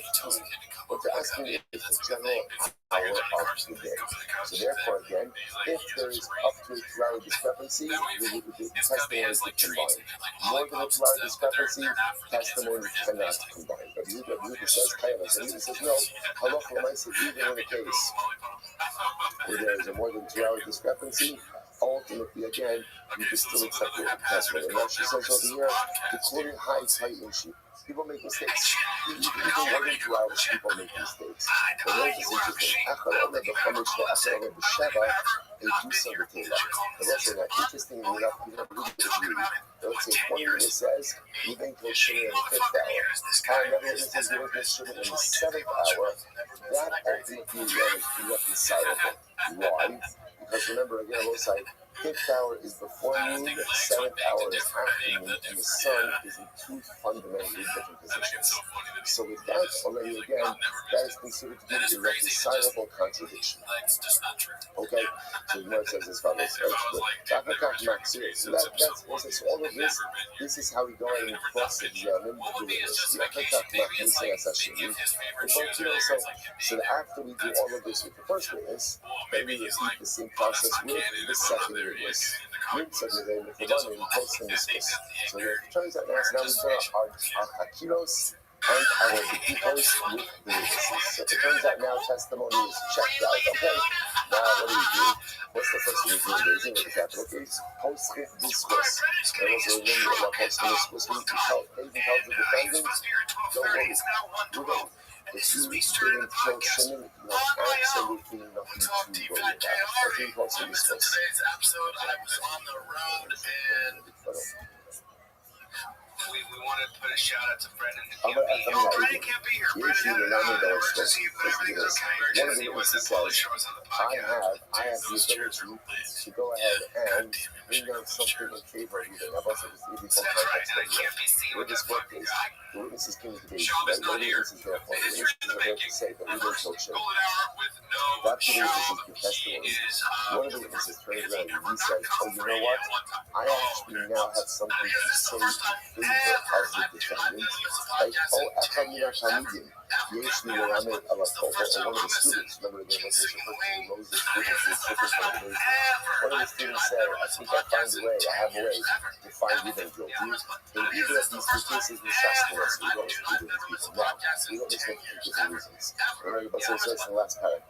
Once witnesses give testimony, and they're going to go ahead and find you them guilty, you don't accept them to now go ahead and say, "Oh, I have something positive to say to you." Because what does it look like? It looks like they're having your back a little bit, right? So that doesn't put the focus. Same idea over here. One of the students comes along and says, "Oh, I have some information that could be gathered from them." We also don't listen to him. Again, if you have the ability to come along and say something positive, then we will absolutely accept his testimony. Okay. However, after the Talmudim, the issue of the discourse, here it is. So let's listen to this. One of the Talmudim says, "I have something to exonerate you, right? I have some information that I think could be helpful to you. What's the Lacham Ma'arin also, and Moshiva also the So we invite him to sit on the vision. Right? So one of the students types up, "I have something good that could be helpful to you." This is come on, yeah. Right? Yeah, we bring him ultimately again to seek him on the basement. So you like listen to this. So how you going to Sham? Call you Kudos. And we keep him there. We keep him until the end of the deliberations. And Yesh Mamish Bidvar Shom Law. So it turns out that the guy had something meaningful to say. They listen to him. Fafilu Hu Omer Yesh Bidvar Al Atzmi. And even if there was by the way, even if the defendant, Reuben says, "I have something positive to say in my defense," so we must usually give Al Atzmi Zechos Shom Law. We listen to Reuben. We absolutely listen to him. But again, assuming, of course, that what he's saying is being for himself. Then that's always supposed, but you know, so say days and finds it, is it? What happens? But you know, it's done. We're done. Today, Rob, so say now, what happens if patients can't find grounds to exonerate? What do you do under those circumstances? Navi also in the heart. So in the rest of the sluggish court, we never issue a guilty plea on the day of. Like we'll always go ahead and wait to give a guilty plea until the day after, until the next morning. So what do we do that? So we've got the two rows of Zugos, and we basically break up from the publishers. So we'll break up into pairs. And they would go and they would discuss the case. And you would not do how you should, so they would minimize the amount of that they would take. Below how you show Sierra Colleon, they were not doing part of it. Like, his head is just like in that, as such, there has to be a certain amount of collaboration, a certain amount of seriousness with which they approach this entire situation. So they keep giving their fast, but they do diminish their consumption. They won't drink wine. The next thing Mar says, they don't say Kalalayla. And they would go back and forth the entire night. So the Makaras must be about it. The next morning they wake up early, come to the evening, and Mizaka or Mizaka and being cold. So the ones who found Reuben is then they say, okay, if that's our position, and we stand firm in our position that Reuben is innocent. And the Chinese is like one who found Reuben guilty, but the ones who thought Reuben was guilty, They also would like to say, we still find you going guilty and we stand in place. Hamalami for the mitzvahs. They will say that anyone who originally wanted to find you guilty, but then wants to switch teams, you could switch teams to exonerate. However, about Hamalami tzivos, and ultimately, again, once a Dayan expresses that he wants to find Ruben innocent, he doesn't have the right to turn around and then find Ruben guilty. Incredible. Umar says, fine. I'll just mention how incredible it is to two tremendous ideals. First of all, the ideal is on a general sense. You can't deliver guilty capital verdicts that you have to sleep on it. Was a tremendous mission hospital that sometimes before we pass judgment on someone or something, sleep on it. Sleep on it. It's easy to go ahead and rush to snap judgment, quick judgment.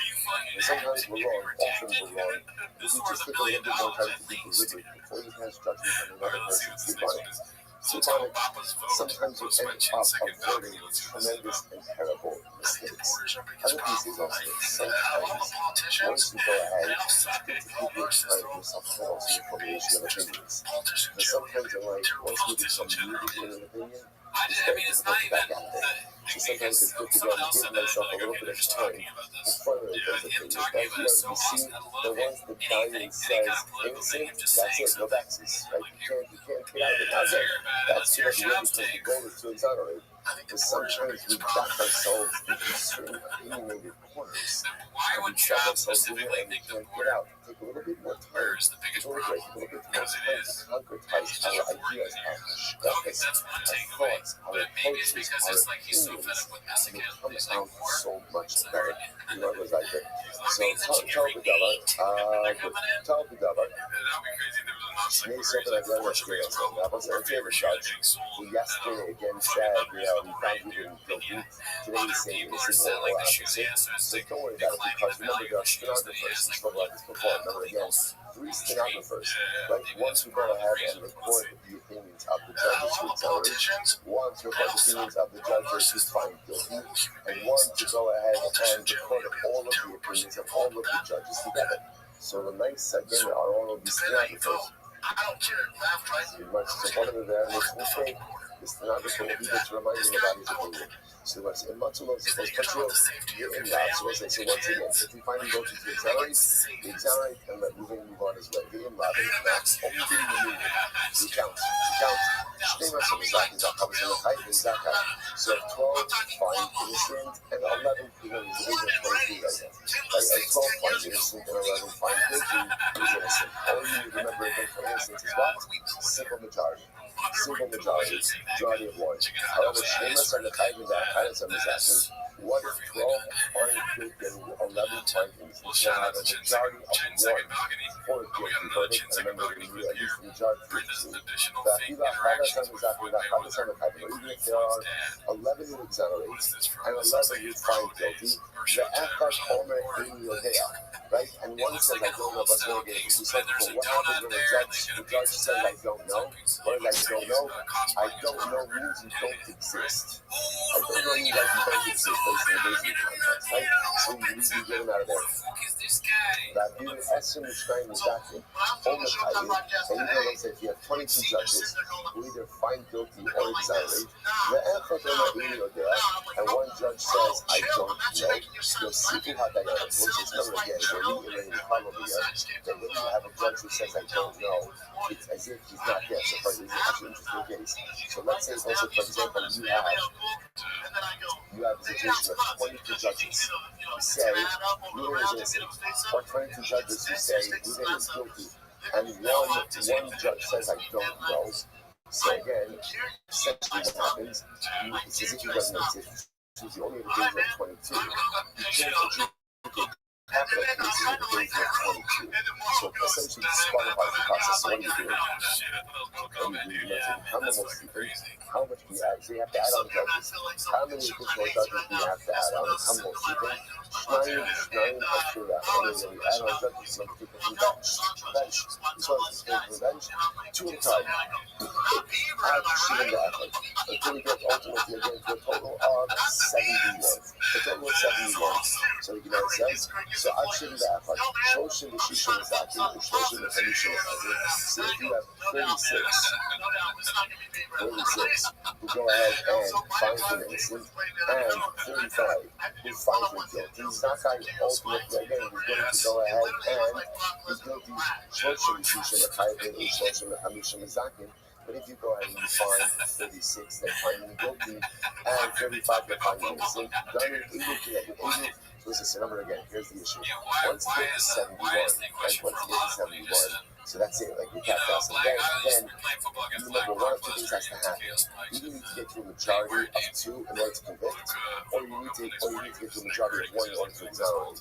But at that point, interestingly enough, the group has to work it out, right? So from 23 to 71. We can keep adding on judges until we figure out what kind of vote it is. Once we get to 71, that's the end. And halacha l'maisa again, we have to figure it out until they get to a vote. Incredible articles, let's analyze. You know how many, so ask me, what do you know? So what do you know what? So remember the Mishnah said, there are 7 chakiros. 7 chakiros. So how do you know that there are 7 chakiros? Parents actually seem to be looking like for a scriptural allusion to this. The Pasuk says, "V'darashta v'chakarta v'sha'alta hitei." Right? V'omer v'gad lecha v'shamata v'darashta hitei. V'amar v'dash la'ashevtim hitei. So as I say, interestingly enough, what the Gemara is like this: every time the Torah uses Rashi of darashta, chakarta, and hitei, that refers to chakiros, teachers for chakiros. So again, you have the darashta, the chakarta, hated, the darashta, hated, and the darshu, hated. That gives you 7. That gives you 7. 7 the Gemara Bus, and we're going to see in just a moment that this is actually 3 different contexts. One is talking about Iranidachos, a city which worshipped idolatry. Second is talking about an individual who worships idolatry. And the third is talking about individualism. They're going to put them all together because we all utilize similar mishonos ultimately of investigation. And that gives us 7 expressions here. Give us our typical source for 7 chakiros. How many days? I have the Ima Chad, the August, the Siva, the Q, the Siva. Maybe not really what it is, what's the rock wires. How do you know to go and combine all of these into one discussion? Maybe at the end of the day, what it actually means is what? Maybe each section has its own uses for chakiros, and each section has its own amount of uses for chakiros corresponding to the time that Rashi and chakiros are in their context. Which is what it says.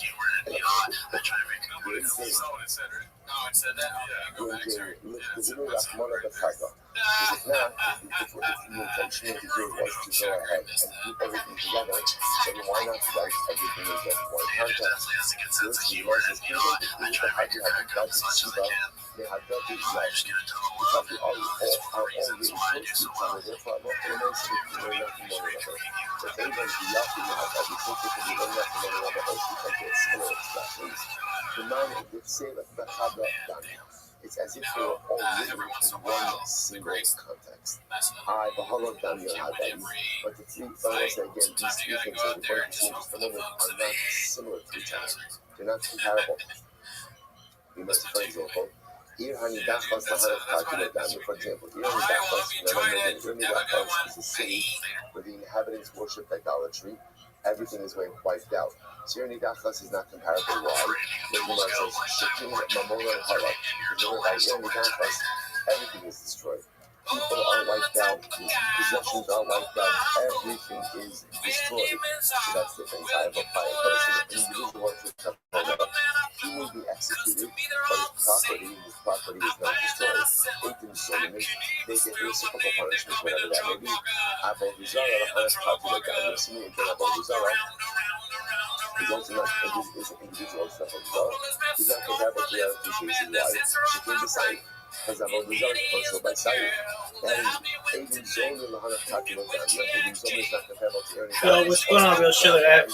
She can sweeping Hasura because of the positive word. Go on, So much in the hated. What's good, big dog? Gemara says you're right. It's Xer Shabbat, hated, right? And ultimately, again, this is Xer Shabbat Mufna. But remember again, what is Xer Shabbat? Hey, yo, what's up? What's up, bro? Hey, how are you, man? It's open because it's not used for any other limud. So Gemara says the Just creating robots. Did you get any more reposts from me? If it wasn't open, you could ask the following question. No, I haven't got to do We'll see the That's okay. you're right. I'm just doing my thing. What about you? The Xer Shabbat is open. These words are not used for anything else. Bro, I'm just doing my thing. Again, they are in fact fit for the Darsha.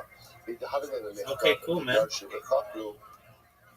So what's up? I could have said, Just living life, baby. Listen. What days are you listening to, bro? And the Torah goes out of his way to use Lashon of hated. What do you mean? Right? Darashta, the Chakarta, hated, thoroughly. You don't need that word hated. I don't need that. So therefore, again, Shmamina Someone speaking that comes to show you ultimately. Oh, it's just a bring up the other words podcast. for the Xer Shabbat. But again, I will say that only tells me that the word is free on one side of the scriptural equation. Just doing my thing. When it comes ultimately again. How about you? What's new with you? To Aiden Zoman Avodah Zarah, you should daven in the because ultimately again, because he could have just said Sha'alta v'chakarta, Ela irni dachas my habran, but by irni dachas, what else should there have been? Bitcoin's doing well. Is that good? Hasam nami it's still open for Xer Shabbat. Word dog. Darosh tidrosh, ol chakar tachkar. Are you happy about that? A double expression utilizing the same word. Darosh tidrosh or chakar tachkar. First That's great to hear, man. Shani krab dibure. The Torah goes out of its way, changes. Word dog. It uses the word hated. Well, as best I can. That extra word is there to free up the rest of the phrase. I said as best I can. Okay, therefore, we'll say, since you have this Shabbat between Eri Dachas, Avodah Zarah, and Ibn Zomim. What that halachic triangle, right? What that triangle Xer Shabbat does is allows me to put all of those words and recognize that the expressions of Darashta, Chakarta, You maybe turned it down on your own end? I'm not sure. 7 times. And that gives me again my biblical source for 7 chakiros. Incredible.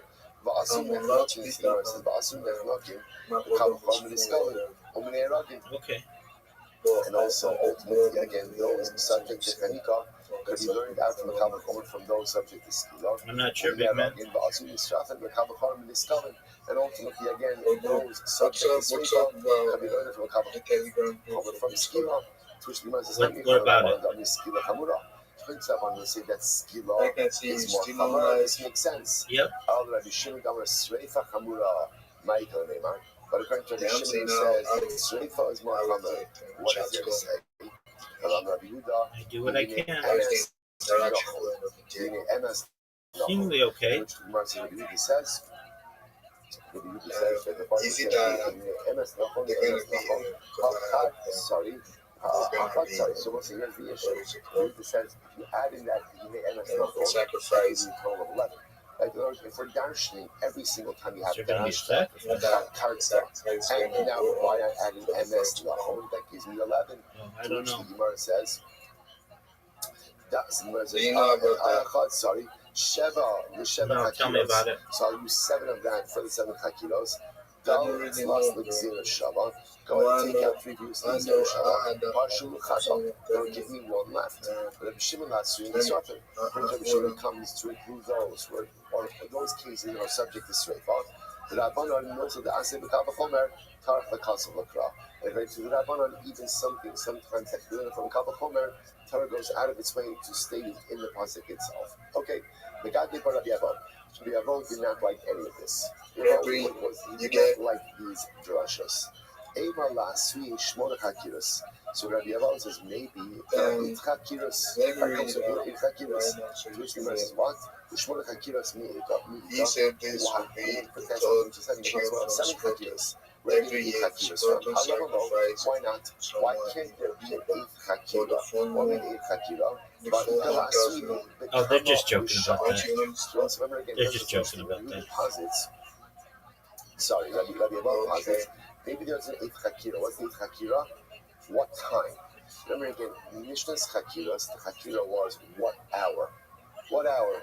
Right? Maybe Rabbi says maybe there's an eighth chakira. The eighth chakira is not showing the hour. What time during that hour? Give me the time. Tell me 8:37. 8:37. Okay, we can have a margin of error. But maybe the eighth chakira is telling me exactly what time. The time of Rabbi said supports this as well. How you both, so bishmona chakiros. There's actually a Brisa that says this. The Brisa says that there weren't 7 chakiros like in Mishnah. There were actually 8 chakiros altogether. To which the Gemara says, "Honey chala Abaye al dibut Rabbi Meir." So this makes sense according to Abaye, right? This makes sense according to Abaye al dibut Rabbi Meir. The Amra ein adam Torah below klum. I want to try to these next few lines are All absolutely right, we'll go talk on Telegram. So going through there, Rabbi Meir says a person has the on ability to be Telegram. I don't know absolutely why more like precise. me out. Absolutely precise. And therefore, again, because a person has the ability to be absolutely I don't know, precise, ask therefore what? There's nothing wrong with adding in that eighth chakira. I kind of What's asked the him eighth if I tried to chakira? chat him. What time? Be like, Not what hour, he would what just time. block me, bro. And because a person has the ability Okay. for complete precision, Ask one of the other the person should people be in there. able to answer that question appropriately. So listen to this. Can you ask him? I have asked on your behalf, and they said no. They can So. still get it in the ballpark. So there's one witness says, Okay, you did already. at 8:40. Yep. Another one says, I was 9 o'clock. Okay, But that's then- fine. Let's say I That's fine. In other words, even if Well, we I'm not sure, willing to accept but some at one level time of I asked for you to be precision, back that's in. I mean, it's been a long fine. time, and then they let you back in, So it's like, and then they they kicked you out for some reason, and up to a half hour. Right, up I to a don't half really hour. recall why, but I'm not exactly sure. People could go ahead, people can make a mistake for a long, but people They can kick make me out tonight, of the just point out over here, just I fascinating. don't really know why they kick me out, dude. Bro, It's fascinating to see that people, how people treat timeliness. I already People treat timeliness. kind of I trying to had apologize to three each of one of and the every things that one drives of me them on if I the do road wrong. crazy. Again, it is one of the most, I I think one of the most that, important needles Do I even want to accept possess it, bro? is timeliness. If you take something, So I don't- if something I don't is really meaningful and important to you, But to then do you have time for it. And if you're not on time for it, just understand the message. Send them a that you're message on transmitting. Twitter. It's not important. You can give whatever excuse, like give an excuse for anything and everything in the world. not sure. If you're not on time, whether it's for Yeah, your send them a job, message on whether Twitter. it's for davening, whether it's for when you're supposed to be home, whatever it is, and it's true. There's never a shortage of excuses. It's an incredible yourself. But if you're not on time, it means that it's not whatever it is not important enough for me to make a concerted effort to show up on time. And it's a good window into ourselves, because the things that are important to us, we're always on time. We're always on time, right? The things that I really enjoy, I'm on time. But it's interesting. So the Gemara says, like, people treat time differently. People treat time differently. So it's interesting. So you have like Rabbi Meir, and Meir says the person has the ability to be exact, right? And then again, you see other opinions that say a person maybe is a little bit late here and there. And then this third category, to in shituva. Who's this third category? This third category of people just can't get it together. Just can't get it together, right? They're all over the place, always late, always this. And I'll say it's interesting. So again, first of all, it's a little bit validated because there are different kinds of people who are wired differently when it comes to time. There's certainly, unless a person has some compelling reason why they can't be on time perpetually for things, it's just important for us to do a self-check for ourselves. You can have all the most wonderful reasons in the world, but at the end of the day, if you're not on time for something, the message you're broadcasting about that thing, whether you intend to broadcast or don't intend to broadcast it, is this is not important enough for me to be here. Now, again, you may be saying other things are more important than this, and that's why I'm going to be late to this. Just understand, when there's a lack of timeliness, what a person is communicating is a hierarchy of importance in life. And it's important because sometimes these things happen, we don't realize the messages that we're kind of emoting to other people or giving off to other people. We don't even intend to do it, but when I say again, I'm still doing that. But it's interesting to see this range of people when it comes to timeliness. Okay, anyway. Ella, see the kind of over. So you're trying to figure out something about, but the law has this 8 chakira. So what is this 8 chakira? So yes, okay, so depending the segment of the criteria is what time, the exact time that a person will get like that the event occurred. That's fine, but not everybody holds that people have the ability or the capability of that level of precision. So what could be the H-Kakira? Rashi Bekamot Yovel. What year during Yovel cycle did the murder occur? What year last time? When it was a Shavua. So we're talking about that 21st person, right? The cycle is going on. What'd you say, Big Dog? Yovel. No. The question is, once remember again, Yovels, like Yovels, What'd you say? Right here, it's interesting. What's your username?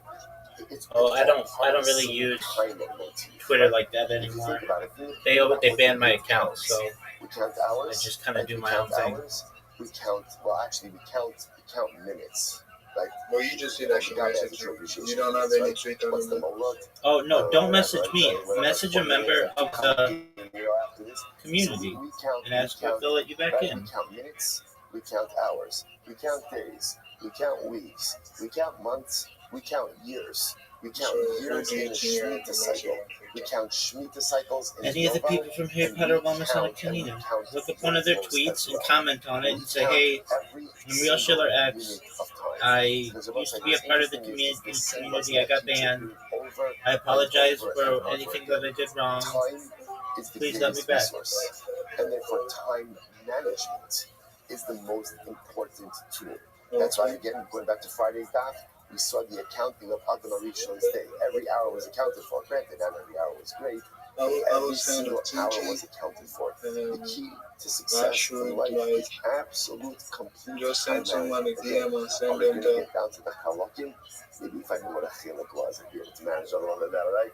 I don't know what the halakim are, right? But okay, so maybe I'm not managing the minute to minute. That's probably how about to get to that level? But at least to manage the hours of life, not to let the hours slip through our fingers into oblivion, is the key to personalistic success. So maybe again, you But want I'm to say using defending right now. Kakira is what Okay, well, number you'll just go remind up people to. who you are. Hey, what number are we up to? Vida, Kevin Taraveza Shabbat, not by the easy Yobo. The other thing said, no. You don't need something about the Yobo. As long as the witnesses know what number year in the Shemitah cycle it is, that's more than enough. Okay, so what's the takeaway from this? Introduce yourself. You're big. You know how to do Takeaway that. is the Mishnah told us we have 7 Chakiros, right? And what the Gemara taught us is, interestingly enough, the source for those Chakiros, not the Chakiros themselves, but the source for the concept of 7 probing questions to ensure that the witnesses really saw what they saw, were present to be able to see what they saw. That concept of 7 Chakiros comes from the Torah. Where does it come? It comes from the collaboration of Dachos, individual watch Avodah Zarah, and Edim Solomon. Out of those 3 contexts, we have Darashta Chakarta Heitiv, Darashta Heitiv, Darshu Heitiv. There's an opinion that says that there's an Chakira. Halacha Ma'aseh, we reject that opinion. We go into 7 Chakiras as established in our Mishnah that have the biblical source. Incredible. Let's go back there. Said the Gemara. You were kind of showing where I can see that live stream, where I can be on live stream. You showed me keep together. There are only 3 questions. What are the 3 questions? Is a Yom, what day did Reuven kill Shimon? Is a Shah, and I make no money did Reuven kill Shimon?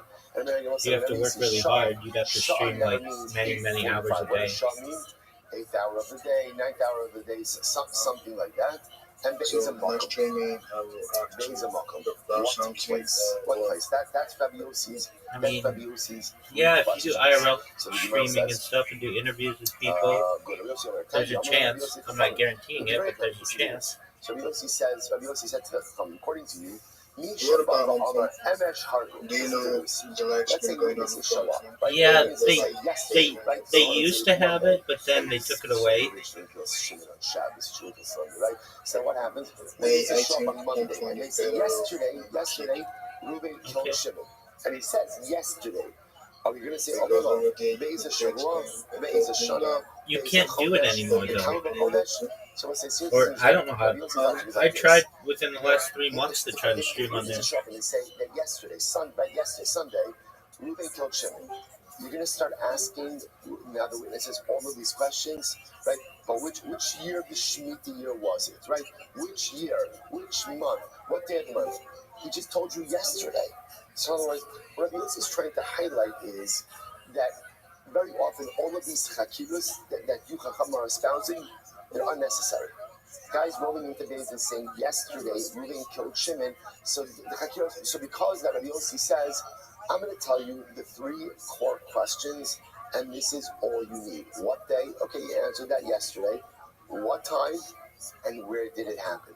All of the other questions could very often just be totally unnecessary. That's what Rabbi Yossi says. So the Gemara says, so the Chacham said back to Rabbi Yossi, according to you, so Rabbi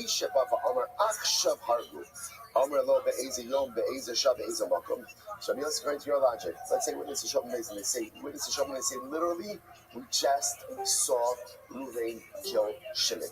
We just saw it. So I say, come to Rabbi Yossi, are you going to ask them what day? You're going to ask them what time? So in other words, we'll say, so the Chacham saying to Rabbi Yossi, we can't say kosher back on you. Ella, Raminon Alei Rabbi Shimon ben Elazar. The Chacham saying to Rabbi Yossi is like this. You're right.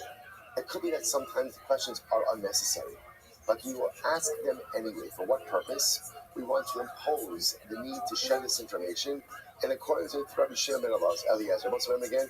Rabbi Shimon ben Elazar was the one who said that we try to confuse the witnesses in capital cases in order to get them to contradict themselves, and ultimately in order to get their testimony not to stick.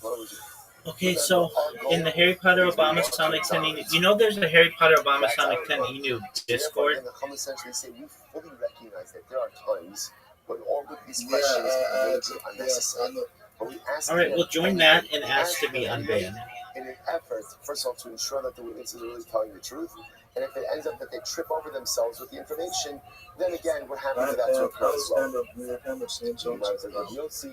Yossi says, yeah, they, I don't know if they let you stream on there anymore. No. Yossi will respond that witnesses coming in and saying that halacha myself, even killed Shimon yesterday, that's a common. When's the last time you saw someone yesterday? We just saw Reuven kill Shimon. That's not common. Okay. That's not common. And therefore, we're not worried that is going to actually occur. Try to figure it out, because I could never figure it out. These 7 chakiras, which the Chacham hold really have their source in the Yoraisa. Rabbi Yossi says 3 basic questions: what day, what time, what place. The Rambam asking is like the Chachamim, and therefore, in capital cases, we employ these 7 questions, the 7 chakiras. Incredible. And goes, stop over here for today. Shkoyach, okay? There's an incredible week ahead of us. Yeah, shkoyach, everyone. You just create a coin and name it. All right. Everyone's have a good day, everyone. You see, actually, that's pretty much coming in. That will be a lot of people the community. Jaded Pumpkin. I'll open the Telegram for you to download my X account for you as well.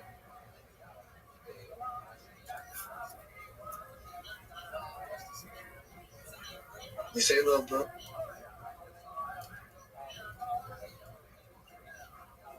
It's very easy. People pull out $100,000, $80,000, $200,000 out of it. Yo, Mr. Meaty, mute yourself if you're not talking to us, please. Okay, well we can't hear what you're saying. All right, Shabbos say good morning, or good tavach. Astos Baruch Hashem to be able to begin another week of Sanhedrin together. Begin by thanking all of our sponsors. To thank our Talmud Torah sponsors for Tafshin Pei 5785. The Vilsa Mishpacha for dedicating all the Shurim and Jerushos this year as a zuchus for Besoros Tavos for Am Yisrael. Our Talmud Torah sponsors for the month of Teves, Habal Leilun Latova, the Kelman family, in memory of Amit ben David Levi, Zichron Libracha, brother of Itai Levi, who was killed fighting in Gaza on the first night of Hanukkah. We hope that in the merit of our Talmud Torah, his neshama will have an aliyah, and his family in Nucham. And of course, we say Hodu Hashem Ki Tov Ki Olam Chasdo for the return of 4 of our hostages. As I mentioned last week, irrespective of what one feels about the particular deal, whether it's a good idea, not a good idea, leaving everything aside, the fact that Baruch Hashem, four precious neshamas are back home with their families, and we hope that in Eretz Hashem, our hostages will continue to come home. Our hostages will continue to be reunited with their mishpachos, with their family, with their people, with their land. Which should be Zocha in Eretz Hashem. To see all of them come home, our holy soldiers should be successful. B'chol Maaseh Yedeihem, and indeed, it should be a lifetime of Besoros Tavos for Am Yisrael. Listen with that, so let us begin. So we are picking up the new parak today in Eretz Hashem on Daf Mem. Great daf yesterday, incredible daf yesterday. So let's pick up with the new parak. How you bolkin osan b'shevach hakiros. So remember, we've spoken about this before in the past a little bit, about the drishas v'chakiros, the idea of the questions that we ask to the Eidim when they come to go ahead and give testimony. So the Mishnah now says that we check the witnesses with 7 chakiros, right? Seven different types of questioning. So the Gemara says, what are the examples for chakiros? Ve'eza shavua, ve'eza shana, ve'eza chodesh. So for example, here's an example. Now these aren't examples, these are actually specific questions that are asked. So again, for example, ve'eza shana. Let's say first, ve'eza shavua. So Rashi points out there, ve'eza shavua shal yovel. Right? Remember again, there are 7 Shemitah cycles within a Yovel cycle, right? 50 years to Yovel, so 7 Shemitah cycles. So we asked the witness, what stage of the Yovel cycle did you see this murder, these are capital cases, did you see this particular murder occur? So Ve'eza Shavua, Ve'eza Shana, what year? Ve'eza Chodesh, what month? V'kama b'Chodesh, what day of the month was it? Ve'eza Yom, what day of the week? Ve'eza Shah, what time? Ve'eza Makom, what place? So we'll say some very specific questions. Remember again, for capital cases, we need to be able to ascertain with absolute certainty that the witnesses are telling the truth. Rabbi Yossi says, Ve'eza Yom, Ve'eza Shah, Ve'eza Makom. Rabbi Yossi says, no, there's 3 questions. Question number 1, what day did it occur? Question number 2, what time did it occur? And question number 3, where did it occur? Now listen, obviously, this is after the witnesses have given their information about everything else. After they've given their everything, Joe, Shimon, so and so, then again, Rabbi Yossi says 3 simple witnesses. Essentially, what day, what time, what place. Makir and Atem. So then we ask the witnesses other questions. Makir and Atem, do you know the defendant? Right? This race symbol, did you give him a shot? Did you warn him? Ha'oved avodah zarah. For example, let's say you didn't accuse the worship of avodah zarah. So as mi avad, which avodah zarah did Reuben go ahead and worship? The Kama avad, how much did he worship? Ubama avad, how did he worship? As well said, there are different ways of worshiping avodah zarah. You could bow down, you could kiss, in case of Baal Pa'al, you could defecate, right? One size doesn't fit all, right? There's something for everyone in avodah zarah. So the Gemara says, so what says interesting. So what the Mishnah is outlining over here is essentially the basic application. But the more particulars things to do, the better you are. So also a lot of this, probably I would imagine, is also very subjective, right? Based on the clear testimony, and sometimes based on probably feel the need to probe a little bit more. So the Mishnah essentially says over here, we're kind of giving basing the general outcome, but of course feel free to go ahead and amplify and add on to this as well. Maiso Bada, then Zakai Bo'oktik, which we've actually seen this mentioned a number of different times. One time Ben Azai, so witnesses testified that they saw Reuben kill Shimon underneath the fig tree. So Ben Azai says, tell me, what did the stems of the figs look like? So depending on the season, ultimately, for Sifra Jabasa, understand also, this is ultimately the same motif as well, that Halakha Lamaisa, we have to go ahead and try to do whatever we can in order to exonerate. Like that's always our goal. We always try to exonerate. So as such, even such specific questions like what do the stems of the figs look like would be potentially helpful in the exoneration of the defendant. So remember again, the 7 questions that we outlined over here are what are called chakiros. Now the Gemara says, what's the distinction between chakiros and bedikos? First white line. Chakiros, echad omer ini yodeh, yusem b'teira. So we'll say for the chakiros, which are the questions mentioned in our Mishnah, if someone responds to any of the chakiros and he says, I don't know, like the witness to say, I don't know, that is grounds for automatic disqualification, which makes sense, right? If you can't identify which month, what day during the month, which day, what time, where, these are very specific questions. If you can't answer them, the testimony is automatically disqualified. So the Gemara says, good. Chakiros, echad omer ini yodeh, idusam b'teira. Bedikos, echad omer ini yodeh, v'afilu shnayim omer ini yodeh, idusam kayemes before bedikos. For example, what would be an example of bedikos? So let's say we ask the witnesses, what color shirt was Reuben wearing? That would fall into the category of bedikos. So if at the end of the day, the witnesses can't answer that, even if one can't answer it, both can't answer it, that does not disqualify the Eidos. Okay? So the Gemara says, "Echad chakiros ve'echad bedikos." This makes sure Machshin says that Eidos and Betela. But one thing is clear: both with bedikos and chakiros, I should say chakiros and bedikos, if halacha l'maisa the witnesses contradict each other, automatically disqualified. That's the halacha. Echad omer b'shnayim b'chodesh, ve'echad omer b'shlosha b'chodesh. Eidos and chakiros. Let's discuss it in 3 cases. So let's say witness number 1 says we saw you didn't kill Shimon, and it was the 2nd day of the month. Right? And the second witness says no, the second witness says it was the 3rd day of the month. What's the halacha? Eidos and chakiros. But we'll say why? What do we attribute the error to? Shezeh yodeh b'ibur shachodesh. Zeh ein yodeh b'ibur shachodesh. So we'll say it could be quite simple. Remember again, a month could have 29 to 30 days. It could be that one guy knew that it was a malay, a complete month of 30 days, and one did not. So in other words, what you begin to see is, and we also remember again, what day of the month falls under the umbrella of chakiros. So those are the more severe questions. But we see that we accept the fact that there definitely could be some margin of errors. That one was supposed to result in the Hamisha, it was in favor. But if witness number 1 says we didn't kill Shimon on the 3rd of the month, and witness number 2 says no, he killed him on the 5th of the month, then the Eidos is batal. Echad omer, because once again, that's it. So it should be indices with dates. With dates, there can be up to a 1-day discrepancy between the 18. More than 1 day you can't have. Okay, next. Now we're going to go to time discrepancy. Echad omer b'shtei shalos, ve'echad omer b'shalosh shalos, producing time. Assuming again, if let's say, Reuben said, right, Reuben took Shimon, and that's the accusation. Witness number 1 says, we saw Reuben kill Shimon at 9 o'clock in the morning. Shimon says we saw it, second witness says we saw it at 10 o'clock in the morning. So what's the halacha? Eidos and chakiros. Ultimately again, the Eidos is good. Eidos is good.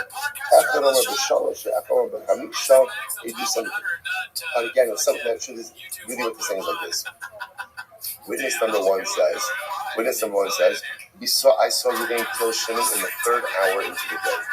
Witness number 2 says, I saw Reuben kill Shimon in the 4th hour into the day. That's fine. That works. But let's say, essentially, Rashi points out here is what we allow for is up to a 2-hour discrepancy in time. That we accept. More than 2 hours, we cannot. So just understand, remember, when the Basin asks the witnesses what time you see this, they're actually not asking for 8:15. What they're asking is a general hour of the day. So therefore, again, if there is up to a 2-hour discrepancy, the testimony is combined. More than a 2-hour discrepancy, testimony cannot combine. But Rabbi says chayamas. Rabbi says no. Halacha l'maisa, even in a case where there is a more than 2-hour discrepancy, ultimately, again, you can still accept the testimony. Now she says over here, people make mistakes. Even more than 2 hours, people make mistakes. And here's this interesting. They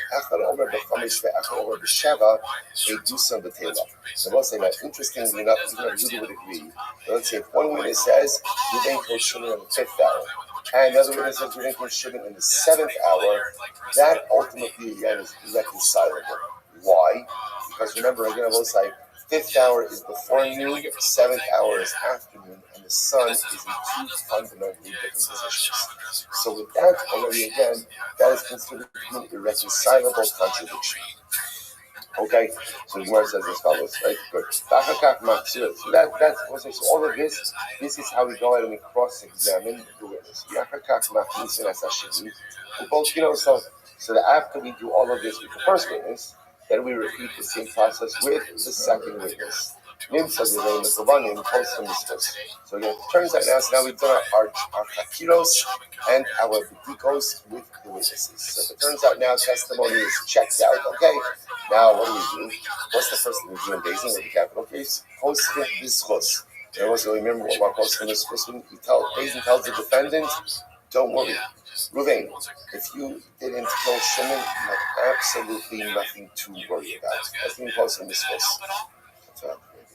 We'll see. We'll find out. Okay. Yeah, let's give him some time. I want to see if it works for you, and then when it works for you, listen to this. One of the witnesses says, I have the ability to go ahead and bring down something in favor of Reuben. Now, let's say just to give you some context over here. The way this worked is the witnesses came to Beis Din, right? What are the witnesses there for? The witnesses are there to say that Reuben killed Shimon. If after the witnesses give testimony, one of the witnesses turns around and he says, oh, you know what? I actually now have something to say in favor of the defendant. Right? Oh, echad min ha-talmidim, yesh li lelamed alav tov, or one of the students. Remember, again, this refers to the rows of students who sit in front of the basement. One of the students say, I think I have a way to find Reuben guilty. In either of these two cases, we're shaskinos, so we don't listen to either of these people. Now, we don't listen to different reasons. Remember, Rabbi says in the last paragraph, once witnesses give testimony, and they're there to go ahead and find Reuben guilty, we don't accept them to now go ahead and say, oh, I have something positive to say in favor of Reuben. Because what does it look like? It's like they're hedging their bets a little bit, right? So that doesn't look appropriate. Same idea over here. One of the students comes along and says, oh, I have some information that could be gathered for Reuben. We also don't listen to him. Again, if he has the ability to come along and say something positive for Reuben, we'll absolutely accept his testimony. Okay. Amar Echamir Talmidim. Here it is. So listen to this. One of the Talmidim says, I have something to exonerate Reuben, right? I have some information that I think could be helpful to Reuben. So what's that? Hamalin also, Moshivan also Benin. So we invite him to sit on the basement. Interesting, right? So one of the students pipes up, I have something good that could be helpful to Reuben. He says, Shkoyach, come on down. Right? Yeah, we bring him ultimately again to seat him on the basement. So the Gemara listen to this. And we keep him there. We keep him there till the end of deliberations. So if it turns out that the guy had something meaningful to say, then we listen to him. And even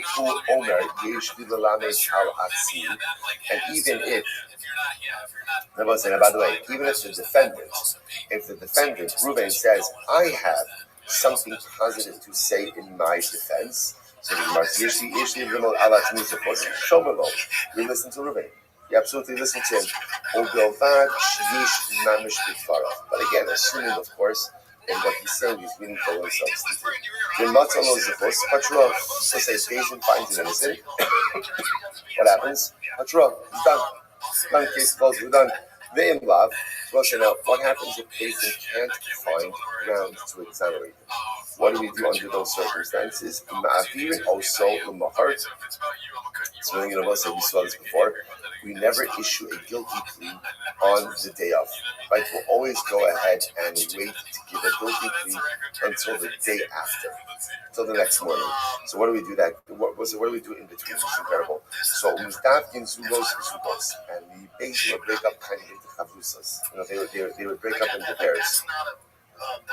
And they would go in and they would discuss the case. So they would minimize the amount that they were consuming the food intake. They would not drink by the whole site. This highlights just the importance of what it is that they are reading. This is literally, again, this is life and death. Life and death. As such, there has to be a certain amount of kol v'rosh, a certain amount of seriousness with which they approach this entire situation. So they have to fast, but they do diminish their consumption. They won't drink wine. The Gemara says, "V'nosin kol halayla," and they would go back and forth the entire night. Back and forth the entire night. In the Machras Mashkim Labana Basin, the next morning they would wake up early, come to Basin. Hamizaka Omer Ani Mizaka. Or Mizaka Ani Bin Komi. So the ones who found Reuben innocent, they said, okay, that's our position, and we stand firm in our position that Reuben is innocent. But the one who found Reuben guilty, Omer Ani Mechayev, or Mechayev Ani Bin Komi. But the ones who thought that Reuben was guilty, they also had the right to say, we still find Reuben guilty, and we stand in place. Hamalame Chov, Hamalame Schos. They both say that anyone who originally wanted to find Reuben guilty then wants to switch tools to exonerate. However,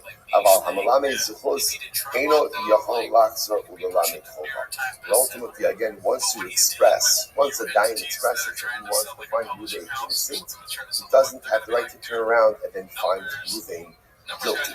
Incredible. The Gemara says, fine. Tell me, I just mentioned how incredible this is. Just two tremendous ideas.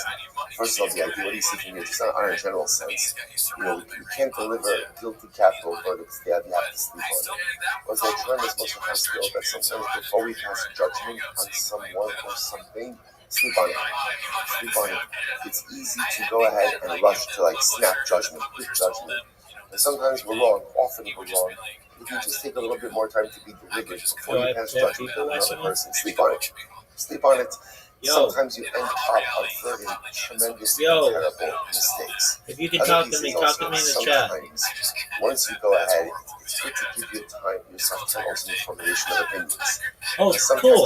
Hey, dude, you're a real person. Hi. It's very difficult to back How are you? Dude, I just started this, but this is going to be the biggest point in the history of mankind. I have more data archived on the internet than any person ever. Can you hear me?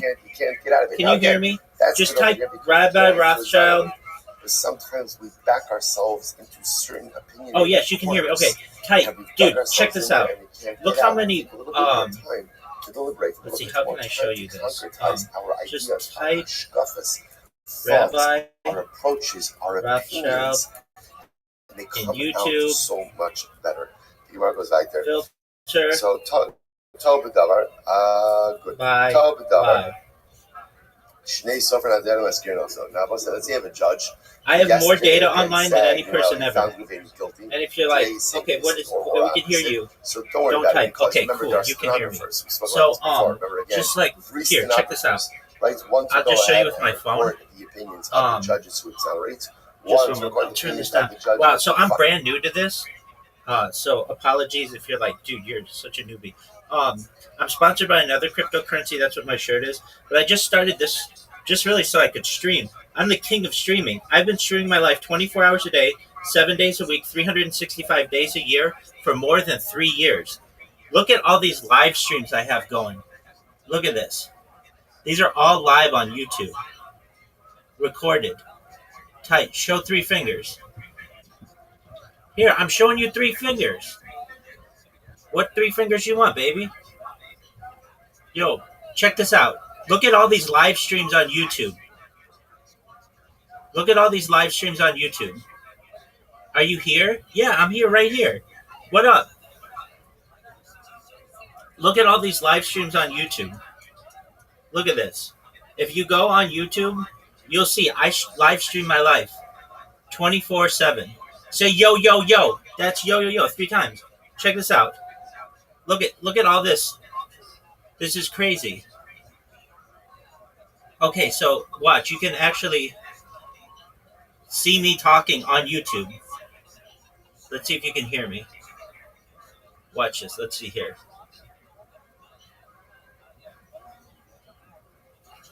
So there you go. This is insane. Dog, look at YouTube. Baby, I'm going to make all of you rich. Type Rabbi Rothschild in YouTube, filtered by live. Let me see if I can figure out how to do it. So just one moment. Let's see. Will you also live stream to it for 1 year? Nonstop on Pump Fund? Yeah, I've been doing it for 3 years. So I'll do it for 1 year. Absolutely. I just figured out how to do this. Okay. So Look at this. I'll show you right now. Let's see if I can. How do I pull it up? Just one moment. Bear with me. So I guess I go to YouTube. Okay. So if you're wondering what I'm doing, I'm just typing in YouTube into um, where I'm just typing my name, Rabbi Rothschild, and YouTube filtering by life. All right. So if you don't know who I am, I'm Rabbi Rothschild. I stream my life 24 hours a day, 7 days a week, 365 days a year for world peace. I've been doing so for more than 3.5 years. I have more data archived on the internet than any person ever. This is essentially a real life Truman Show. If you've ever seen the movie The Truman Show, this is like a real life Big Brother. If you've ever seen that television show, I have more data online than any person ever, and data is Earth's number one resource, more valuable than food, water, gold, air, everything. And I have far more content than any person ever. Okay, so here we go. Um, let's see how I can show you guys this. So let's see if you guys are still here. Look up the name of the coin on YouTube and filter by live. Yeah, exactly. Um, so uh, I love world peace. I'm an advocate for world peace, so I don't want anyone to die. Um, okay, so here we go. Let me see if I can pull this up. Um, okay, order. Let's see here. Add. We want to add a display capture browser. Browser. Okay. And if you're like, you're not very good at this, I just started, so bear with me. I'm figuring it out. But I'm the best at everything that I do. So you'll see this is going to be really big. This is going to be the biggest event in global history. I can't believe I have real people in here. It's so difficult to get real people to talk to you on the internet. So just one moment and we'll see. We'll make this the biggest event ever. Um, here we go. Apple. I see somebody said Apple. Okay, here we go. And we'll pull this up. Okay. Let's see if I can get this to work. Should be pulling up in a second. So I guess I can move this thing. This is just like my okay, there we go. Remove this image. Yes. Okay, cool. Alright. Look at all these live streams that I have going. Okay, how could I do this so that you can see it better?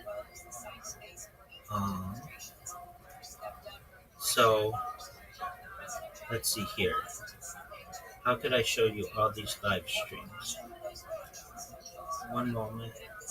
And if people are like I'm about positivity, so I hope everybody else is as well. I'm about peace and love, caring about others. So if you're down with that, then you're down with the right person. Okay, so we'll close the browser one. We'll reopen something. Add. Let's see here. Display capture. Window capture. There we go. All right. And select the window capture. Let's see.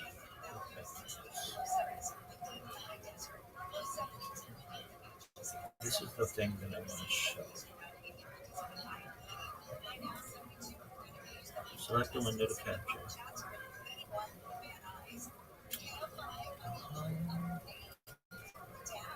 How else can I show this? Okay, window. Oh, here we go. Here we go. There we go. Okay, now look, you're gonna see some stuff like unlike anybody you've ever seen before. I have more data on mine. You're gonna be like, wow, this rabbi, I've never seen somebody with so many live streams. And you're absolutely right. All right. So look at all these live streams that I have. These are all my live streams, and it's quite a lot. I know I'm covering my face, but apologies. So, like, you can watch my life 24 hours a day, and it's a really big deal. And, there we go. Maybe. Okay, that's all right for now. So, these are all my live streams, and let's see if I minimize this. Does it minimize that? Shoot. Okay, that's not what I want to happen. So, we've got to get that back up so that I can see the chat. All right, here we go. Wow, this is so cool. We have people in here. All right, here we go. I do respond to the chat. I'm back. All right, everybody. So you can see all my live streams here. I have more social media than any person ever. Let's show you all my social media. Yo, what's going on? Yeah, so just type Rabbi ROTHSCHILD, but make sure to filter by live. Make sure to filter by live. Oh, here, I'll send you the link. If can I post links in here? That's the big thing, and you guys are all gonna be amazed at all of the different streams I have going. Okay, here we go. Copy. Okay, so I hope I don't get in trouble for sending a link. That's actually the different. I think that I have the link. Um, let's see here. Is this the right link? Actually, yeah, filter by live. This is the key. This is the key. Okay, there we go. That's what we want. Okay, so I'll go back and let's remove this link. That link's fine. Just refresh the whole page. Okay, look at this link. Look at all these lives that I have going.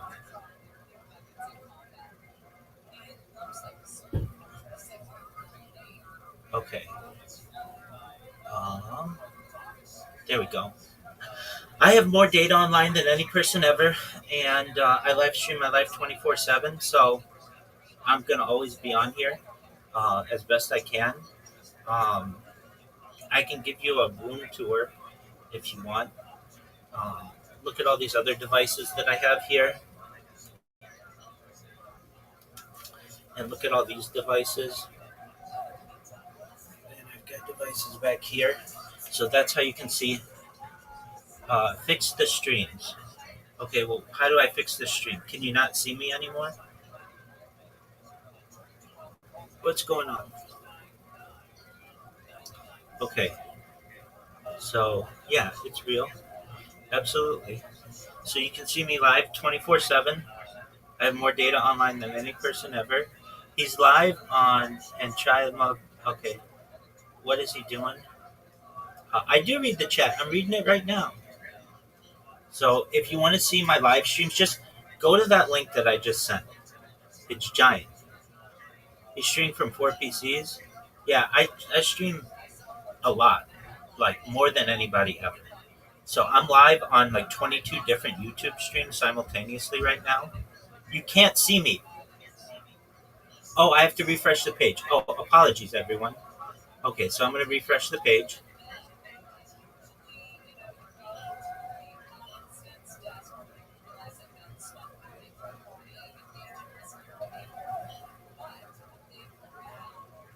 Okay, I refresh the page. Connecting to room.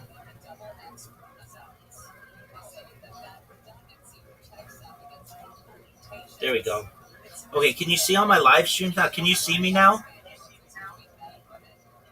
Yo, dog, I don't want to give the middle finger, but like this would be my middle finger right here. Okay, so I refreshed the page, so you should be able to see me right now. So let's see. I'm reading the chat. Oh, finally. Yes, we can see you now. Great. Look at all the live streams I have. Look at all these live streams. It's incredible. Okay, so that's great. Okay, what is going on? I'm just chilling. Okay, so you want to hear what I do or what I talk about? I talk about future technology. So I'll read you some of the things about what I like to talk about. Well, firstly, here's my spiel. I'm Rabbi Rothschild. I stream my life 24 hours a day, 7 days a week, 365 days a year for world peace. I've been doing this for more than 3.5 years. I have more data on the internet than any person ever.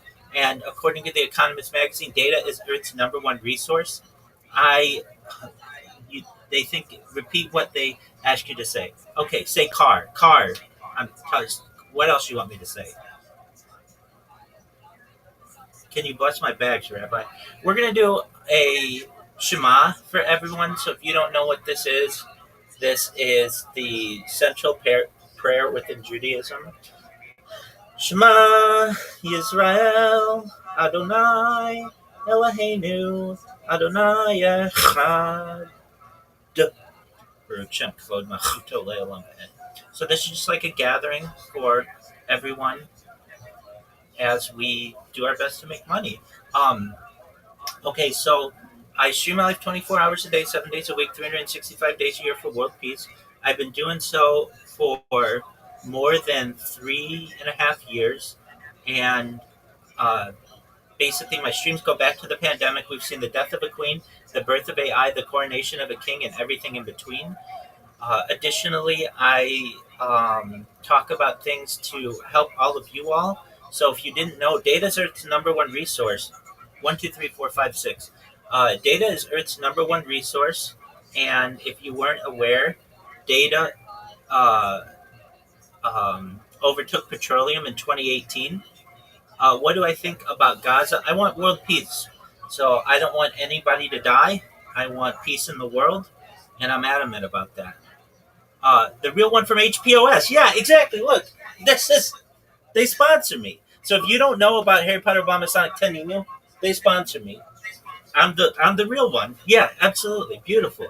So if you don't know about that, why is this off chain? Because I just started it so that I could live stream. I don't know how to do it any other way. So I will support peace in Gaza. I support peace everywhere. Absolutely. I feel that everything can be done diplomatically. So I want no one to die. So let me tell you about what I do. I want to make all of you rich through data. Data is Earth's number one resource according to The Economist magazine, and I have more data archived on the internet than any person ever, which may make me an influential person someday. And if that happens, I want to make you all, your friends, your family, all exceptionally wealthy. I want to make sure that you have independent, you're financially independent if you're not already. I want to make sure that you have the ability to create generational wealth. And most importantly, I want you to be able to start charities and philanthropic organizations of your own. What's the lore behind HPOS 10i and myself? I've been live streaming in their Telegram for like 2 years now. I met them through Twitter Spaces. I'm live on Twitter Spaces as well right now. I've been live on video in there for a long time. But yeah, I got to know the people within the Harry Potter Obama Sonic 10 Inu community. I'm in their fantasy football league. If you want to see, here's the fantasy football league that we've got for Harry Potter Obama Sonic 10 Inu. So yeah, I want peace everywhere. Peace is really important to me. So what's my Twitter? It's Karaoke King 0000. It's live right now, so you can actually view me there. Coin will fly. Oh yeah, this coin's going to be the biggest thing in global history. You can trust me. My whole life is online. Okay, so I talk about ending world hunger through the use of technology such as agricultural drones, floating greenhouses, saltwater greenhouses, things like hydroponics, vertical farming, cloud seeding. I want to help end world thirst.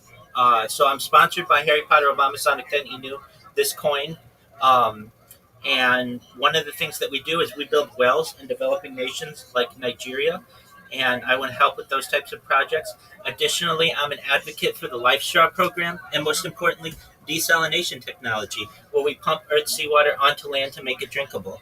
Additionally, I'm a major advocate for futuristic topics, things like anti-gravity, antimatter, faster than light travel, faster than light communication, space tourism, space elevators, things like artificial narrow intelligence, artificial general intelligence, artificial super intelligence. I've been live streaming since before ChatGPT launched.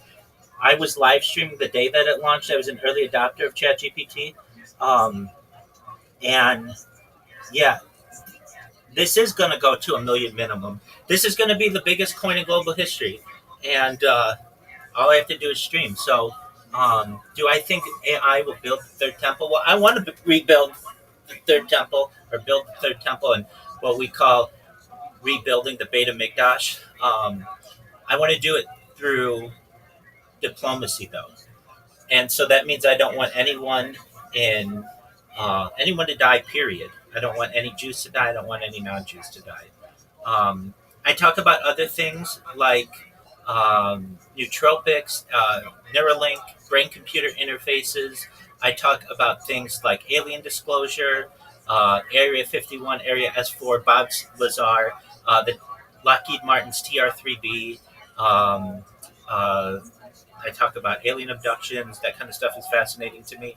I talk about things like de-extinction. People don't know this, but the first successful de-extinction took place in the year 2003 with the Pyrenean ibex, which was a goat located in northern Spain, southern France. Fast forward to the year 2021, a company out of Dallas, Texas, is founded known as Colossal Bioscientific. If you weren't aware, this company essentially wants to uh, bring back the woolly mammoth using de-extinction technology, which I just think is absolutely fascinating. I am someone who um, just am, yeah. Well, I do my best to be a good person. Again, if you're like, where do you stand on the Middle East or Ukraine or anywhere? I don't want anyone to die. Zero people to die. That's what I want. So I want diplomacy, and I think that that can be done. Um, I have uh, an interest in making you all live longer. When you all were born, the average life expectancy for you is probably about age 80. I want to increase that to age 100, 120 through the use of technology such as if you want peptides, oxygen therapy, human growth hormone, stem cells, cryonics, cryogenics, nootropics, things like perhaps cold shock therapy, ambrosia therapy, things like red light therapy, um, testosterone replacement therapy, just things to help you and help the world. But eventually, you may get to be 120 years old, and you may say, Rabbi, it's been a really great run, but my body's starting to break down. What what's the next plan? And if you want, the next plan might be the opportunity for you to be able to utilize another type of technology known as mind uploading technology, where, with your consent, this is all with your consent, we scan your brain into a computer like a CAT scanner and MRI, knowing where every atom is in your central nervous system and your peripheral nervous system for later download as an android, an avatar, a cyborg, a cybernetic being, a clone of yourself, a robot, an ethereal being, whatever you want to be. But essentially, what I'm saying to you all is that you may have the opportunity of digital immortality. Okay, so I'm going to read through some of the things that you guys have to say.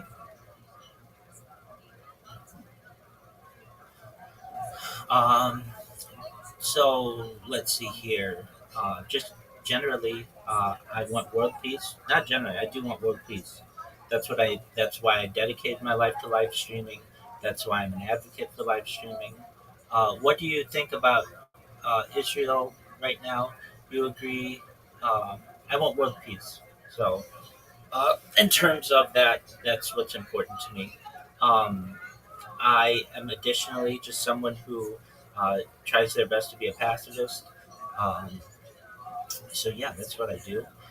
In my free time, I like to do IRL streaming. I've streamed as far north as Santa Barbara, as far south as San Diego, as far west as the Pacific Ocean, as far east as the desert and mountains. I've streamed in Beverly Hills. I've streamed in Los Angeles. I've streamed in at Disneyland, and basically everywhere in between. So I do like to do that, but generally, I just like to stream my life. So um, that's something that I think is cool. All right, let's see here. I don't want to have to refresh this thing again, so we'll just keep it going. And yeah, I won't mess with it anymore. Um, okay, so if you want to be able to talk with me, join my Discord. It's discord.me/rabbi, and we can chat right now. You can ask me any of these questions that you want, and I'll do my best to answer them. Um, wow, I was not expecting people to be watching me, so this is absolutely phenomenal. Let's see here. What is my opinion on this actual state? Should not Israel be a state of conscious? Again, I don't control Israel, and I want it to be a peaceful nation, and I want world peace. That's all I can really tell you on that subject. If I controlled things, it would be different, but I don't control things.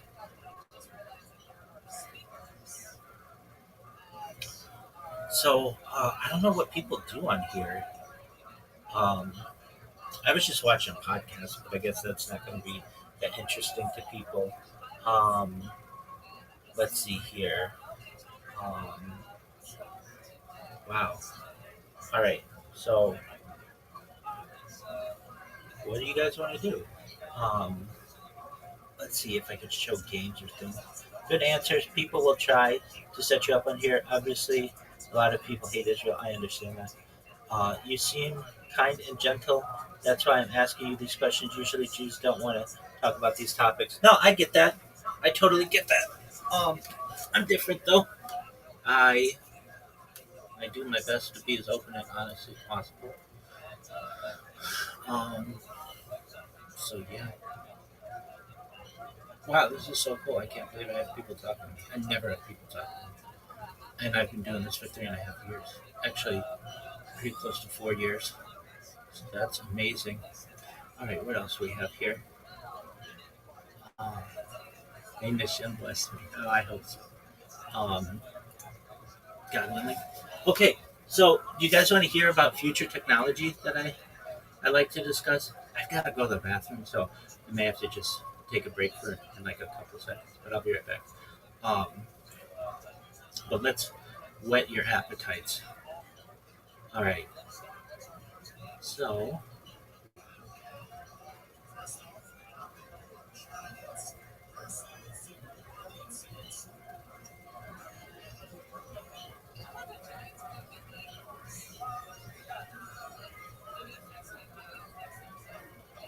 let's see here. Um,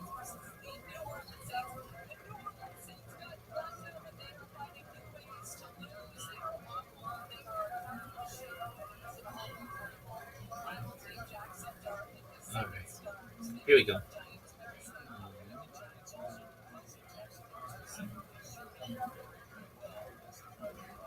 Okay, so here's what I like. I want to see if there's a way. Okay. Oh, I'm really kind. Well, you normally have people on here. That's amazing. Well, we're gonna be really good friends.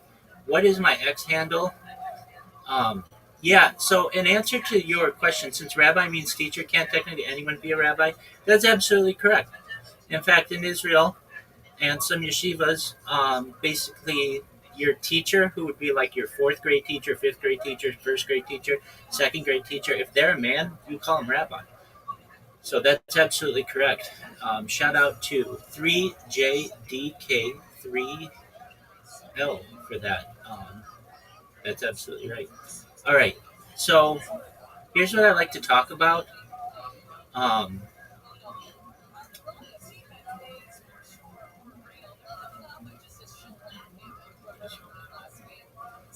okay. So I have a list of things. I'm a huge advocate for open source software. I'm against permanent bans that are too strict. I'm for an equal rights amendment. I'm an advocate for women in all aspects of society. Um, so, like in terms of like the internet, I feel if I can show my nipples, anybody should be able to show their nipples. We shouldn't discriminate against people. Um, oh wow, do you address your teachers in grade school as rabbi? Yeah, if you attend yeshiva, a yeshiva, yeah. But even just in general school in Israel, that's how that works. I am someone who is an advocate of gravity batteries, hydrogen cars.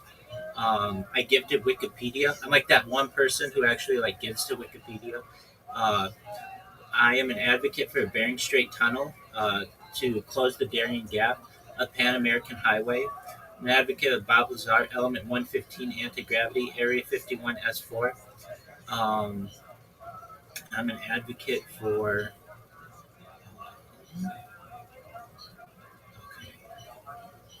So if you're like, well, why do you stream your life, or like, what do you get out of it? Um, I get it's like a journal, like what somebody would have written a journal years ago, or a diary. I just do the same, but on video. So according to ChatGPT and things like documenting your life can provide a treasure trove of data that could be valuable to researchers and businesses alike. By tracking everything from your daily routines to purchasing habits, you can create a detailed record of the life that may be of interest to others. By sharing your data, you may be able to participate in market research studies. Social media platforms like Facebook and Instagram already collect a lot of this data. Um, so, yeah, I mean, that's what I do. I'm going to learn how to use this system really a lot better. But as of right now, I hope you guys can still hear me and see me and everything. And um, I was not expecting just launching a coin like this. I was just, okay, cool. You can see me. All right, so I'm going to use the restroom. I'll be right back. In the meantime, I've got the Talmud.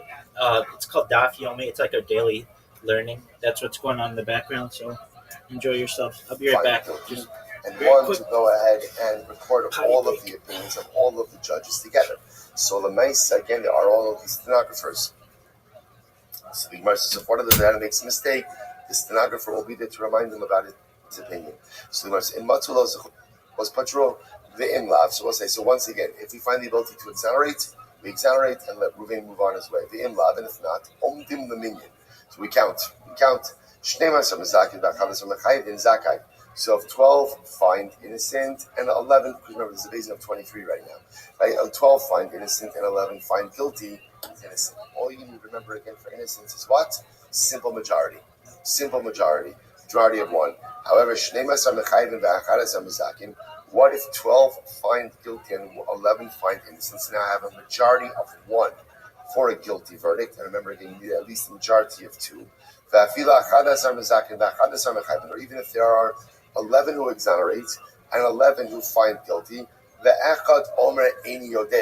right? And one says, I don't know. We saw this before. What happens when the judge says, I don't know? What is I don't know? I don't know means you don't exist. I don't know means that you don't exist. That is in the basic context, right? So we get him out of there. Yo, friends. I'm back, baby. Okay. And even about say, so the Harry Potter Obama Sonic 10 Inu team, they sent me a bunch of merch, and so I promote that in addition to this coin. So there you go. So I hope people are still watching. Great. Oh, okay. It's important to link up your social on the coin. Yeah, you're right. Yeah, you're absolutely right. So I should do that right now. Okay. I mean, if you're watching this, I was not expecting to be launching this coin. All right, so profile.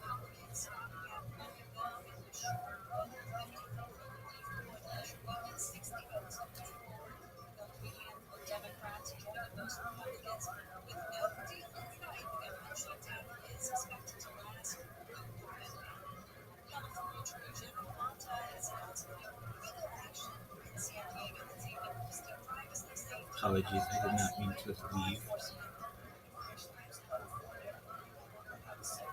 Refresh the page, Chief. Yeah, I can do that.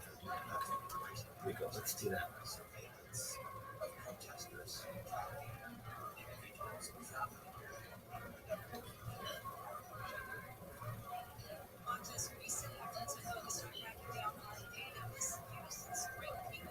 Alright, I should be back.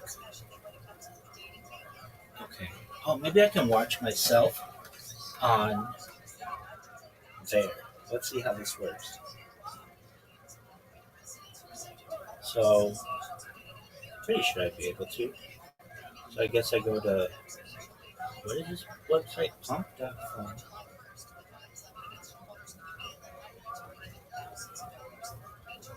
How it works, yada yada yada. Continue on web. And if you're like I'm gonna be online so long, this is gonna be the biggest coin in global history. So get in on it now. But I really, frankly, I care about world peace. I don't really care about making money. So yes, I'm ready to pump. So let's go to Rabbi coin.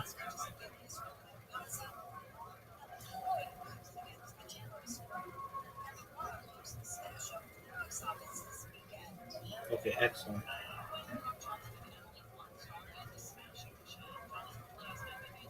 All right, let's see if this works. Connecting to real. Oh, it works really well. Oh, apologies for the sound. This coin has been promised to be 2,000 years ago. Ditto, big dog. All right, cool. All right, so um, that's neat that that works. Okay, so what are we gonna do? Um, well, we can watch. Oh, let's see here. Since you're a rabbi, you mind if I throw you some religion questions? Yeah, throw any questions you want at me. Oh no, it says connecting the room. Can you still hear me? Yeah, go for it. Ask me any questions that you want. Hopefully you can still hear me. Let me see if I can see if it still works.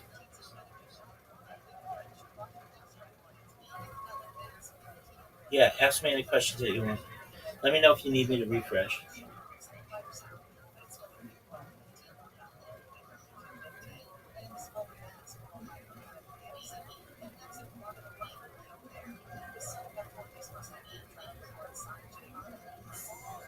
Let's see if we can get this thing going. Connecting to room. Okay, it should be going again. Yeah, ask me any questions that you want.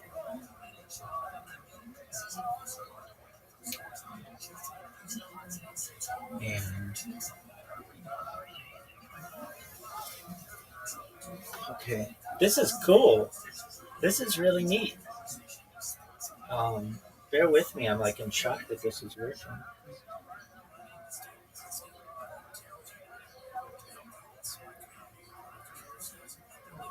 This is really neat. Okay, in the meantime, okay, in the meantime, I'm gonna get my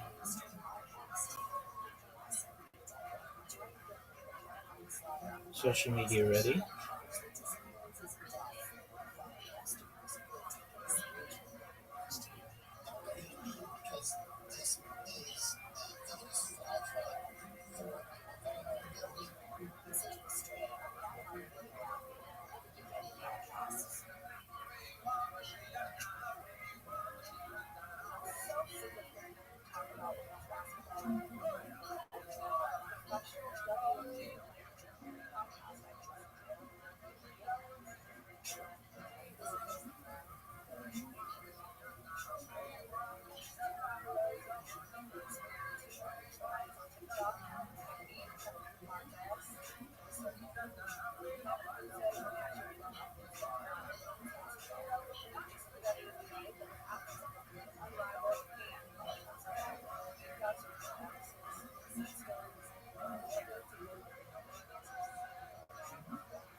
All right. Let's see.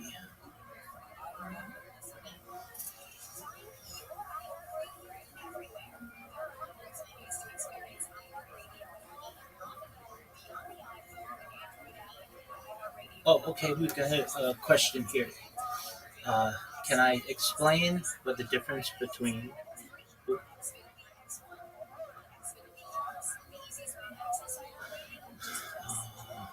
the E name, the A name, and the S name? Yeah, sure.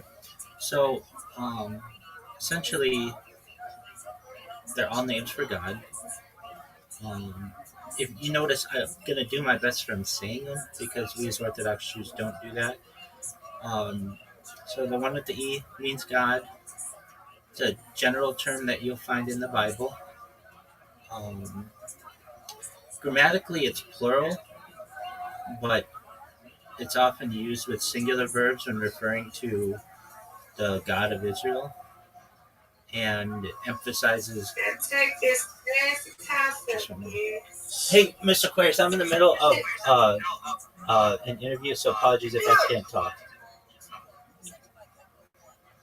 Just, I'm in the middle of an interview right now, so apologies if I can't talk, okay?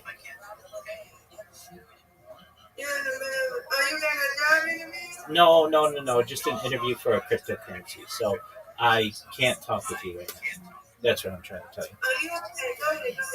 Excellent. So then the A name, that generally means like L space O space R space D. It can also mean like master.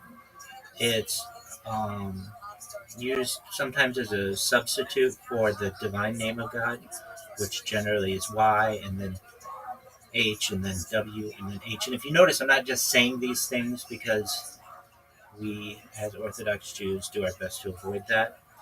And then the one with an E, there's another name that we use. So it would be E and then an L and then a space and then the S and then the H and then the A and then the D and then the D and then the A and then the I. A lot of times this is translated as God Almighty and emphasizes God's sufficiency and power. These are all just different names, though, of what we reference as Hashem, meaning the name. And I hope that answered your question. Do I believe in Jesus Christ as a rabbi? You know, I have very interesting um, takes on Jesus, the Nazarene, and well, generally that's the biggest topic that separates Jews and Christians, and I would say that as someone who, from a traditionalist Jewish standpoint, we don't believe that the Nazarene was at all divine or um, God incarnate or anything like that, which I know a lot of Christians do. Um, Generally, we don't have a great view of the Nazarene, but I like to cut him some slack because he was Jewish and he taught about generally um, in what we would say like a Hillel, who was another rabbi in that school of thought. And he didn't have anything to do with all of the bad stuff that gets associated with him later on. So, like the Crusades and the um, insurrection, any kind of insurrection, or um, you know, any of the things that perhaps were used to punish other people of other faiths, uh, whether they're Jews or Muslim or anything else, even witches and things like that. Um, do I believe he was crucified and came back from the dead? No, I don't. I don't. I think that's a story. Do I think he was crucified? Yeah. I mean, the Romans crucified him. Do I think he came back from the dead? But I have an interesting take on him if you want to hear it, and that's this. Um, I think that he. Okay, so like the big thing about him is like we as Jews couldn't prove his um, paternal descent. So he had Mary, his mom, who was a Jew, uh, Christian, I respect, which is okay, cool. Um, but there's an interesting take that, you know, if you're someone who knows anything about alien abductions, these things could have been done for thousands of years or even longer. That Earth could have been seeded here by another um, civilization. And if that happens, that can open up a lot of questions for what if Jesus the Nazarene was an alien abductee. It's just something that I think is a really interesting take. Whether I believe it or not, I'm not sure, but I think that's interesting. All right, this is so cool. I can't believe we have people in here. You have to understand, I live stream my life, so this is just the beginning of this. So get excited. Um, if you want, I could do some singing. I don't have a very good voice, but it'll be fun. So let's see how I could do this. Well, let me think about how I could do it because I'm live on so many different streams that it could cause some issues. So, um, such a nice start, Rabbi. Well, thank you so much, Unum Man.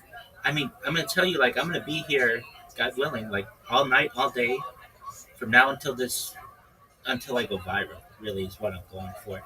Um, so, I know you guys are all very financially motivated, as I would be too. That's why you're on Pump Fund. Um, I'm somebody who knows that you're all going to be rich. The fact that you have made a comment in here shows that you are recorded in the annals of history, and we're going to make sure that you are rich. So, um, just want you guys to know I really appreciate you guys being here with me.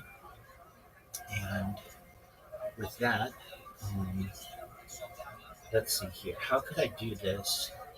Sing songs while um,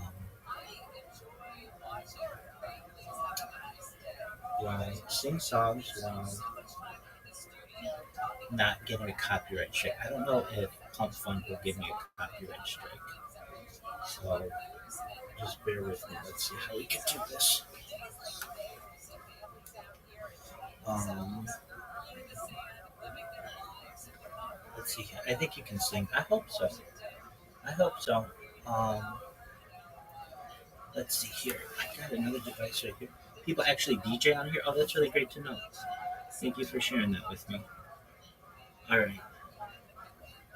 So let's get on here so you can see me a little better. And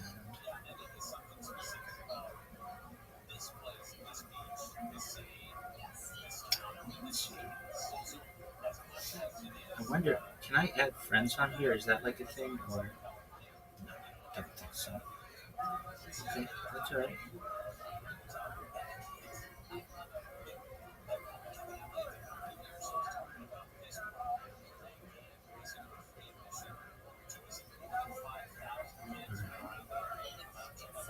You can follow him. Okay.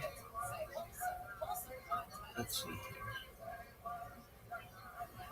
I followed you. Okay, great. That's the cool thing. Or that's the big thing. Make sure to follow me because I'm going to be streaming on here. Again, I'm not going to stop. I haven't been stopped in 3 years. Well, I should say this. Every 12 hours, I stop my streams and restart them. But, this is what I do. All right. Let's see how we can do this. The best way that we can do it. So make sure to follow me. That's important. And I have another device right here. Log in. Continue with email. So I've got Spotify right here. This is so cool. I'm so glad that there are nice people here. And if you're like, hey, you seem too good to be true, okay, that's fine. You'll get to know me. My whole life has been online for the last 4 years, so, I mean, I'm the real deal. Real deal Holyfield, as they say. All right. Can you also say again what my X handle is? Yeah, it's Karaoke King 0000, I believe. And if you're like, why do you have such a strange handle? Why isn't it just Rabbi Rothschild? Oh, I had that. I had made 2,000 social media accounts. Yeah, can I type it? Yeah. Let me just make sure I got it right. I've made 2,000 Twitter accounts. I have more social media than any person ever, and I get banned all the time. So I'm doing my best to not get banned. Okay, here we go. Karaoke. King. Yeah, here it is. Yeah, I have over 100 YouTube channels, over 200 Instagram accounts, over 500 Twitch accounts, over 1,000 TikTok accounts, over 2,000 Twitter accounts, over 5,000 Blue Sky accounts, and over 10,000 Kick accounts. I have more social media than any person ever. Now, what's really cool? Why all the bands? They don't like when you create multiple accounts. Okay, but check this out. I do live social media, live spaces. So you can actually see this, and here's. I'll show you in a second. Here you go. So I'm live in a karaoke space right now, 24/7 space. But you could go back to February of this year and see all my streams um, on Twitter, and they're all video. So that's where you can check that out. Okay. With that being said, man, that's super crazy. You got that right. If you're the most interesting person we've ever met, well, I get told that all the time. So, and if I'm not, well, I will be. Just you watch. Yeah, it's super crazy, man. Okay, and I'm gonna have speakers here. Um, so that's probably what I can do. Is let's see here. I got these. Usually they say that to me. Not gonna lie. Oh, you're cool, man. Shout out to Uni man. All right.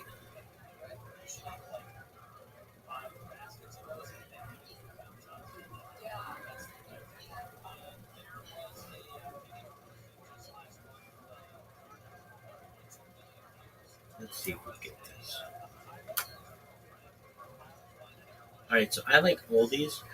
If you don't know what oldies are, I mean like 50s, 60s, 70s. I like classic rock. I like the Beatles. You can't read the whole handle on here, but if you follow me on X, there I explain what it means. Okay, cool. All right.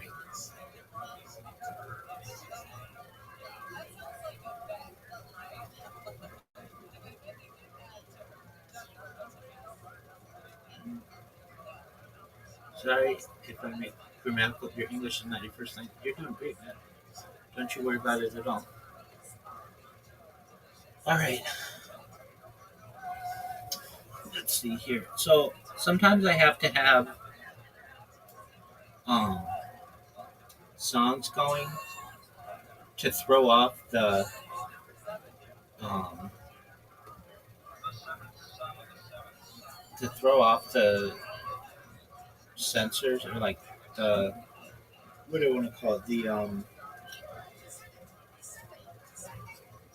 the copyright infringement things. So if you're wondering, that's what I'm going to be doing. All right.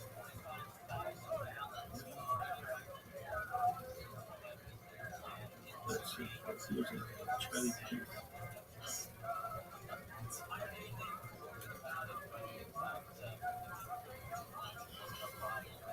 Can you go on with more question? Yeah, go ahead.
if you have the chance, please join my Discord. It's discord.me/Rabbi. That's where you'll be able to, if you want to talk with me directly, feel free. And I'll answer your questions in just a moment. I am doing my best to multitask.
All right, before we sing, um, what is the Orthodox take on the Dimmers? I mean, do you all believe it's not Nushem, it's Hashem with an H, but that's fine. It means the name.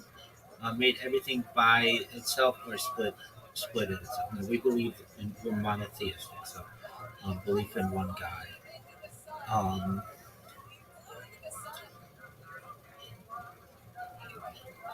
yes, I know the music is really loud. No, you're fine.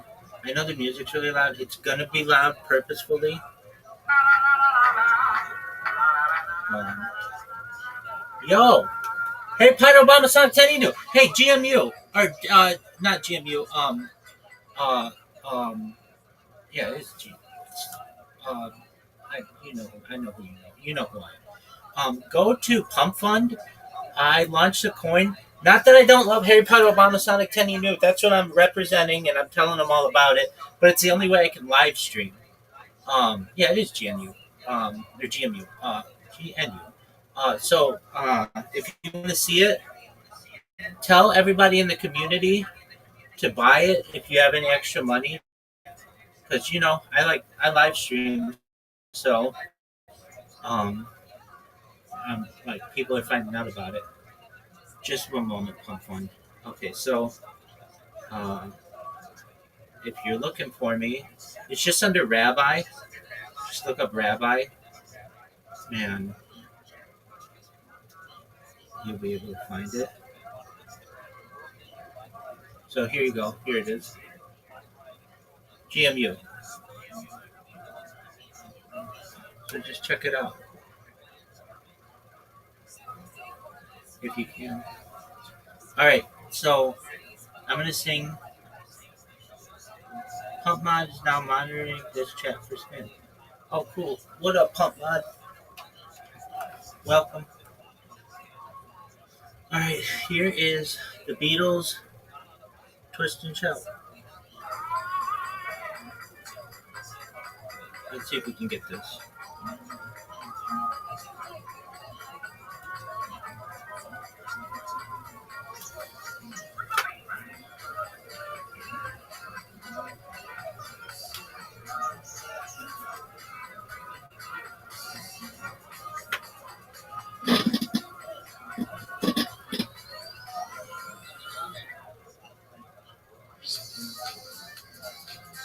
Do not mind him. I've never seen a thing like that. Probably a scam ritual. Okay, I mean, that's cool.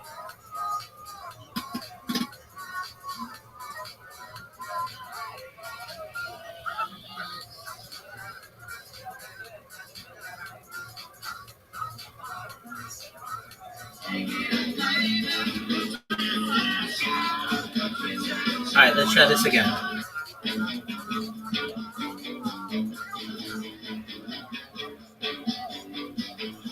Well, shake it up, baby, now shake it up, baby. Twist and shout, twist and shout. Come on, come on, come on, come on, baby. Now come on, baby, come on and work it on now. Work it on now, work it on now, and work it on now. You know you look so good, look so good. You know you got me going now, got me going just like I knew you would. Like I knew you would. Yeah, baby, now shake it up, baby. Twist and shout, twist and shout. Come on, come on, come on, come on, baby. Now, come on, baby, come on and work it on now. Work it on now, it's a little girl. Twist a little girl, you know you twist so fine. Twist so fine, you know, twist a little closer. Twist a little closer, let me know. Let your mind, let me know your mind. Ooh. Bum, bum, bum. Bum, bum, bum, bum. Bum, bum, bum, bum. Bum, bum, bum, bum. Bum, bum, bum, bum. Bum, bum, bum, bum. Bum, bum, bum, bum. Bum, bum, bum.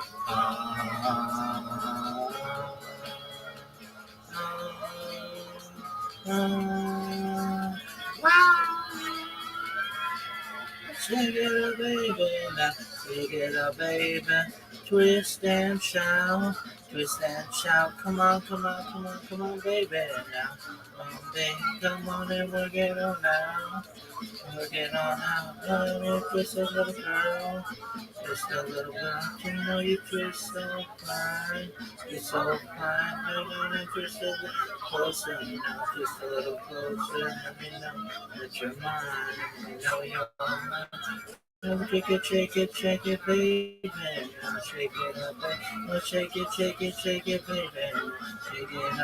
Well, shake it, baby. Now shake it up, baby.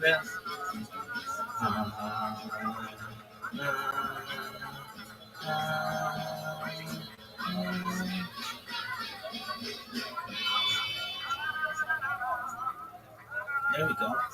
All right, I see that man asked for an interpretation of the second question. So, for those of you who don't know, Psalm 82 with these verses is a reference to the rebuke of unjust judges or rulers.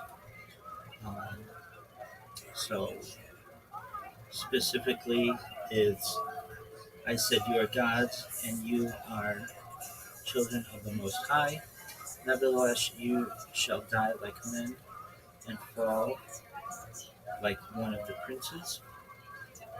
And the idea of you are gods. Using that term "e" that we talked about earlier does not mean divine beings in the theological sense, at least not the full theological sense, but it's more a reference to human judges or rulers acting in God's name. In ancient Israel, judges were sometimes called that E word because they exercised the authority on God's behalf. Children of the Most High, this phrase underscores the dignity and responsibility of the position. Nevertheless, you shall die like men. Despite these lofty statuses, these unjust judges will face mortality and judgment like any other human being. And really, this is a warning about accountability.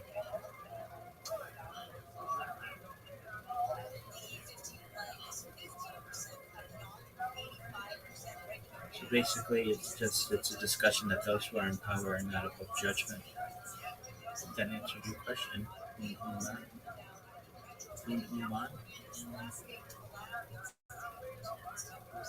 You're welcome, my friend.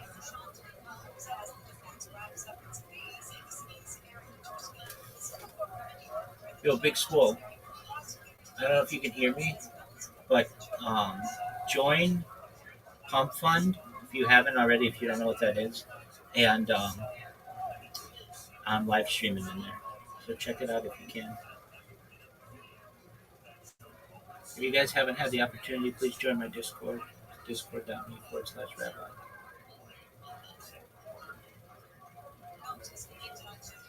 All right, let's see here. What else can we do that's cool?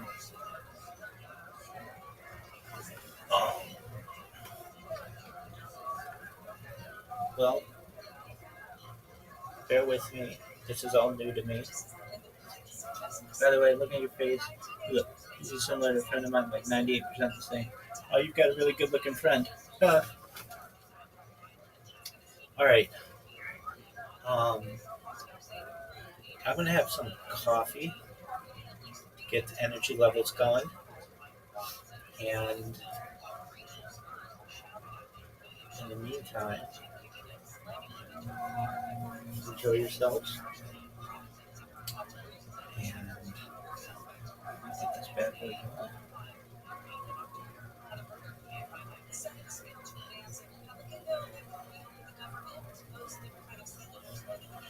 Let's see. All right, I'll be right back. I'm going to make some coffee. It'll just take me a few seconds.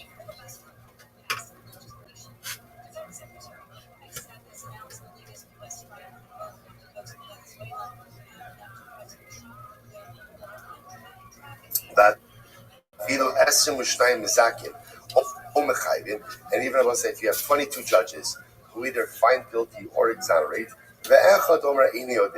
and one judge says, I don't know.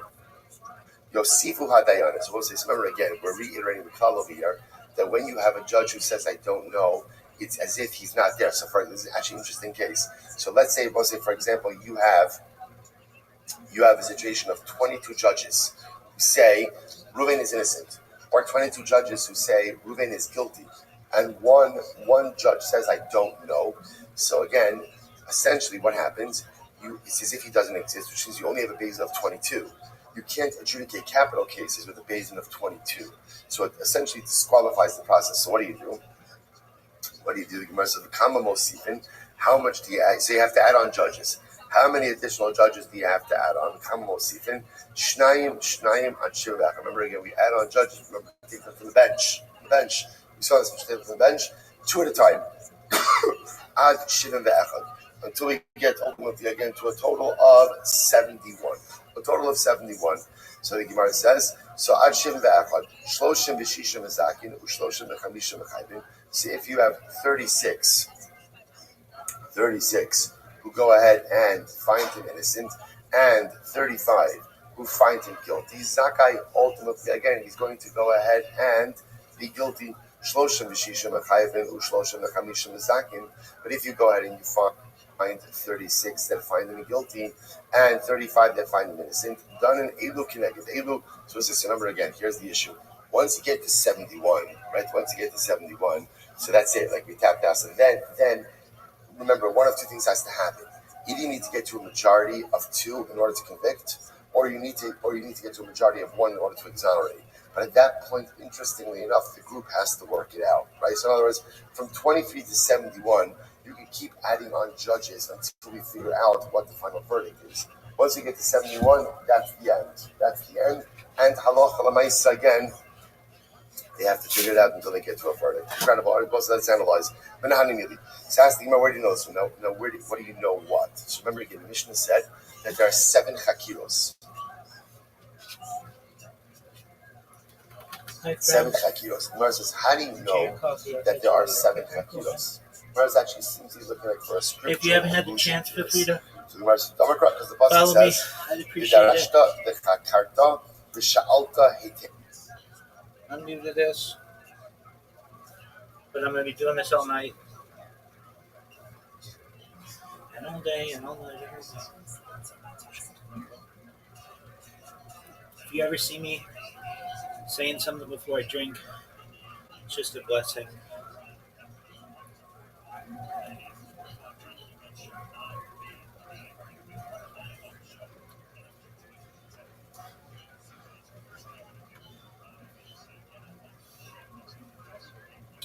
Alright, dog. Well, you guys know who Joe Rogan is? I love Joe Rogan. So, we could watch his podcast. Let's see. I could put it behind me. Okay, I'm here, everybody. I'm just going to make an adjustment over here. BRB, as they say, I'm here, baby. You'll be able to see me changing this stuff.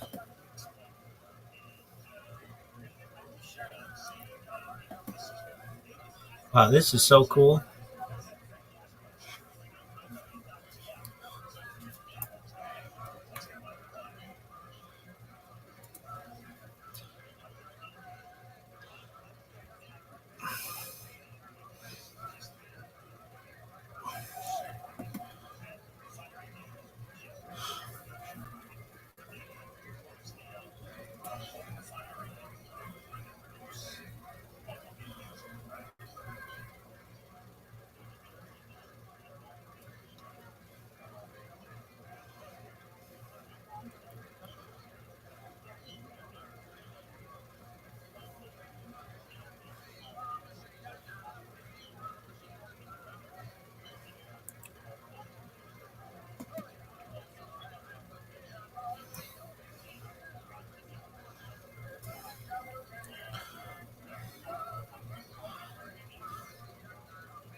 The Joe Rogan Experience. Train by day, Joe Rogan podcast by night, all day.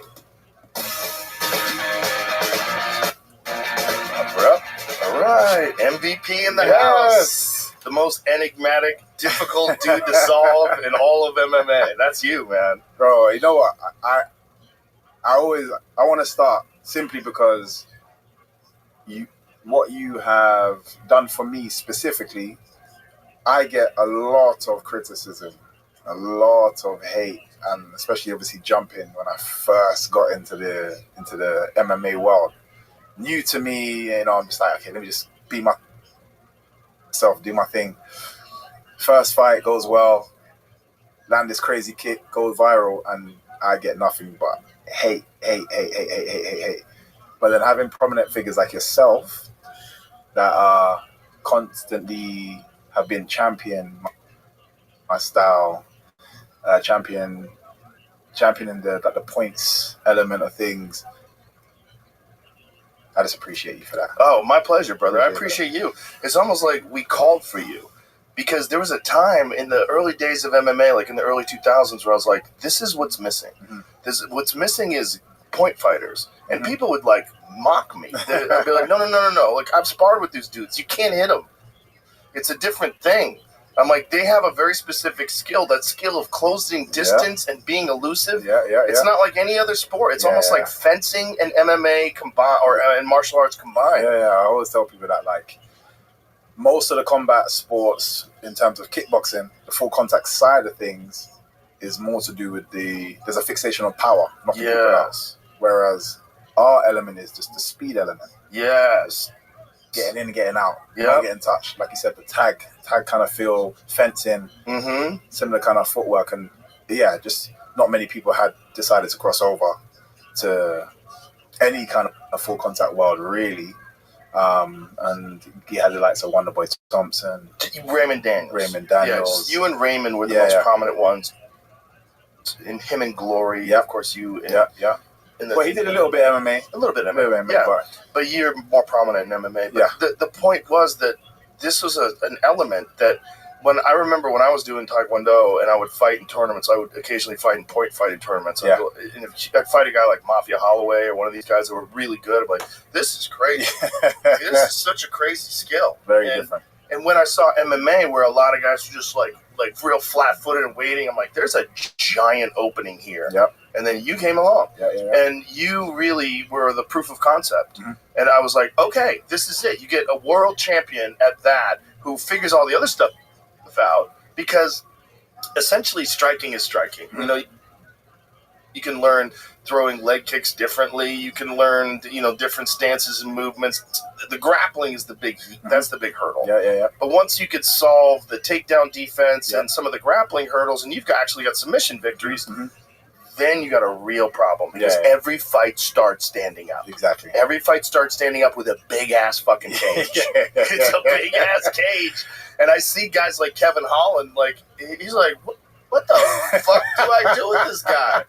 He hated every moment of it. Oh, yeah. I could feel it. But that's just part of my style, is that kind of frustrating people, because it's just so unfamiliar. For someone like yourself, you would kind of be in there, whether you're successful or not, you'd understand what's happening, and you'd be calm enough still to be like, okay, I need to know how to figure this out, because I've experienced this before. Yeah. For someone that's never experienced, and because there's few of us in the MMA world, who do you go to train? There's very few people that are really good at that. Yeah. And like I said, Wonderboy Thompson, he, friend of mine, obviously me and him, and just us getting on, and he's even said people have contacted him like, oh yeah, okay, I'm fighting MVP, like, I want to train with you. He's like, I want MVP to win, so I can't help you, bro. Can't do anything. Well, it's good for the sport. Yeah, it really is, because think about, there's certain techniques that just come along, like the calf kick, and all of a sudden, like, how is this? People have been kicking legs for so long. How is this kicking a different spot on the leg kind of revolutionary? We need to see that. And I think the introduction of you is going to make a lot of these guys that are like high level point guys go, there's a spot there for me. Because the open, there's always an advantage in the fact that every round starts standing up. As long as you have takedown defense, every round starts in your realm. And your realm is different than all the other stand-up realms. It's totally different. And if a guy is a plotting guy and he thinks, oh, this is my world, like that's not your world. It's not it's your world against someone who agrees to fight the way you fight. 100%. Yeah. And I always say that is because I've come up against guys and was like, man, he's got big hit and a big punch on him. And I agree. I'm like, yeah, I get it, but power only means something if you land. Yeah. And my whole element is like not being touched. It's also fucking with people's heads. Yeah. One of the things he did during the Jared Cannonier fight, after you hit him, he like, calm down. Calm down. I was like, oh no. Because you imagine just getting popped, your eyes are running, your nose hurts. And this dude's standing in front of you going, calm down. Calm down. Like, no, he didn't. Oh no. But it's psychological warfare. But that's kind of like part of my personality coming out. And the entertaining side of me, and a lot obviously added to the criticism that I would get, which because of how I would make my opponents feel in terms of their frustration, and then obviously the antics on top of it. So many people, the main term that came with me was like, oh, he's fighting cans. He's fighting cans. That my whole career was, oh, he's fighting cans. Like he can't. But I always say to people is, I'm just making it seem a lot less difficult than it actually is. These guys are super talented fighters. Yes. I'm just not fighting on the same wavelength and timing as them. As you said, these guys that plod around, they're so used to it. So when they're fighting other people, it looks very even. And when they're fighting somebody that they just can't get their hands on, and they're getting frustrated on top of that. So there's the mental side, the physical side. And you have a lot of power, so there's consequences. Yeah, there's consequences. It's not like you're tippy-tappy, patting them. Every now and then, like the Cyborg fight was one of the craziest knockouts in all of MMA history. One thing I actually wanted to do, I actually brought some gifts for you, but one of the things I actually wanted to bring for you. Don't tell me you brought a piece of his head. No. Yeah, he wouldn't let me have that, so I have to leave it. I actually wanted to. We basically had a Pokeball come, a very specific one, and they messed up on delivery. But I'm gonna get it to you in Vegas. Okay. So when we go over to Vegas, I'm just making sure I get that to you because again, it's something that you've spoken about with me, and it's a big part of my history in MMA. Just that Cyborg fight. So that was the most gruesome injury I've ever seen. I've seen a lot of broken bones. I've never seen someone with a caved-in head. The doctors were saying that what we were hearing back from, they said he's only ever seen that in a car accident, never in that's his MMA. Head. That is so crazy. Yeah. And that was his last fight. And I know after the fight, he was like, "We're going to fight again." The doctor's like, "Hey, yeah." Because I think he was. Someone sent me something where he was supposed to fight again, and then I'm not sure what happened there. But he didn't. It's crazy. How could you fight again after that? What made it? I felt very, very bad, obviously at the time as well. But then I didn't see him for another 2 years. Boom. That was just and the sound of that was. It's only when I watched it back.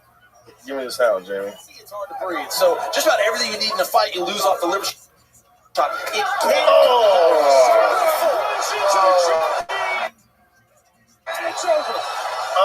It sounds like a baseball bat on a pumpkin. Yeah. You know what I mean? Just what? Yeah. Yeah, it was different. The thing is, I didn't know. I keep telling everybody I didn't know what happened because obviously they're like, you celebrated like threw the Pokeball at him afterwards.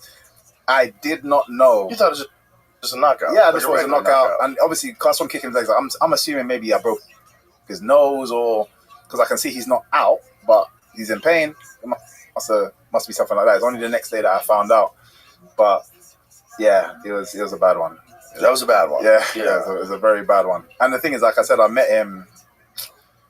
I want to say like 2.5 years later down the line. Obviously, this clip's just been going crazy online and so on and so forth.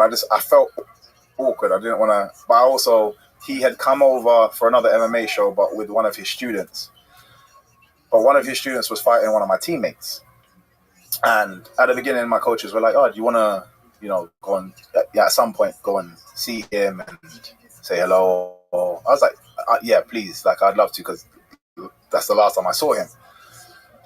The fight happens.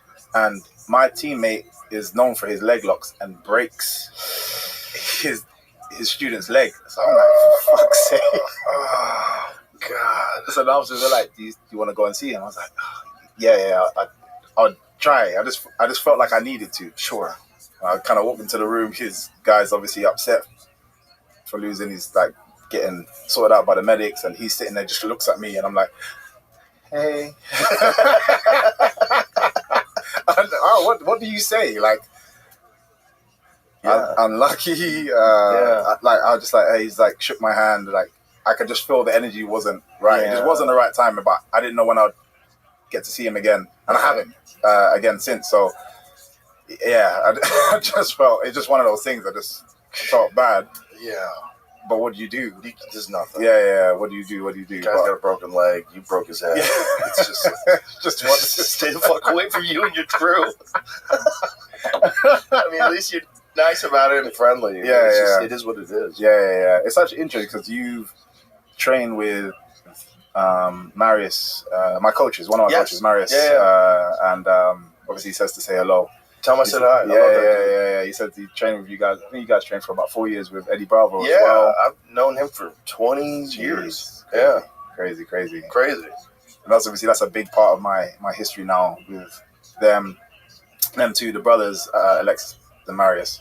Were you at the gym when Lee Murray was? No. I was just after. Yeah. Luckily. But interestingly, though, when I was at the time that he was around, I was still very heavily focused on the points fighting, kickboxing.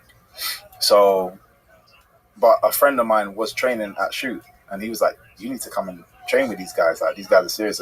But for me, MMA was just never going to be a thing that I'd ever see myself in. Really?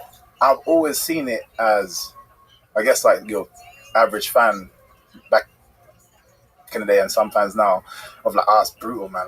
Right. And again, and I'm a points fighter. Like, I don't see myself being good enough or tough enough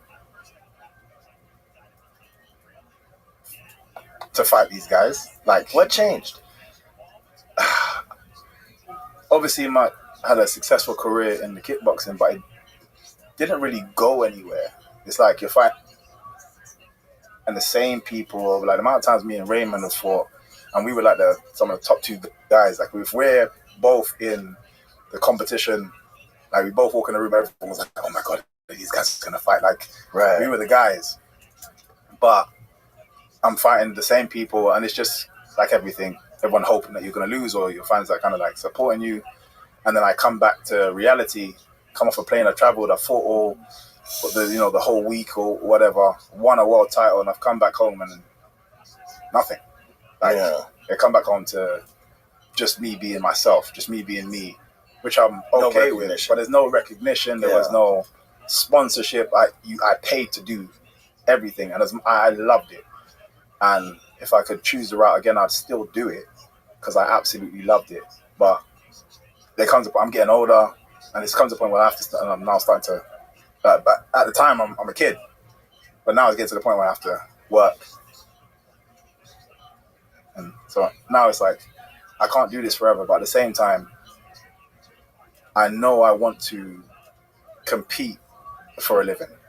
I just didn't know what. So then I said to myself, okay, cool. Go for it. I need to take a step away from this. I know while I'm in this will be a distraction. I'm not going to be able to focus on things because another competition that I'm going to want to win is going to come up and it's going to turn my attention. So I said, look, I said to everyone I'm retired.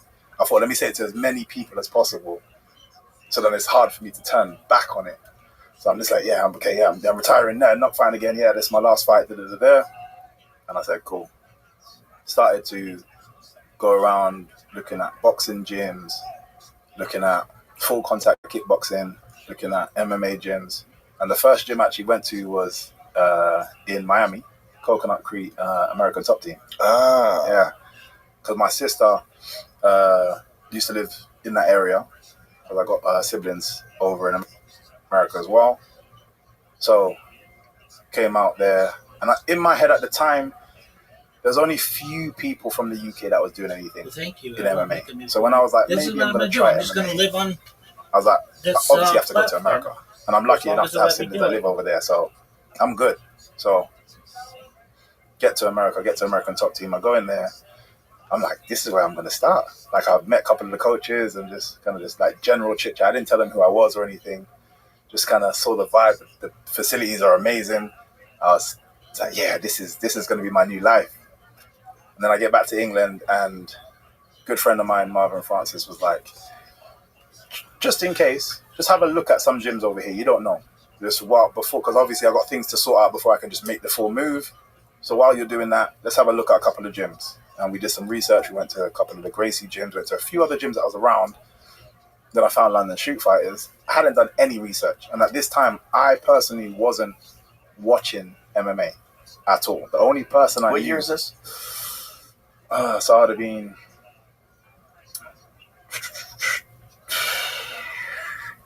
what, 24? So what's that about? It's over 12, 13 years back. And I'm trying to say the only guys in the UK would have been Brad Pickett was fighting Solid fighter.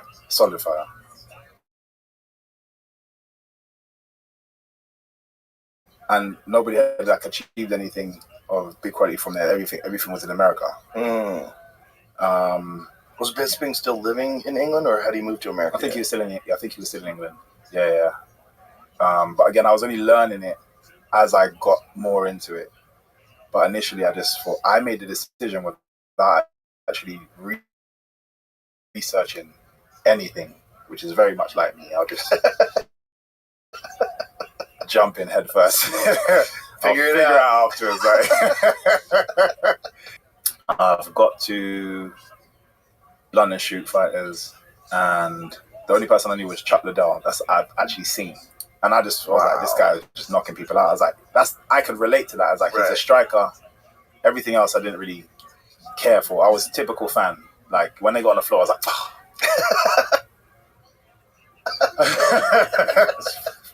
Stand them up. So, and never been to a show, anything. But he's a guy that I like watching, and then I made a decision, I want to do it. Cool.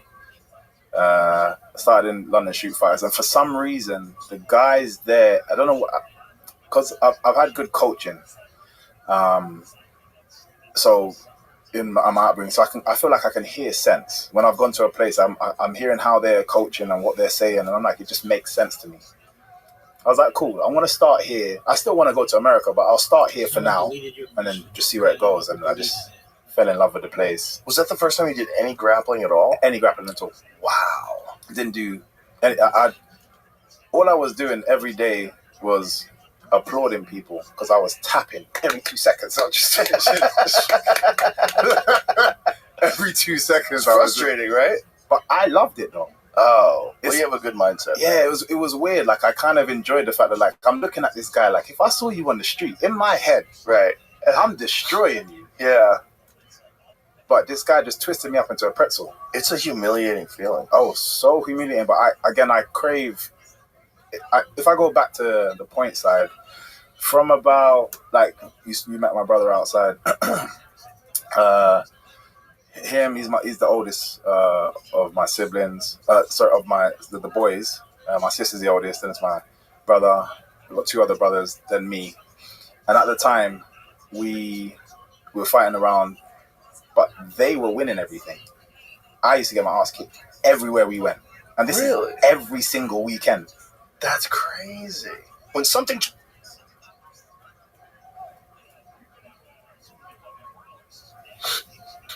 He was, for me, he was the more talented one. But I mean, like, every single weekend we're driving to Birmingham, to Manchester, to Scotland. We did trips everywhere. Like, my dad started a gym. He was going around everywhere. And every weekend, it's like 3 hours that way, 4 hours this way. They're coming back, and I'm just like boss lip. And the medals are just like ding, ding, ding, ding, ding. Like, they got all the medals, and they're talking about how they spin kicked some guy and they did this, and I'm just like, yeah, cool story. And I got destroyed for 4 or 5 years, and when I got to a qualifiers, is in Birmingham. It was an IASCA qualifiers, and I managed to win that, which that in itself was success for me. Like, I'm like, oh man, I qualified to go to the World Championships. I've already done well. Everyone else they were supposed to do it. Like, they're good enough to have the expectation of themselves. So then I get to the World Championships, and the way they seed fighters in the US was very different to the UK at the time. So I had one fight, another fight, and I'm winning, and I'm like happy, and I must be in like the finals already. And then they're like, okay, bring the seeders fighters in, and there's like a shitload of fighters join your mat, and I'm like, oh. My dad would tell me, he's like, yeah, I think you're in the semis. I think you're in the quarters. And then he was like, bro, just keep fighting. He couldn't work it out. I don't know. Seriously, I genuinely don't remember. I just remember just feeling tired, and I didn't understand why this was still going on, because in the competitions, 3-4 fights you're in a final. Right. And I was at least 10 fights deep. I still felt like I was fighting. All in a day? In a day. Wow. So there's the IASCA World Championships in Orlando, Florida, and it was the biggest points kickboxing competition. So there's thousands and thousands of competitors, kids, adults, doing forms, doing katas and all this stuff, and then you had the points fighting, the light contact fighting, and that was it.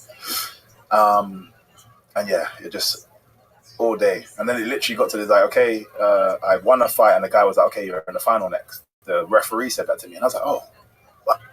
Like, I can't believe I'm in the final. And this guy was very good. I can't remember his name. He was young. I think it's like 12 or 11 at the time. And I won the fight, just collapsed to my back. I was just like, oh my God, everyone ran in there, because again, nobody expected that of me. And I remember going in there, the trophy itself was 6 foot tall. And in my head, I was like, I just want one in my house.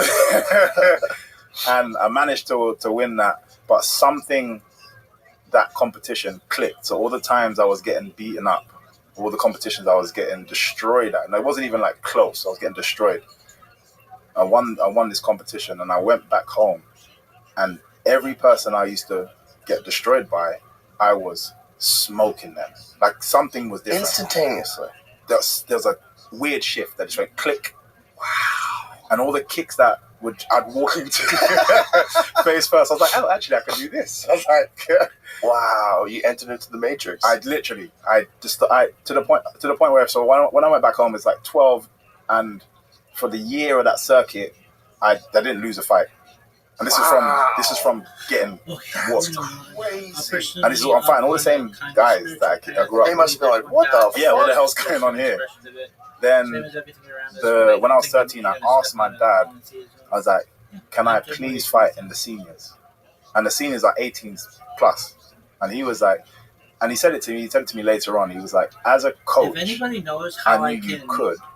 As your dad, I was like, hell no. And I begged him. Like, every competition goes like, please, please. And there was a big British Championship competition, and I begged. I was like, please. He was like, you can do this one. And again, I don't think remember, these guys are 18 plus, but all different sizes as well. I don't think he knew I'd do well, but not as well as I did. So I won my senior division. Wow. For my weight. And like I said, these are big men. But the problem is, when you win in this competition specifically, when you win your section, you go into the Grand Championships. And I'm like, Dad, you gotta let me go. Yeah. He's like, no, this is different now, because they're the winners of their division. That was your weight division. Now these guys are the winners of their own weight. Yeah. You can't do this. I begged him. And I beat everybody and got to the final, and the final was really, really close, and I felt like I got robbed. And even my dad was like, he could never tell me no after that, because I destroyed some of the best fighters in the UK at the time. Do you think it was a confidence thing of having gone through that grueling tournament and proven that you could do it, and now you didn't have doubts in your mind anymore? Or was it you had just seen so many different high levels of competition that like maybe your own expectations had risen? Like what was it that made that instantaneous shift? Because it's one thing to go and compete and do really well all of a sudden, and like now I'm competing. But then you went and you were doing it against people that were normally beating you, and you're fucking them up. Yeah. That's like a 50% shift. Yeah. That's a giant Massive shift. I would say one thing, obviously, I hated losing, as anybody would, especially as a kid. There it is. Okay. And we also, and I think it's for all of us, we wasn't allowed. So a lot of the kids would fight first, and then the seniors would fight. But because we all traveled down together, we stayed the whole competition until the seniors were finished, so we can drive back. A lot of the other kids were messing around when, obviously, there's guys that I've known since I was 8 years old that I'm still good friends with now, because we were the kids that like playing with each other afterwards, like just being cool. But my dad was like, no, you represent me. You sit down and watch. So as much as we could play a little bit, like when he wasn't looking, but we had to try and get back to the mat to make sure we were watching people. And I feel like I'm a visual learner, and I feel like that helped me become that visual learner. As much as I was getting my ass kicked, I was also spending time watching amazing athletes. I think it's an important thing to mention that at that time, there wasn't video readily available like there is today. Like, I remember the first time I went to the Taekwondo World Cup. It was in Colorado Springs in 1980, I think it was 86. And the first time I went, I immediately got better just by seeing them. By seeing everybody. I just went as a spectator. Yeah. I hadn't beaten anybody to qualify for the nationals. So when I went there, the whole experience was just absorption. Yeah. And I came back and I was much better. Much better. I'd never seen those guys live, but my expectations for competition, my expectations for movement and speed, everything had risen. Yeah. And at the time I was 18. So it was just, when you're 18, your brain just absorb. You just absorb. And I think even more so when you're younger. Yes. And when you're a little kid. Yeah. And my first competition I was 5 years old. So that is just like many years again being up. That's incredible though, because your body develops with that. I started a little late. I started karate when I was 14, and then wrestling and taekwondo when I was 15. But I wished I started earlier, because I was with these guys that were younger, and their little bodies had like grown stretching. They'd grown punching and kicking. Like you develop into that. Yeah. Well, funny you say that. That's where my name came from. So Venom came from when I was 9. And the only kids that was in my dad's class at the time, mainly, bar a few others, because at the time it was basically one class. He didn't really separate the kids and adults. It's just one class. So I'm trying my best, throwing everything in to hit adults. And I'm not moving, but I'm trying my best to just get some kind of reaction. And then when I started hitting people my own size, even though I was losing, because obviously I was tall for my age as well, so I was fighting kids slightly more naturally developed than me, but I had a whack on me. That's a great way to put it. You know what I mean? Like, even though I wasn't beating these guys were just way too fast for me. But when I hit them, they felt it. And it was one of my Marvin was literally just like, "Hey, you got some venom in you, man." And we was very into like kung fu movies back in the day, and then and I was very creative mind. Like I loved just even with my martial arts, I learned a jab like this, and now I have to add something. I can't do things conventional. I've never liked to do it. If everyone's walking that way, I want to see what's over there. Like I don't know what is wrong. I don't know what's wrong with me, or what's right with you, or what's right with me. But I just got that. Like I was just curious and creative. And so there's a film called The 5 Deadly Venoms, like old school kung fu classic. And he would be like, "Yeah, 5 Deadly Venoms. Let's make a move for each thing." Because he'd be like Scorpion or Toad, and I would make up weird moves and try to add it into. And that was always my thing. I'd see something in the movies, and I'm like, "I'm gonna try it in there." This is all while I'm still getting beaten up, by the way, as well. But that never left me. So even when I started beating all these people now, I'm doing it with the style of flair of like, what more can I do? Yeah. You know what I mean? Yeah. So, yeah. Well, it's so perfect for martial arts, for you, for MMA, because a lot of MMA is pattern recognition. You get accustomed to certain types of movements. I know this guy's going to do this. The calf kick's going to be available. I'm going to feint with this, and I'm going to throw that. I'm going to shoot that double here because I know he's going to come with the overhand right. All these patterns, you don't have normal patterns. That's all. So you're moving around. Your hands are down. You're sideways. They're like, and they have to make up new patterns as they go along. So they have to think. They have to react. It's such an advantage. Yeah, and I always tell people that like the first time they're actually really gonna experience this style is on the night. Yeah, and you have to figure it out on the night because there's not enough guys that have what you can do that also compete in MMA. There's might be 5 or 6 in the whole world. Which is nuts. It's kind of nuts. It's really I had been saying this for decades. I'm like, this is the one thing that's missing. And then when you came over, I was like, see? This is what I'm saying. This is crazy. You can't even hit him. It's weird, though. It's a blessing and a curse. Blessing, obviously, having the advantages of a fight. But sparring, headache. Earlier, a lot of people wanted to kind of like, let me see what this is about. Then the word spread quite quickly. And I struggle with sparring. I think it's starting to come back now. People are a bit more willing. But I struggled with sparring. You just couldn't get sparring. Couldn't get sparring because also, I kind of see it from other people's point of view. It's like, well, why? I'm not going to fight anybody like that. So why am I coming over? Yeah, but if you saw that, with your mindset, I'm going you over. would be like, I got to figure out what 100%. The fuck he's doing. 100%. And my teammates, they're forced to. Right. And a lot of them, they even say, like, I'd spar you and then I go spar someone else. And they feel so slow. Because when I'm with you, my eyes are like this. Like, I'm forced to be, like, ultra alert. And then I go on someone's trying to punch like, oh. That's the thing, too. It's exhausting. Yeah. It's exhausting. Your style's exhausting because you always have to be at high alert. There's no moment. Because there's so many times where you've done, like a shift in rhythm, and it looks like you're slowing down, and then you explode and crack people. And you've done that so successfully so many times that if they've watched any tape, they know there's no moments where you could catch your breath. There's no moments. And you're always putting pressure on people. You're always feinting.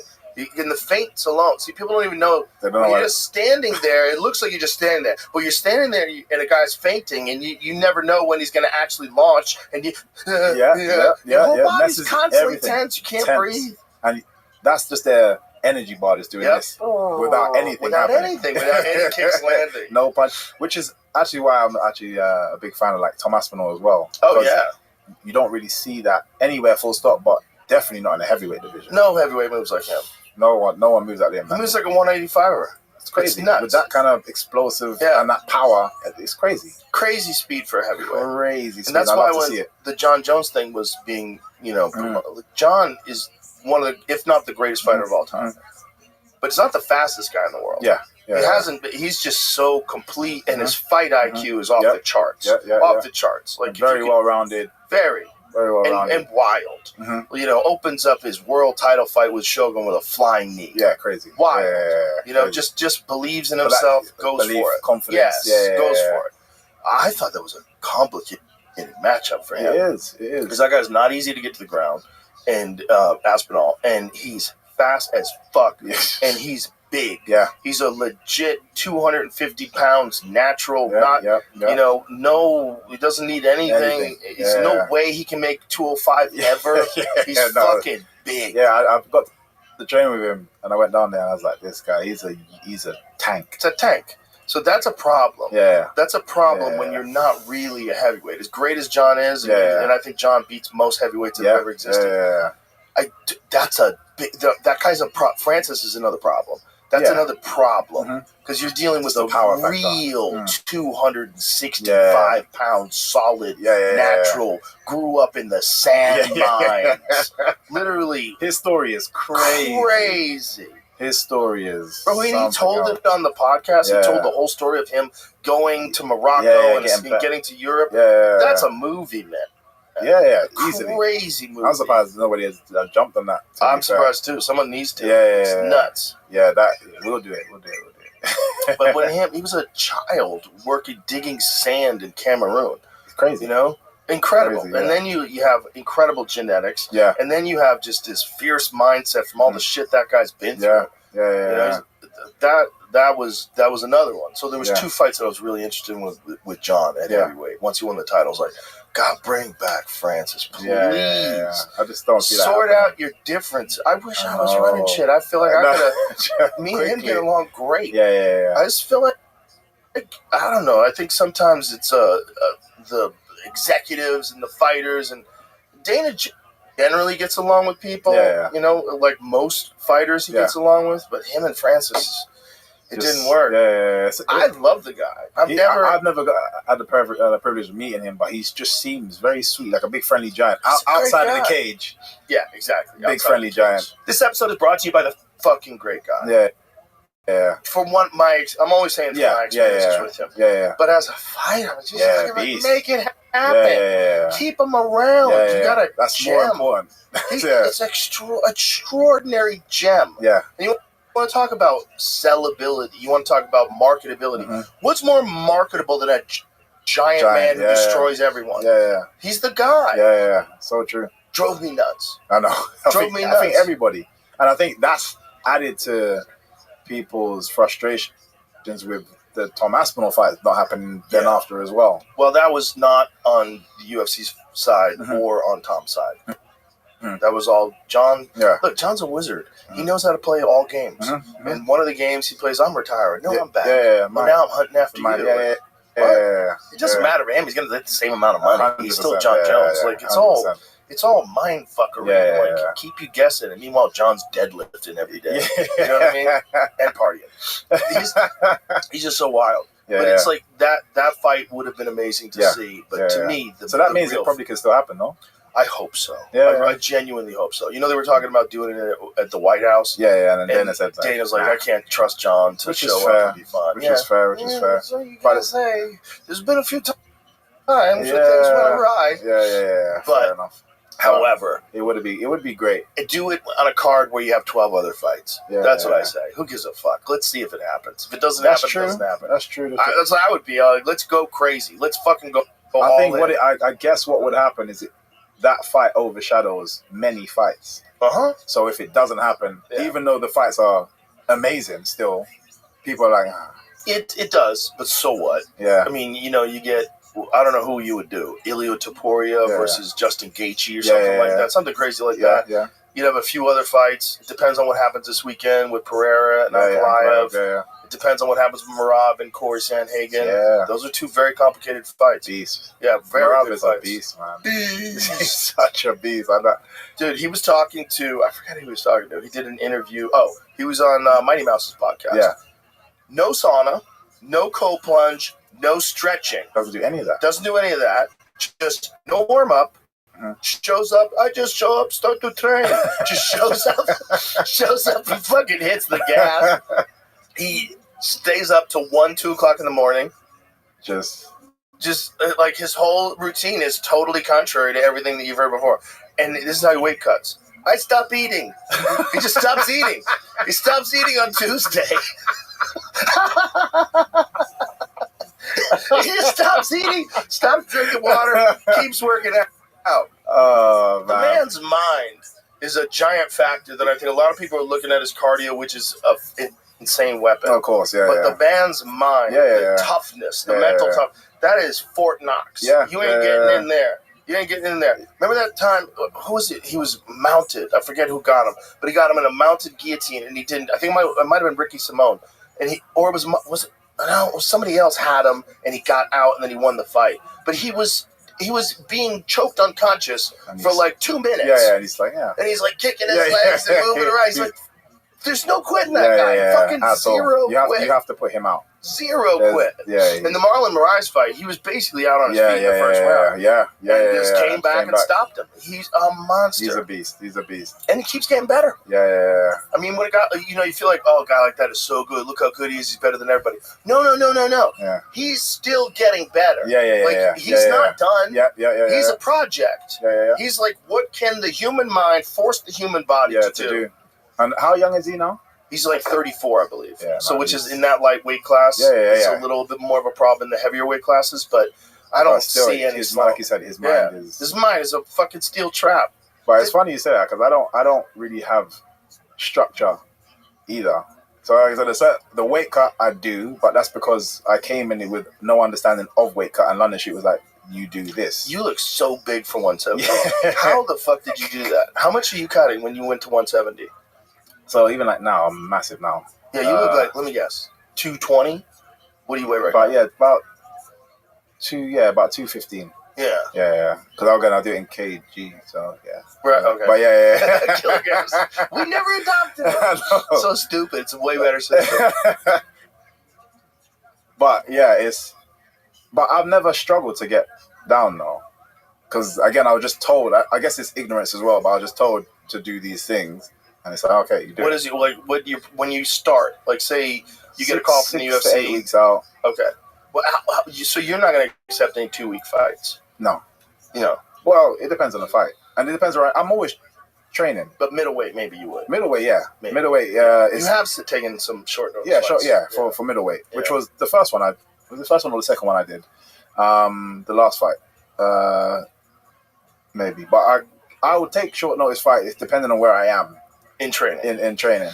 But even I just like to have a rough idea, right? Even right now, it's like trying to get, and I'm bugging people because I've come from a circuit where we fight weekends. Right. Every weekend we're somewhere. And it keeps you sharp. Yeah, and then this is probably the most frustrating thing for me. Obviously, starting in Bellator, and you're training all the time when you have a fight, and then you're training. I'm just like, and a lot of my fights, I don't take too much damage, so I'm like, I'm ready now. Like, give me a week off, and I can come back. And then it's months and months. I'm like, well, who am I fighting? Who's this? And the problem is you're a hard sell. Yeah. You know, when people get a call. Yeah. So I'm here. You're like, shit. I'm going to have to learn how to dance in 6 weeks. Fuck. And that's the thing. So I'm here. And I assumed wrongly that when I get to the UFC, that is going to disperse. Everyone's going to be gunning for me. Like, yeah, I'm gonna show everybody that this guy is a can. Like, he only fought people that weren't his level. Yeah, it's still the same. I think, and obviously the more I fight, the less people are putting their hands up. I think even Whitaker said, which I respect, to be fair, he came out, I don't really, wait, somebody sent me something, but he had said, like, yeah, I wouldn't be interested in taking that fight. Yeah. He's At just this like, point in his career, that's just a setback waiting to happen. Yeah, it's not. And his style is very similar. Exactly, to yeah. I'm a massive fan of his as well. Like, I love his, obviously he can tie in the wrestling way better. And just, yeah, I love his style. I do too. No, and you got to realize, like, that guy, he's been in it for a long time. He had 2 fucking wars with Yoel Romero. When Yoel Romero was made out of metal. Yeah. That guy's fine. He's still fighting. Still. Yeah. He's 48 years old, fucking people up, looking like he's 30. Mate, I'd swap buddies with him in a second. Who wouldn't? Bro, when he was in here, he came in the studio. It was the most amazing thing because Joey Diaz translated for him. Yeah. So it was him and Joey Diaz going back and forth, and Joey's Cuban as well, of course. And so when he was here, he had to be 230 pounds. His neck starts at the top of his ears. And one of the things that he said, man, he was talking about the Cuban system. He goes, "You have to be a machine." Because he was talking about the system of you get more food if you're at a higher caliber of athlete. So to get more food. Athletes, man. The athletes that are the lower caliber, they eat twice a day. Yeah. And his caliber, he's eating 3 times a day. He's like, so every day they're coming for you. You have to be a machine. And I was like, oh my God. And you get to look in his eyes, man. Bro, we are soft in the West, bro. Oh, we're so soft in the West. We're so soft in the West. What the hell is this? I'm not a fan of communism. I don't believe in it. But damn, it creates a fucking peace. Alexander Karelin. I mean, I don't know if you get. There's 2 things you don't get that with. There's like substances, with for sure taking place, and then there's a regiment that they have, both the Cuban system and the Russian system, where they had figured out the balance between unbelievable hard work but technical ability and recovery. They didn't go meathead style. In America, we went meathead style, and we burnt a lot of dudes out. But the dudes who survived were just the killers of the killers. But they probably could have made more killers like the Russians did if they did it more technically. No, it's the same. So again, shoots, they've been, okay, they're the first MMA gym in the UK. I think like 95, 97, Yeah, I got a T-shirt. I got a London Shoe Fighters T-shirt from 2003. Yeah, crazy. I couldn't find it. I was going looking for it today. Crazy. So like I said, they've been around. I'm gonna tell him. They've been around a long time, and obviously they've fought with I think they fought at every major competition that's ever been out. They've done boxing with the likes of like David Hay, Derek Chisora now. Even Dylan White did a kickboxing fight with them. Myself, Lee Murray, John Hathaway, even like Carlos Mola was the first Czech guy before Yuri to be in the UFC. That was them guys. They've done a lot, but they're the meathead style. Yeah. They're like, everybody will learn. Anything to produce Lee Murray. Yeah. You got that guy in your gym. It's a problem. Just the echoes of that guy's style will permeate through that gym for decades. That guy's just an angry man. He was an angry man. But then at the same time, you needed somebody because my coaches are beasts. Like you needed that kind of militant force to be able to manage that and cope with that. And 100%. That's what my coaches, they are. They're like, people used to come to our gym and we're just like, who's ready? And if you don't do it, I'll do it myself. That's one thing I always respected about them. Even with the machines, like the fitness machines that we had to do, the scores are crazy. Like I'll see people in other gyms posting their scores. I'm like, is that it? And they're celebrating it. And I'm like, we're forced to do this. The hell is that? But he'd push you, but he'd also do it himself. Like he'd jump on the machine, like, that's the climber. And just smoke it. Fight like 5 fights back to back. And then running and this and that, and we have to do all of it because he's doing it. And he's not doing it, he hasn't got a fight. That's the way you lead. Yeah, and he led. Especially with killers. Exactly. Yeah, that's the problem. They demand respect. Right. And they have to know that you're real. Exactly. Yeah. Otherwise, you're just some pontificator on the sidelines with a fucking clipboard. Fuck off, bitch. Which is more nowadays, like I'm seeing a lot of, and to be fair, I'm a fan of a lot of these guys, like the fighting nerds. And again, I'm hearing that they had, I forget, like a data analyst or something that's in, and he does like this, he studies this, and I think that's cool. Like I feel like we should have add elements of these things as well. But obviously, I've just grown up by just iron sharps iron. It does. It's undeniable. Iron sharpens iron. Yeah. There's outliers. There's a guy who will come out of a gym with nobody and he's a monster. There's just a few of those guys that exist in the world. Yeah. But for the most part, if you look at a gym like American Top Team, for example, look at how many animals have come out of that gym. So many. Pantoja, who I think does not get the credit he deserves. I think Pantoja is one of the greatest ever. Yeah. Fucking guy's a monster. When that Japanese cat came over from Ryzen and he just ragdolled him. He had no business. And then the Kai Kara France rematch, you see the difference between when they first fought and now the difference between a dominant all-time world champion. Whew. People when he's on a card, people don't freak out. I'm God damn it! Just because he's 125 pounds, get that shit out of your head. You're watching one of the greatest ever. Yeah. But that's the thing. It's the marketability of people. This is what I knew I had to get right as well. Yes. And a lot of I say that to my teammates as well. I'm like, do you know how you're gonna market yourself? No. Just, if I beat people up, it's it doesn't always just. Unfortunately, it should, but it doesn't. That's not what's gonna get you. If I have to, as a promotion owner and the person managing everything, I'm either going to pick you that's beating everybody but nobody cares about, or this guy that's pretty decent but everyone's making noise about. Gonna pick that guy. So you need to be able to market yourself. And I knew that from the jump, and this is before really social media was massive is a thing.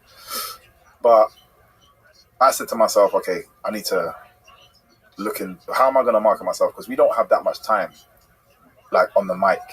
The interviews at the time, I don't feel like people got the recognition. People just cared about the fight. They just wanted to watch the fight. They didn't care what you said beforehand, unless you're arguing or shouting. And there's beef.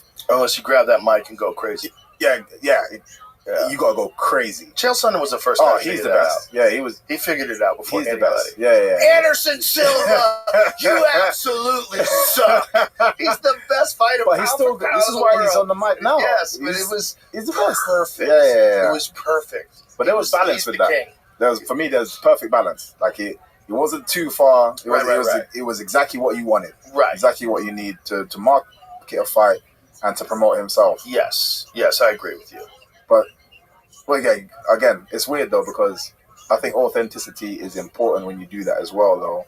And Conor McGregor kind of is the next person for me that's kind of delivered that. Oh, 100%. He took it to a whole nother level. Every time this guy's on the mic, he'll say one line, and I'm like, T-shirts, easy.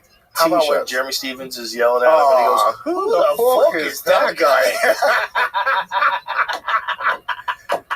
You can't beat this guy. In my head, I'm just like, why did you even open your mouth, bro? It's so funny, man. It's so funny. But you need to be able to do that. Like before I even had my first fight, I spent hours.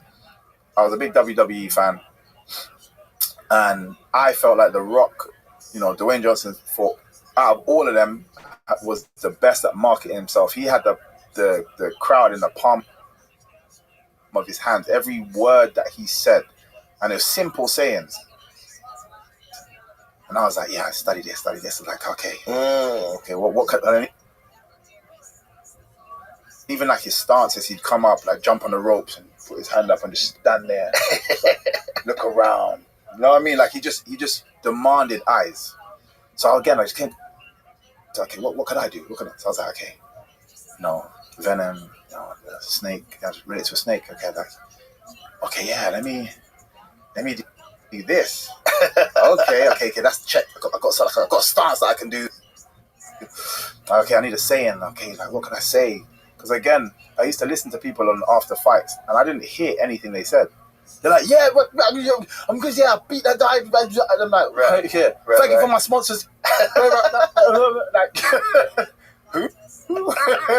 Who were your sponsors? Right. Didn't hear anything. So I'm like, it has to be like concise. I have to say specific words and just. I write this stuff down. But again, I speak to my team. It's like, bro, what are you guys doing? You need to do this kind of stuff and understand that this is a part of your game. You've got 5 seconds after the fight on the mic. Traditional route of an Orthodox if that. So what are you going to say? What message is going to land? What is going to make you memorable? And I do things on my walk-ins as well. I need people to remember. They're watching 16 fights on the night. Why do they remember me? Yes, my style is exciting. That's cool. Yeah, there's this weird guy who does some weird stuff with his arms and that. He's quite cool. But they're not going to remember my name. I need other things to keep them coming back. Oh, there's this guy in the weigh-ins. He's still above this guy, but his snake hand out. Oh, that's the same guy that did the dance. Because now you're getting it from places. That's the guy that threw the Pokeball. Oh, what's his name? The more times you keep hitting them with different things, the more times they're more likely kind of really buy into you. And I think this is why I was able to create a big enough brand before even touching the UFC. Just because I paid attention to that. You were one of the first guys to make a name for yourself in Bellator. Because Bellator, it was hard to break out. There were some wild fights in Bellator that never got recognized. How about the Eddie Alvarez, Michael Chandler fights? Fucking crazy fights. And I feel like those guys left a lot of who they are there.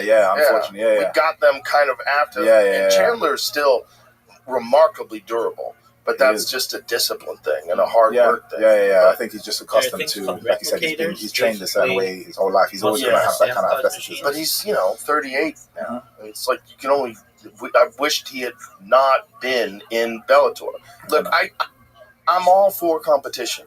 I think competition's important. I don't think there should be a monopoly in the MMA business. I think it's bad for the athletes. Definitely. I love the fact that PFL overpays people. Give them $1 million. Everybody get $1 million. Everybody gets a car. I wish there was more organizations. I hope ONE FC succeeds. It does help. That helped me as well, even in my negotiations. Fucking everything.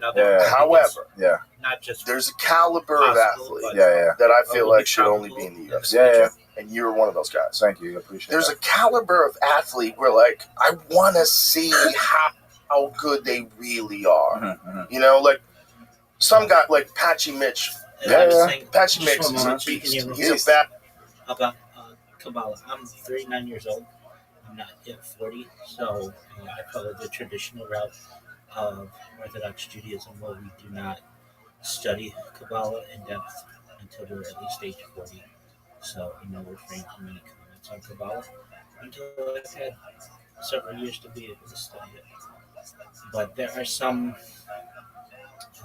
reasons and characteristics why we don't study Kabbalah generally in a traditional sense before we turn 40 and have children and get married and have children and such. And usually those are just because we should be focused on other endeavors. So that's an answer to that question. Rabbi the goat. Hey, what up? 7YFHXQ. Follow me, and I'll follow you back. Tell all your friends. This is the biggest deal in global history.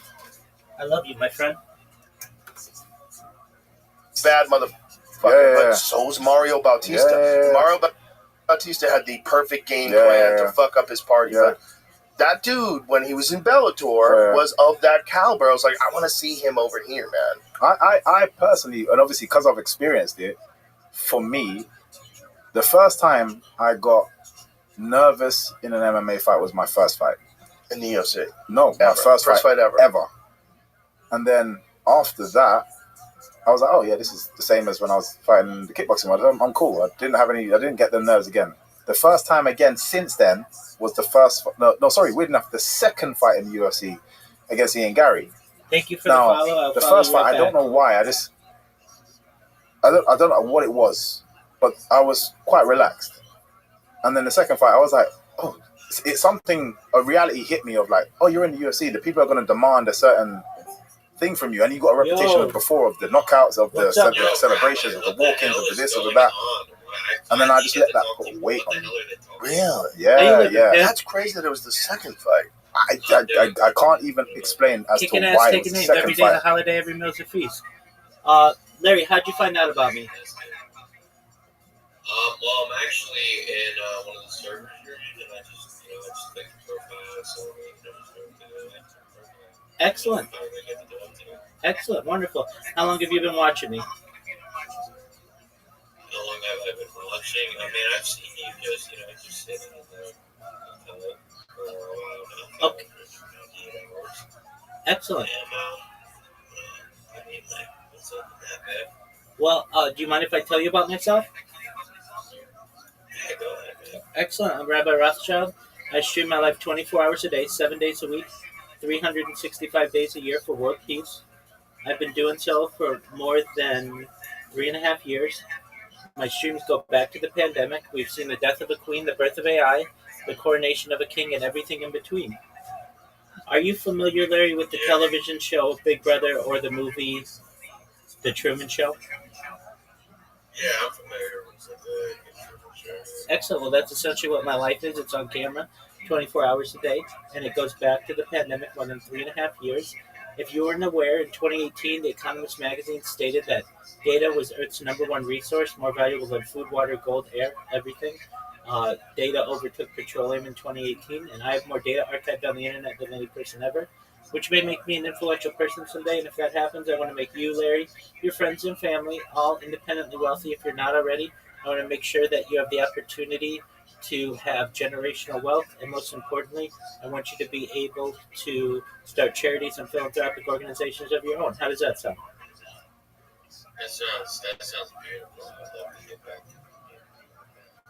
That's wonderful. I talk about other things that I want to do to help the world, like help end world hunger through the use of technology such as agricultural drones, floating greenhouses, saltwater greenhouses, things like hydroponics, vertical farming, cloud seeding. I want to help end world thirst. I'm sponsored by a cryptocurrency that's worth about $100 million. And one of the things that we do is we build wells in developing nations like Nigeria. Additionally, I'm an advocate for the LifeStar program, and most importantly, desalination technology, where we pump Earth's seawater onto land to make it drinkable. How do those things sound to you, Larry? That sounds really nice. Excellent. Excellent. I'm a futurist. I study futurology, topics like anti-gravity, antimatter, faster than light travel, faster than light communication, things like artificial neurointelligence, Is artificial... 115 a real element? Yeah, it is. 100%. Yeah, dude. Okay, you're amazing that you know that. So, yeah, it's known as Moscovium. It was, officially discovered at the University of Moscow in the early 2000s. But as you know, Bob Lazar brought this to the forefront of the ufology world in the late 1980s. That's what you mean? Yeah. Absolutely. Yeah, it's also known as Gwynn Pentium, and as you know, that element may be what extraterrestrial crafts, specifically the discs. It's like Latin for one. It sounds like I don't know if Latin and Spanish is the same thing. It's like close. So Latin and Spanish are not the same thing. Latin is the uh, language, or was the language of the Roman Empire. Spanish is the language, or was the language of the Spanish Empire. They're both. So Spanish is derived from Latin, and Spanish is a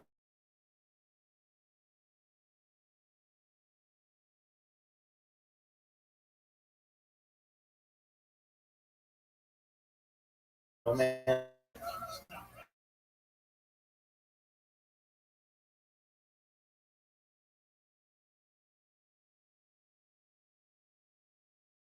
Means one. So is one one, and then pentium. Pententium is five, so 115. Element 115, and but yeah, it has been given the scientific name Moscovium because it was officially um, discovered, so to speak, um, at the University of Moscow in the early 2000s. So yeah, I talk about that. I talk about artificial narrow intelligence, artificial general intelligence, artificial super intelligence. I talk about things like space elevators, space tourism, Yeah. time travel. I talk about things like faster than light communication, interstellar travel. I talk about things like de-extinction. People don't know this, but the first successful de-extinction took place in the year 2003 with the Pyrenean ibex, which was a goat located in northern Spain, southern France. Fast forward to the year 2021, a company out of Dallas, Texas is founded, known as Colossal Bioscientific. They've made it their goal that within the next 3 years, or by the year 2028, to reintroduce the woolly mammoth into the Arctic Circle utilizing Asian elephant surrogates, and I just think this is a really exciting opportunity. Additionally, they want to reintroduce the Tasmanian tiger, followed by the dodo bird. I think this is really exciting. Yeah. I talk about other things that may affect you, your friends, your family. When you were born, Larry, the average life expectancy for you or someone like you is probably about age 80 years old. I want to increase that to age 100, 120 through the use of technologies such as peptides, oxygen therapy, human growth hormone, stem cells, things like perhaps nootropics, cryonics, Yeah, they did some with stem cells with like monkeys and it was like older monkeys. And apparently like it's like a new like gene or something, like I don't know, a new gene in your brain. And it creates like new healthy cells for like old people. Because humans are mostly close to monkeys and it did practically well in new environments. And it just everything is easier when you're like open stage where it's phenomenal. That's the kind of technology I reference. Additionally, I talk about things like um, hormone replacement therapy, testosterone replacement therapy, things like uh, perhaps ambrosia therapy and red light therapy, cold shock therapy, all to get you to be 120 years old. But then you may say, Larry, Rabbi, your absolutely everything that you said came true. It's been a wonderful life, but my body's starting to break down. What's the next plan?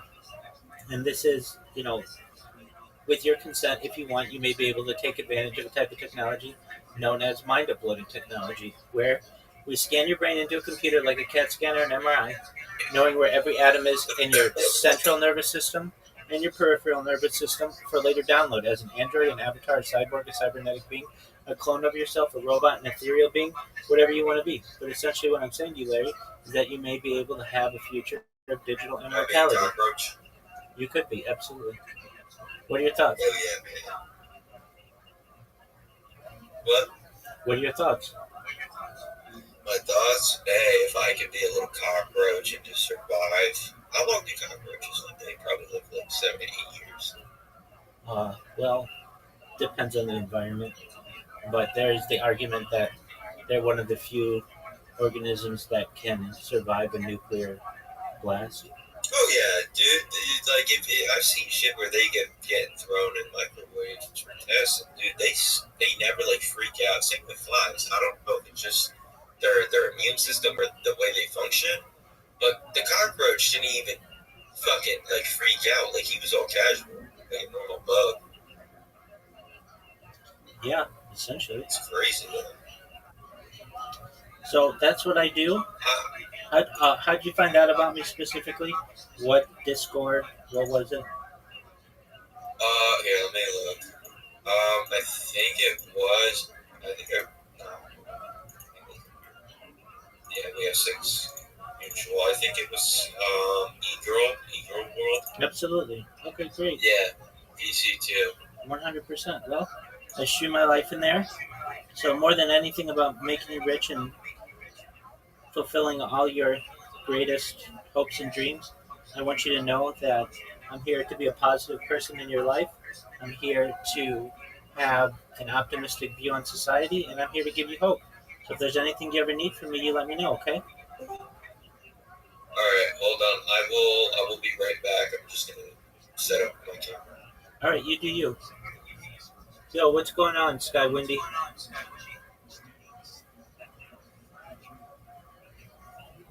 Hope you're having a good day, big dog.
Fight and not the first one.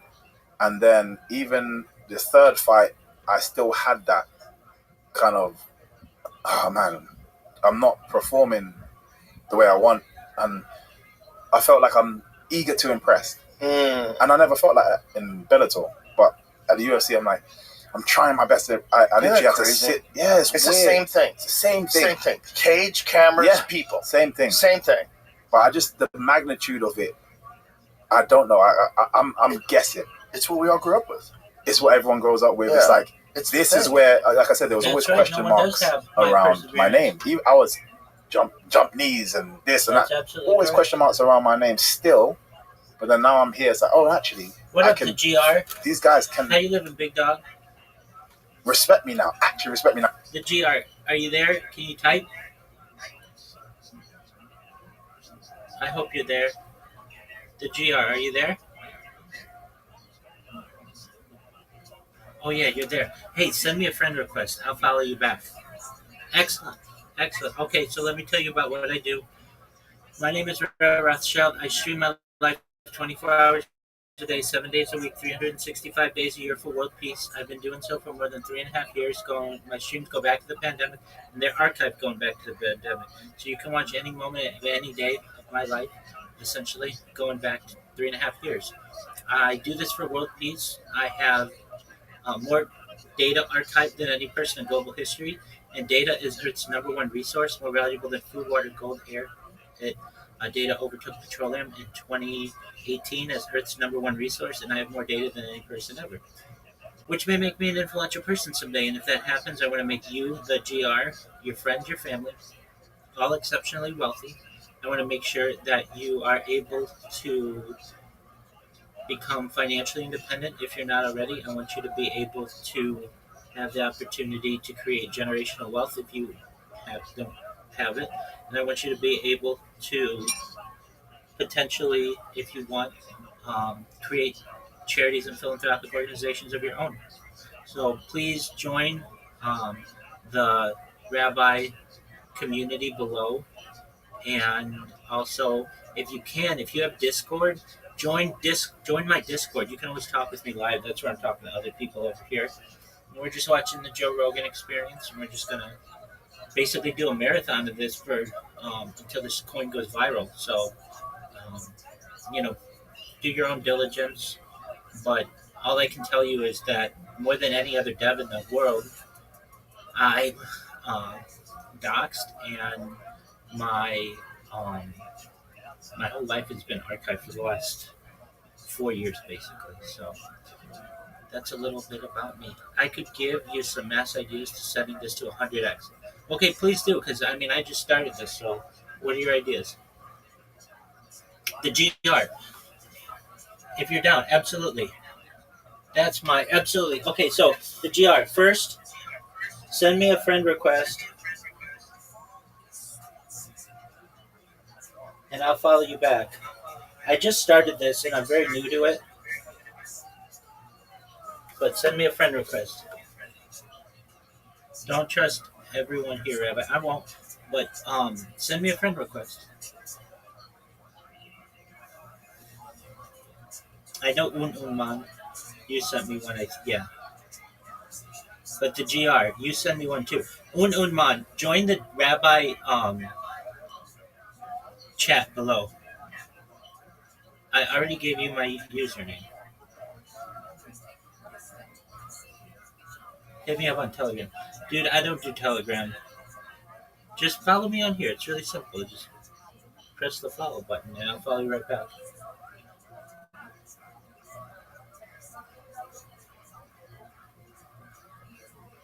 I don't want to say I don't do Telegram, but I only do the Harry Potter Obama Sonic 10 email. What chat, Rabbi? What's that? Okay, great question. It says below, well, maybe I can just put the link of it. Yeah, Rabbi chat. So it says below, Rabbi chat.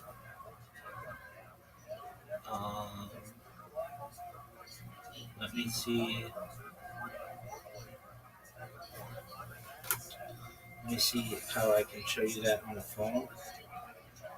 Okay, so basically here we have the, okay, so if you see this, this is like, you know, what you're seeing right here. Scroll down and pass the chart. And right here, it says Rabbi Chat 15 members. Join chat. Press, do you see it? It says join chat.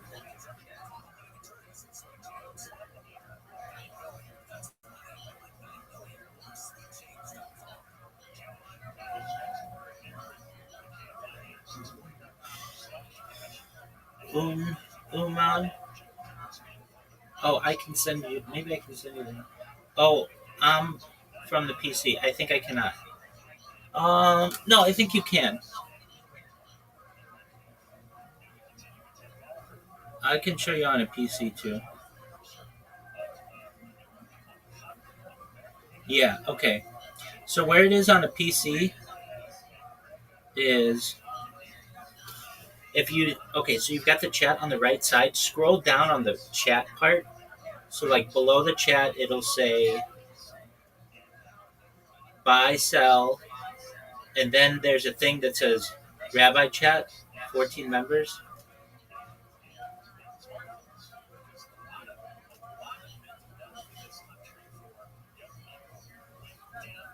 Let's see if you can see that. So it's below the chat. Keep going below the chat. So I'll show you on my phone. Let me just turn it to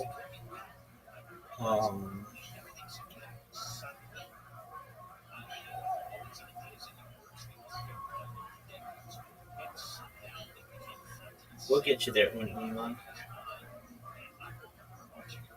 Yeah, this will let me download the PFF, but unfortunately, ain't got a modern phone. Oh, okay. All right, no big deal.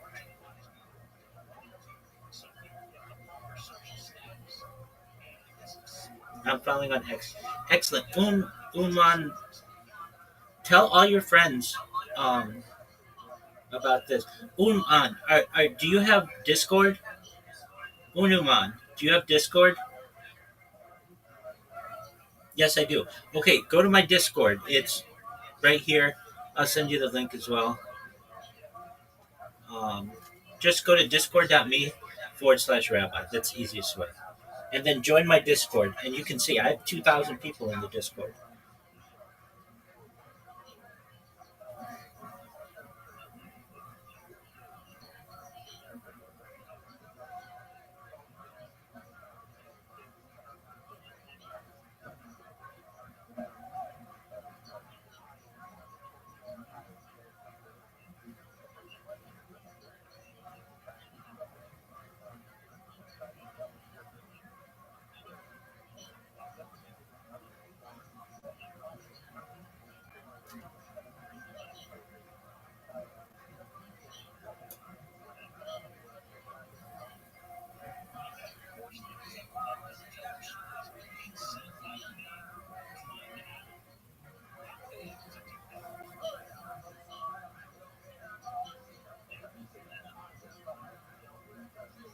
Unuman, join the Discord.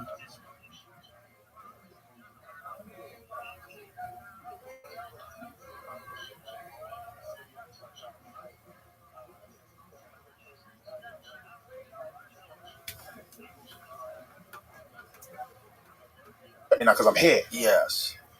And then I was just trying too hard. The last fight was the first time I was like, You're back. I'm back.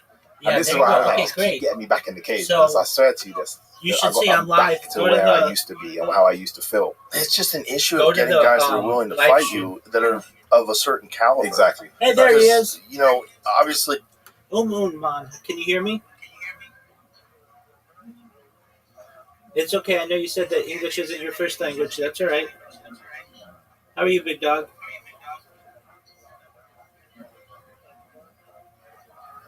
It's okay if you can't. Well, hopefully you can hear me. It's okay if you can't talk. No big deal. I'm glad you're in here. You can always connect with me in here if you need 24 hours a day.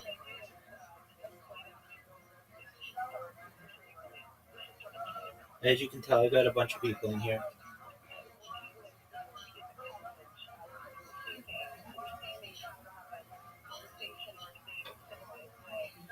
Can you hear me?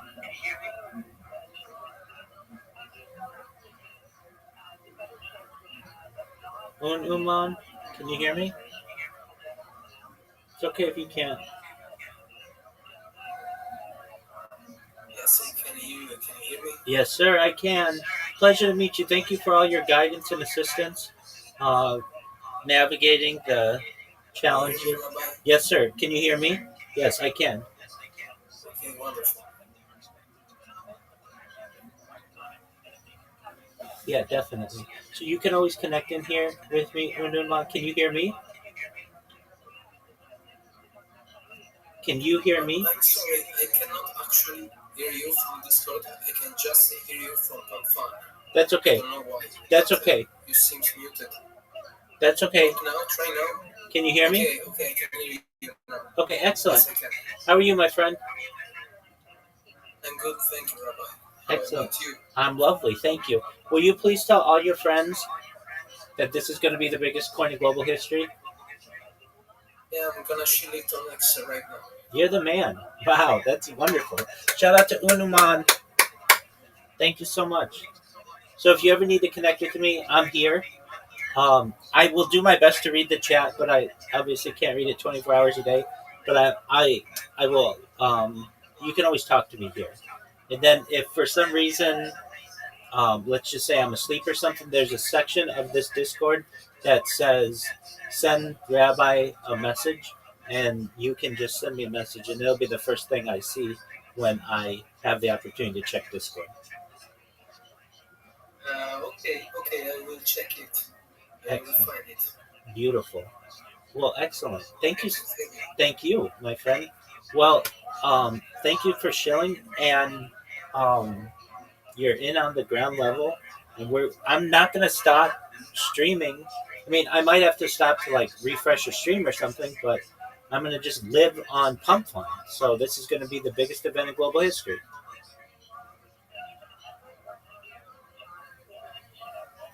So I hope that's cool in your book. I know it's cool in my book.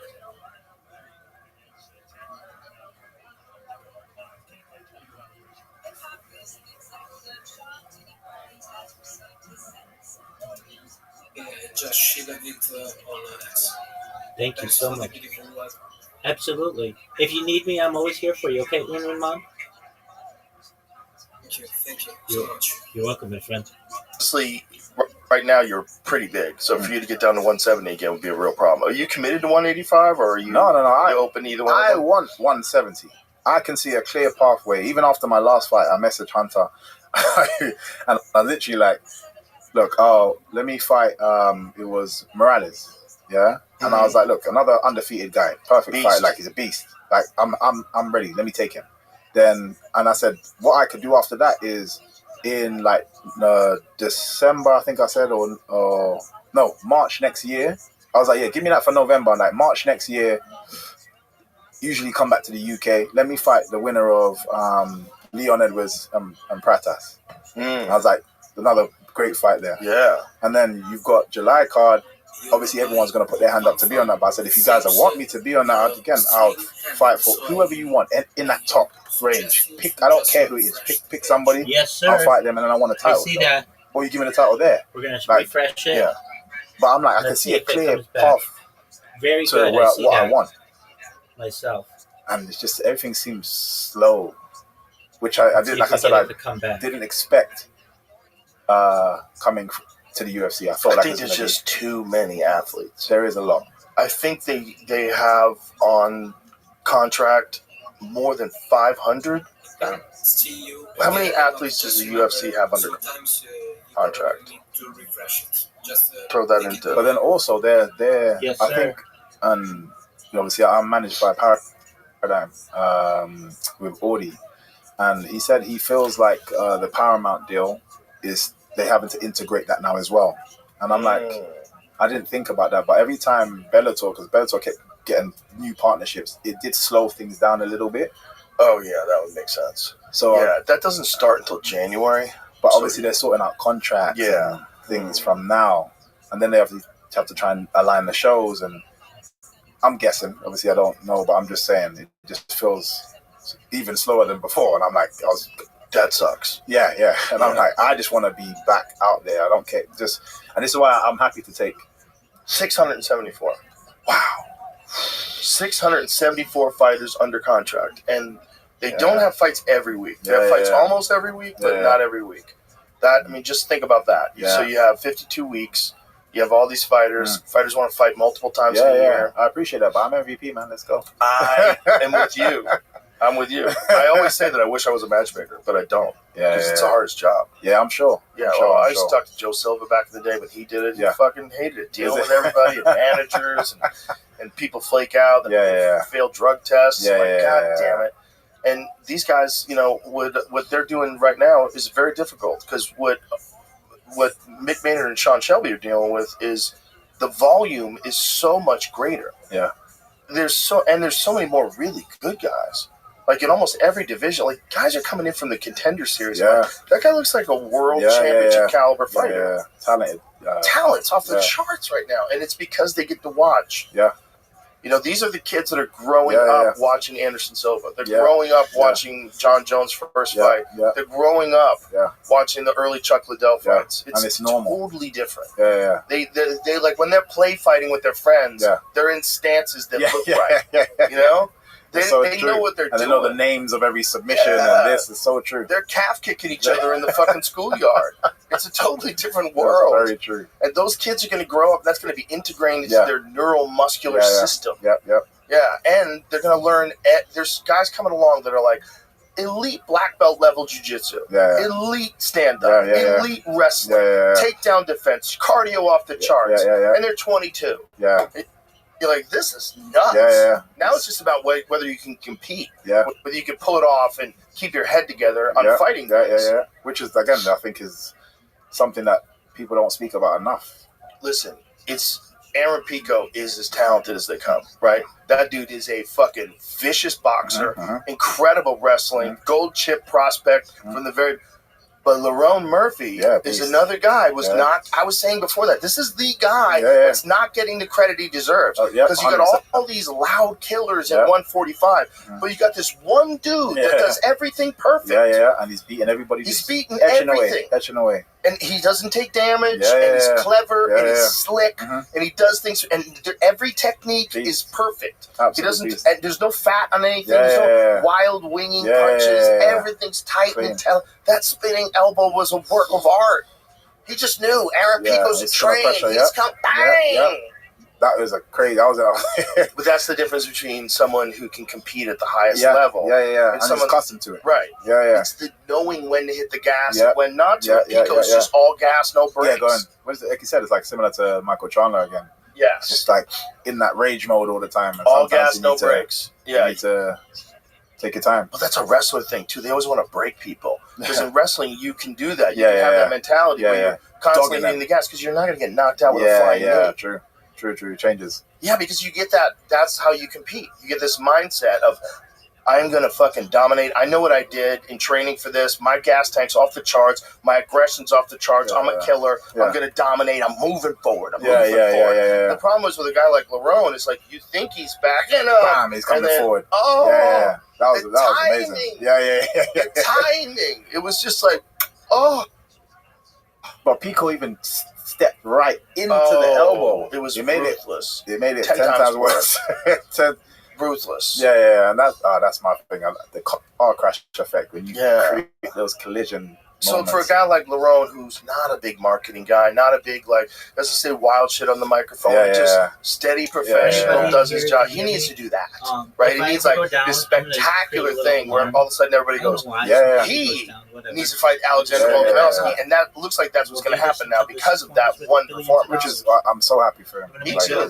He's a cool guy, man. I'm so happy for him. But this is why I tell people, if he had just a little bit of chat, a little bit of show your personality or something. Just give me something else. You have that. No, but you know what it is? I always say, like, everyone, like, Demetrius Johnson for me is one of the greatest, like, of all time. Yeah. Another underappreciated guy because of he's his too size. small. Yeah. But I feel like underappreciated because you can't market him in the exact same way as you'd market like a Conor McGregor or somebody else like that. But he's a gamer. I'm like, shed a light on. There's a massive community of gaming. That industry is $1 billion deep. Market this guy because he goes back home and he's just like, he's one of them. He's one of those guys. Yeah. So, but again, I don't feel like we saw any of that until afterwards when he was kind of like doing his own thing. Right. And he's now obviously doing a lot of his YouTube channel. I'm so happy that he's, he's getting the recognition. It was kind of when he went to One that he started doing more of the gaming stuff online. Yeah. But he had been doing it though. He had been doing it in the UFC as well. Yeah. But again, it's just more, I guess. They didn't capitalize. Yeah, that's what I mean. Yeah. I think so. Certain people, you have to, like, what is your thing? Right. Not everybody is just the fighting. They have things to kind of release, wind down, and you know what I mean? Yeah. Find that out. He's killing everybody anyway, so how else can we market? Instead of being like, can't market him, saying he doesn't talk, say anything. There must be something there. There has to be something else there we could look into. Well, it's interesting because some guys, their personality is no personality. Like Pereira. His personality is stone face. Just stone face, destroyer, death machine. Here he comes, Amazon warrior. Literal, actual Amazon warrior. Like not a faker. His fucking family comes from a tribe in the Amazon.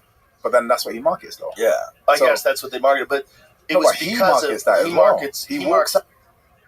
Oh, that walkout. Oh yeah. That's true. Bro, I do it myself.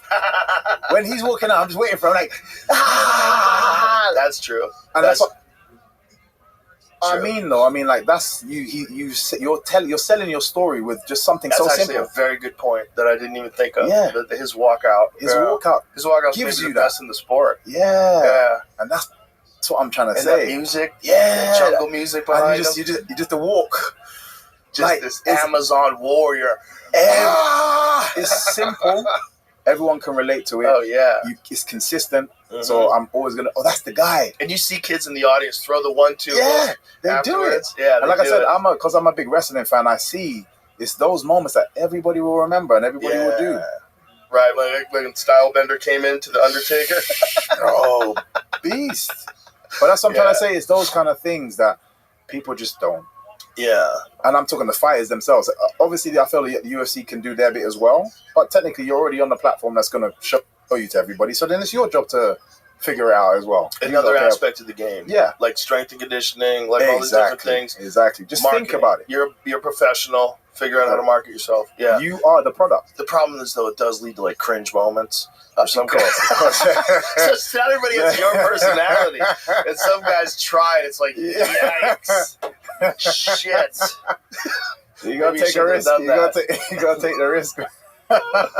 You know, if it goes well, it goes well. Yeah, it goes well. So, like as you said about Alex Berg, technically we wouldn't care if he walked out like that and got knocked out. We wouldn't give a shit. Yeah, but he's a killer. Yeah, that fight this weekend is very, very interesting. Yeah. Because so here's the downside to fighting all the time. Fighting all the time with your style is a very different thing because you take so little damage, which is another huge element. Yeah. Like, I kind of would tell people that if you have a kid and your kid wants to learn martial arts and they want to eventually be an MMA fighter, I would say two things. Number one, wrestling. Take that kid and teach him how to wrestle, because if you could just develop takedown defense and understanding of grappling, at least you have a base from the time you're real little. Exactly, yeah. That should be your base. Yeah. Because it's the most important aspect of the fight. If you can't grapple, a guy can take you down and he can hold you down and you can't do shit about it. Number two, learn how to point fight. Yeah. Learn how to point fight. Learn distance control. There's a different thing that you guys are doing. If you got, like, people think of Billy Blanks as Tybo. You got to go back and watch Billy Blanks when he was a fucking karate wizard, dude. Exactly. He was a wizard, and he was hitting people where you couldn't hit him. You know, all the old school guys were all like light on the feet, bladed style, and they had this leap-in ability. That if you're used to a guy standing in front of, it's a giant problem, and you don't have the timing to solve it. You could go 2-3 rounds deep before you start actually landing it. Exactly. You can't do anything to them. It's a giant problem. And I would 100%. say you want to be the person giving the other person that problem. Exactly. Then you can learn all the other stuff too. Exactly. Learn your boxing fundamentals and Muay Thai and knees and elbows. But if they're nowhere near you, and you can hit them, you can close that gap quick. You have a blitz. So I mean, understanding that distance control. Yes, and also the feints, the stutter steps. Those things change the game. Yes, there's so much movement in that style of fighting that just gets lost when people are plodding and just teeping each other in the stomach. Kicking in the legs. But it's funny, people always used to go on about me and Wonderboy Thompson fighting. And I'd always say, like, it won't be as exciting as you think.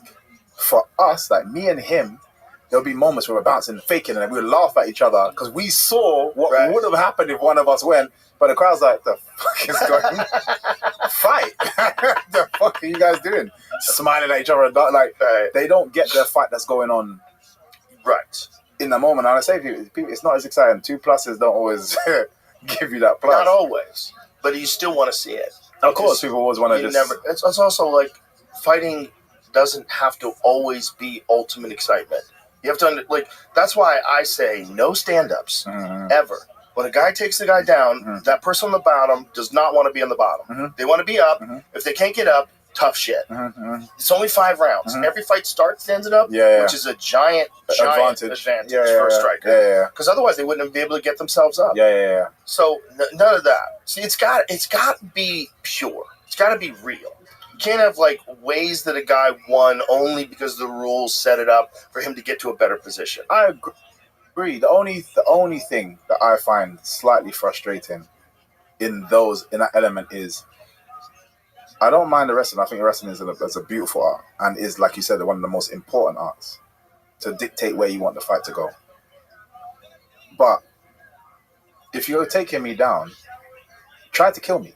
I agree. Try to finish the fight. Don't just take me down and just... I agree. I like people grabbing my legs and looking at the clock. Here's the thing. If they're not good enough to kill you, Yeah. Right? What if they're good enough to take you down and hold you down, but then they just have to be real defensive afterwards? And they'll throw a little pity pat. I know. That's the only element that I just... But here's the thing. They're not good enough to do more. Do you know what I'm saying? But you must be, though. Maybe not. Maybe not. Maybe only good enough, like you're so good and they're just good enough to hold you down. But if they've reined up and started range and then you fucking framed off, you got the half guard, you got back up to your feet, all of a sudden we're dealing with this shit again. Fuck that. But if you just stay on top and don't take any chances, now you can't do shit. Yeah, I agree. It's boring as fuck. And it's not, for me, it's not even the boring element of it. Like, I still enjoy that aspect. If I was watching it, I only enjoy that aspect because I know what I'm looking at now. Like, I'm like, oh, he's grabbed his wrist there. Okay, I can see what he's trying to work to. Okay, no, he didn't get it. Okay, I'm still in the fight. Right. Whereas some people, I guess the people, if you don't get into grappling, you're not going to know what's happening other than they're just lying there. So I get it for them. But for me, still, it's just like the aim of this game is for me to beat you, and I mean like knock you out, put you to sleep. So I'm trying to show you that I am the stronger man as a warrior, and that's not by holding you. Right. That's not by holding you down. Holding you down to get you to position to land this elbow and hold you down to get to position to land this pop. Yeah, but just to... I completely agree. However, even though I'm a fan of yours, if a wrestler who had that boring style took you down and held you down for 3 rounds and won a decision, I'm like, damn, he did it. Yeah. He did it because he can't do it any other way. If he can't stand up with you, he's going to get fucked up. And he can take you down anytime. Why would he ever let you up?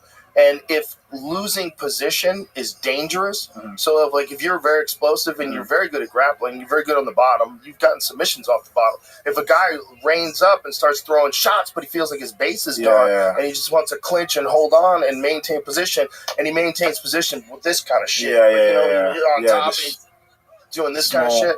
Just little movements, like he's still getting away with that. Yeah, he's still doing that. I agree. Because that might be his only right for you. But the thing is, he's not good enough. Yeah. Where then you have guys like Khabib. Khabib gets you down. You're getting fucked up, and you're getting fucked up. Everybody loves that. Everybody loved it. He's talking to you. He's creating that space, but still pinning you. He's crushing your legs in between his legs, and he's fucking trying to choke you out on you. That I can appreciate. All day, every day. I can too, but some guys aren't good enough. Yeah. They're still fighting. Yeah. Right? They're in there, they're like, they're not good enough. There's guys at a world-class level that are not going to be world champions, but they might be able to beat a guy who could be a world champion if they can do that thing. Yeah, it sucks. I know. It's just it's hard to class you as a world championship fighter. Then, let's talk about Hamzat then. Yeah. Hamzat Dricus Duplessis is a perfect example of that. You got an elite grappler who dominated the fight with very little damage. Yeah, when I dominated it to the point where you're in the worst position you could be in MMA. You're in a crucifix position. Over and over again. Every round. Over and over again. And you can't do shit about it. You let him just... You can't do shit about it. But so do you think that he's worried about him exploding? Because in my head, I'm like, the fight ends if I elbow the shit out of you right now. I think he's worried about the chaos and Dricus getting back to his feet. And, they wanted to just win. This is the whole thing. Because he came back to his corner, apparently. Yeah. And this was told to me secondhand, but I'm pretty sure it's true. Yeah. By a reliable source. That he was saying, can I box now? I was like, no. Oh, okay. No, you're not fucking boxing. His team was like, take him down. He can't. Look, if you got that clear of a dominance. No. I still agree with, though. As the coach is saying, no, take him down. But I'm saying, once you are in that position. Smash. Yeah. Your whole thing is smash. Right. Yeah. Smash the shit out. What the hell? Like, I think they just wanted that win. Yeah. No matter what. Because it's such a big deal. Hamzat's finally got a shot at the title. Yeah. What is the clearest, most intelligent way to if you're betting $1 billion on this fight, what's the best way to victory? Fucking just take him down. Yeah. You can take him down anytime you want to, hold him down, punch him a few times, make sure you're in dominant position so you're not going to get stood back up. If the referee starts talking to you and telling you got to start to a little bit of this, do a little bit of that, fake a submission, don't throw all your gas into it. Do whatever the fuck you got to do, but get that goddamn title. Yeah. Right? And then then there's going to be some guys that he can't do that to. Yeah. And that's where things get interesting. Yeah. But who would you say that is though? Because his wrestling style is just crazy. Yeah, it's so Brendan Schaub had been to his training camp. Okay. And he called me up. He goes, bro, we got to talk. He goes, I just got back watching Hamzat train. He goes, I've never seen anything like that in my fucking life. He's like, dude, but I'm telling you, he's mopping the floor with like Division I All-Americans, world-class grapplers, jiu-jitsu black belts. He goes, he's mopping the floor with people. He goes, it's nuts. Because they asked me if I wanted to spar with him. Schaub goes, fuck you. He's like, fuck you. I'm not going in there. He goes, he was mauling people on the ground. He goes, I've never seen anything like it. He goes, it was crazy. He goes, he's so high level. Yeah. I had the privilege of going to the gym and in Dubai and train alongside him, and I saw it for myself. And I was like, it's a shocking level of grappling. Yeah. And when you can achieve that shocking level of grappling on world-class MMA fighters, why wouldn't you do it? This is just my thing, my take on it. Like, if you just want to win and make as much money as possible, and keep doing that. I mean, you should finish guys whenever you can. Yeah. But if you don't think you can, and the path to victory is grappling, this is still a sport. Yeah, fair. If it wasn't a sport, there'd still be headbutts. Yeah, right? There'd still be all the stamps and stomps, soccer kicks, all the wild shit that used to be. You'd still be able to wear shoes. Who gives a fuck? Yeah. But it's a sport. So if it's a sport, we've got some rules. I just don't think. I don't think there's anything wrong with winning by the rules. It's not my favorite style. Fair. My favorite style is either a knockout artist or a submission artist. I like a guy who just finishes everything. Yeah, Oliveira when he was... when he's in his prime. Was killing. Catching triangles, darces. Oh, my God, he was a monster. He was so good. Those guys, like, when you watch a guy who's like an elite world-class submission artist and the fight goes to the ground, it's just a totally different thing.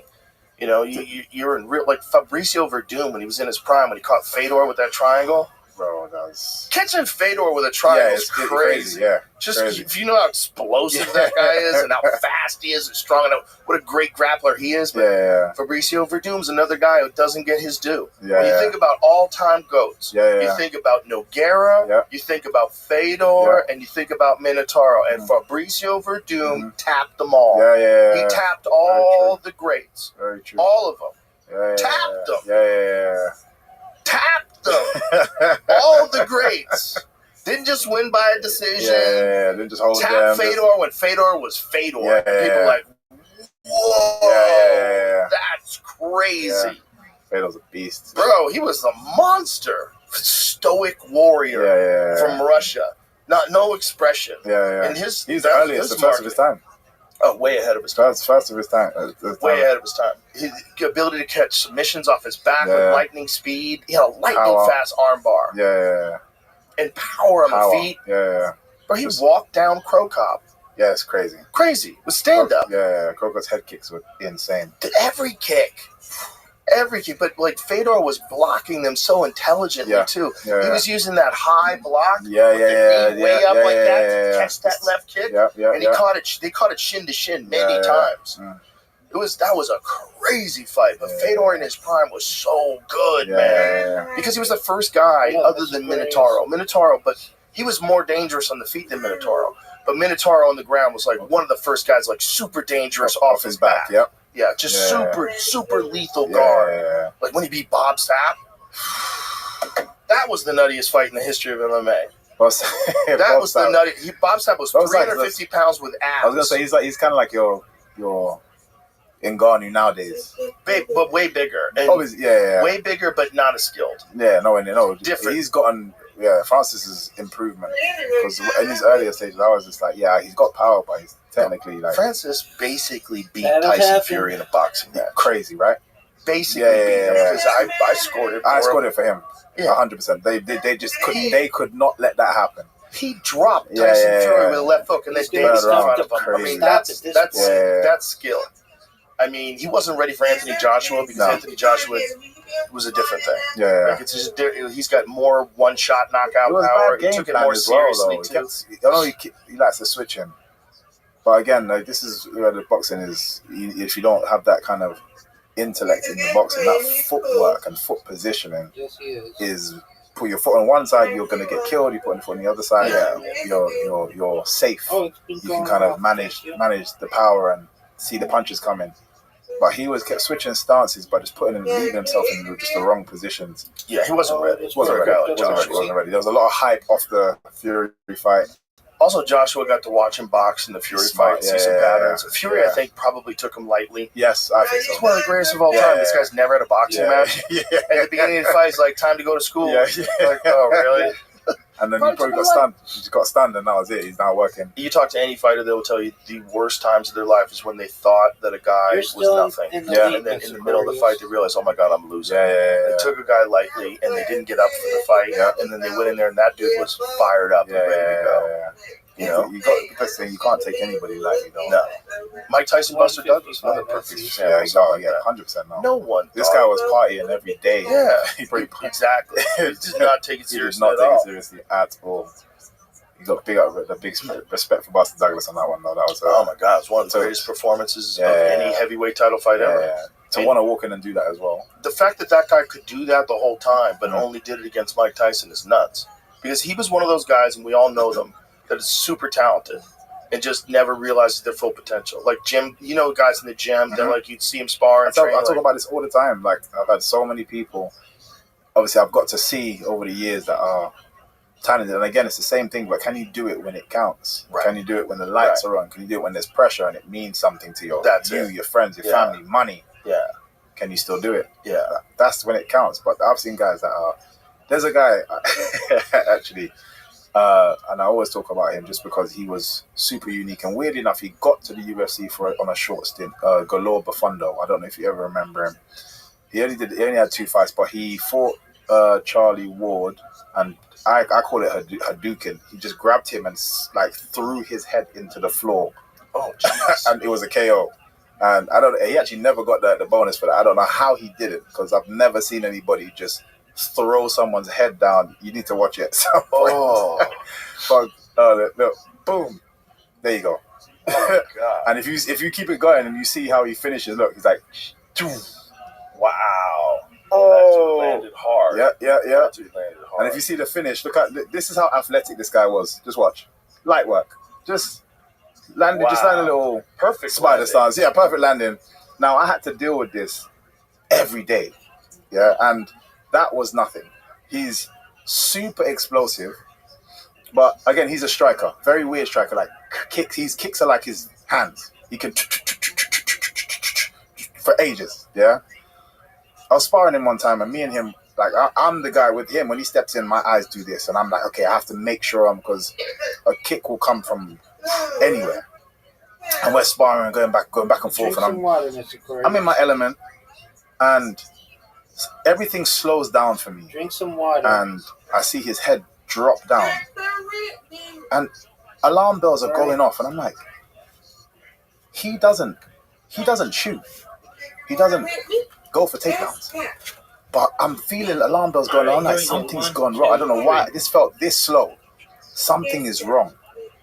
And I've never done this block in my life. And I went like this.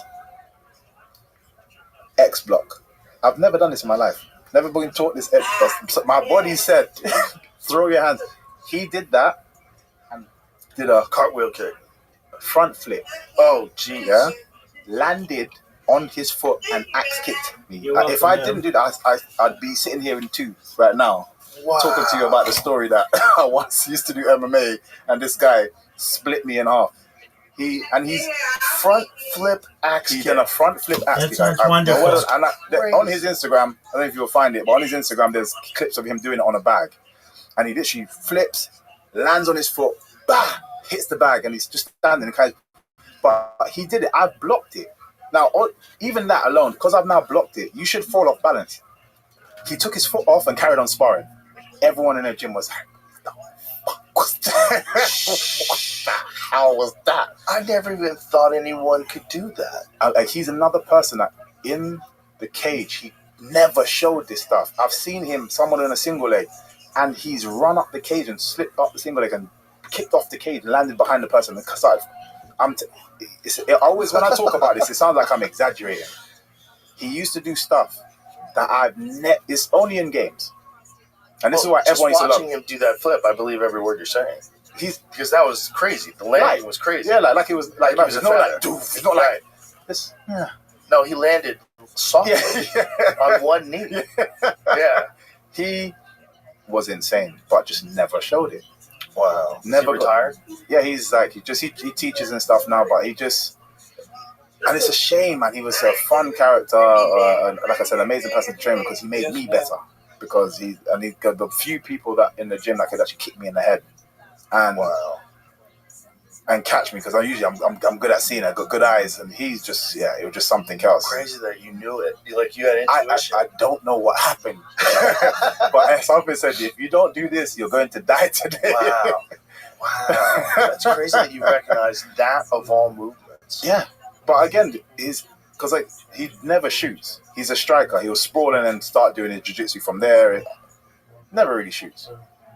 And he just went like this. I'm like, what's going on here?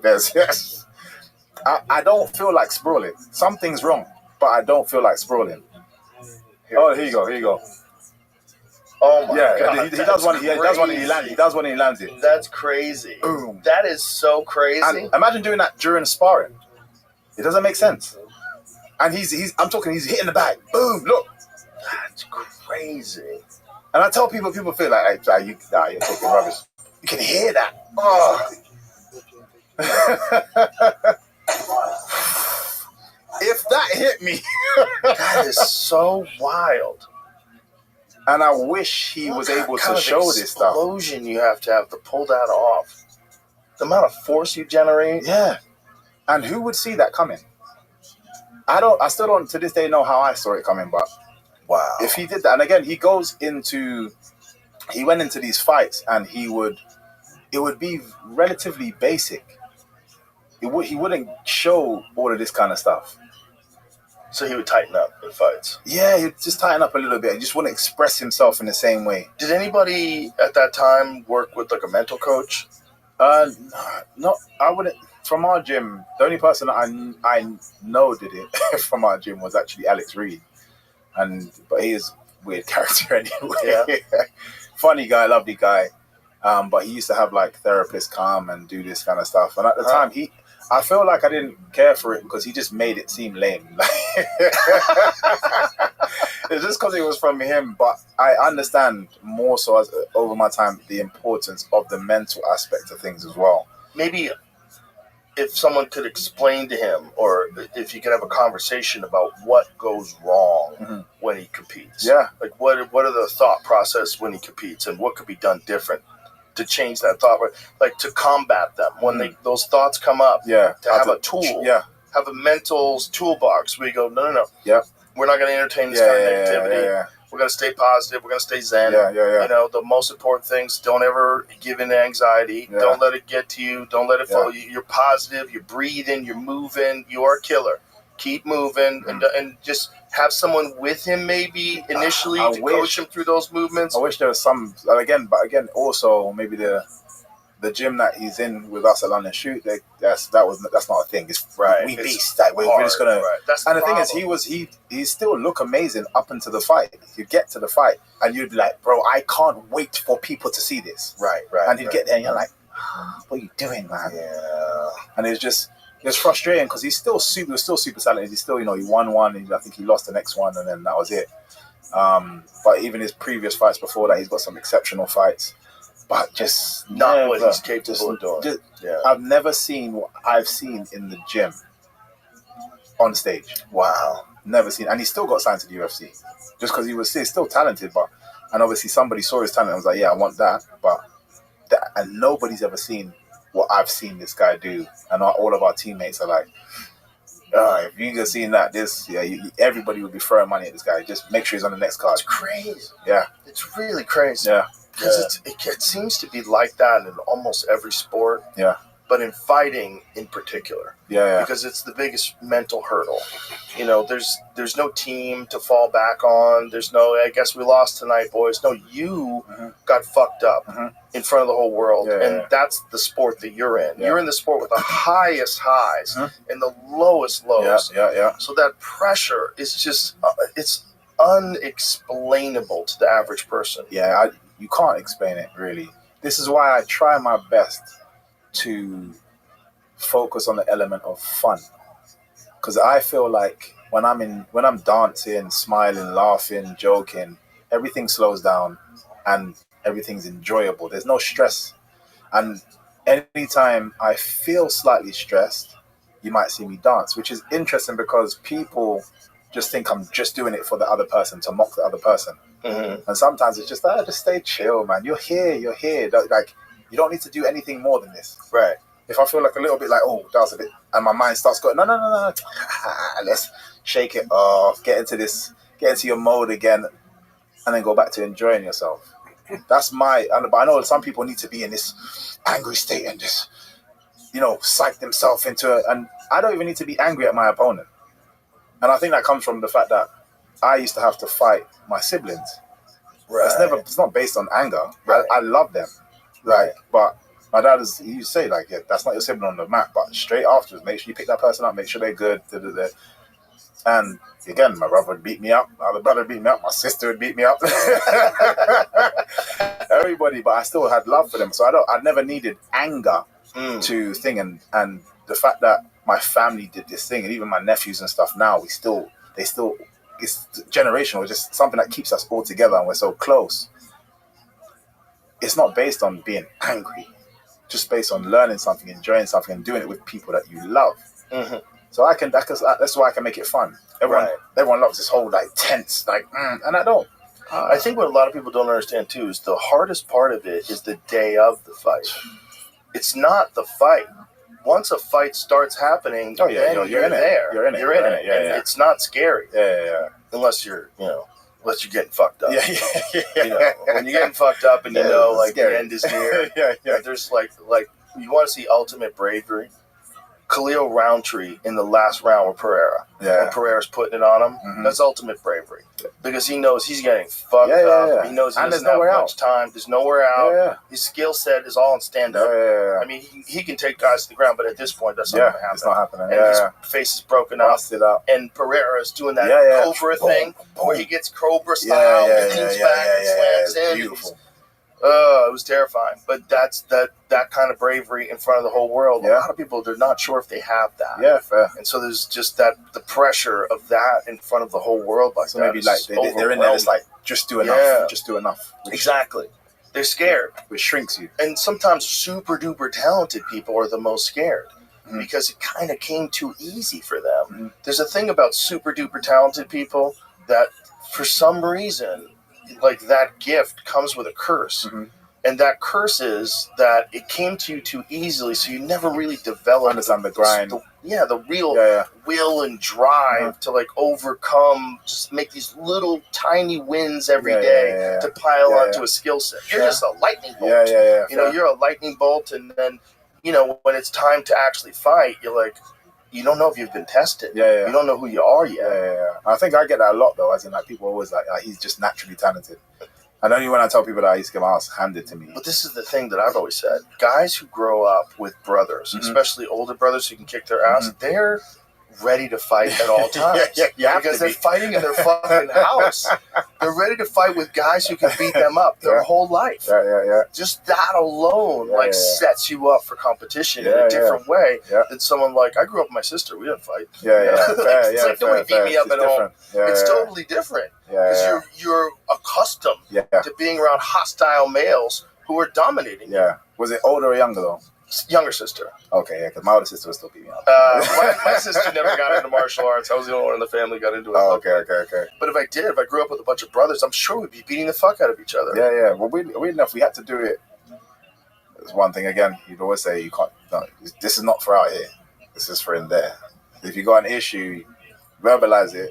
And if you still have an issue, we can sort it out in there. But I'd be annoyed at my brother. We'd have fights every now and again, but nothing crazy. But it's just being accustomed to just constant back and forth. How about fuck you? Yeah. It's like it's in your house. It's in your house. It's and I was the wind-up. Oh yeah. But I couldn't fight, so I had to do it some other way. So I you just had talk to, some shit. talk some shit. You know what I mean, I'm But you also aware have of to be a little tougher because you're the smaller one. that. Yeah. That's part of the thing, you know. Yeah. What's crazy about John Jones is his brother. He's got 2 older brothers, no? Well, I think one of them is younger. Isn't Yeah. Chandler younger? But they're all beasts. Yeah, of course. So you're growing up in a house. NFL, no? Yeah. So you're growing up in a house of beasts. Yeah. Like you better look. You better be ready for some hostility. You got to be ready for some aggression. And there's a giant benefit of that as far as mindset, because the mindset you're accustomed Look at them. to hostility. I mean, all his brothers are super freaks, just giant athletes, and so. He's in this house with highly competitive males his whole life. Yeah. So you're totally accustomed to competition. Yeah. Whereas with some people, competition is like super overwhelming. Yeah. And it's a test you don't want to take. You almost don't want to find out if you're good enough. I think even the school system has they've slowly over the years, they've slowly taken out certain things that challenges people in a way that gives them that gift of being competitive, and especially in the UK. I'm not sure about in the States, but in the UK, they changed the rules. So just after I would have left to not allowed to pick teams because Because then people feel bad. But I'm like, if you're shit, I'm not picking you. Get better. This is real life. Like that's how it works in real life. And that bad feeling of getting picked last. Yeah. Lionel Richie was talking about that yesterday. Oh, serious? Yes. So Lionel Richie, before he was in a band, it was always like he was the last one to get picked for this. He was the last one. He was talking about that openly. But look, that's what created Lionel Richie. 100%. Yeah. And again, I think over there, I'm not sure here, but we model mollycoddle the kids, and then they think you surround them in cotton wool. Yep. And then the real life hits them, and they're just like, what? It's the opposite of Yoel Romero. Oh, yeah, exactly. You become my gene. It's the opposite. It's the opposite of that. I think I was talking to my brother as well earlier about how they say, I forget the saying, it's like tough men create good times, and that the whole cycle of that, and it's very true though. We're creating too much good times for people, and everybody's complaining about everything. Exactly. When things are really good, the problem is whatever is bad, even mildly, becomes a giant thing. Then you're dealing with microaggressions. People get crazy. They look for all kinds of grievances everywhere they go.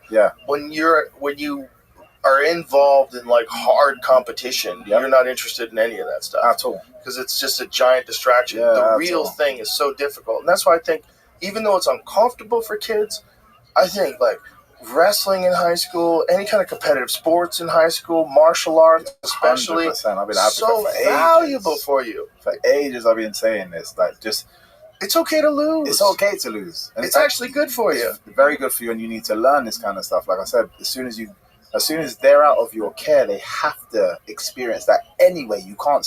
You're not. And I used to do this even in when I was teaching.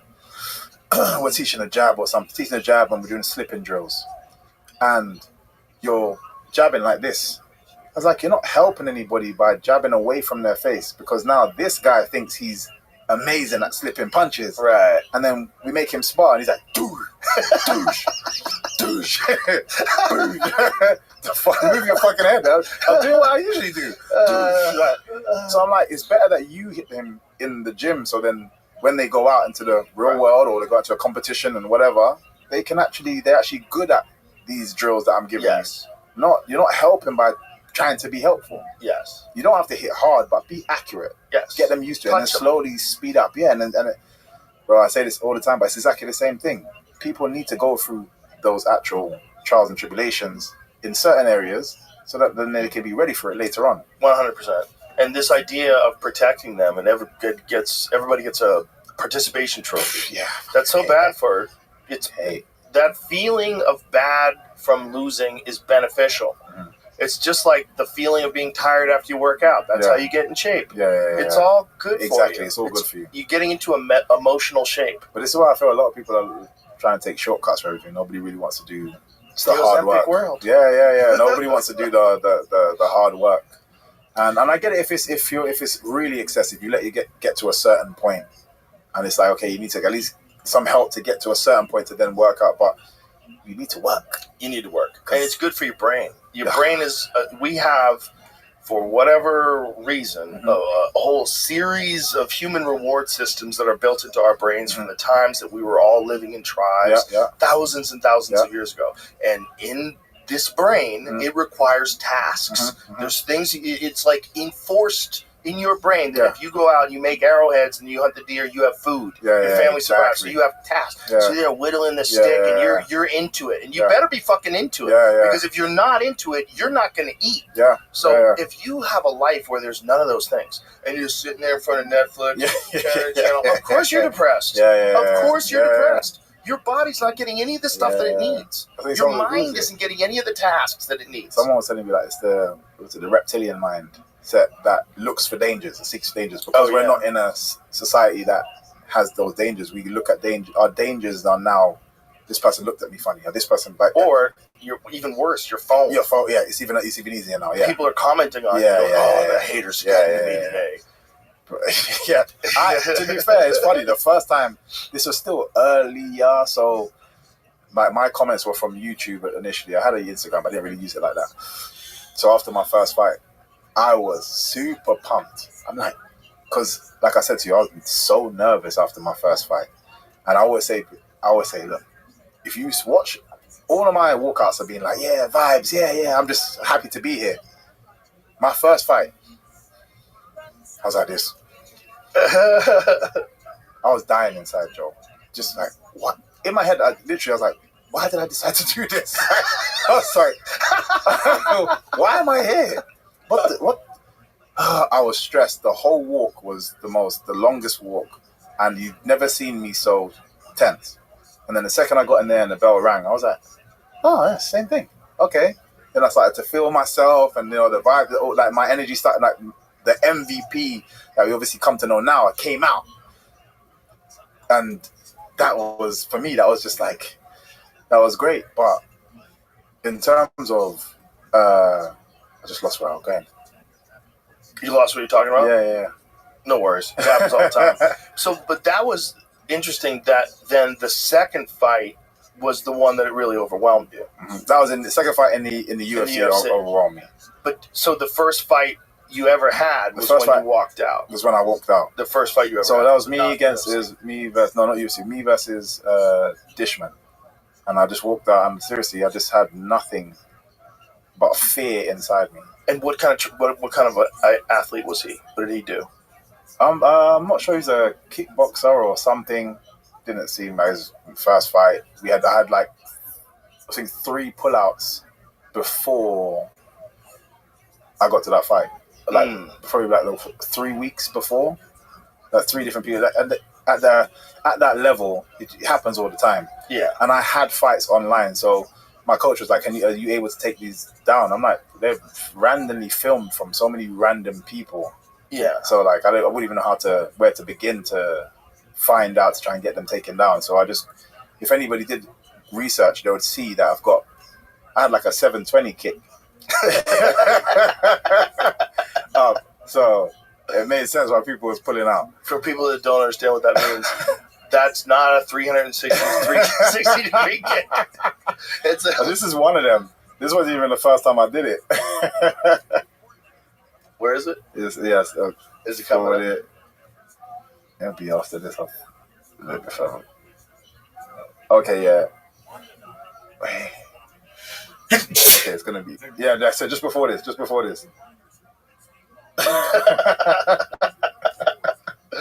That's crazy. That's such a crazy kick. That dude is sitting there going, how the fuck did he hit me with that? He put his hands on his knees and everything. Like, how the fuck did he pull that off?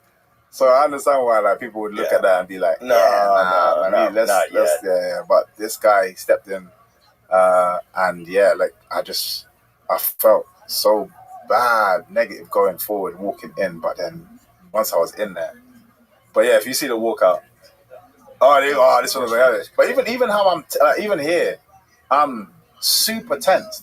Like it was only until I started bouncing that it was even a thing. What was the thing that was bothering you the most about doing this? Just my decision. Like, why did I do this? I don't know specifically. Oh, but once you got loose. Once I got in there, I was like, oh, cool. He had an obvious game. Yeah, he was trying to take me down. Yeah. He wasn't strong, so I was like, yeah, just push off. Like, I was feeling good. And I think after he felt my strength, he was like, okay, he kind of stood back. That style's such a problem. It's such a problem. I'm watching you move here, and I'm thinking, like, what do you do? Oh, you can't do anything. You can't do anything because he's so far away from you, and you like that when you try to close the distance on him, or when he tries to close the distance on you, and he just can't. He just can't get close. Like, look at that. That's just nuts. That's a terrible puzzle to try to solve in real life. Wow, look at that dive. That's pretty good, though. You got a hold of your ankle. Yeah. I mean, that shows you how much you wanted that takedown. Yep. Until this happens. Oh, boy. The best part is just the standing there. That's amazing. Look at this. Is amazing. That's amazing. That's the best not walk-off KO ever. Yeah. Right? That's a standoff KO. Like, you realize, that's crazy. You didn't even look at him. That's amazing. It's funny when people ask me, like, why did you stand there? Like, what if he came back? I was like, I landed the kick and I stood still and I was thinking he might come back so I could spin the other way and land another kick. That was the game. And then when the referee stepped in, I was like, perfect. This looks good. It did look good. It looks But that's the thing. Fun. I went, okay, that's where I remember I was going. I went crazy viral for that. Everyone's like, who's this guy? Like, yeah. And I was like, because of the relief that I had, because of how tense I was like, oh my God, like that was for me ticking the box that I can actually do this. I can actually make a career of this because I wasn't sure. And got home. When did you jump online? Like I want to see. Like I'm seeing a video, like crazy thousands of like comments and this and that. Like, okay, yeah, maybe the next comment. Maybe the next one. Nope. Yeah, people don't like me. They didn't like you for that video? I felt like I had murdered someone's child. For that video? Yeah. Okay. It just shows you why you should read comments. No, 100%. Because you're only getting the opinions of the dumbest motherfuckers alive. If you just saw that. So let me tell you my thought when I saw that. Because when that clip went viral, I went, finally. Like, this is proof of what I've been saying for a long time. Like, they have a different thing. Yeah. Like, the really elite point fighters have a totally different thing, and you can't even get close to hitting them. And we're seeing that now. Yeah. That was the beginning of it. Yeah. Because even though Raymond had really good success in Glory. Yeah, he was amazing, He did a great success in Glory, but it was different, right? Because you're in a small ring, it's roped off, and he wasn't accustomed to leg kicks yet. He had that one spectacular jumping side kick, spin back kick to the face. Oh, he nearly hit me with one of those. He was very famous for his double back kicks. Oh my God! And then every now and again he would hook it, and it was just like he's knocked people out in the points game for it. And everyone's seen it. Like, and I remember I think it's the first time I fought him, and I was young, but I had a reputation. He was the guy like over in America that had a reputation, and we've collided. I was like, I don't care who this guy is, man. I was feeling myself. I was killing everybody for ages. I remember faking, like moving around, faking, got him in the corner. I was like, oh, perfect. Boom, blitz. Same thing. I was like, something's off. Boom, did this. Bah, bah. But normally the first kick is light. Both stamps. I was like, shit. Not only was that fast, but that was powerful as well. And that just got into my head. It threw me right off. I didn't want to commit to any of my strikes, and it just from the first moment he let that go, I was just like, he was very dangerous. Very dangerous. And he was another guy that, like, proved that point that this is a completely different skill set. And if you don't know how to deal with that, you're in real.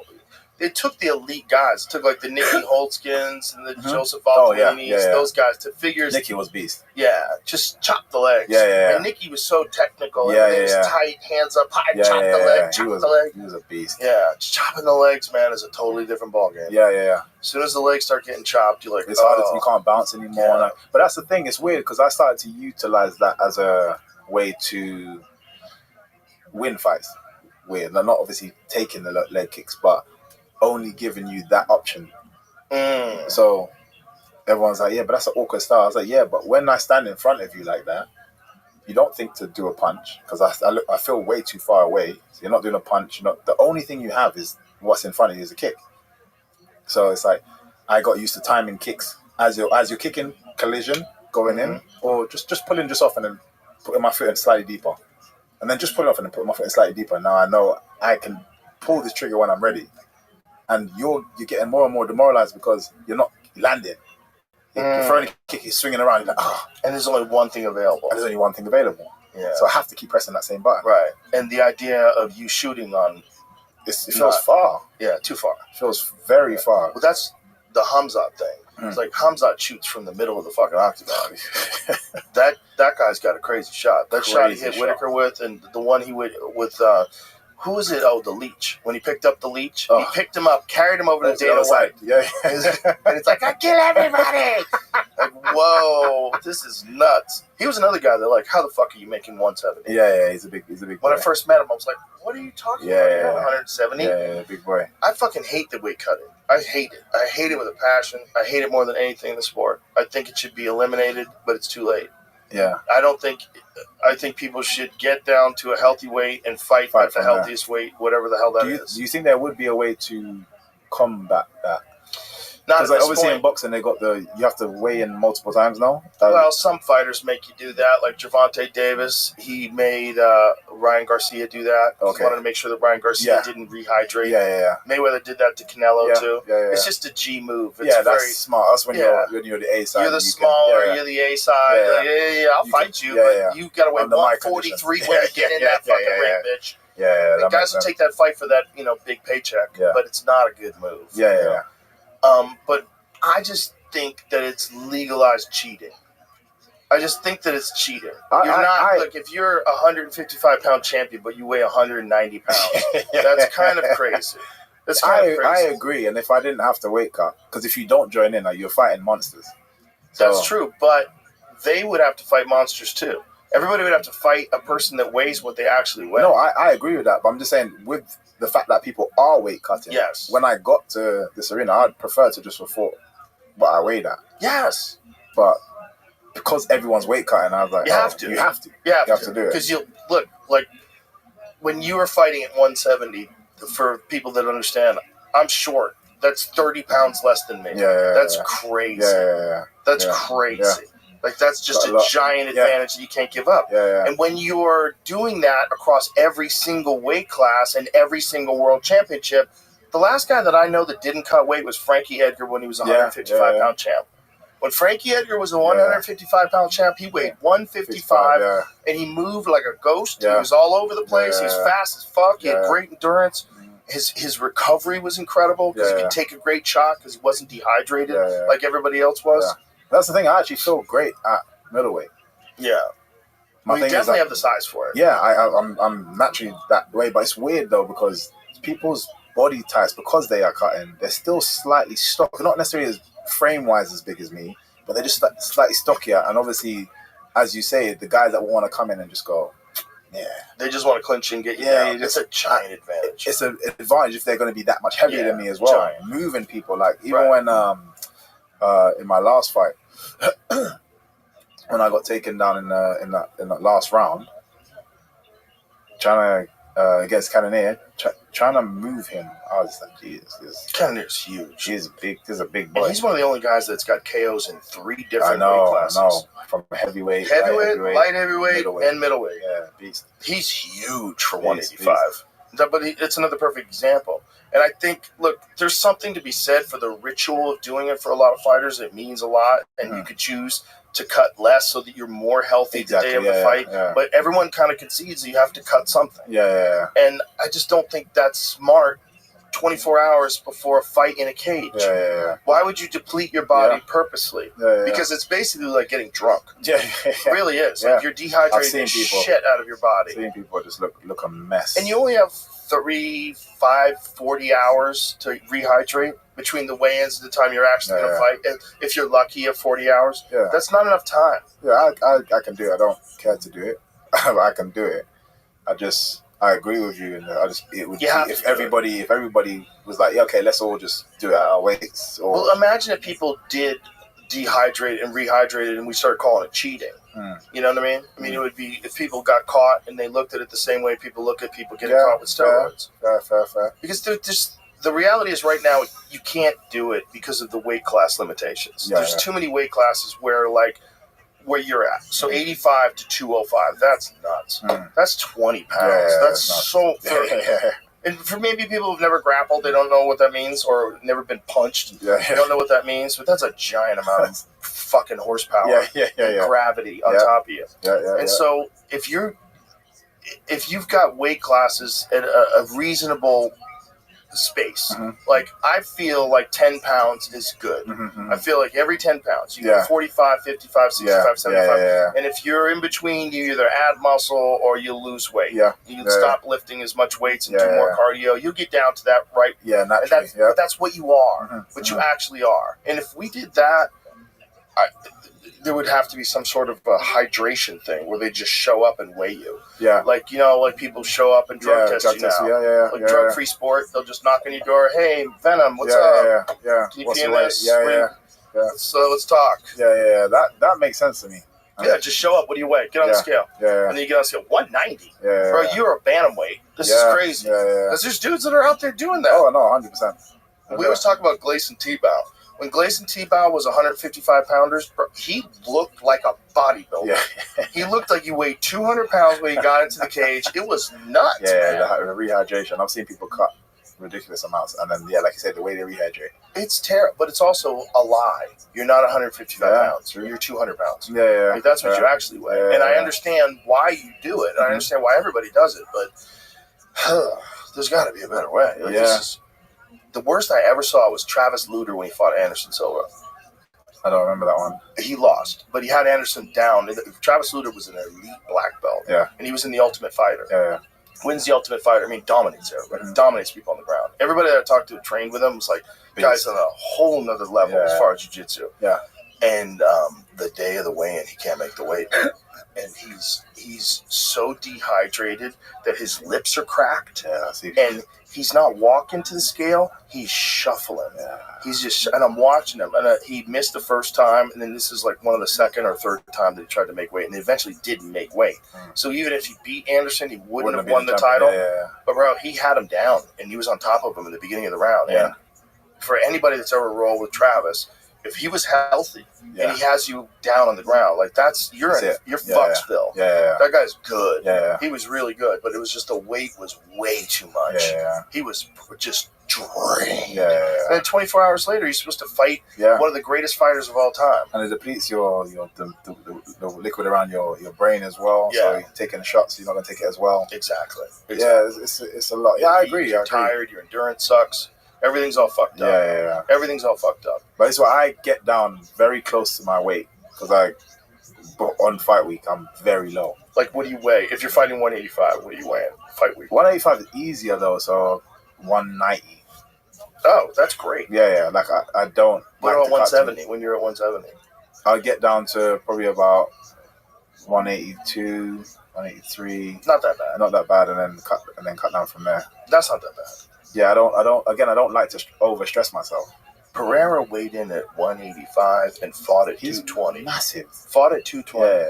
Weighed in at 85, fought at 220.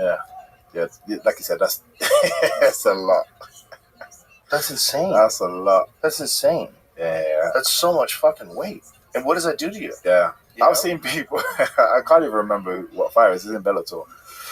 And he was banging the sauna to get out, and his coach was holding the door. Oh God! You need 5 more minutes. And the guy is kicking the door like, don't bang. And he's like, I'm never doing that. I don't ever want to feel like that. That's so crazy. It's too much. Black out.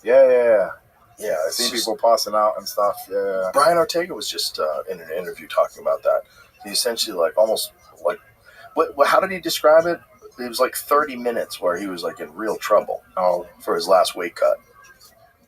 He's like, he just got really wrecked.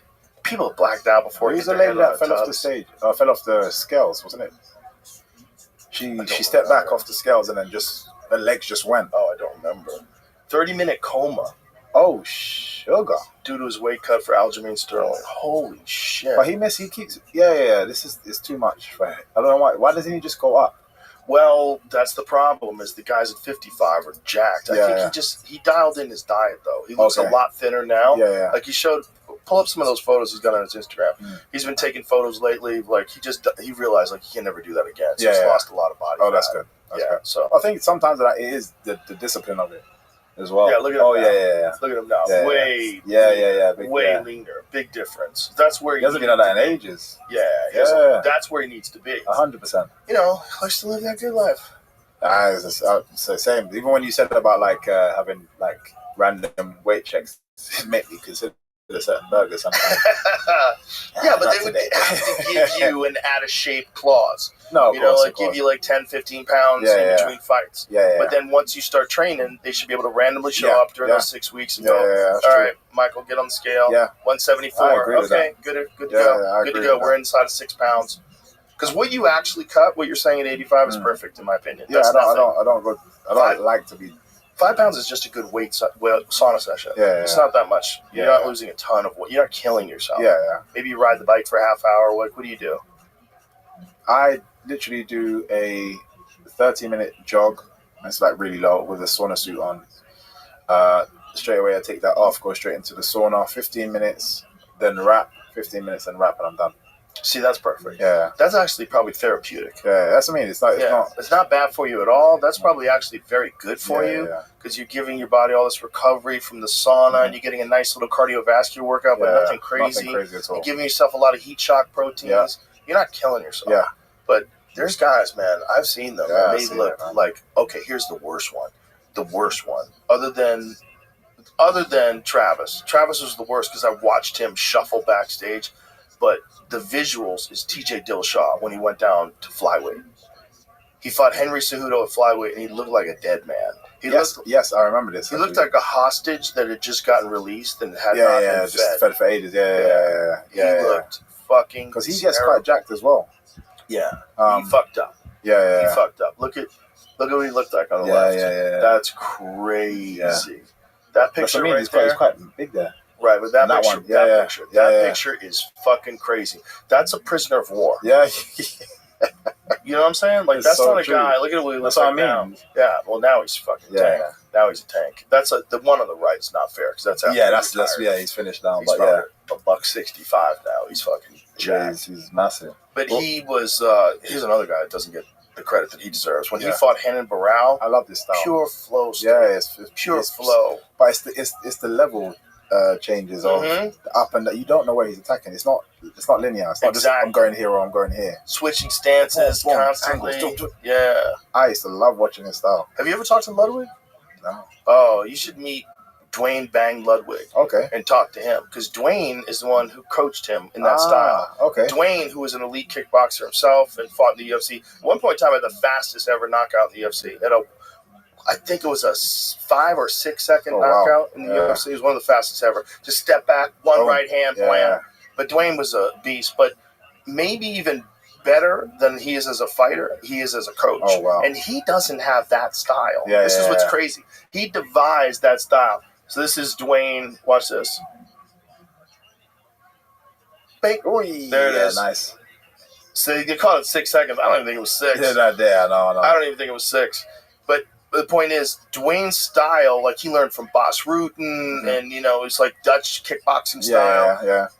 But he realized, like Dwayne is like this consummate studier of fighting, and he realized that the best way to fight is to overwhelm them with possibilities and options, but have a whole system of how to do that. So his system is all about switching stances and combinations while you're switching and turning and moving, but he's got it mapped out. Nice. The dude came over to my place with like a binder, like this thick binder of techniques, and he's full on egghead with this shit. And TJ and him just locked up.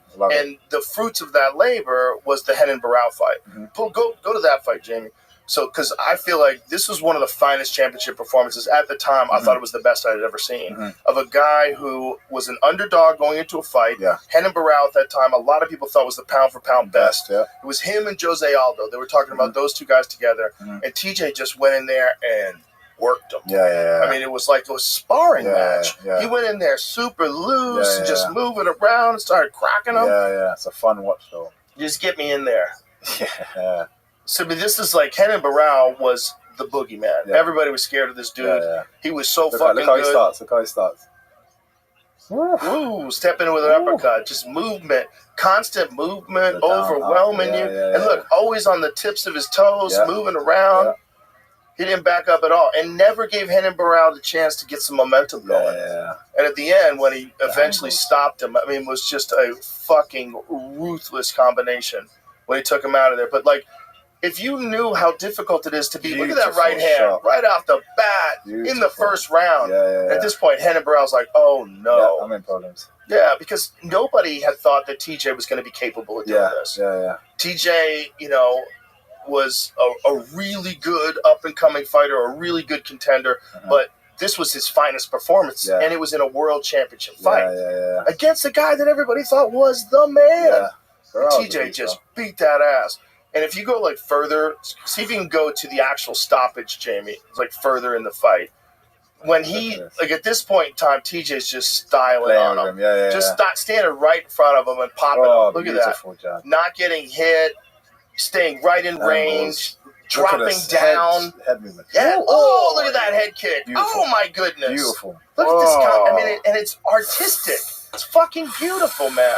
Yeah, I it's love a it. beautiful stoppage. Yeah. Like, one of the best championship-winning performances in the history of the sport. Yeah, easy. In the history of the sport. Yeah. Beautiful. Whoa, but that dude, unfortunately, had two bum shoulders. Oh, so is that what it was? Yeah, forever. He had, even when he won the title, his shoulders were fucked. He had torn supraspinatus in both of his shoulders. I've done one on this side. It got to the point where he never got it fixed. So it got to the point where they're just popping out.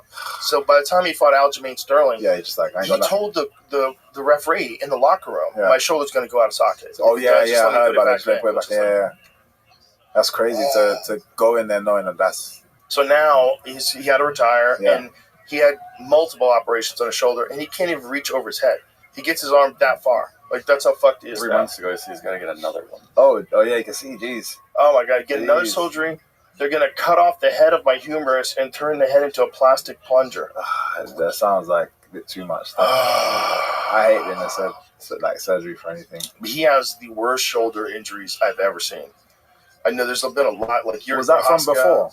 It was from wrestling. Oh, it's from wrestling. I think it's just from having torn shoulders and just trying to rehab them and not getting them surgically fixed. Okay. Like, if you can have some things loose in there and strengthen everything else up and kind of be functional, but not if you're going to be a world championship fighter. Fair. And the problem with a lot of those things is once it tears and pulls back, you can't get it back in place. Yeah. So then you have really complicated surgeries where they have to take a piece of your hamstring and stick it up there or some other part of your body and reconstruct what was supposed to be there. Yeah. And then you have to slowly build range of motion into it. Like, he got to the point where he was too tough for the injuries that he had, where he should have probably got them fixed immediately, and maybe he could have prolonged his career. Like it sounds like he went back in terms of getting back into training a bit too quickly.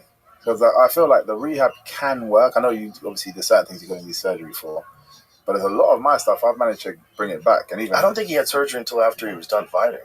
Oh, so he didn't even have surgery? No, he had surgery on one of his knees because he blew his knee out in the Sandhagen fight. Or I should say Sandhagen, after talking with Sandhagen about what happens in that 50-50 position, Sandhagen blew his knee out. Oh, okay. So he put him in a position where if TJ didn't give in, he was going to get his knee fucked up, and he chose to get his knee fucked up. But that was Corey putting him in that position.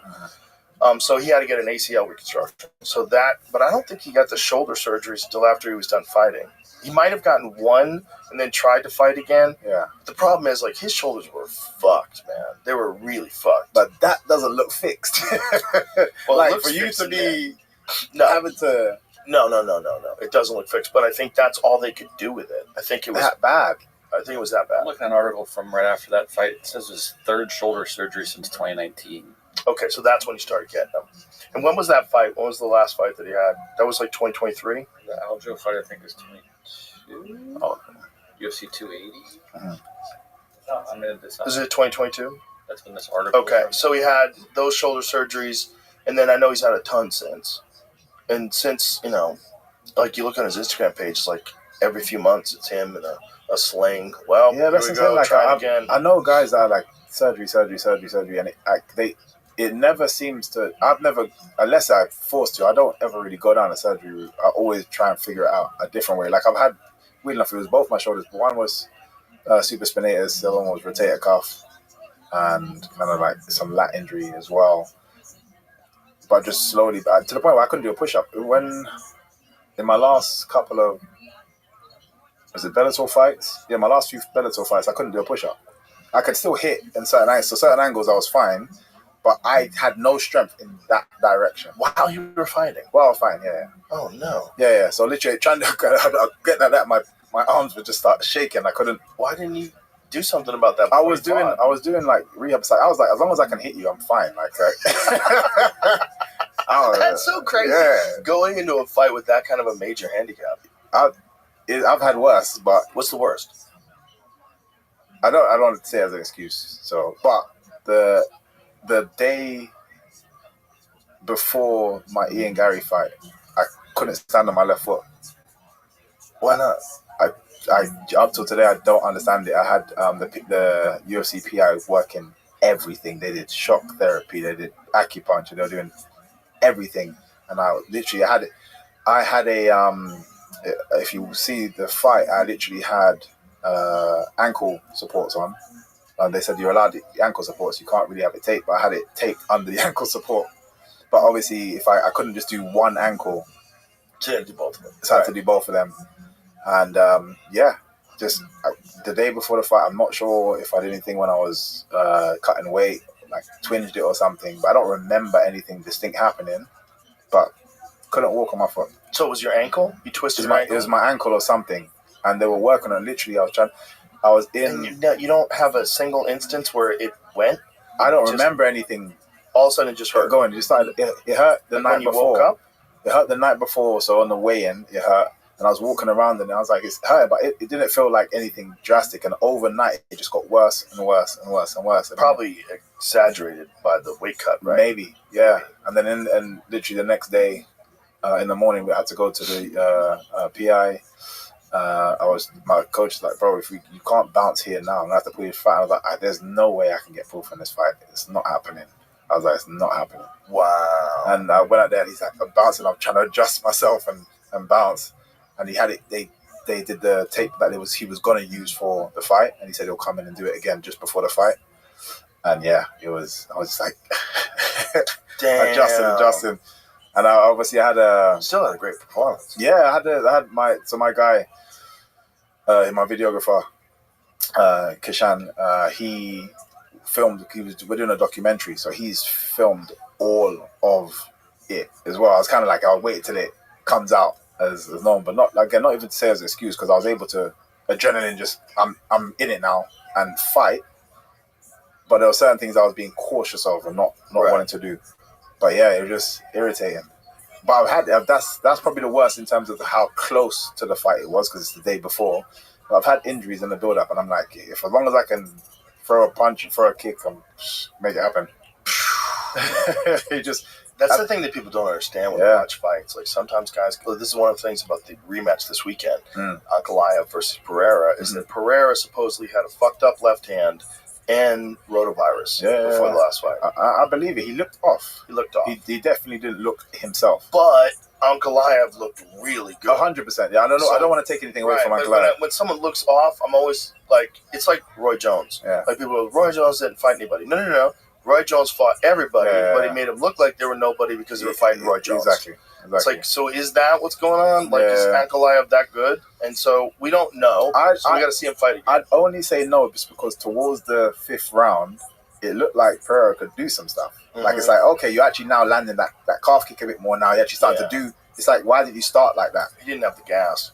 Yeah, so if you've got rotavirus, your gas is very low, and your energy level feels very low. So he's trying to he's conserving energy, and so this what makes this fight so much more interesting, because hopefully he's had the camp he is. Ankalaev hopefully comes in looking exactly the same way he did that last fight. Yeah, or better. He's going to be better because he's going to be the champion. When I think there's a thing that happens, and Daniel Cormier has expressed this too. It's like a 30% bump when you become the champion. You got third. You know, like when you were talking about when you won that tournament. Yeah, also yeah. You were Just better. boom. Yeah. I think there's that when you get the championship. Hopefully, you're going to get to experience that. Yes. You'll get to experience that bump. But this is, I feel like that's just, we're going to have to see. And it's a very intriguing one. Yeah. Because Pereira, if he hurt his left hand, that's the doom punch. Exactly. That left hook is that's death. Massive. Yeah. That's the one. That's the one. If you look at his highlight reel, there's so many left hooks. When he catches people with that, even when he grazed Jamal Hill, it was I still don't get it now. He grazed him. He's got a hell of a punch on him, man. And he put him out. Punch. Yeah. The Yuri Prohaska one at the end of the first round. And then he head kicks him in the beginning of the second. Yeah, he's got ferocious power. That head kick was fast. Yeah. I think it was fast as well. Boy, I hope he's healthy. But I heard he's super heavy coming into this week. Oh, is it? I heard he's like 230 going into this week. Yeah. For him, I guess he's got a lot to cut. Yeah. Some guys can do it. Yeah. I don't know what the fuck they're doing. I guess if he was able to get to middleweight. Yeah, well, yeah. But also sometimes it makes you lazier as well. Like, oh, I can do that. And then you get close to the time and shit, it's a bit of work now. Well, he has talked about moving up. Again? And so has Ankalaev. Oh, yeah, actually he has, yeah. Ankalaev just said that recently, that he wants to defend the title a couple of times, then move up to heavyweight. I think it's a bit too small. Maybe, but if he puts size on and he gives himself enough time, he's got the skill set, and Aspinall's going to need some fucking challengers. But then fair. Right? Unless Cyril Gane beats him, right? Yeah, but then does he need, I always say, like, the time that John Jones took up to get to heavyweight, does he need that kind of time? Because it takes a while to put on size like that. Naturally, it takes ages. Not when you're over in Russia. There. Enough said. Real difficult to get those fucking drug testing guys on a plane. And if they do, everybody knows when they're landing. Fair. Good luck. Fair. Going into the bathroom while those guys pee. Yeah. You'll accept a glass of urine. I will hand it to Vitaly. He handles it to you. This is clean urine.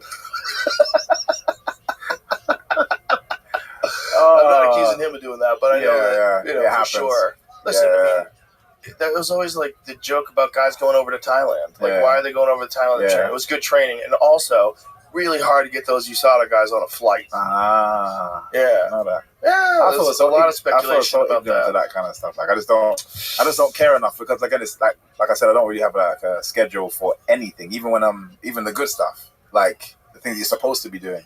I'm just like, I'll do it. So you're not like a supplement guy or at all. I don't take protein shakes. No, nothing. That's crazy. No. Never. Never been into it. Multivitamins? I'm a Rabbi. Vitamins, yeah. Like, but again, I just forget to take them. Like, I'm seriously ADHD mind. I'm just like.